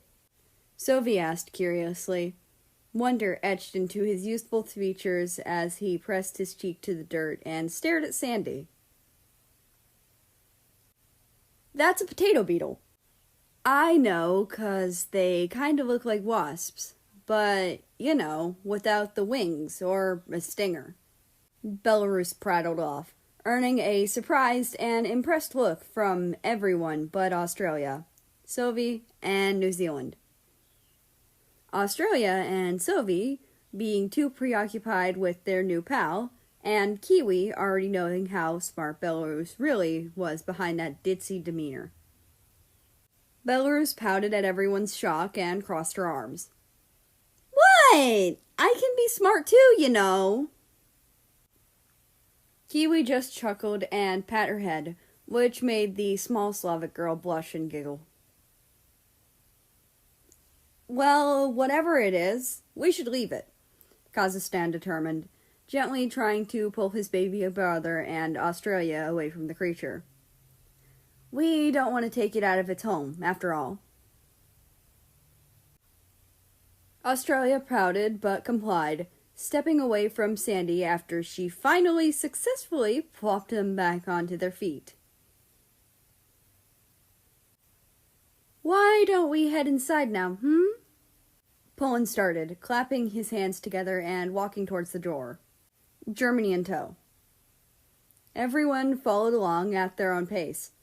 Kazakhstan literally had to drag Sylvie away from Sandy, who had managed to tip themselves over again within literal seconds of being saved, and Australia not being too keen either. Ukraine was just about to follow them all in as well before Canada caught her arm. Don't you want to go hiking with me? You said when we got here we'd go hiking. Canada reminded her when she turned to face him. Ukraine made a face. But we just got here. The drive was so long, and I just want to chill out now. Plus, I'm not much of an outdoors person. A look of hurt flashed across Canada's face before he covered it up with a smile. Oh, okay, sure, no worries. Ukraine frowned. We can go if you want. No, it's fine, Canada excused hurriedly, rushing to the door. Let's just get inside.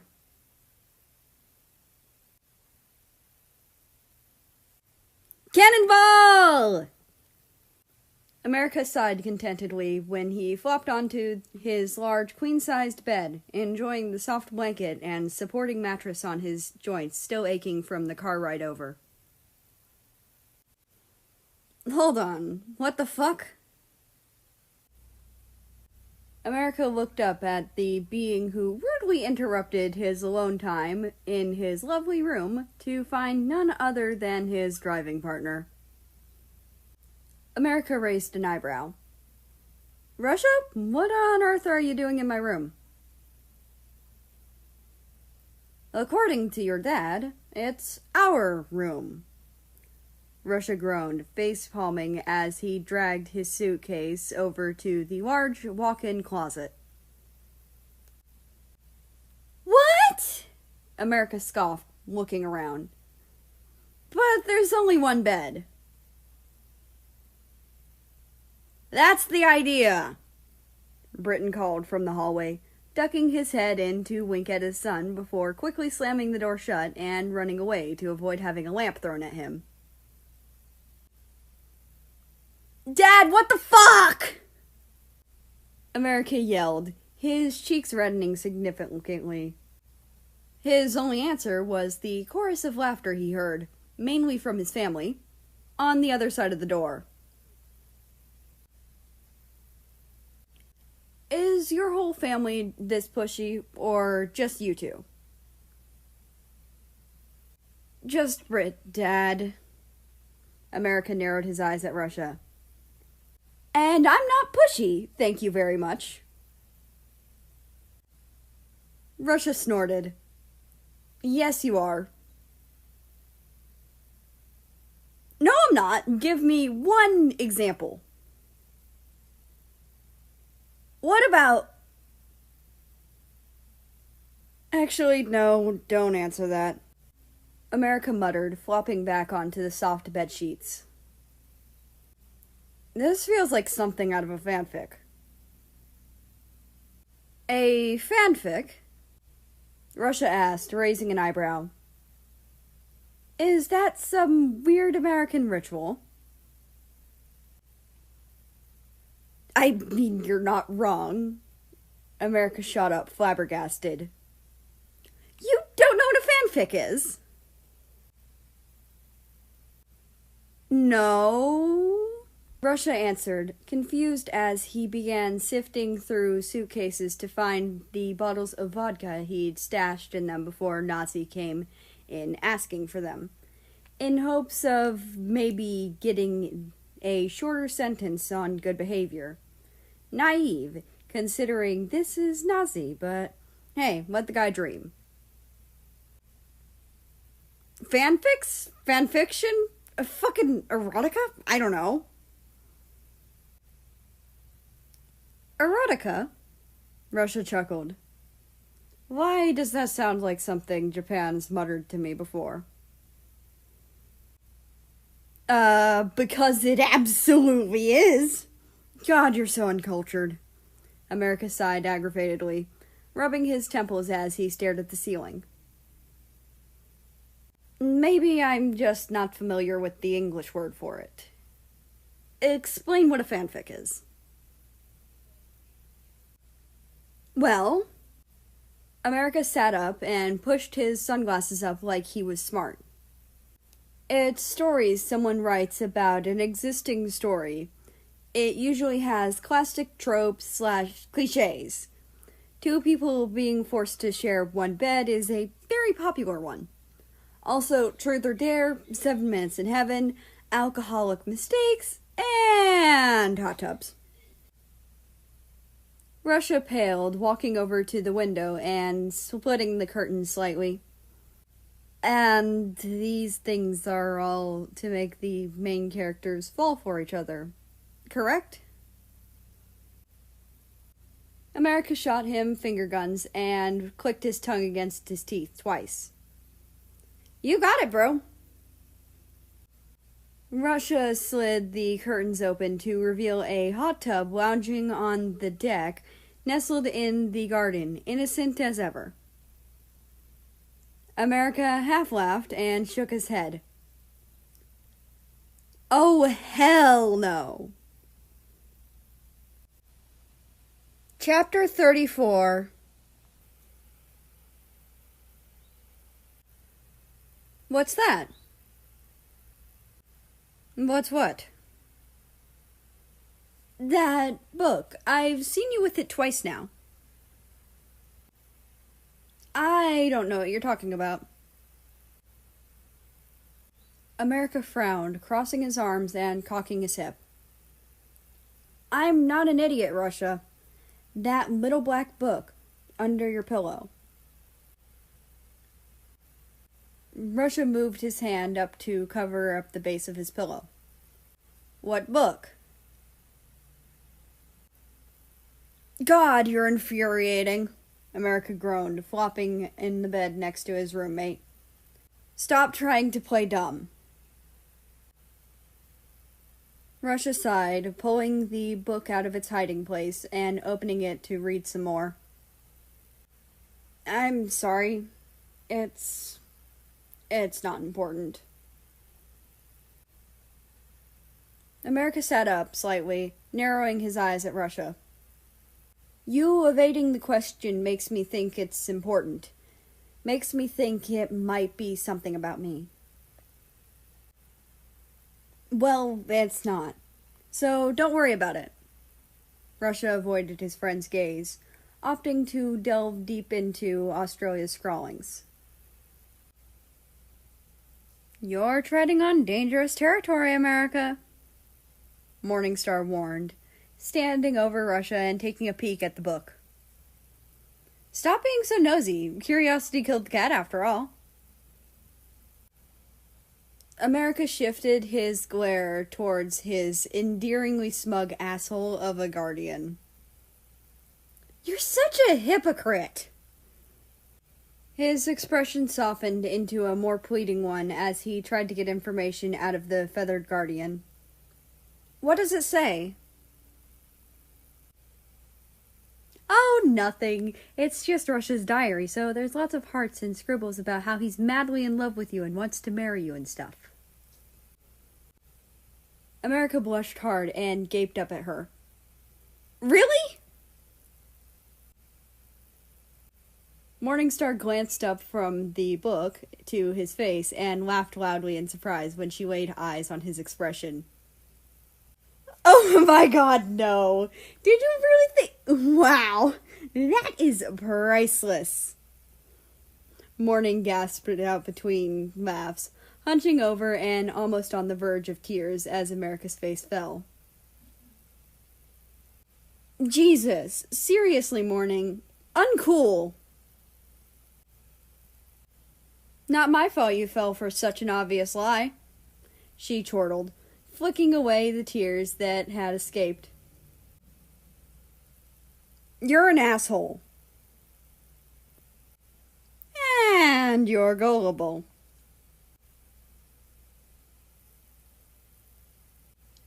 This is stupid. Well, hello to you too, America. America groaned as he flopped down onto the bar stool next to the Soviet Union, burying his face in his arms as he shielded himself from the world while resting on the table. Just like old times. Need a drink there, America? Asked America's much younger sister, Fiji, a woman who knew how to make the best drinks in the world. America popped his head up and smiled up at his baby sister. Gigi, I missed you. I wish I could be around more. Fiji shrugged and smiled, patting his head condescendingly, making Soviet chuckle as he sipped his vodka. Fiji had been slightly surprised when he came to her bar asking for literally just a bottle of vodka, but she couldn't really judge. That is all right. You work hard at your university to become astronaut, so I not mind. Fiji giggled, her broken English poking through. She hadn't had the same troubles of America and Australia, having kept her language and culture intact for the most part. She much preferred to speak Fijian, but wasn't all too fussed to switch to English for her family. Still, that's no excuse. America huffed, burying his head into his arms again. What seems to be troubling you, America? USSR asked, raising an eyebrow at the miserable country who was almost unnoticeably mumbling to himself under his breath, in a way that made it seem as though he were actually talking to someone. Strange. No offense, old man, but why do you care? America chuckled dryly as his sister set down an ice-cold drink in front of him. Condensation dribbling down the glass. Whiskey on the rocks. The best cure for when he was in a bad mood. His sister knew him well. USSR laughed, a booming laugh that echoed throughout the large room. What are you drinking buddies for? The two shared a laugh, and America downed his whole glass in one go, immediately getting a top-up by just putting his cup back down on the counter. Well, it's a bunch of things, really, America admitted. Mainly with Russia. He's trying to hide stuff from me. I don't know. I'm just worried. He gulped down his drink again, Fiji pouring him some more as she listened intently to the conversation. That sounds like my boy, Soviet chuckled, shaking his head. Don't take it too personally. Chances are, if it's important, he'll tell you. That is what I keep telling myself, America mumbled, guzzling his third glass of whiskey. He was fairly tipsy now. You could tell because when he got drunk, he would speak in posh English with traces of a British accent, which was only just starting to flare up. All right, that is enough of that, Fiji chuckled worriedly, placing a bottle of beer in front of her big brother. Drink this. Is lighter. America nodded and smiled at her, popping the cap off and taking a few gulps. Russia had already seen his eyes, and an episode. He probably hates him. No, he definitely hates him. He took another swig. I'm sorry your living situation isn't great, but mine is going quite well. I'm happy to report mine is quite good. USSR grinned, barely even tipsy at all, despite the alcohol he had consumed. Oh yes, do tell, old chum. America laughed, feeling a bit better. He and Soviet used to always go to the nearest pub, get absolutely hammered, and just complain about shit. It had been a while, and he really missed it. Britain's actually really nice. A bit too cheery for my taste, but certainly something. Oh, that's my dad for you. Oh, I've been meaning to ask, what's the deal with the butchers? America asked, as he began finishing off his bottle of beer. What do you mean? Risky said you have a law firm, but butchers? Soviet laughed his loud laugh. Oh, my wife owns that butcher's. It's been in his family for generations, and we all help out there from time to time. I run a law firm, as you know. Wow, old and boring, America teased. Watch it, I'll sue you, USSR joked, making all three of them laugh. Oh. Morning laughed out dreamily. What was that about? It's, is the alcohol. It messes with me. Morning managed to get out before making a squeak-like sound, and zapping filled America's ears, and he straightened up in surprise. Whoa, are you okay? America resisted the urge to look up at his guardian, who was once again sitting in a very unconventional place, literally on the inside of USSR's empty bottle of vodka. It phased through her like everything else did, but it was still weird. Yeah, I'm just spiffing. Morningstar giggled drunkenly, falling onto the counter and snuggling her face into the polished wood. I was just gonna take a nap. And with that, Morning disappeared. Chapter 35.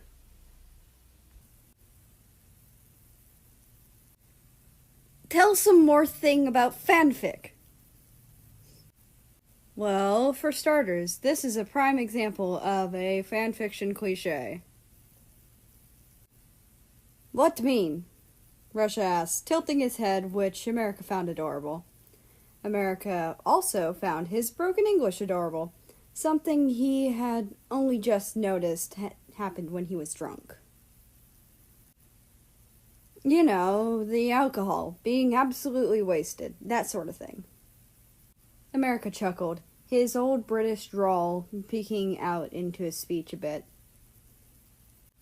They had both quite a bit of alcohol, America having downed probably a whole bottle of whiskey and 3 beers, with Russia in the lead at 14 fucking cans laying in the recycling by the back door. He complained that he hated the taste of beer, but he kinda just stopped caring by his 5th can. America told him not to have too many, but it took a lot to get the guy drunk, especially on beer. America had wandered out here to find Morningstar, excusing himself from his friend and sister, and stumbled across a pretty much wasted Russia floating about in the hot tub. So clearly, the right thing to do in America's drunken state was to strip down to his underwear and cannonball in. like the safe and responsible adult country human he was. Currently, they were lounging about in the hot tub, giving in to the fanfiction gods and going along with the plot, although they were sitting 5 feet apart. Can't have everything, fanfiction gods. What else in fanfiction? America pondered the question, turning it over in his head before responding. Well, in hot tubs, something usually happens where the top is established in the relationship. Typically because they trap the bottom under them, or the bottom gets too feisty and they make them straddle them. Depends on the type of bottom you have. Russia raised an eyebrow, sipping his beer. Top? America chuckled, nodding. Yeah, top. The one who takes control during sexual things. Russia blushed, looking at his feet through the distorted surface of the warm water. Oh, was all he said. And that, my dear Russia, America mused smugly, is why I'm the top. You, top? Russia scoffed. Right, I believe when pig fly. America narrowed his eyes. Oh, you think you're a top? Damn right, Russia growled proudly, finishing off his drink. I'm top. You bottom. No, I am top. Bottom. Top. Bottom. America groaned in frustration and swam over to him, trapping Russia underneath him and pinning him by wrapping his arms around his neck and his legs on either side of him. I'm the top, he breathed, staring at Russia from behind his sunnies. Whatever make you happy, Grolik. Russia hummed, his eyes darting to America's lips for less than a second. The Russian roughly translates to bunny. America's brow furrowed. What does that mean? I've never heard it before. Russia shook his head slightly, smiling. You'll find out one day. America's expression soured, his body unconsciously pressing closer to Russia's, their breath mingling. That's not an answer. Yes, it is. Well, it's not a proper one. What you want to mean? America tilted his head, making his glasses lopsided. Russia felt his cheeks redden at the gesture, but chalked it up to the alcohol. That's not how it works, Ruski. Sure it is, the Slavic nation sighed, burying his face into America's neck, earning himself a cute squeak of surprise. It mean what you want to mean. Like how you believe something tastes good, will. When he spoke, his words vibrated against America's sensitive skin.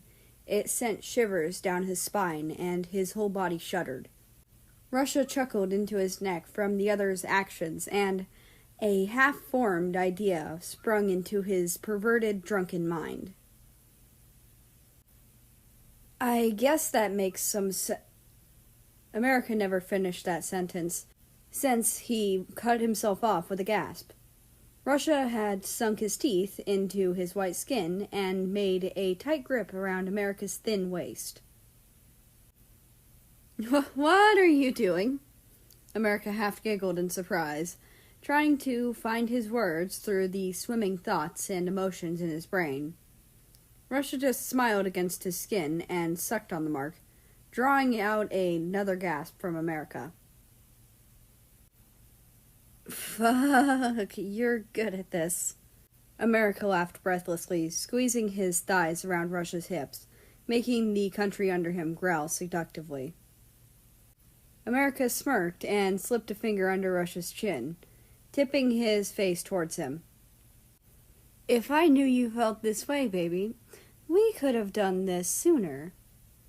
America purred, peppering butterfly kisses along Russia's chiseled jaw and tracing his fingers along his rippling muscles.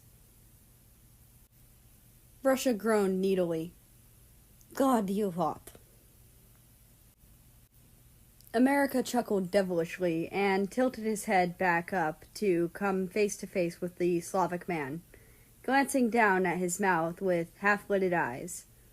With barely a second more, America connected their lips hungrily. Russia closed his eyes, losing himself in the kiss. It was passionate, warm, and sloppy. God, did he taste good. Their lips meshed perfectly, and it felt almost fictional. He was here with his favorite person, and they were kissing. Jesus, this guy was a good kisser. And America's scent was extremely intoxicating, like vanilla frosting mixed with pine needles. Two of Russia's favorite things, right under America, which is where he was right now. А боже, почему это так хорошо? That roughly translates to, oh God, why does this feel so good? Bullshbat. That roughly translates to, wait. Russia pulled away, ending their kiss with a wet pop. Do not you have boyfriend? Good God, I love your broken English. America panted, lurching forward and pressing their mouths together again. Russia desperately using all his willpower to not lose himself right there. He pushed America back again. Vietnam, Russia reminded him sternly, a worried look crossing his face. He had been cheated on before, and he was not really keen on inflicting that on anyone else, even someone he was jealous of. America sighed, using his arm around Russia's neck to push Russia's hair out of his face. Sweetheart, we've been on 2 dates, one of which I admitted to trying to use him. Now, are we going to do this, or what? Russia flushed, weighing his options as well as he could while he was drunk and very horny. On one hand, he didn't know if this was really how America felt, or if he was just taking out his frustration and sexual tensions on him. Plus, he and Vietnam may not have been dating, but Vietnam clearly had feelings for America, and it would crush him to find out the man he was seeing hooked up with someone he trusted. On the other hand, fuck logic, America is sexy as hell, let's do this. America watched Russia's facial expressions as he contemplated his situation and rolled his eyes affectionately, deciding to take matters into his own hands. He leaned in more, pressing their half-naked bodies together even more, surprising the poor Russian facing a moral dilemma. He leaned in close to Russia's ear, his warm breath sending pleasurable tingles down Russia's spine. I need you, America whispered, gently pulling on his lobe with his teeth to entice the man under him more. Russia gulped, grinning widely and blushing madly. He hooked his hands under America's thighs and stood up abruptly, causing America to laugh heartily and throw his arms around Russia's neck, wrapping his legs around him to hold on. Attaboy, America cooed lowly, only turning the Russian on more as they headed to their shared room. Let they hear us. Russia asked while he carried America off like a groom would to his bride. America only chuckled, tangling his hands in Russia's fluffy hair and kissing along his jawline again. They won't mind. Chapter 36. Go faster! I'm trying! It's hard having to carry you around. Are you saying I'm heavy? America scoffed and narrowed his eyes at the red country. The taller groaned and shook his head. You know that's not what I meant. Then what did you mean? Maybe you won't be getting any after all. What do you mean? I'm doing all the work. You're just yelling at me. Yes, he is, and it is extremely annoying. People are trying to sleep. The two countries swung around to see Britain standing in the doorway, rubbing his temples, unaware of what was happening. Oh, hey, Dad. America chuckled uncomfortably. How'd you sleep? Not very well, since you two idiots woke me up at such an ungodly time, Britain grumbled. Okay, first of all, America stopped digging a deeper hole for us. It's only 5 a.m., America continued, as though he had never been interrupted. And I thought you would be happy that I haven't at least slept in till 12. I would be, were you not being very loud and pouting like a child in your younger brother's arms. Yeah, speaking of which, can I put you down now? Canada whined, leaning against the bench and looking down at his older brother being held by him bridal style. You gonna tell him, or should I? Morning drawled, as she made herself an imaginary cup of chamomile tea on the ceiling.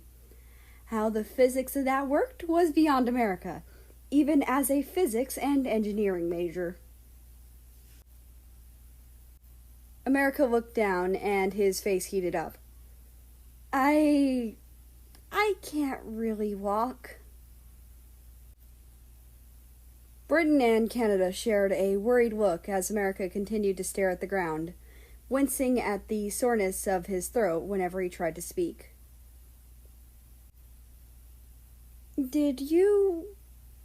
Canada asked, trailing off. America nodded slowly, guilt written all over his face. Britain growled under his breath, pacing back and forth in the kitchen as America continued to refuse looking at his family members in the eyes. Oh, you're fucked now, Mary. Shut up and don't call me Mary. Morning raised an eyebrow, smiling smugly. Russia calls you Mary. My point exactly. Why? Why would you do this? Britain questioned exasperatedly, trying not to lose his temper. Canada's lip trembled. May, you promised. Yeah, well, it's been happening for weeks. Happy? America snapped, struggling out of Canada's grasp before he was put down. No, America, we're not happy. Far from it. Britain whisper yelled, trying to remain quiet for the other people in the house. What will your mother think? America's face fell immediately, moving over to his father in a heartbeat and holding him up by the shoulders. He also had to bend down slightly to get on his father's level. Please, I'm begging you, don't. America stopped mid-sentence, a wave of vertigo washing over him and causing him to stumble back, his legs shaking and struggling to support his weight. America? Morningstar asked worriedly. America! Cried Canada, catching his older brother. It's fine, I'm fine, America hissed, trying to stand back up before falling back onto Canada. Britain sighed, biting his bottom lip to try and stop himself from crying. His little boy. Britain swallowed the lump in his throat. I'll make you some coffee, he said in a bland voice, trying hard not to let his emotions get the better of him. Not this time. And you're eating 20 pancakes, Canada ordered. America opened his mouth to refuse, but before he could, he was interrupted by his brother, Morningstar, and Britain, all saying in unison, "No buts!" America's eyebrows raised. Okay, fine, sheesh. And promise you won't do that again, Canada insisted, turning to his striped brother to stare into his eyes. Actually promise this time. No breaking it. Fine, fine. Canada narrowed his eyes, and America gulped, crossing his hand over his heart. I pinky promise, cross my heart, hope to fly, stick a cupcake in my eye. America smiled up at him, his legs still trembling from his own weight. God, I'm so fat. America, Morning growled. Shit, I forgot you can read minds. Only yours. Now, get out of my kitchen. I'm making my secret pancakes. What? Dad can be in here, but I can't? Canada held up the wooden spoon on the counter, pointing it to the other room with a raised eyebrow. Out.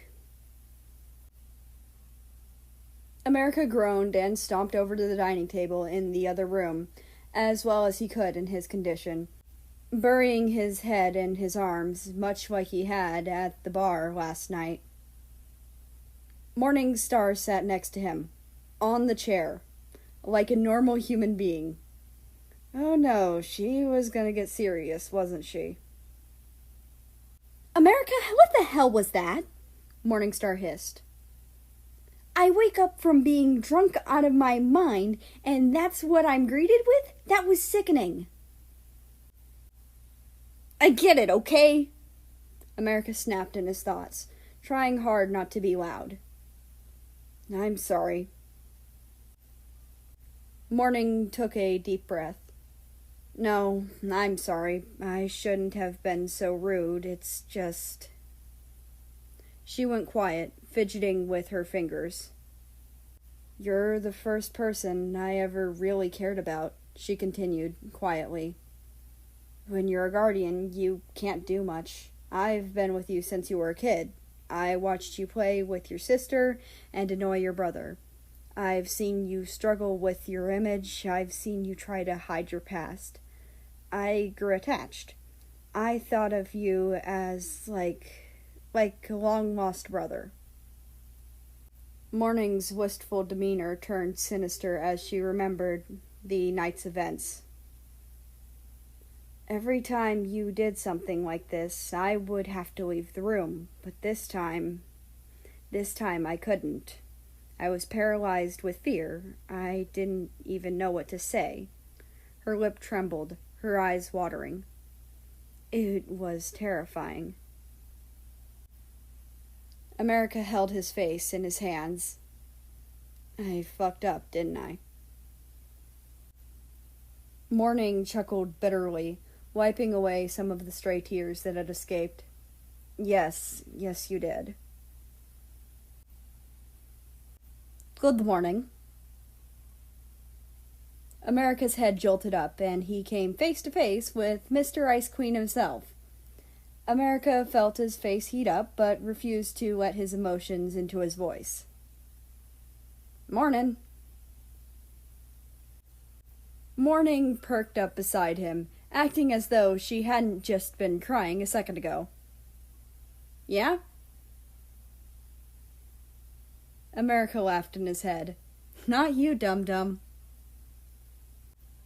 Russia took a seat next to America, the striped country being at the head of the table and him being on the corner.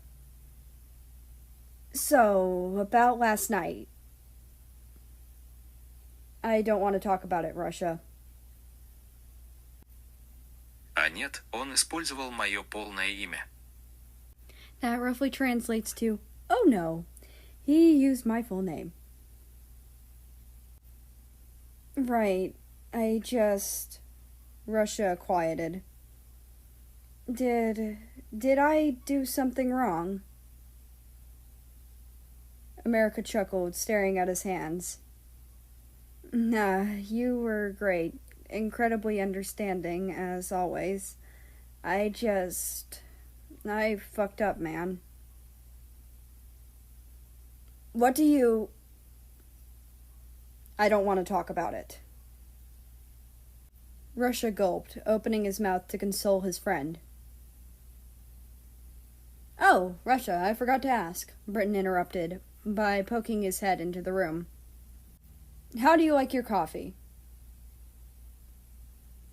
Russia looked at America, his frown deepening when the other didn't return his gaze. He took a breath. Black. Chapter 37. "What you reading? Some nerd thing?"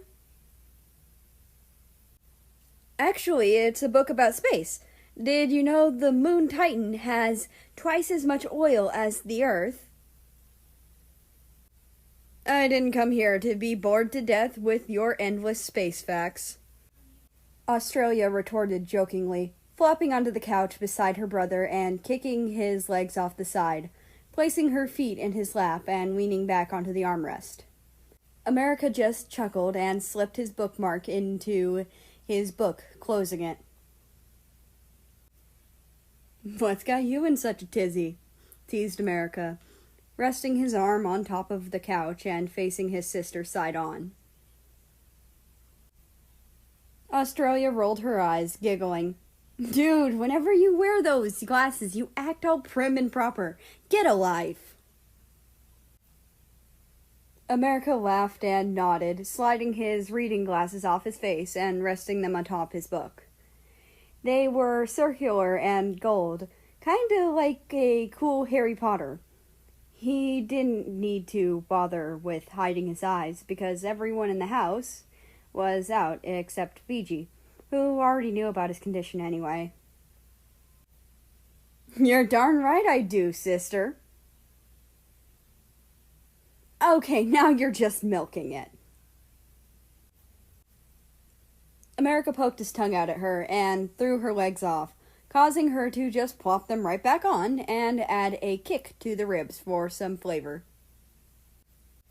This continued their shenanigans for maybe a minute before Australia thought to say, "Hey, have you seen Kaz? I've been looking for him all over." America smirked, resting his chin on his hand with his elbow against Australia's chin, digging into her leg. "Why do you want to know,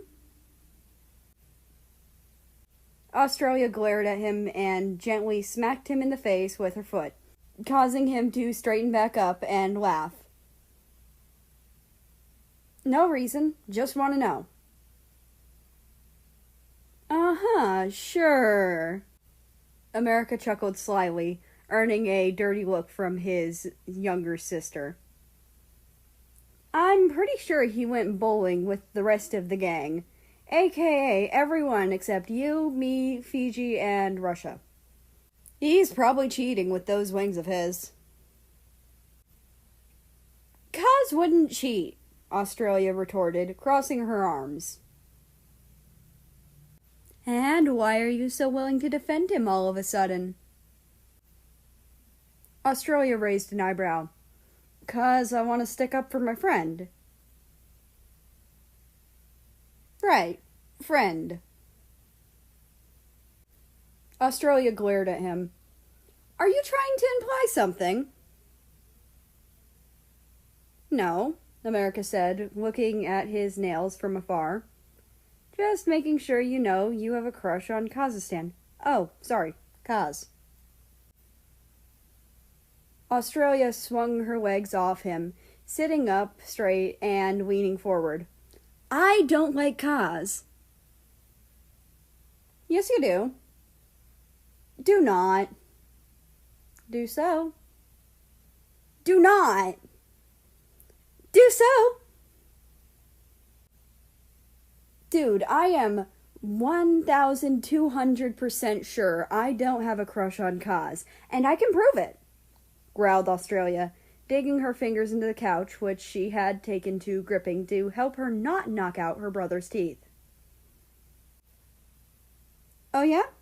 America prodded smugly. Prove it then. Australia looked left, then she looked right.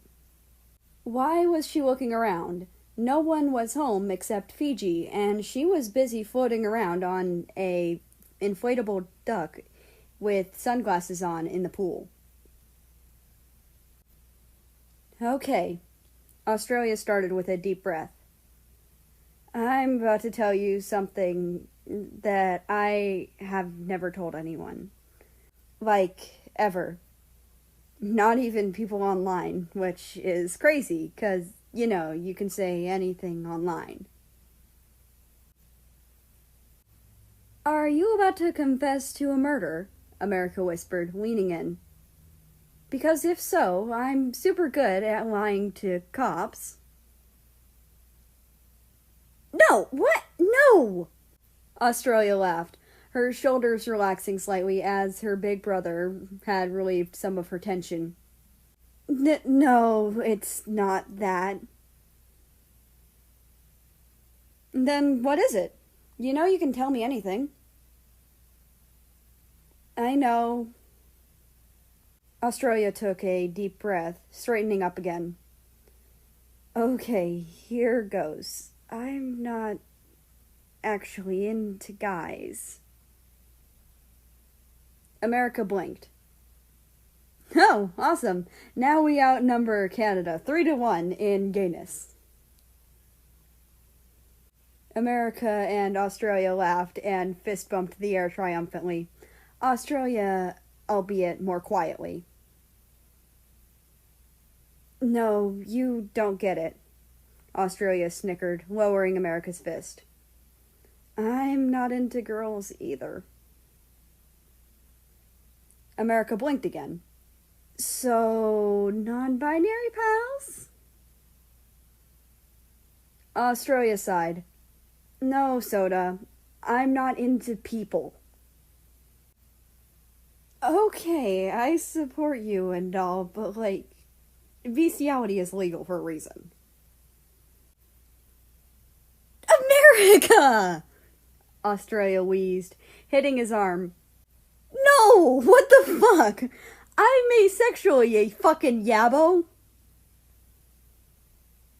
Oh, that makes a lot more sense. America laughed, holding his head in his hands. Oh, this time I thought you were into animals. That sent them both into a spiral of hyena laughing that would have probably made anyone in the house scream in fear. But wait, really? America asked, drying his watering eyes. Australia nodded, leaning back into the couch. Ever since I was a kid, I just didn't understand crushes. You would always come home and secretly gush over some new boy you'd just met, and I'd just sit there like, what? The pair giggled. Mum would constantly ask me who I had a crush on. Dad would wink at me whenever I talked to a guy, and I just didn't understand it. I have never, ever wanted to do anything sexual or intimate in my life. The most I want to do is hug people. And I don't really do that much to people who aren't my family. Australia looked at the ground sheepishly, rubbing the back of her neck. So, yeah, I'm Ace. America leaned back onto the couch, sighing contentedly and closing his eyes. That's Ace. Australia raised an eyebrow. Excuse moi? America chuckled, patting her patronizingly on the head, making her hiss. Ace means cool. You're pretty cool, huntsman. Oh yeah, I remember now. Australia giggled. You're pretty deadly yourself, Marcus Run. America scoffed and rolled his eyes with a smile. I can't believe deadly is your slang word for cool. Also, it's Mickey D's. Mickey D's is for uncultured swines. Like me. The two shared a laugh again, Australia shaking her head in disappointment at her older siblings' dumb ways. No, but seriously. America turned to Australia, making her turn to him as well. Thank you for telling me. I have absolutely no idea what not being clingy is like. But if you're happy, I'm happy.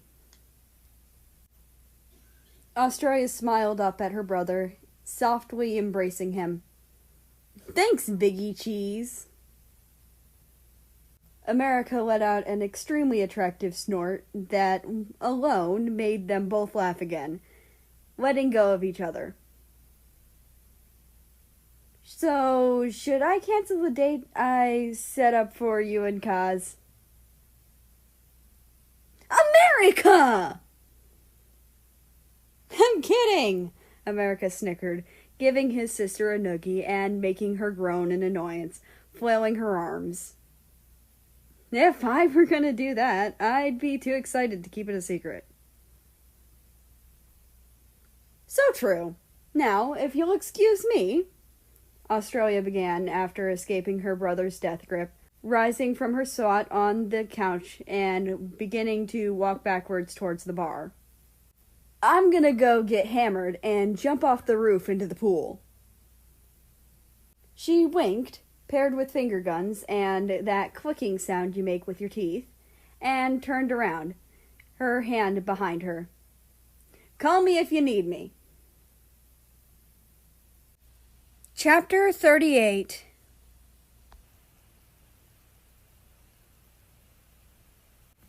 Stage 2. Soda and I call this stage fracturing. His idea, not mine.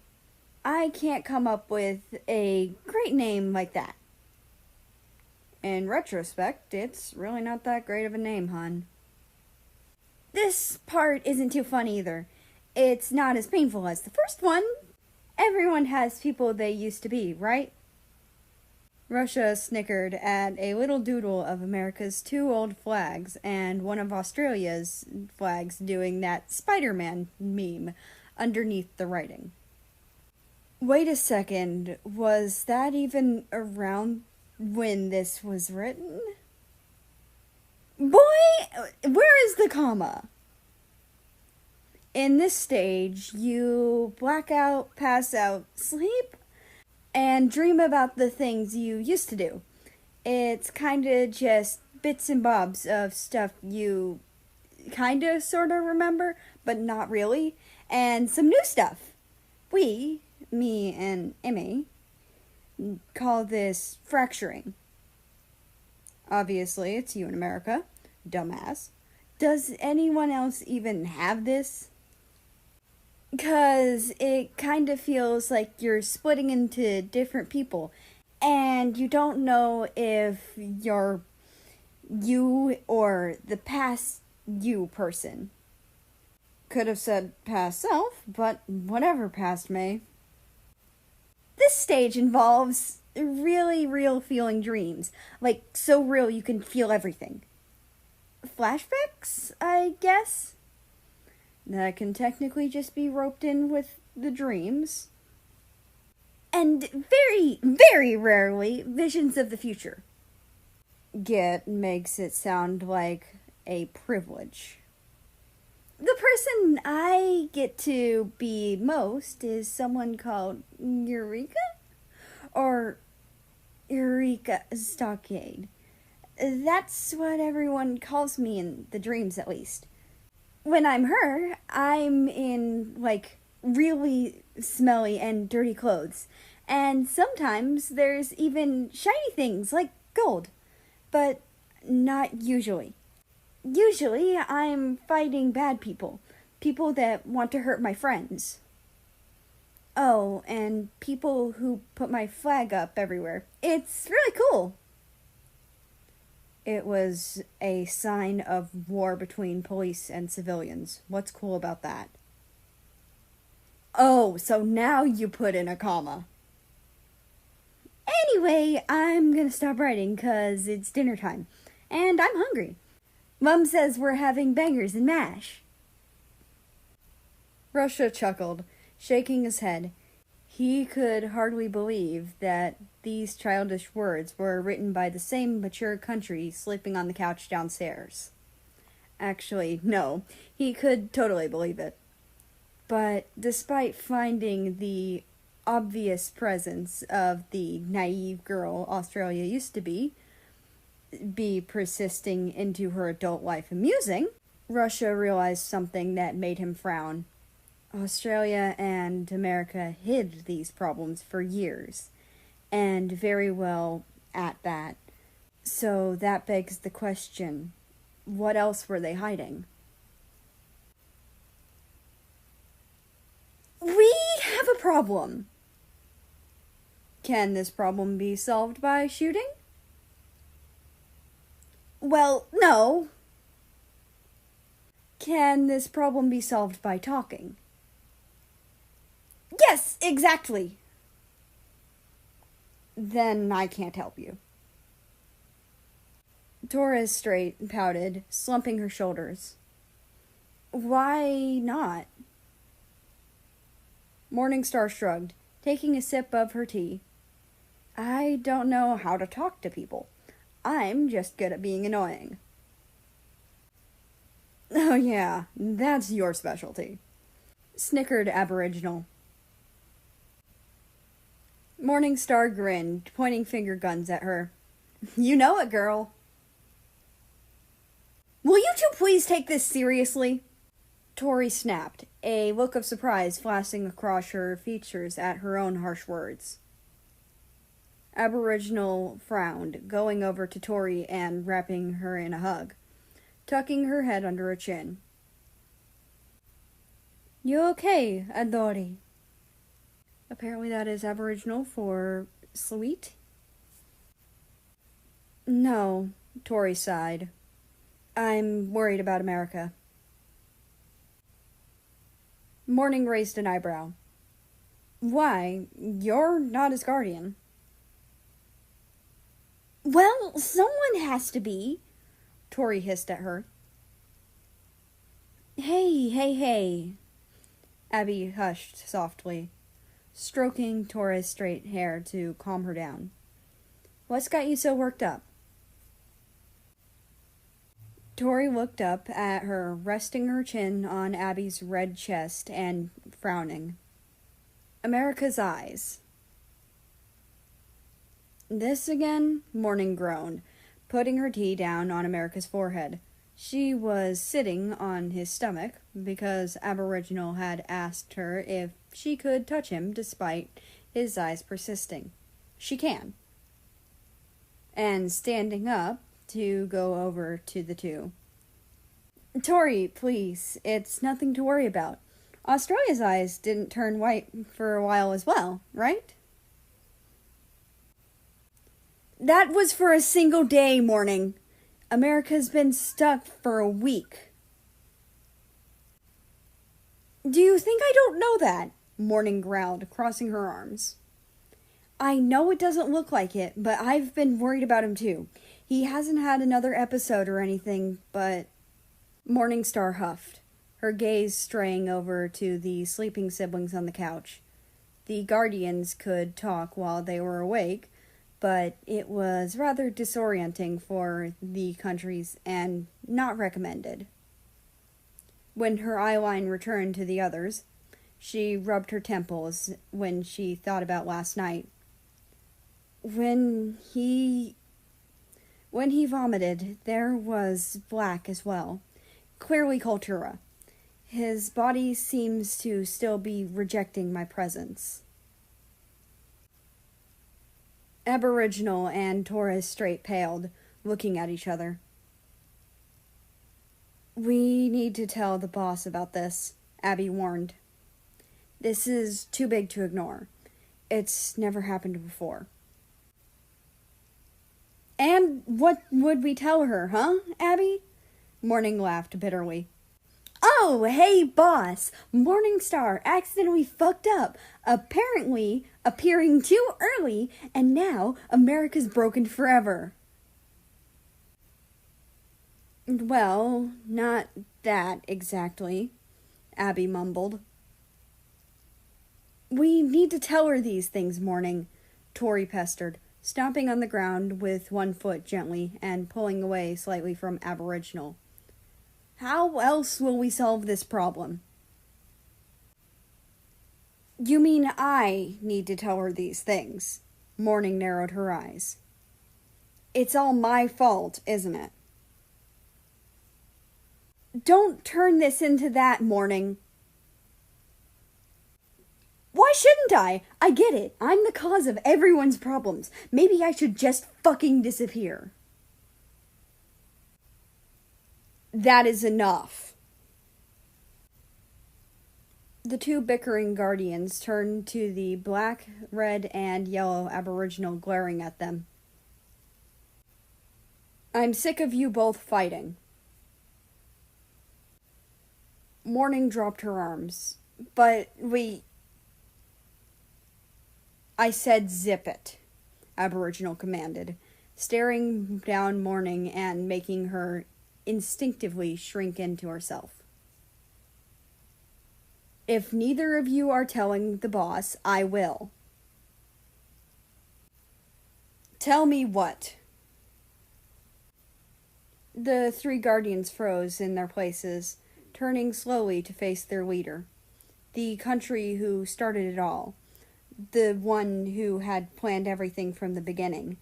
Every wind blown through the trees, every tiny morsel that skittered across the ground, every rise and fall of the nations, and every individual heartbeat. She would be known as God if she cared at all for titles. She tilted her head and frowned, the emotion not quite suiting her usually cheerful eyes and causing wrinkles along her sky-blue skin.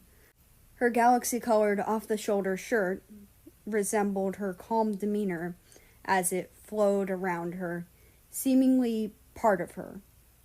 Her necklace hung innocently around her neck, the golden globe shining brightly in a specific area. She wasn't angry or disappointed, just confused. Morning groaned, face-palming, as the two guardians in front of her gaped in awe of their leader. Oh, here we fucking go. Chapter 39.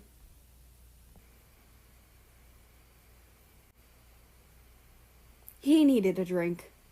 Russia had been trying to decipher some of the codes he found scrawled onto the pages for hours, but no matter what he did, he just couldn't figure them out. It certainly didn't help that he barely got any sleep the night before, so everything in his mind was laced with a thick layer of fog that crept into his eyesight and made him have to keep rubbing his stupid eyes.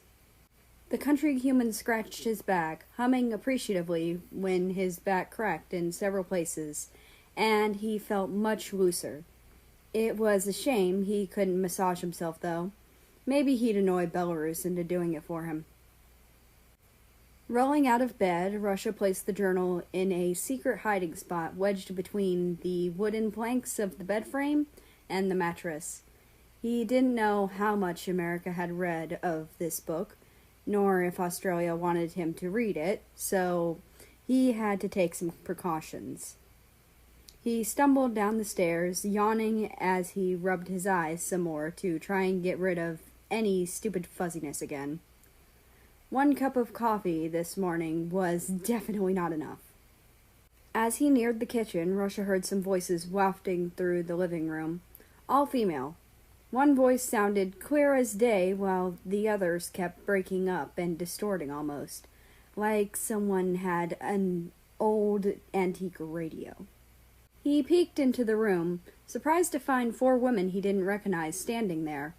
They were being too loud to be robbers, and if he looked just left of them, he could see America and Australia slumbering peacefully on the couch, barely aware of them. "You're early." The country smiled. "I missed you." "That's rich. Are you sure you didn't just sense we were causing trouble and come to annoy us?" Tori elbowed the outspoken Native American. "Morning! She's our boss!" No, she's right," the boss chuckled, holding her hands behind her back.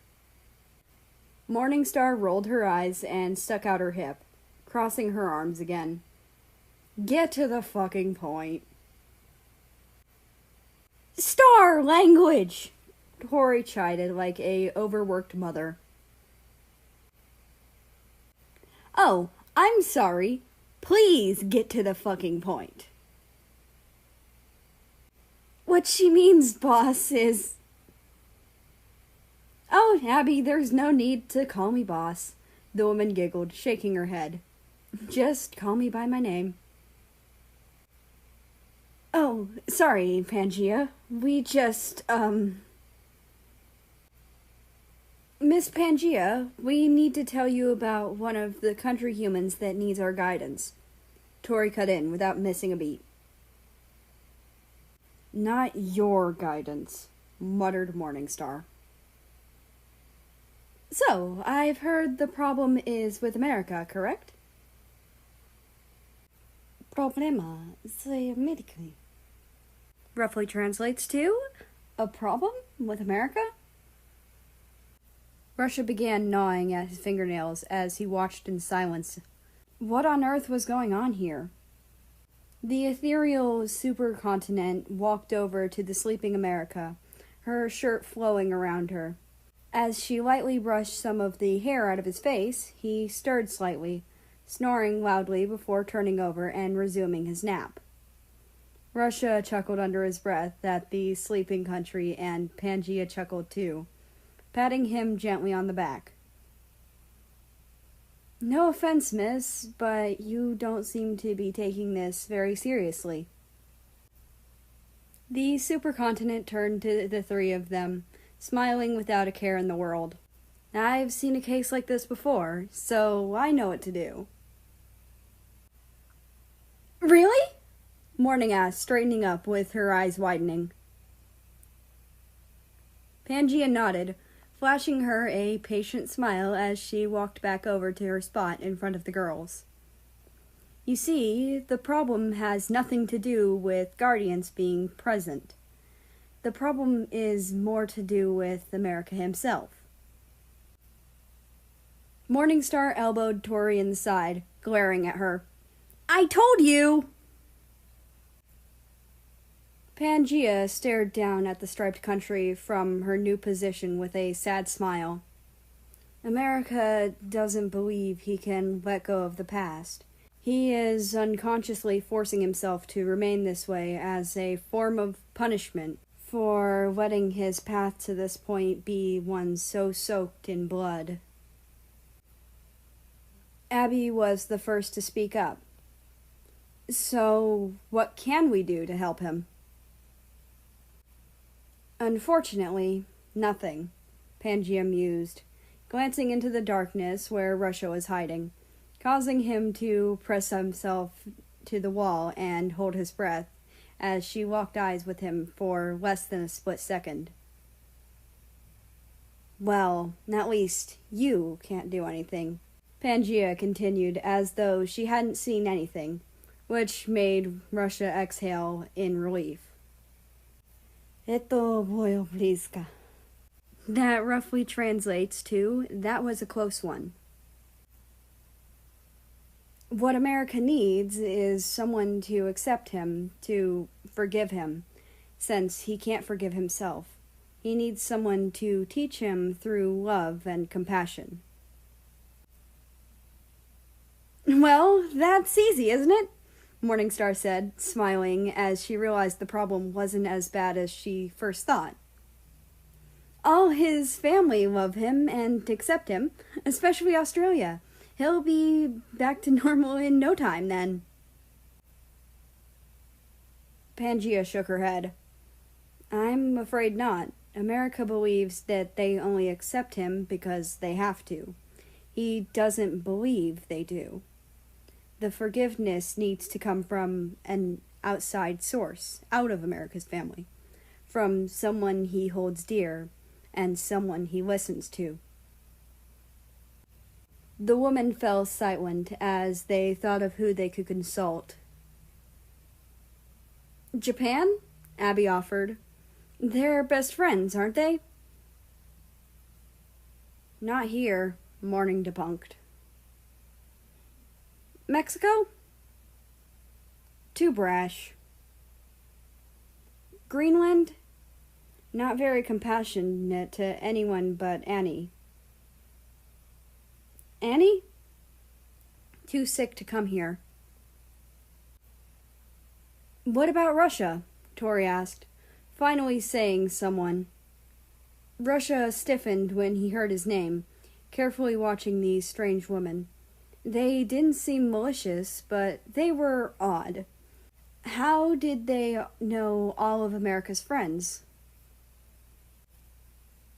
Didn't Russia and America have a falling out last night? Abby questioned, frowning. It wasn't a falling out, Morning sighed, rubbing her temples. I wasn't there for most of the night after America got drunk, but when I asked why they were acting so weird this morning, he told me, and he did something he shouldn't have, and wanted to apologize to Russia, but he didn't know how. Что? Я тот. Кто должен извиняться, а не он? That roughly translates to, what? I'm the one who should apologize, not him. Well, it seems like he's our best shot, Abby sighed. After all, he's closer to Russia than anyone else, and I do believe he's seen America's eyes. She looked at Morningstar questioningly, and she nodded to confirm her suspicions. Pangea clapped her hands with a grin. Then it's settled. We will try to get Russia and America closer so that America can forgive himself. She raised a white hand, smiling at them. Have a good time. With a wave of her hand, all four of them disappeared. Russia gaped, rubbing his eyes to test if it was a trick of the light or exhaustion or something. Nope, still gone. He needed a drink. Chapter 40. What are you doing in the closet? I think you mean, why am I back in the closet? My question still stands. America warily looked side to side, barely poking his head out of the wardrobe. I'm trying to avoid America sighed as he stopped himself. Dad. Russia raised an eyebrow, his loose grip on the neck of his tequila bottle tightening as he thought. Due to the vodka ban from his father, he had to dig into the stuff everyone brought over. And the strongest stuff he could find was this tequila Canada claimed that Mexico gave him as a gift. And why's that? America gulped, looking down guiltily. He's worried about me, and I don't like it. Instead of asking why, Russia just gave him a patient sigh and stuck out a red hand to the smaller country, making America look up at him, confused. Come on. A frown tugged at the striped country's lips. What? What are you talking about? Look, do you want to stay in a dusty old closet waiting for Britain to possibly find you, or sleep in your room? Russia grumbled. I think you mean our room. America chuckled, taking Russia's outstretched hand. Russia just laughed breathily as he led them back to the room, the slightest trace of a blush on his cheeks. Once they reached their room, Russia clicked the door open, sculling the rest of his bottle and dumping it in a trash can by the door, making America snicker. You're such an alcoholic. Are you even drunk? Russia just winked at him and shot him a charming pair of finger guns. Barely even tipsy, baby. America snorted, covering his mouth with his hand as he muffled the noises. Uh-huh, sure. The two collapsed onto the bed, America snuggling into a pillow, and Russia stretching across the bed, a satisfied groan escaping his lips. They laid in a comfortable silence for a while, Russia almost lulled into sleep by the rhythmic breathing of America before a thought began nagging at him. Hey, America? Russia called softly. A groan. You awake? I am now, sighed the country next to him. What's up? I was just wondering. Russia's cheeks reddened as he realized the gravity of his question. Last night, why didn't we, have sex? America chuckled at the country's flustered hesitance. Russia swallowed, suddenly regretting every decision he had ever made up to that point. Yeah. America stretched slightly with a yawn. I was super drunk, man. Like, out of it drunk. Then, when you dropped me on the bed, and we just broke down into giggles at how dumb we were being, and you half laid on me with that cute, drunk look on your face, with your eyes squeezed shut and your adorable laugh filling the room. He sighed. I knew I couldn't ruin that. Russia sat up, looking down at America, confused. What do you mean? I didn't want to ruin our friendship, America explained solemnly as he sat up as well. Nor did I want to take advantage of you. You were too drunk to consent to anything properly, and I know you would never do it, but I didn't want you to just get what you wanted and no longer need me. America, Russia said softly, his brow furrowing. The smaller country human smiled up at him, flopping back onto his bed and snuggling with his pillow again. Don't worry, Ruski. I'm good. I just want to do that kind of stuff sober, you know? He laughed. Russia smiled back, although more hesitantly. Me too. It wasn't a lie. If he was gonna do that with America, he wanted to remember every blissful detail. His face, his grip, the noises he'd make. Before Russia could get any further into that particular fantasy, he laid back and sighed happily at the feeling of soft blankets gently holding him as he watched America nuzzle into the pillow some more. Bože, jak hotel boj toj. Bože. That roughly translates to, God, I wish I was that pillow. America looked up at him and smirked. You can be if you want. Russia blushed again, tensing up. Shit, did I say that out loud? Yep, America confirmed, popping the pea. He shuffled forward and wrapped his arms around Russia, resting his head against his chest. And I'm glad you did. Deciding he was too tired to be any more embarrassed, Russia just reciprocated the cuddle by wrapping his strong vermilion arms around America, earning a gratified rumble from the striped country. And so they laid there, just silently enjoying each other's company. Hey, America murmured sleepily, catching Russia's attention. America poked the Slav's cheek, squishing it slightly and earning a chuckle from the tipsy and tired country. Take off that thing. Russia raised an eyebrow, not minding America continuing to play with his cheek. What thing? The thing, America repeated, prodding at Russia's skin, although he finally realized what he meant. Eyes widening, Russia found himself barely able to hold back a stutter as his face burned like a summer day in Australia. My disguise?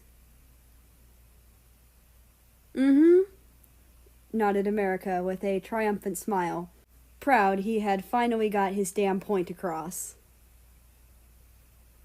While not unheard of, disguises weren't often removed. Like, ever. Even if countries weren't in the presence of monoskins, it had become a paranoid habit to always be prepared. It wasn't really needed anyway, since countries can see through disguises just enough to identify the colors. The only time a country would remove such a thing is in front of a significant other. To think America thought of him like that was unbelievable. I don't know. Please, begged America, sticking out his bottom lip and giving him puppy dog eyes. Russia sighed in defeat. How could he say no to that? Hesitantly, Russia reached up to the back of his neck and felt around for the small, almost unnoticeable bump hidden by his soft blonde hair. With one quick press and one resounding click, the human features on Russia melted away, leaving his pupils completely white and his hair gone. He shifted uncomfortably and refused to look at his roommate, suddenly akin to a lizard that had just been grabbed, warming up in the sun, and couldn't scurry away for safety in the cracks of the rocks surrounded in shadow. He felt warm, slender fingers grab his chin and tilt his head upwards, leading his gaze to meet with America's covered eyes. Russia just blushed some more and looked down again, fiddling with his exposed colored fingers. Hey. He managed to muster up the courage and look up in time to see the last wisps of America's disguise float away into nothing as the country was left in his stripy glory. On his lips laid a patient and warm smile as he used his free hand to remove his glasses, leaving his pitch-black eyes exposed. I don't want to judge. You've done enough of that for yourself. America leaned in as close as he could, resting his forehead on Russia's. Both countries shivering at the electrifying tingle of the real skin-on-skin contact neither had ever experienced before. I just want to help. Russia chuckled tiredly, touching America's nose with his own. Took the words right out of my mouth. Chapter 41.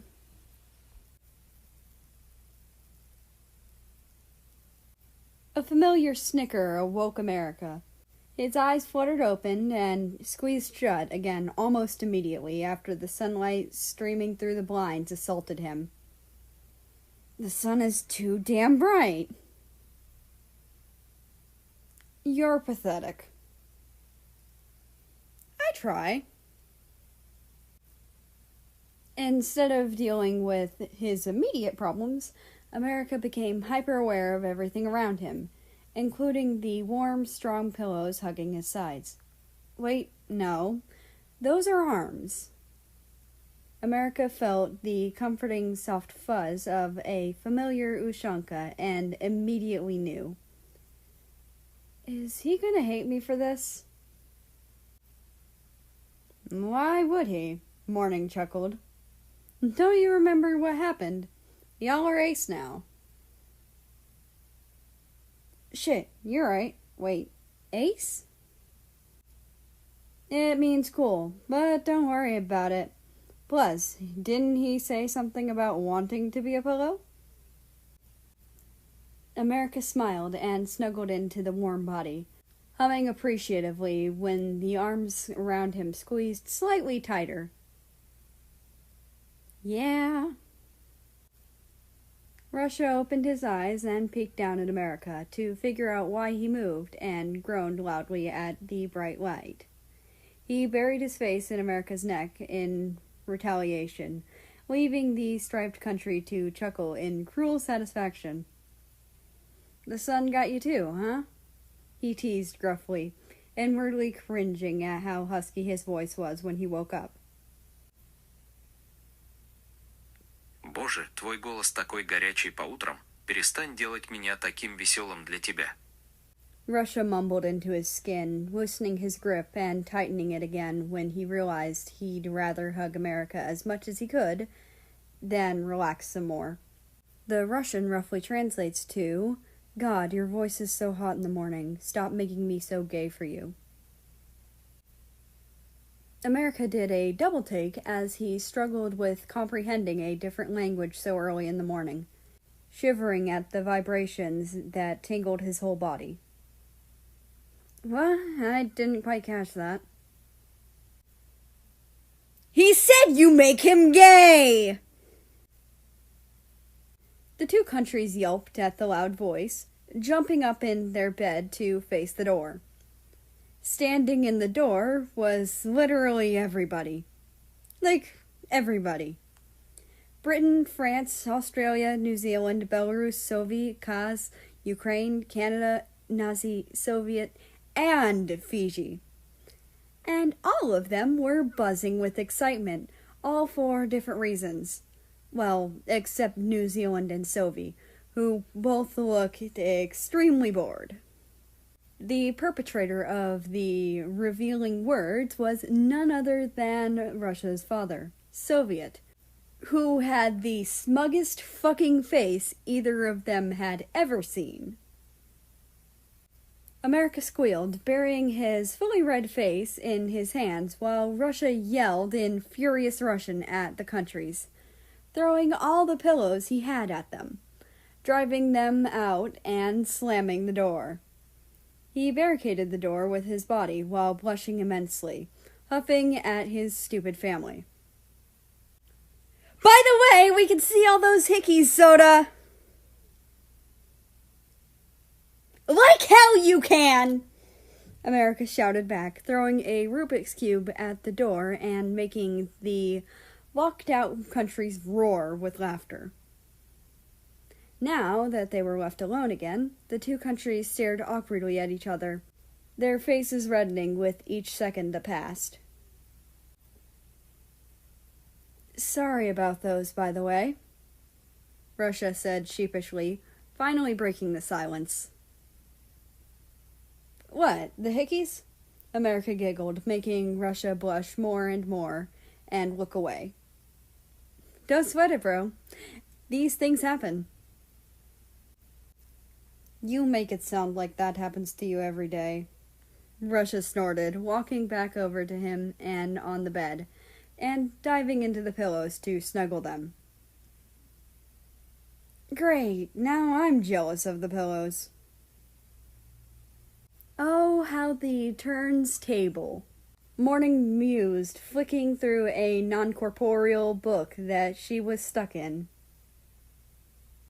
"Nah, more like every Tuesday," America joked. "This was just a Saturday night one-off." Russia laughed before his expression melted into a frown as he realized something. "I just realized it's Sunday today." America raised an eyebrow. "And?" "That means the weekend's over. We're driving back today." "God damn it, you're right." America frowned as well, and sighed, rubbing his temples as he groaned. "And break is over. Fucking college. And never leaves me alone." "Didn't it leave you alone for the 2-week break, though?" "You know what I meant." Russia chuckled and shrugged, nuzzling his face further into the pillows to avoid dealing with the rest of the day. "Hey," Russia grumbled, tugging on America's sleeve as the smaller rubbed his eyes, trying to get rid of the sleep. "Hmm? Hey." "Yes?" "Hey." "What?" "Can I have cuddles?" the Red Country pleaded, giving America his best puppy dog eyes and tugging on his sleeve more. "Oh my God, you're adorable." "What?" "Nothing," America rushed, his face burning as he looked down at the tired country beside him. "But I can't. We gotta pack up our shit, dude." "But," Russia sighed, gripping the pillows tighter. "I want hugs." "Ah, I see," America giggled, running a hand through Russia's soft hair, which earned him a happy rumble. "So, drunk Russia's a perv, and tired Russia is clingy, huh?" "I try." Russia snickered sleepily. "So, tell it to me straight." "Don't you mean gay?" Australia asked innocently. America glared at her, unimpressed. "How many pictures did you take?" Australia looked at the ceiling of the car for a bit, tapping her chin with a navy blue hand. "Well, either 2 or 2,000. I can't quite remember." America rolled his eyes with a slight smile. "Well, at least send them to me." "Oh, don't worry, chap," Britain chirped happily from the front seat as he stopped at a red light. "Your sister sent it to the family group chat." America snickered, unlocking his phone and tapping on the group chat in his messenger labeled, "I'm so sorry to our FBI agents." Morningstar peeked at the name and sent him a questioning look from the boot of the car. "What?" "It's a long story." "Wait." America narrowed his eyes. Who's Potato Man? Belarus, New Zealand answered without looking up from her iPad. She was watching All Blacks do their thing. She never missed a game. What? Why is Belarus in the family group chat? Everyone from this trip was added. France smiled, holding up Britain's hand to comfort him, if and when someone cut him off. But it's the family chat! I mean, Russia and Belarus are gonna be family pretty soon, Ozzy mumbled under her breath, but unfortunately, her siblings heard her. America blushed super hard, but tried to cover it up with a growl while pulling his little sister into a noogie. You want to say that again? Fight me! Unlike most times where it was just America and Australia roughhousing, New Zealand decided to join in the torture by taking her socks off and putting them near her twin's face, making the much taller squeal in fear and disgust as she tried desperately to escape. France sighed as Britain let out a string of incomprehensible insults at a car in front of him that was too slow and made him wait for another green light. Ça va être un long retour à la maison. That roughly translates to, this is going to be a long ride home. Start of Act 3, Chapter 42.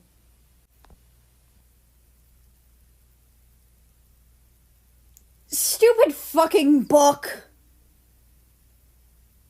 Hey, what did that book ever do to you? It killed my parents and gave me superpowers. Russia raised an eyebrow with a patient smile. I thought superpowers were a good thing? Did you hear the parent thing at all, or do you just ignore half of everything I say? Russia chuckled and reached over America's lap to point at the equation he had scribbled out. That should be a 2. Oh, thank you! America hugged Russia's side quickly, startling the taller country. You're welcome, Russia stammered, making America laugh as he worked through the equation again. Gosh, you're so handy. You know that? America sighed, relaxing into the soft pillows of his bed as he finally got the right answer.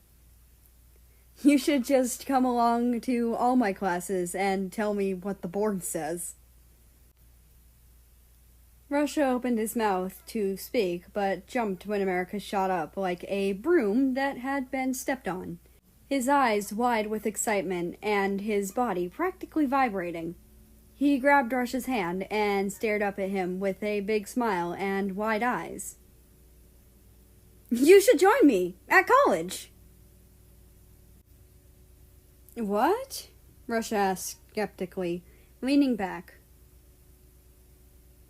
You're great at all this math stuff. I'm shit at it. I'm great at engineering. You can't change a tire to save your life. We can help each other. Okay, it was one time, and I told you. I couldn't find the nuts. You've always wanted to be an astronaut, America reminded him, ignoring his defensive statement. This could be your chance, and we can graduate at the same time, too, since I had to do a part-time degree. Russia bit his lip. I dunno, it's all pretty expensive. America snorted.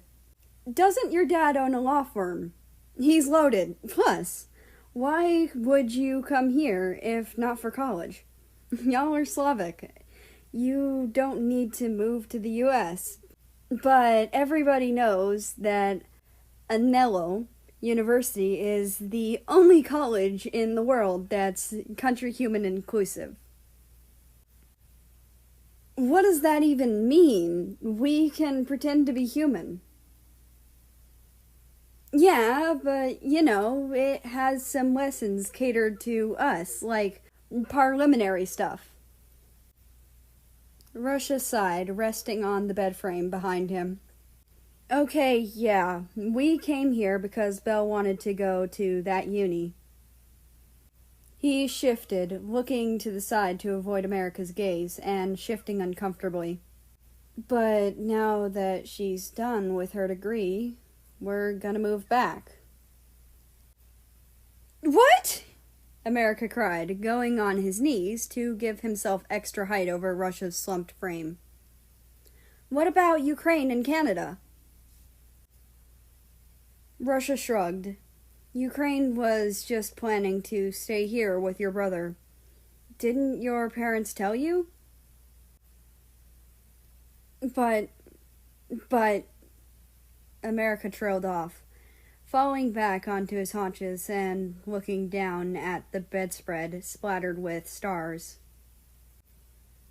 Russia sat up straight and frowned, putting his hand over America's. I'm sorry, Mary. Well, this is an even better reason to get you to go to uni. America grinned, his attitude picking up again as he squeezed Russia's hands. You don't want to leave, right? I'm sure your family's just looking for a reason to stay. This can be it. Russia blushed, looking to the side. I guess. And I can pay for it if you need. Russia snorted. You mean your dad can pay for it? Exactly, cried America with a huge grin. One of us, one of us, one of us. Mary. One of us, one of us, one of us. America. One of us, one of us, one of us. Okay, fine. America cheered as Russia caved, pulling him into a hug, nuzzling his face into his neck. Russia blushed again, sighing in defeat as he hugged back, with a secret smile. Hey, babe. Sorry to surprise you, but I wanted to see if you wanted to... Oh, am I interrupting something? America and Russia parted to look over at the small red country standing in the doorway with an awkward smile. America got up from the bed and walked over to Vietnam, smiling down at him. Nah, we were just chilling. What's up? What did you need? Oh, I didn't need anything, Vietnam giggled, taking America's arm, making Russia unconsciously ball his hands into fists. I just wanted to see if you wanted to hang out today. And you know me, always wanting to say stuff in person. But I can see you're busy, so maybe another time? That would be great, America smiled, leaning against the doorframe, trying to avoid Russia's gaze. I'm just studying with Russ right now. How about later today? I have a discount at the bowling alley because my twin brother works there. We could try that. Maybe 5 p.m.? America nodded. That sounds good. Okay, great, Vietnam agreed, standing on his tippy toes to kiss America's cheek. America blushed from embarrassment as Vietnam walked back through the long hallway, waving over his shoulder. See you then, Mary. Russia and America winced.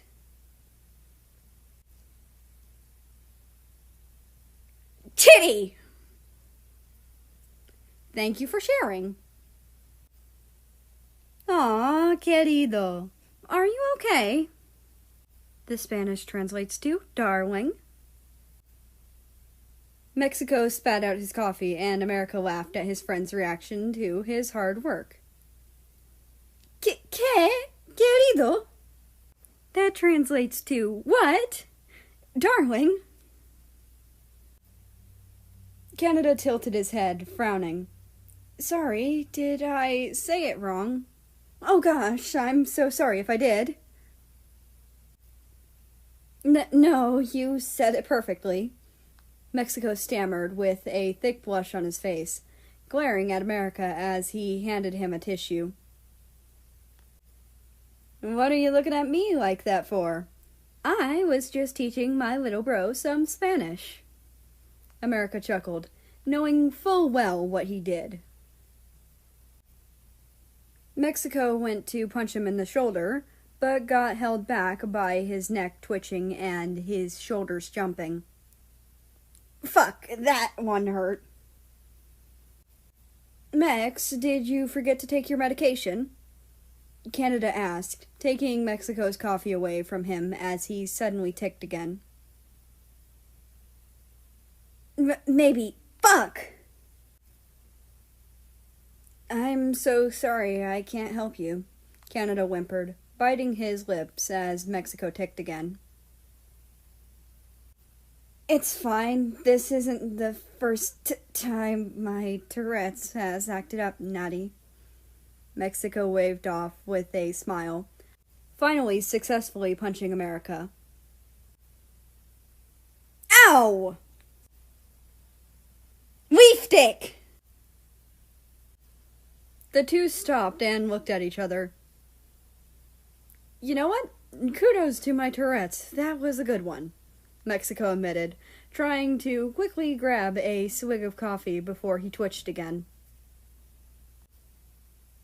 I don't know, I still think coconut titties is one of the best ones you've come up with so far. America snickered, making Mexico and Canada laugh at the memory. The three of them were at a party city planning for Hawaii's 11th birthday party, and Mexico hadn't taken his meds that morning, so he was super twitchy. He constantly had to stuff his sleeves into his mouth to stop himself from saying horrendous things in public, as usual. He thought it was over when the twitches started to calm down, so he surprised the whole store when he was reminded of the outfit the children would be wearing by shouting, "Coconut titties!" Needless to say, that was yet another store to add to the banned list. You're right, that was a fun day, Canada giggled before turning to Mexico again. If you need anything at all to help you feel better, just let me know, okay? Estoy seguro de que un beso en la mejilla hará bien. America snorted. The Spanish roughly translates to, I'm sure a kiss on the cheek will do nicely. Cock! I don't know if that was Tourette's or you just hating me. Both. The doorbell chimed throughout the house, leading Canada to stroll up to the foyer to open the door, surprised when he was greeted with a familiar face. Oh, hi, Ukraine. Hi, babe, Ukraine sang, kissing his boyfriend's cheek. That's how you say it, right, babe? Canada giggled and closed the door behind him, taking his hand. Perfect, you've been doing well on your English. Ukraine smiled bashfully and looked away as he was led to the kitchen to greet his boyfriend's brother and friend. Good afternoon, the blue and yellow country greeted. Sup? Mexico cut himself off by shoving his hands over his mouth. Ukraine raised an eyebrow and sent Canada a questioning look. He has Tourette's, America answered nonchalantly, not looking up from his phone. Vietnam was texting him nonstop. Ukraine made an "oh" sound and nodded his head, smiling as he sat down at the table and ignored Mexico's shoulder and neck twitching to meet constantly and randomly. "So, why'd you pop in?" Canada asked as he sat down on the stool next to his boyfriend at the breakfast bar in the kitchen. "Not that I don't love your company, anyway, of course." Ukraine laughed, placing a hand onto Canada's arms knowingly. "Sorry for surprising you. I just wanted to see if you wanted to go check out one of the nearby animal shelters. I've been thinking of getting a puppy." The other three at the table stiffened, sharing a look. Canada was about to answer nervously when... "You know he hates those places, right?" growled Mexico, his tone slightly undermined by his tick getting upgraded to both shoulders. "What?" Ukraine asked skeptically. "But Canada loves dogs, right, Canny?" Canada opened his mouth to answer again. "Exactly. He hates seeing them caged up, obviously."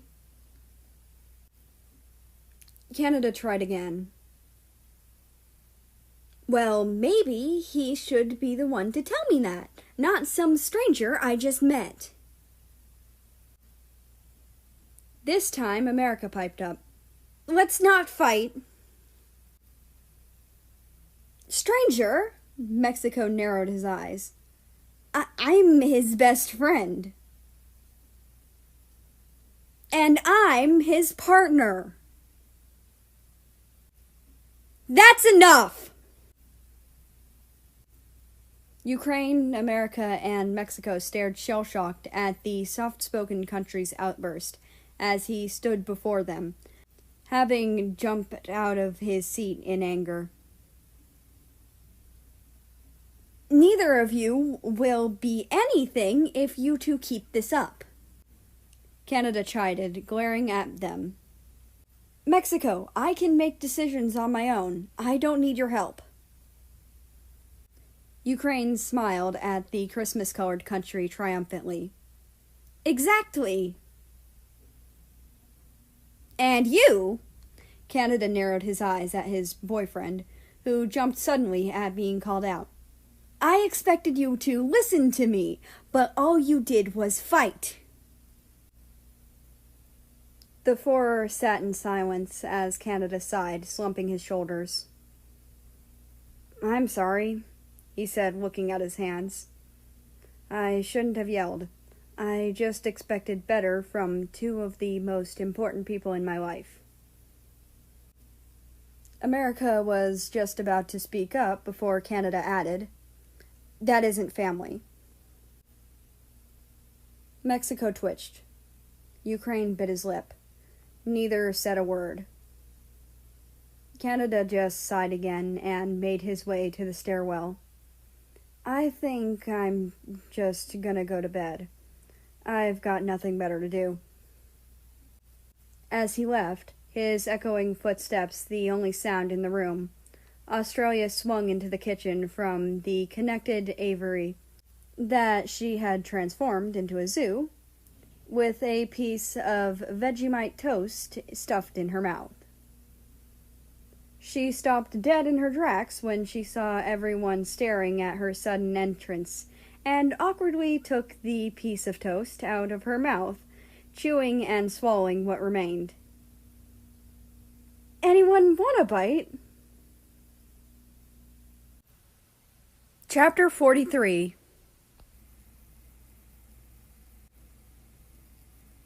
Strawberries, per favore. That's Italian for please. Yup. Raspberries, per favore. Italy looked down at the red plant in her hand and raised an eye at her American friend. Americano, this is a rose. Oh, sure, sorry. America laughed sheepishly, taking the rose back and setting it on the counter by his bag. He grabbed the washed raspberries and handed them over to Italy, without another word. Italy turned back to the pavlova the two had made, carefully arranging each raspberry into an aesthetically pleasing position. She was making Australia's favorite kind of cake. Well, second favorite, if you're counting Cole's mud cakes. As a thank you for helping her deal with Ireland's drunk antics a couple nights before. She was the designated driver between him, Scotland, and Wales, so she felt guilty for Australia having to help her wrangle the energetic drunk. Want to talk about it? America shrugged, popping a couple blueberries into his mouth. That's not an answer. You're not an answer, America said with his mouth full. Italy rolled her eyes with a small smile and snatched the blueberry box from America's hands, making him groan. Why always gotta ruin my fun? Because your fun consists of stupid things, Italy retorted, chopping up the remaining strawberries on her cutting board into tiny slivers. Like that time you started a TikTok account. That was ironic. Sure it was, Italy snorted. Just like how your goth phase was ironic. Italy! America groaned, his cheeks starting to burn. Don't bring that up! You're dodging the subject, Italy reminded, gesturing to the rose on the countertop beside her American friend. It's complicated. I don't mind, Italy hummed as she poured some honey over the fruit on the pavlova. You know I love a good story. Well, see, I kinda... America sputtered, slowly trying to sink into his NASA hoodie. Take your time, Italy chuckled. Okay, well, America took a deep breath. I'm currently technically in a relationship, but I don't really like the guy like that. But what do I do? I don't want to hurt his feelings. And then today I was thinking about the guy I do like, and I passed by a forest and I saw the Valentine's Day stuff, and I was like, well, fuck. Now I have some roses. I didn't just buy him roses. I also made him a card and hand-stitched him a teddy bear and bought him a new pair of ice skates because I know he loves ice skating. And I noticed his old ones were starting to fall apart. And then I imagined going ice skating with him again, and him getting cold from the ridiculous clothes he wears in the snow. Then I could make him soup and cuddle up with him while watching TV, and we could nerd out over his space and teasing his sick voice. But I bet it would be all husky and sexy, and then maybe I could run him a bath. America got progressively more and more blushy throughout this little monologue, and shut up once he realized what the hell he was saying. And I haven't gotten my boyfriend anything, so I don't know if I should give Russ the presents and stuff. America mumbled, twisting and knotting and tangling and unknotting a rainbow bracelet one of his states had made him in his fingers. So, yeah. Italy was quiet as she finished the last touches of writing thank you in navy blue icing. America became increasingly more nervous as the silent seconds passed, sweat gathering on his forehead and a knot forming in his throat. There was a long period when America wasn't talking to most of his family, particularly his parents. He couldn't handle the thought that he might have to let his siblings down, but the longer he stayed away, the more that feeling grew. He had met Italy during a particularly rough patch.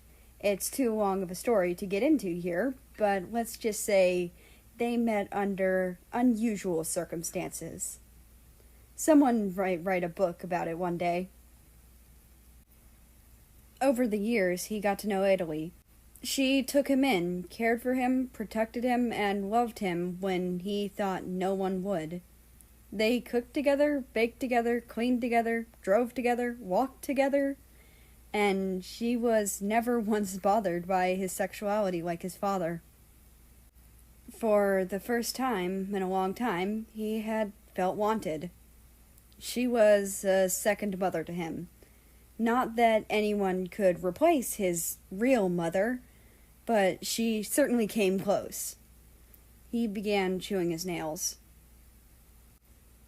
So, what should I do? It sounds to me like you already know what you should do, Italy said finally. America frowned. That's not an answer. You're not an answer. Point taken. Listen, Italy sighed, beginning to pack up the fruit, prompting America to hop down and help her like a good friend. I think that you know what you want. You know who you love. America blushed again. I wouldn't say love. And it sounds like you know how to go about those feelings. What's really in your way is your own morals. You're clearly punishing yourself for being vulnerable. I've seen it before. So, what do you propose I do? Italy looked at him and smiled.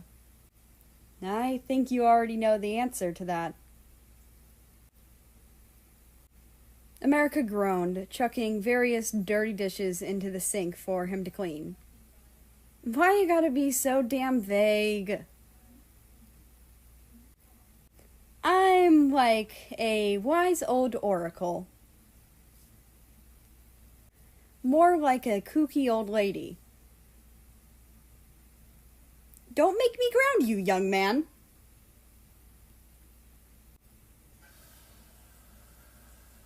America rang the doorbell of the large timber cabin, chattering his teeth from the cold despite all the layers he had on. Hello. Oh, good afternoon, America, Kazakhstan greeted politely, stepping aside to let the cold country in. Would you like something to warm you up? You're shivering. Oh, yes, please, America agreed gratefully, following the golden-winged country to his kitchen. How is it always so damn cold here? Kazakhstan just chuckled and pulled out a guest mug. Hot chocolate, coffee, tea? Hot chocolate, please, America said, scratching the back of his neck. I choose coffee, but I don't think I need the extra energy, you know? Kaz tilted his head to look at him quizzically. Won't sugar from the hot chocolate give you energy too? You know, I hadn't thought of that, America admitted, settling himself in a chair at the dining table next to his bag. But, who cares? Now I'm in the mood for hot chocolate. The two laughed, and Kazakhstan got into making America's order, at some point telling him that Russia was at work and he didn't know when he would arrive home. America was just about to tell him he could wait when the front door opened and Russia entered from the hallway, not bothering to close it, knowing his dad was on his way in as well. He stepped into the dining room and almost stepped back in surprise to see America sitting at the table waiting for him. However, he failed to notice America blushing as he gawked at the delicate snow laced about Russia's tousled soft hair, like powdered sugar on a muffin, and how bright his amber eyes matched the orange of his hoodie that had a little picture of Saturn sewn in. "Oh, hello, brother," Kazakhstan greeted cheerfully. "I was just making America a drink while he wait for you. It's oh, what was the word again? Chocolate hot? Chocolate of hot?" Instead of correcting him, America abruptly rose from his chair and walked over to Russia with the bag. Before he could talk himself out of it. While shoving a bag of carefully thought-out presents into his confused friend's arms, America kissed Russia on the cheek quicker than you can say supercalifragilisticexpialidocious backwards and bolted out the front door. "Okay, love you, see you later, bye!" Russia stood there, dumbstruck with what was, little did he know, a barrage of gifts in his arms, with a burning blush on his face. Wait, what? Kaz frowned down at the now-made hot chocolate as Nazi came in with a confused look on his face. He didn't even take his chocolate of hot. Start of Act 4, Chapter 44.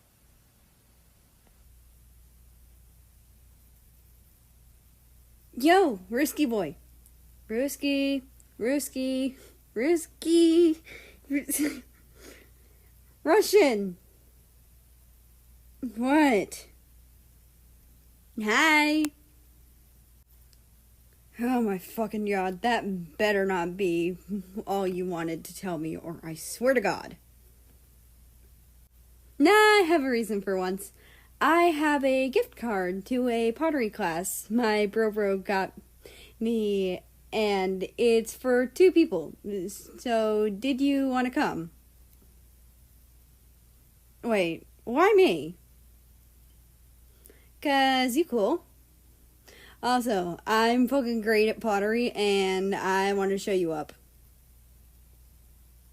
Your typing is disturbing. Smiley face. This is why I didn't want to give you my number. Slightly upset face. Oh my god, if I go, will you stop? With what? The faces! Maybe. Jesus fucking Christ, I hate you. No, you don't. Don't lie. I'm annoyed you're right. I'm always right. That's debatable. Just come! Fine. But I'm gonna hate every second. Sure you will, babe. Don't call me that, you weirdo. Sorry, baby. You're on thin ice. Winky smiley face with too many parentheses. I'm leaving. You better get your shit together by the time I get there. Of course, Daddy Bear. Thin fucking ice.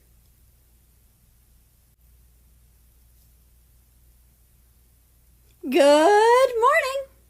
America chirped cheerfully after answering the door, causing Russia to groan. It's too early for you to be loud. Oh, baby, I'm always loud. America winked, biting his lip and looking Russia up and down. Russia blushed hard and pulled his Oshranka down over his face. Oh God, please stop. God, I prefer you'd call me Daddy. America giggled, sticking out his tongue, making Russia shake his head. Fuck you. I'd love to, but not in the morning, babe. Russia sighed, leaning on the door frame above America using his elbow, unintentionally trapping the other under him. It didn't help what America was wearing either. He had on a pair of short jeans that accentuated his hips, because somehow he looks feminine as hell. He had thigh-high black socks with speckles of white that looked akin to stars on the night sky. On his feet were slightly scuffed black boots that he stole from Australia, much to her dismay, and he had a threaded rainbow bracelet on his white wrist Fiji made him when she was 5. The worst part was his shirt.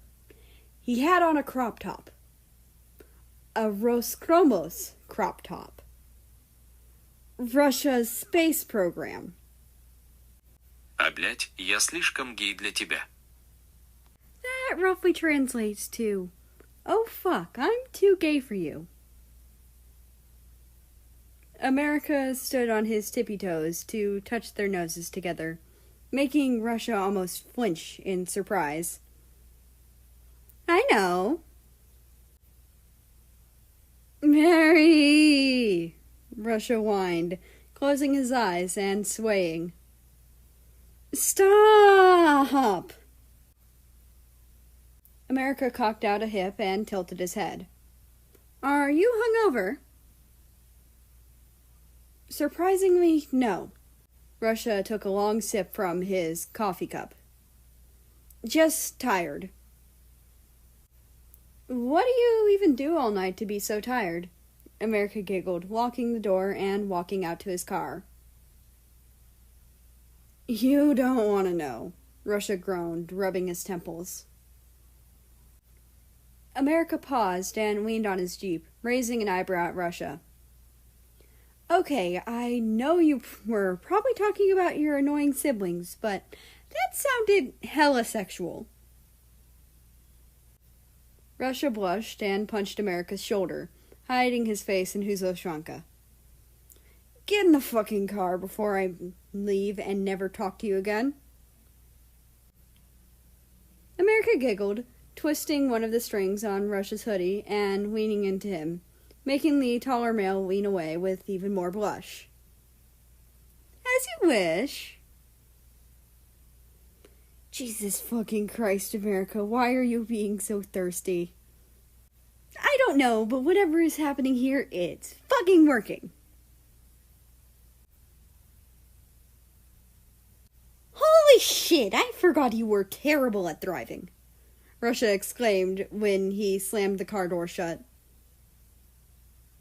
It wasn't that bad, America scoffed, laughing as he lightly smacked Russia's shoulder when he pretended to vomit. Don't be a wuss. I'm not a wuss. I'm just honest. Oh, fuck off, America laughed, sashaying towards the door of the shop while flipping Russia off behind him. Russia rolled his eyes and chuckled, following after him. You look really fucking gay. America winked at him over his shoulder.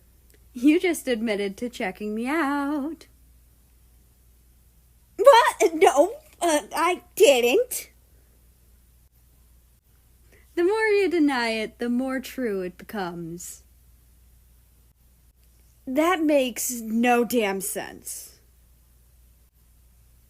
America shrugged and bit his tongue into a smile, pushing open the glass door to be greeted with a happy chime and a familiar face. Good morning, America, Russia. China smiled, nodding to both of them as he said their names. What can I do for you today? America shimmied over to the counter and dramatically slammed his piece of paper down in slow motion to avoid making too much noise and disturbing other customers. China raised an eyebrow at his antics and looked down at the slip on the counter, nodding when he realized what it was. "I'm assuming you'd like to use your usual station?" "Yes, please," America said, Russia noting that he was being unusually polite on top of all of his flirting. "All right then, follow me." China rose from his stool and began walking through the shop, allowing Russia to take it all in. The walls of the pottery shop were lined floor to ceiling with racks that showcased pots and bowls and vases of all sizes. Some were carefully crafted with intricate designs marked into the glaze, while others were wobbly and amateur, and others weren't even glazed at all. The lights in the ceiling were rustic style due to being hung on a chain and filled the room with a soft yellow glow, aided by the sunny day outside from the big front windows.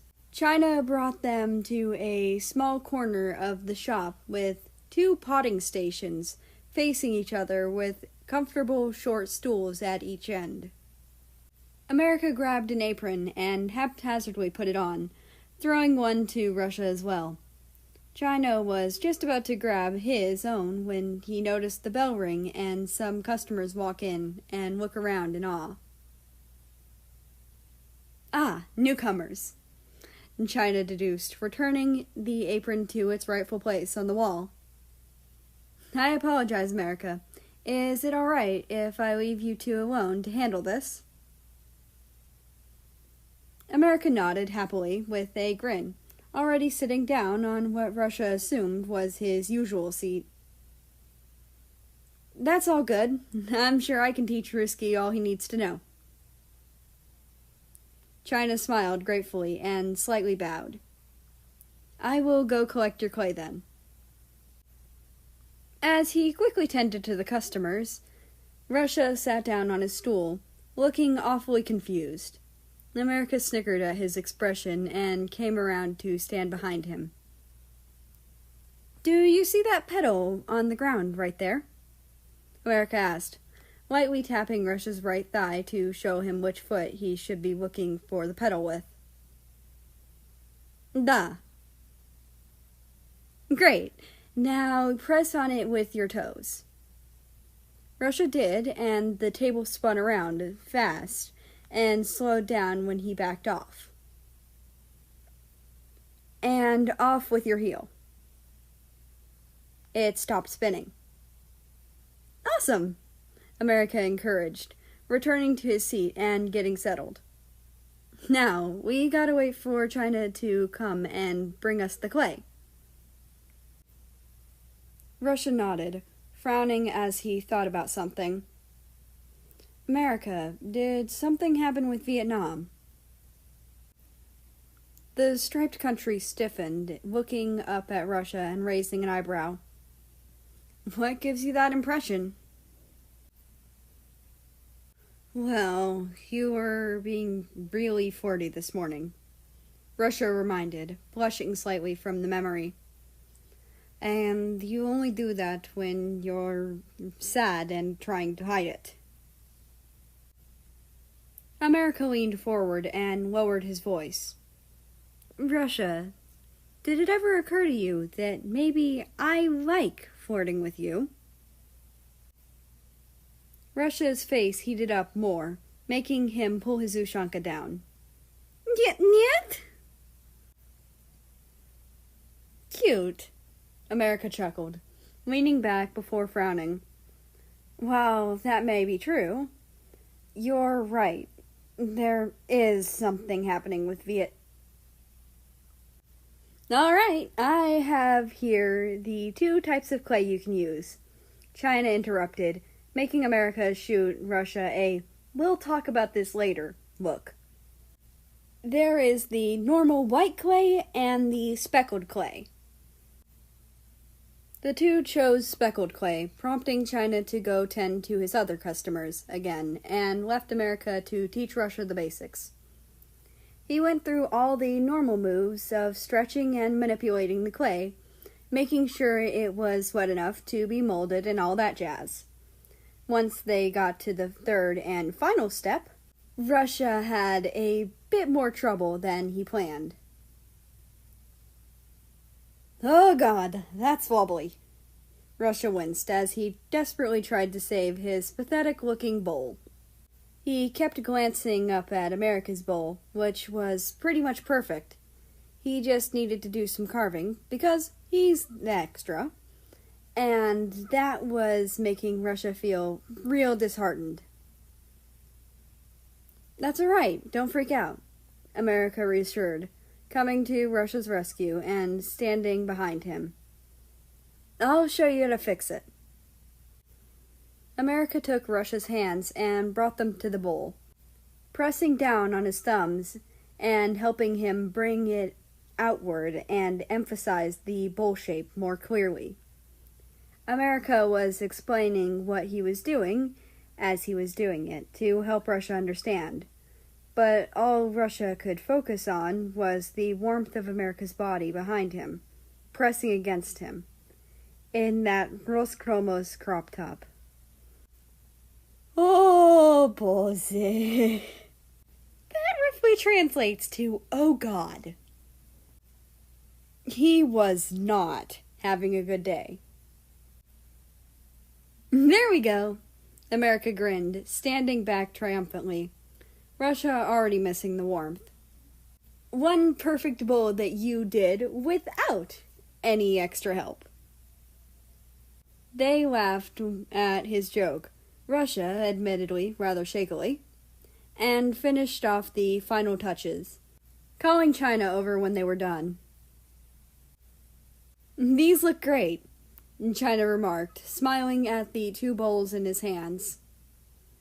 You've certainly come a long way, America, being able to do such intricate work and teach others to as well. America blushed in embarrassment from the praise and fiddled with the thread on his crop top. Thanks, Fireworks. China chuckled at the nickname and herded them out of the shop, waving them goodbye as he headed over to the kiln for the clay to be heated. So, what did you think? America asked as they headed to his car, bouncing up and down from excitement. He had been using pottery for years as a coping mechanism for his ADHD. It was so fun having something to fiddle with while also somehow creating something brand new.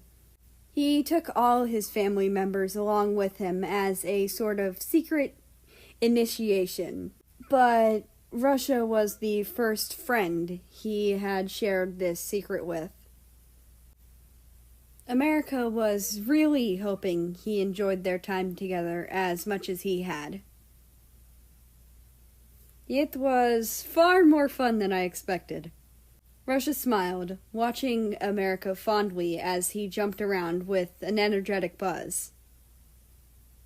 I never knew you were so talented.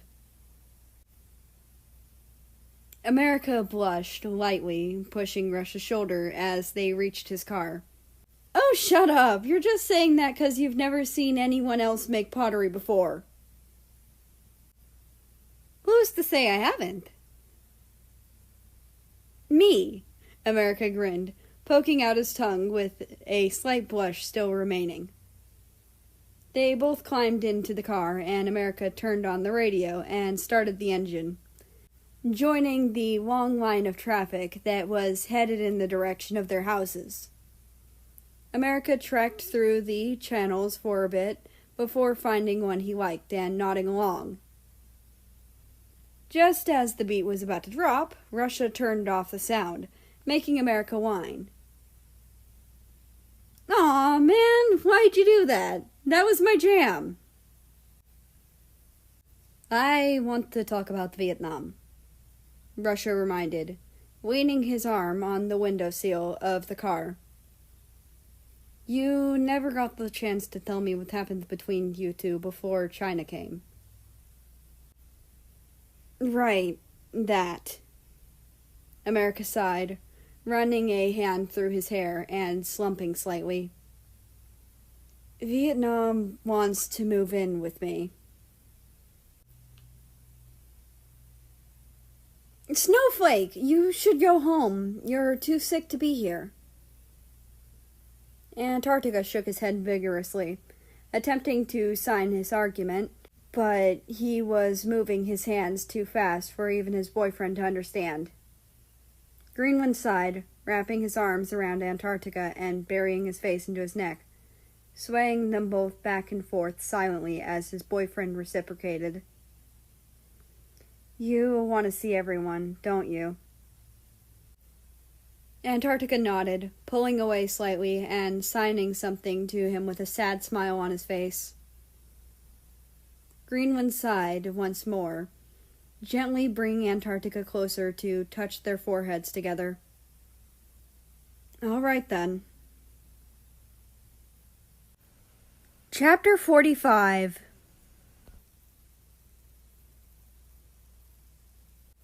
A man ignored the shadows that danced on the walls around him as he walked down the street. It seemed as though someone was watching him, like someone was waiting around in the background. Boo! Fuck! Screamed Canada, practically jumping out of his skin from fear, relaxing when he heard the familiar jubilant laugh of his older brother. Jesus, America! I thought you were a serial killer, protested Canada, punching his arm lightly. Sorry, Can Man, couldn't help myself. America grinned boyishly. Well, try. His younger brother pouted, fixing his jacket. Where are you going? Asked America, walking along with him through the dimly lit street. That bar you were talking about. Gently's, right? Oh, yeah, America grinned, stuffing his hands in his leather jacket pockets. That place is great. We love it. We? Are you a communist now? Snorted Canada. Wow, sleep with Russia once and go against all your morals. What? No! Cried America, blushing hard. Also, we never slept together. Sure, Canada said, rolling his eyes. And you two were shirtless in bed because... America puffed out his cheeks. That's a reasonable thing to do with your friends. Yeah, smirked Canada. I do that with all my friends. Oh, shut up! Snickered America, lightly whacking Canada's arm. He looked up and noticed that he had arrived at his location. Speaking of my friends, Japan's apartment is here and we're gonna binge anime and eat ice cream till we throw up. TMI, America. America shrugged and grinned, throwing some finger guns at him. Call me if you need me. Have a good night. Canada waved his older brother goodbye as he watched him cross the road and continued a little way down the street until he stumbled upon the bar. Canada grabbed the handle of the bar, called Gently's. He had never been here before, but America had spoken of it highly from Japan's graduation party. He wasn't having the greatest day, although Canada was never one to turn to alcohol to solve his emotional issues. He kind of needed an escape. He didn't even care what drink he got. He just needed a drink. Gently's was dimly lit aside from the bar. Under the counter of the bar was a long stripe of yellow illuminating people's legs if they were sitting on the stools.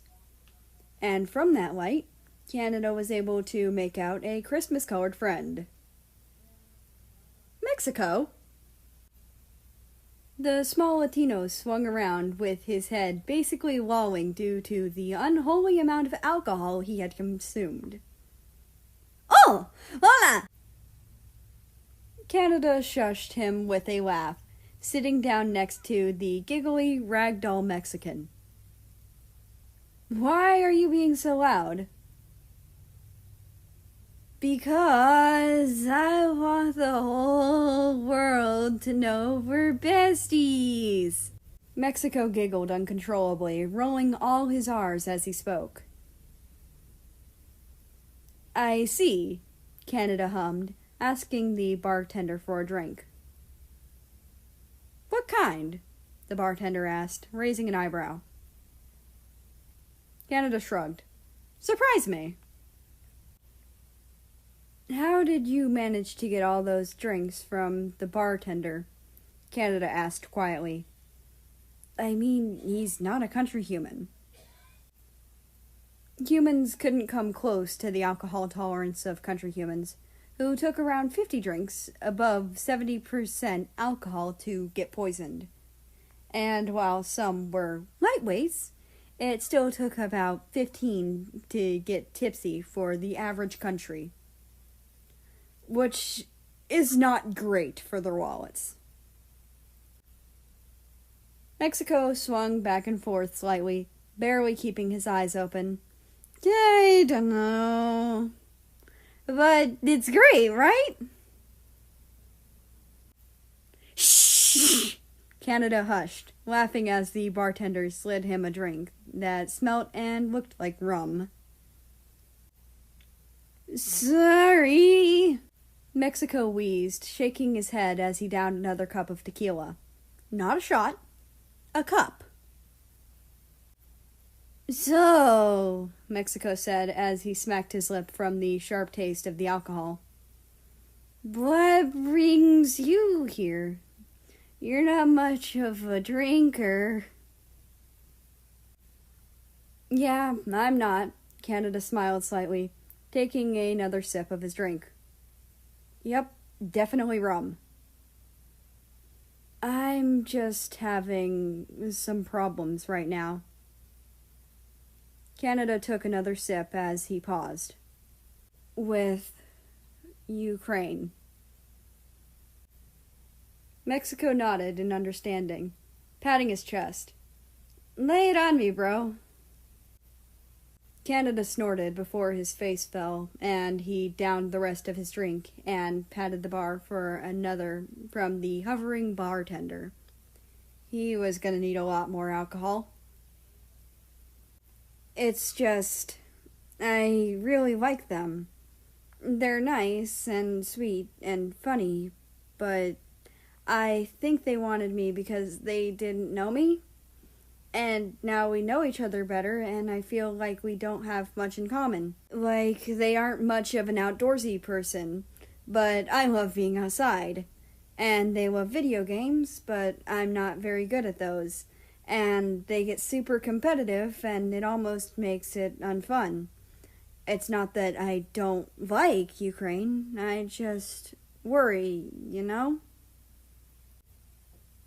Yeah! Mexico agreed loudly, holding up the glass and downing it. I get that. You gotta be vibin'. Canada chuckled and mumbled as he held up his glass to his mouth.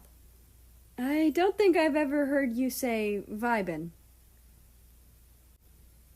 Mexico winked at him. You know it, baby. Canada laughed again, tossing his fingers through his short hair. You're being very forward today. I guess I should have expected it. Yeah, you should have. Mexico shouted happily, as though that were something to be proud of. Canada smiled, raising his glass. Always good being with you, Mexico. The short red, white, and green country stared at Canada with half-lidded eyes, his chin resting on his hand.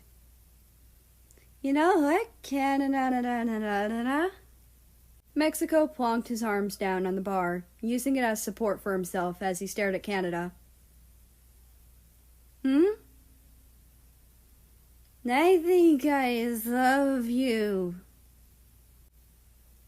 Canada straightened, clenching his fists as his eyes went wide and his cheeks reddened. What? Mexico leaned forward, making Canada lean away with a thick blush on both their faces. I think I love you and your cute face, purred Mexico, letting one hand sluggishly caress Canada's cheek. I can't do this. What? Mexico asked drunkenly. I can't deal with this right now. Canada whimpered, hiding his face in his hands. I really can't. I'm sorry, I can't. I'm sorry. The red and white country stood up, his chair making a squeaking noise as it scraped against the wood floor of the bar. He grabbed his side bag and swung it over his head, gripping the sash. I'll call America to come pick you up. Wait, where are we going? Canada took a sharp breath through his teeth as he pushed his chair with one foot. Anywhere, he mumbled under his breath as he turned towards the door. Anywhere but here. Chapter 46.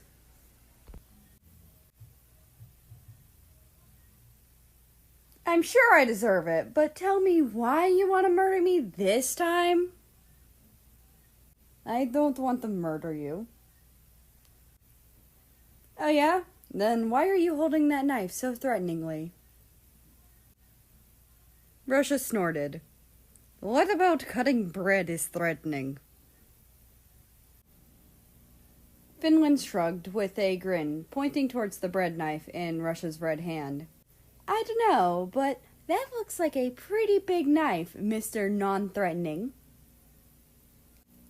Russia rolled his eyes and set the freshly sliced bread onto the table, along with some jam and butter in small bowls.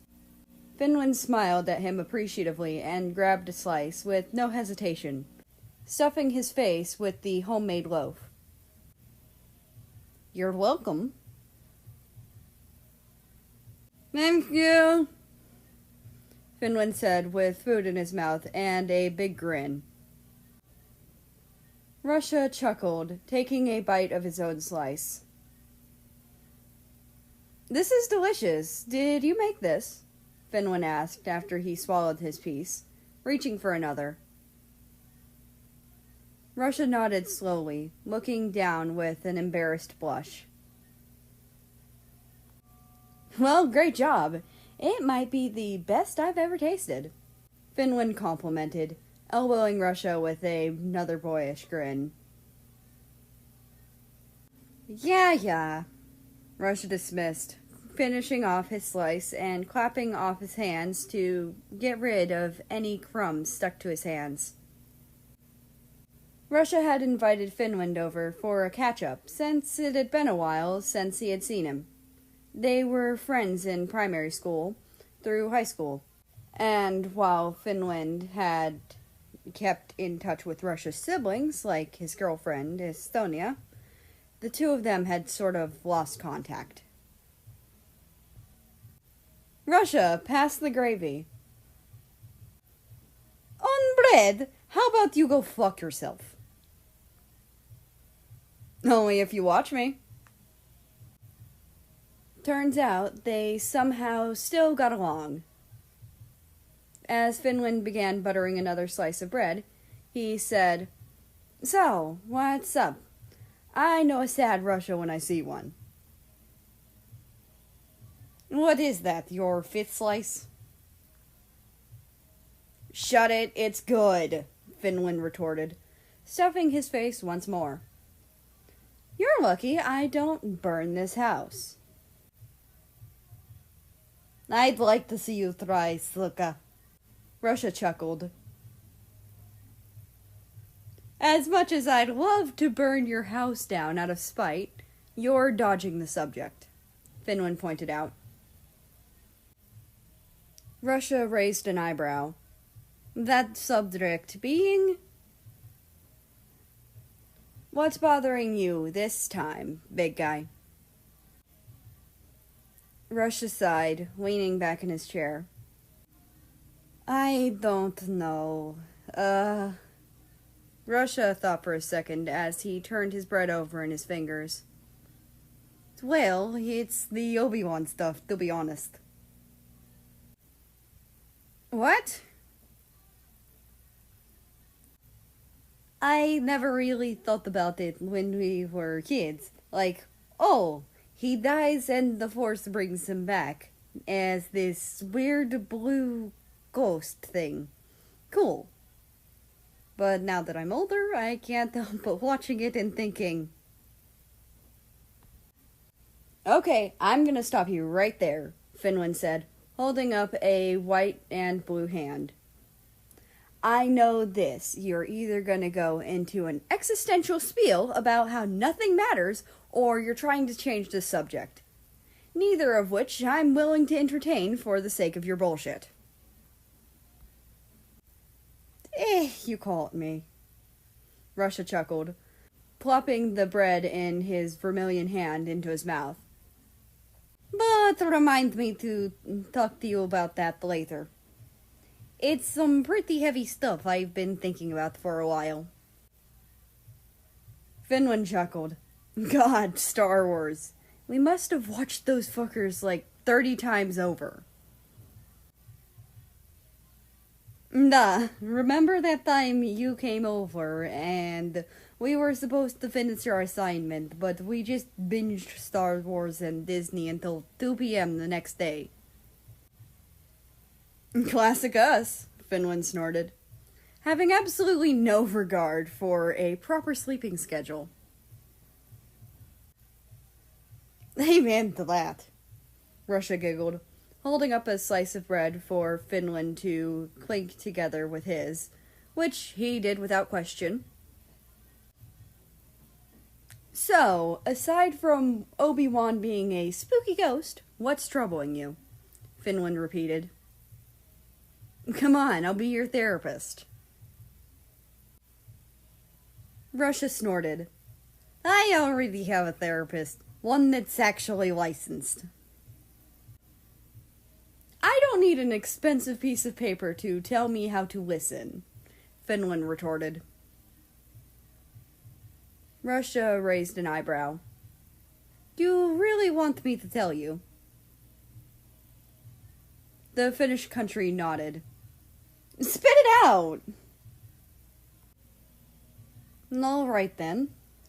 Russia relaxed into his chair and put his head back, dropping some bread into his mouth as if it were a grape and he were a Roman monarch.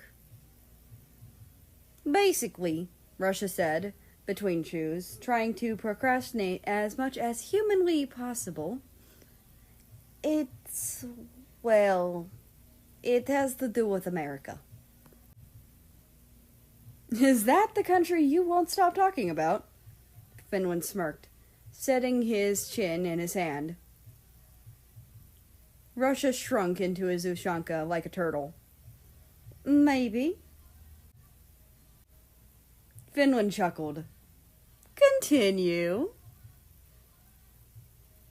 Well, we kinda made out, like, a lot. Nice! Finland laughed, raising his hand up for a high five. But he's dating someone else. Finland's face fell along with his arm. Less nice. Yeah, Russia breathed in sharply. And his boyfriend wants to move in with him, and he's still with him even though America's told me he doesn't really like him. Finland winced. Getting progressively even less nice. But I think he likes me? Like, We hug a lot, and he flirts with me. I mean, we even kissed.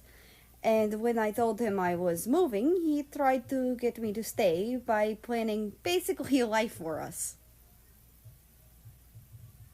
And do you like him? I do, a lot. Russia slumped forward and buried his face in his hands. But he refuses to break up with Vietnam because he doesn't want to hurt anyone's feelings. But can't they see he's hurting mine? Finland hummed sympathetically, rubbing Russia's back. I want to be with him so bad. Whenever I'm with him, I feel safe and protected and loved and wanted for the first time in forever. And when we kiss, it's like electricity flows through every part of my body and makes me feel alive again. It makes me feel like everything's gone and we're the only people on the planet. I want to be like that. I want to spend forever like that. Russia didn't realize he was crying until wetness began to seep through his fingers and make him sniff. Russia straightened, wiping away the tears so quickly one might not have even noticed they were there at all. Finland just silently pulled his hand away, not mentioning it. He knew Russia and knew his feelings weren't something he would usually talk about. After a short period of silence, Finland smiled and said, Well, as long as Este's okay with it, I could always pretend to be your boyfriend. Make him jealous? Show him what he's missing? Russia chuckled and sniffled, rolling his eyes. You really think you're in my league? Bitch, please, you'd kill to have me. More like I'd kill you.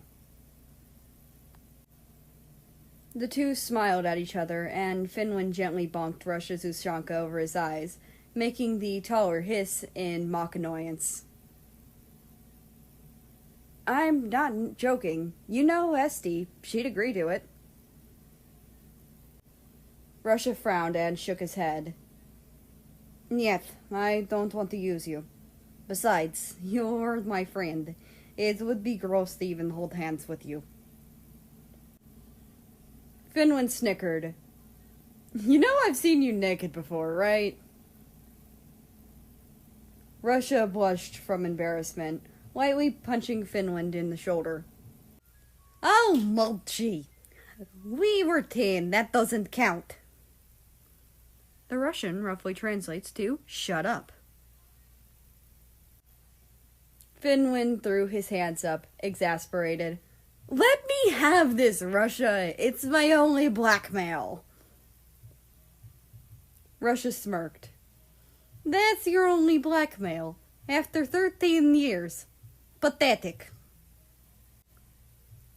Finland poked his tongue out and crossed his arms before he smirked evilly, getting an idea. Just out of curiosity, you up for a threesome? You, me, and America? Что за херня? Нет! Chapter 47.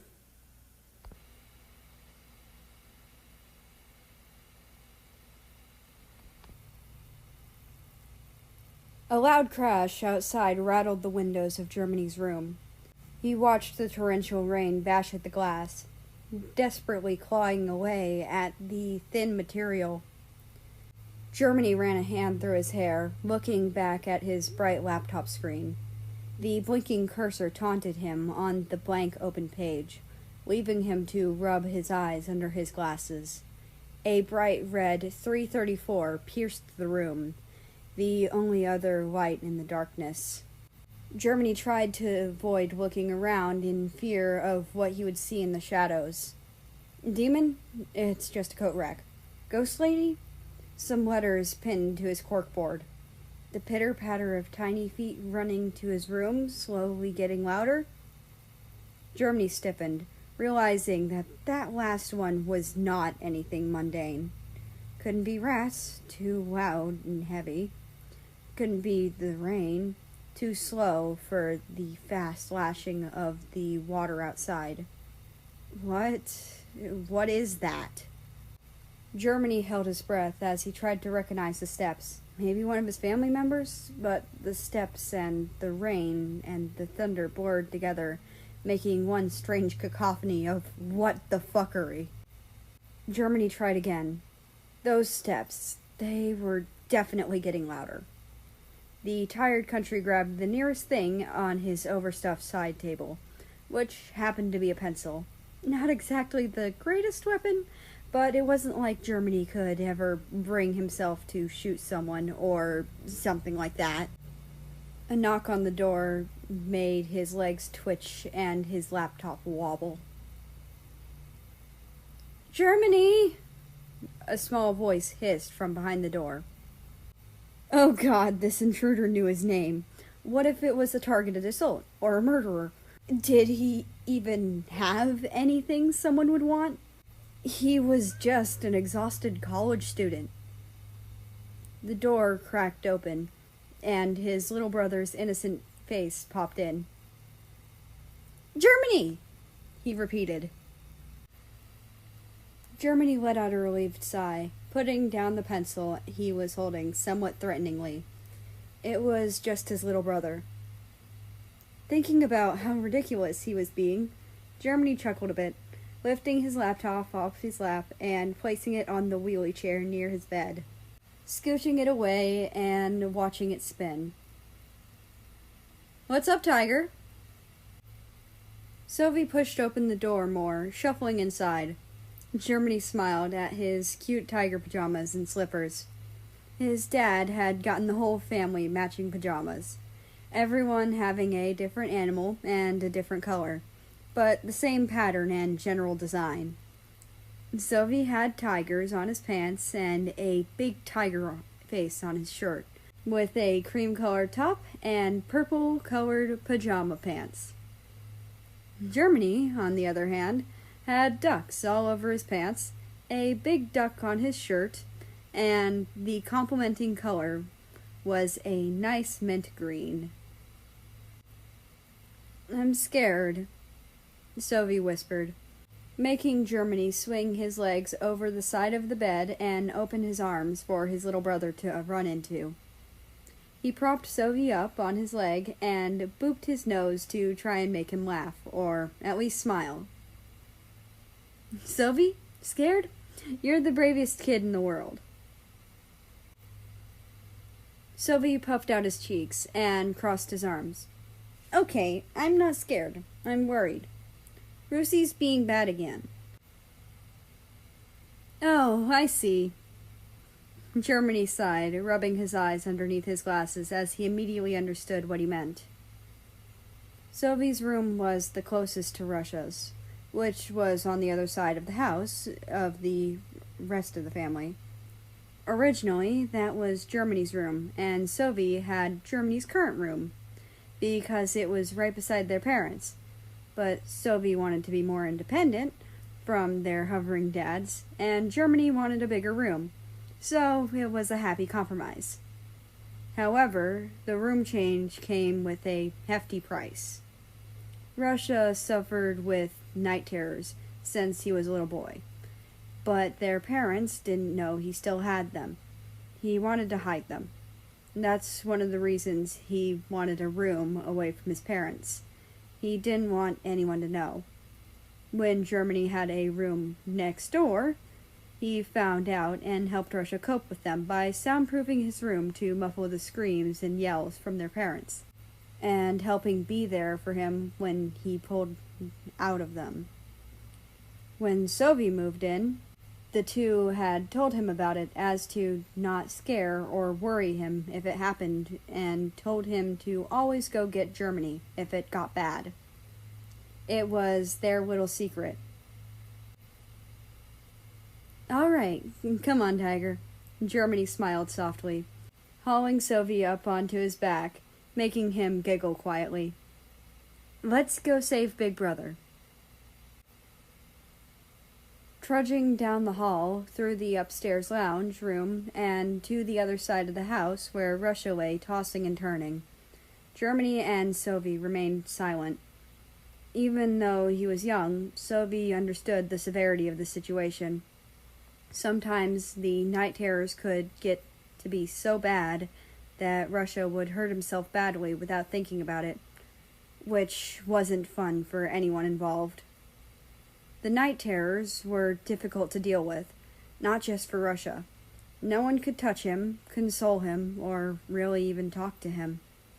He wouldn't be able to recognize anyone and would just think he was being attacked, often lashing out and screaming if touched. Finally, the two reached the room. Germany could already hear the bed rocking slightly and the thumping on the walls, and the occasional muffled yelp. When Germany had first heard the noises, he thought Russia was doing something unsavory. The real reason was much worse. Putting Sylvie down, Germany knelt down and put his hands on his shoulders. "Can you be a brave boy and stay in your room until I come out with Big Brother?" Sylvie pouted. "But I want to help this time." Germany shushed him and pulled him in for a hug. No, you don't." The European country was trying to be strong for his little brother, but in reality, Russia's night terrors were terrifying. Seeing someone who rarely even ever shed a tear rip at his hair and cry and scream and lash out and dig into his skin with his nails wasn't a pleasant experience, and it definitely wasn't something a 6-year-old should see. Sylvie huffed and stomped into his room, closing his door right behind him, making Germany slump. He didn't know if he was relieved that Sylvie didn't have to see this, or stressed about what he now had to do alone. Germany turned to Russia's door and took a deep breath, listening to the sound of the storm over the turmoil within the room. He grabbed the doorknob and stepped inside, shutting his eyes as quickly as he clicked the door behind him to avoid letting out more sound. The crying was louder now, deep sobs punctured only by gasps and the occasional desperate cries for help. When Germany opened his eyes, he saw Russia sitting wide-eyed on his bed, whipping his head around to every corner of the room and rocking back and forth. He was wrapped in a fluffy blanket as he rocked back and forth, muttering things and screaming whenever he thought something might be touching him. He always kept his nails short to try and help his tendency to claw his skin, but Germany could see the pools of red where his nails were digging into his flesh. Germany took a sharp breath, and no matter how many times he'd seen it, the sight is still terrifying. Luckily for him, he knew exactly what to do. "I swear to God, you sons of bitches," Germany growled, as if he were talking to the monsters Russia thought were there. "I will turn on a goddamn light." Russia's main problem during his night terrors was he was too petrified to move from his bed to flip on the light switch and illuminate the room. And that really sucks, because the reason he thought he saw and felt monsters was because of his fear of the dark.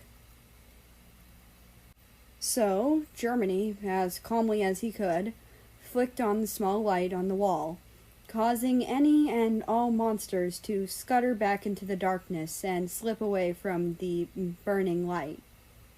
Germany slowly approached his brother, sitting on the end of his bed, resisting the urge to comfort him. In such a state, Russia wouldn't recognize anyone and would probably just try to attack him like he did the first time Germany had found him like this. He just had to wait. A few minutes later, Russia had finally calmed down. Germany could tell because his eyes were closed. His breathing was more even, and he had stopped rocking. His brother slowly uncurled from his ball and looked at his arms with a frown, rubbing the fresh cuts he had made with his nails. "Maybe I should just get rid of my nails altogether," chuckled Russia in a hoarse voice. "What, just rip them off?" smiled Germany, trying to forget what he saw. "That would fix it, wouldn't it?" "Well, yes, but it would introduce a whole new problem. How the hell are you supposed to let Bella embarrass you with hot pink nail polish?" The two laughed at the memory. Last Christmas, Belarus had given Russia sparkly, hot pink nail polish as a joke, and he pretended to like it. Later that day, Belarus decided to take it a smidge further and ask why he wasn't wearing it, guilt-tripping him by nearly being in tears.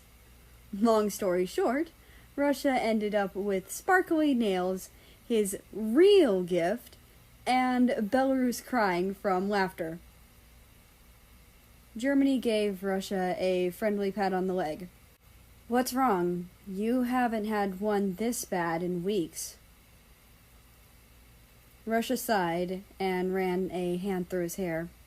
"I guess it's just my anxiety amplifying it. You know, with starting college now and the whole America thing." Germany shook his head with a smile. "America's a strange one, isn't he?" "That he is," Russia smiled back. They just sat for a bit, just breathing in the sudden quiet of the soundproofed room, the only noise being muted by the pitter-patter of the storm outside. "Sylvie wants to see you," Germany whispered, as though if he spoke too loudly, the peace would be ruined. Russia snickered. "Of course he does." "Want me to bring him in?"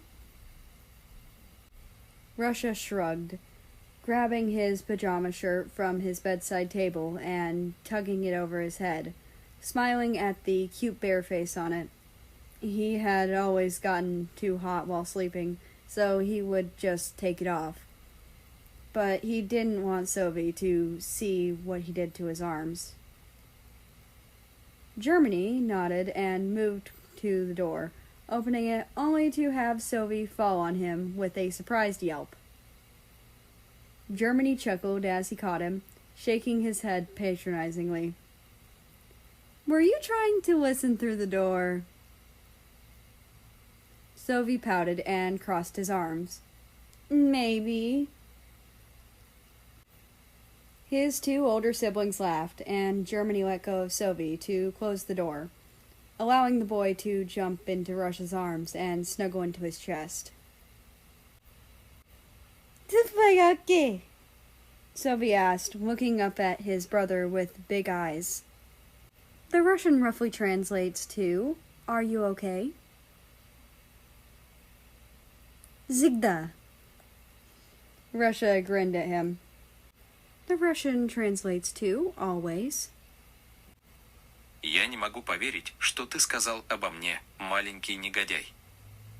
That translates to, "I can't believe you told on me, you little rascal." Sylvie giggled and pushed Russia's hand away, poking his tongue out at him. "Shouldn't you go to sleep now, Tiger?" asked Germany in amusement, sitting on the bed as Sylvie turned to him. "But I don't want to go back to my room," Sylvie whined. "I want to stay with Midvid." That nickname translates to bear. Russia and Germany smiled at each other as Russia rolled his eyes affectionately, and Germany shook his head. "All right, then," Russia said, wrapping his arms around Sophie, making his little brother squeal. He dead-weighted himself onto the pillow and pretended to sleep, snoring loudly. Sophie squirmed, trying to escape when Germany piled on top of both of them with all his weight, making his brothers groan and laugh. "I hate you both," grumbled Sophie, squirming around harder while he grinned. "No, you don't," Germany teased as he ruffled his youngest brother's hair, and Russia pulled him in tighter, the three of them all fitting easily on Russia's large bed. Eventually, Sophie stopped squirming, his breathing evening out to a steady pace as his eyelids grew heavy. He turned around and curled into Russia, burying his face in his shirt and falling into a deep sleep, exhausted from the night's events. Germany smiled and sighed in relief, rolling off the two of them and sitting up, rubbing his eyes under his glasses. "You're not going back to work, are you?" whispered Russia, raising an eyebrow. Germany shrugged. "I need to get a head start on my assessment. New university and all. I'm actually glad you convinced me to do this with you. I've been wanting an excuse to do something like this for a while. And an excuse to not leave, of course." Russia rolled his eyes. "You can do that in the morning." "Yeah, but..." "No buts. You haven't slept in days." Germany raised an eyebrow and chuckled. "Do I look that tired?" "No, but you're too good at hiding that for anyone to tell," snorted Russia. "You have a tick. When you're really tired, you rub your eyes. I'm guessing it's because they're starting to get blurry." Germany frowned. "Do I?" "You've done it a lot." The black, red, and yellow country hummed, getting up and stretching. He looked down at his brothers cuddling. Russia's eyes looked heavy as well. He sighed and rubbed his eyes. He took off his glasses and placed them on Russia's desk, putting a knee up on the bed. "Move over, you slug," Germany snickered, making Russia grin and shuffle over with Sophie in his arms, groaning slightly from the disturbance. Germany flopped onto the bed, chucking a decorative pillow at Russia's head, making his slightly younger brother chuckle. He snuggled into the other pillows as he grabbed the fluffy blanket Russia was previously using that was now hanging on Russia's bed frame and threw it over Sophie and himself. He didn't bother throwing anything over Russia, knowing he would get too hot if it was on him. He threw an arm over Sophie and kissed his head, finally letting himself give in to drowsiness. "Dobrej noc," breathed Russia, silently praying he wouldn't have another night terror. He had never had two in a row before, but hey, can't be too careful. The Russian roughly translates to good night. Germany smiled and reached over a slumbering Sophie to pat Russia's shoulder comfortingly. "Gute Nacht, Bruder. Suset Torma." The German roughly translates to good night, brother, sweet dreams. Hello! If you made it this far, you already know why I dropped it. Too many things piled up. But I wanted to thank you for making it this far and apologize again for not being able to read the rest. But, also, if you made it this far, I feel obligated to let you know a couple things. The only thing that grounds me as a reader to this mortal plane is reading fics aloud. Because If I don't read them out loud, then I will crush a 200k fic in one day. Or actually less. I've crushed one in a couple hours. But yeah, I'm just a fucking speed demon when it comes to reading. The only thing that slows me down is reading them out loud. So, this is also kinda keeping me from going into speed demon. And when I do, it causes bloopers, and they're funny. That being said, I'd like to invite you to join the Discord, which is linked down in the description below, as well as the Reddit, which is also linked down in the description below. That being said, you have a nice rest of your day, night, or whatever it is for you. Just enjoy your time. And I will see you tomorrow with Stuck With You.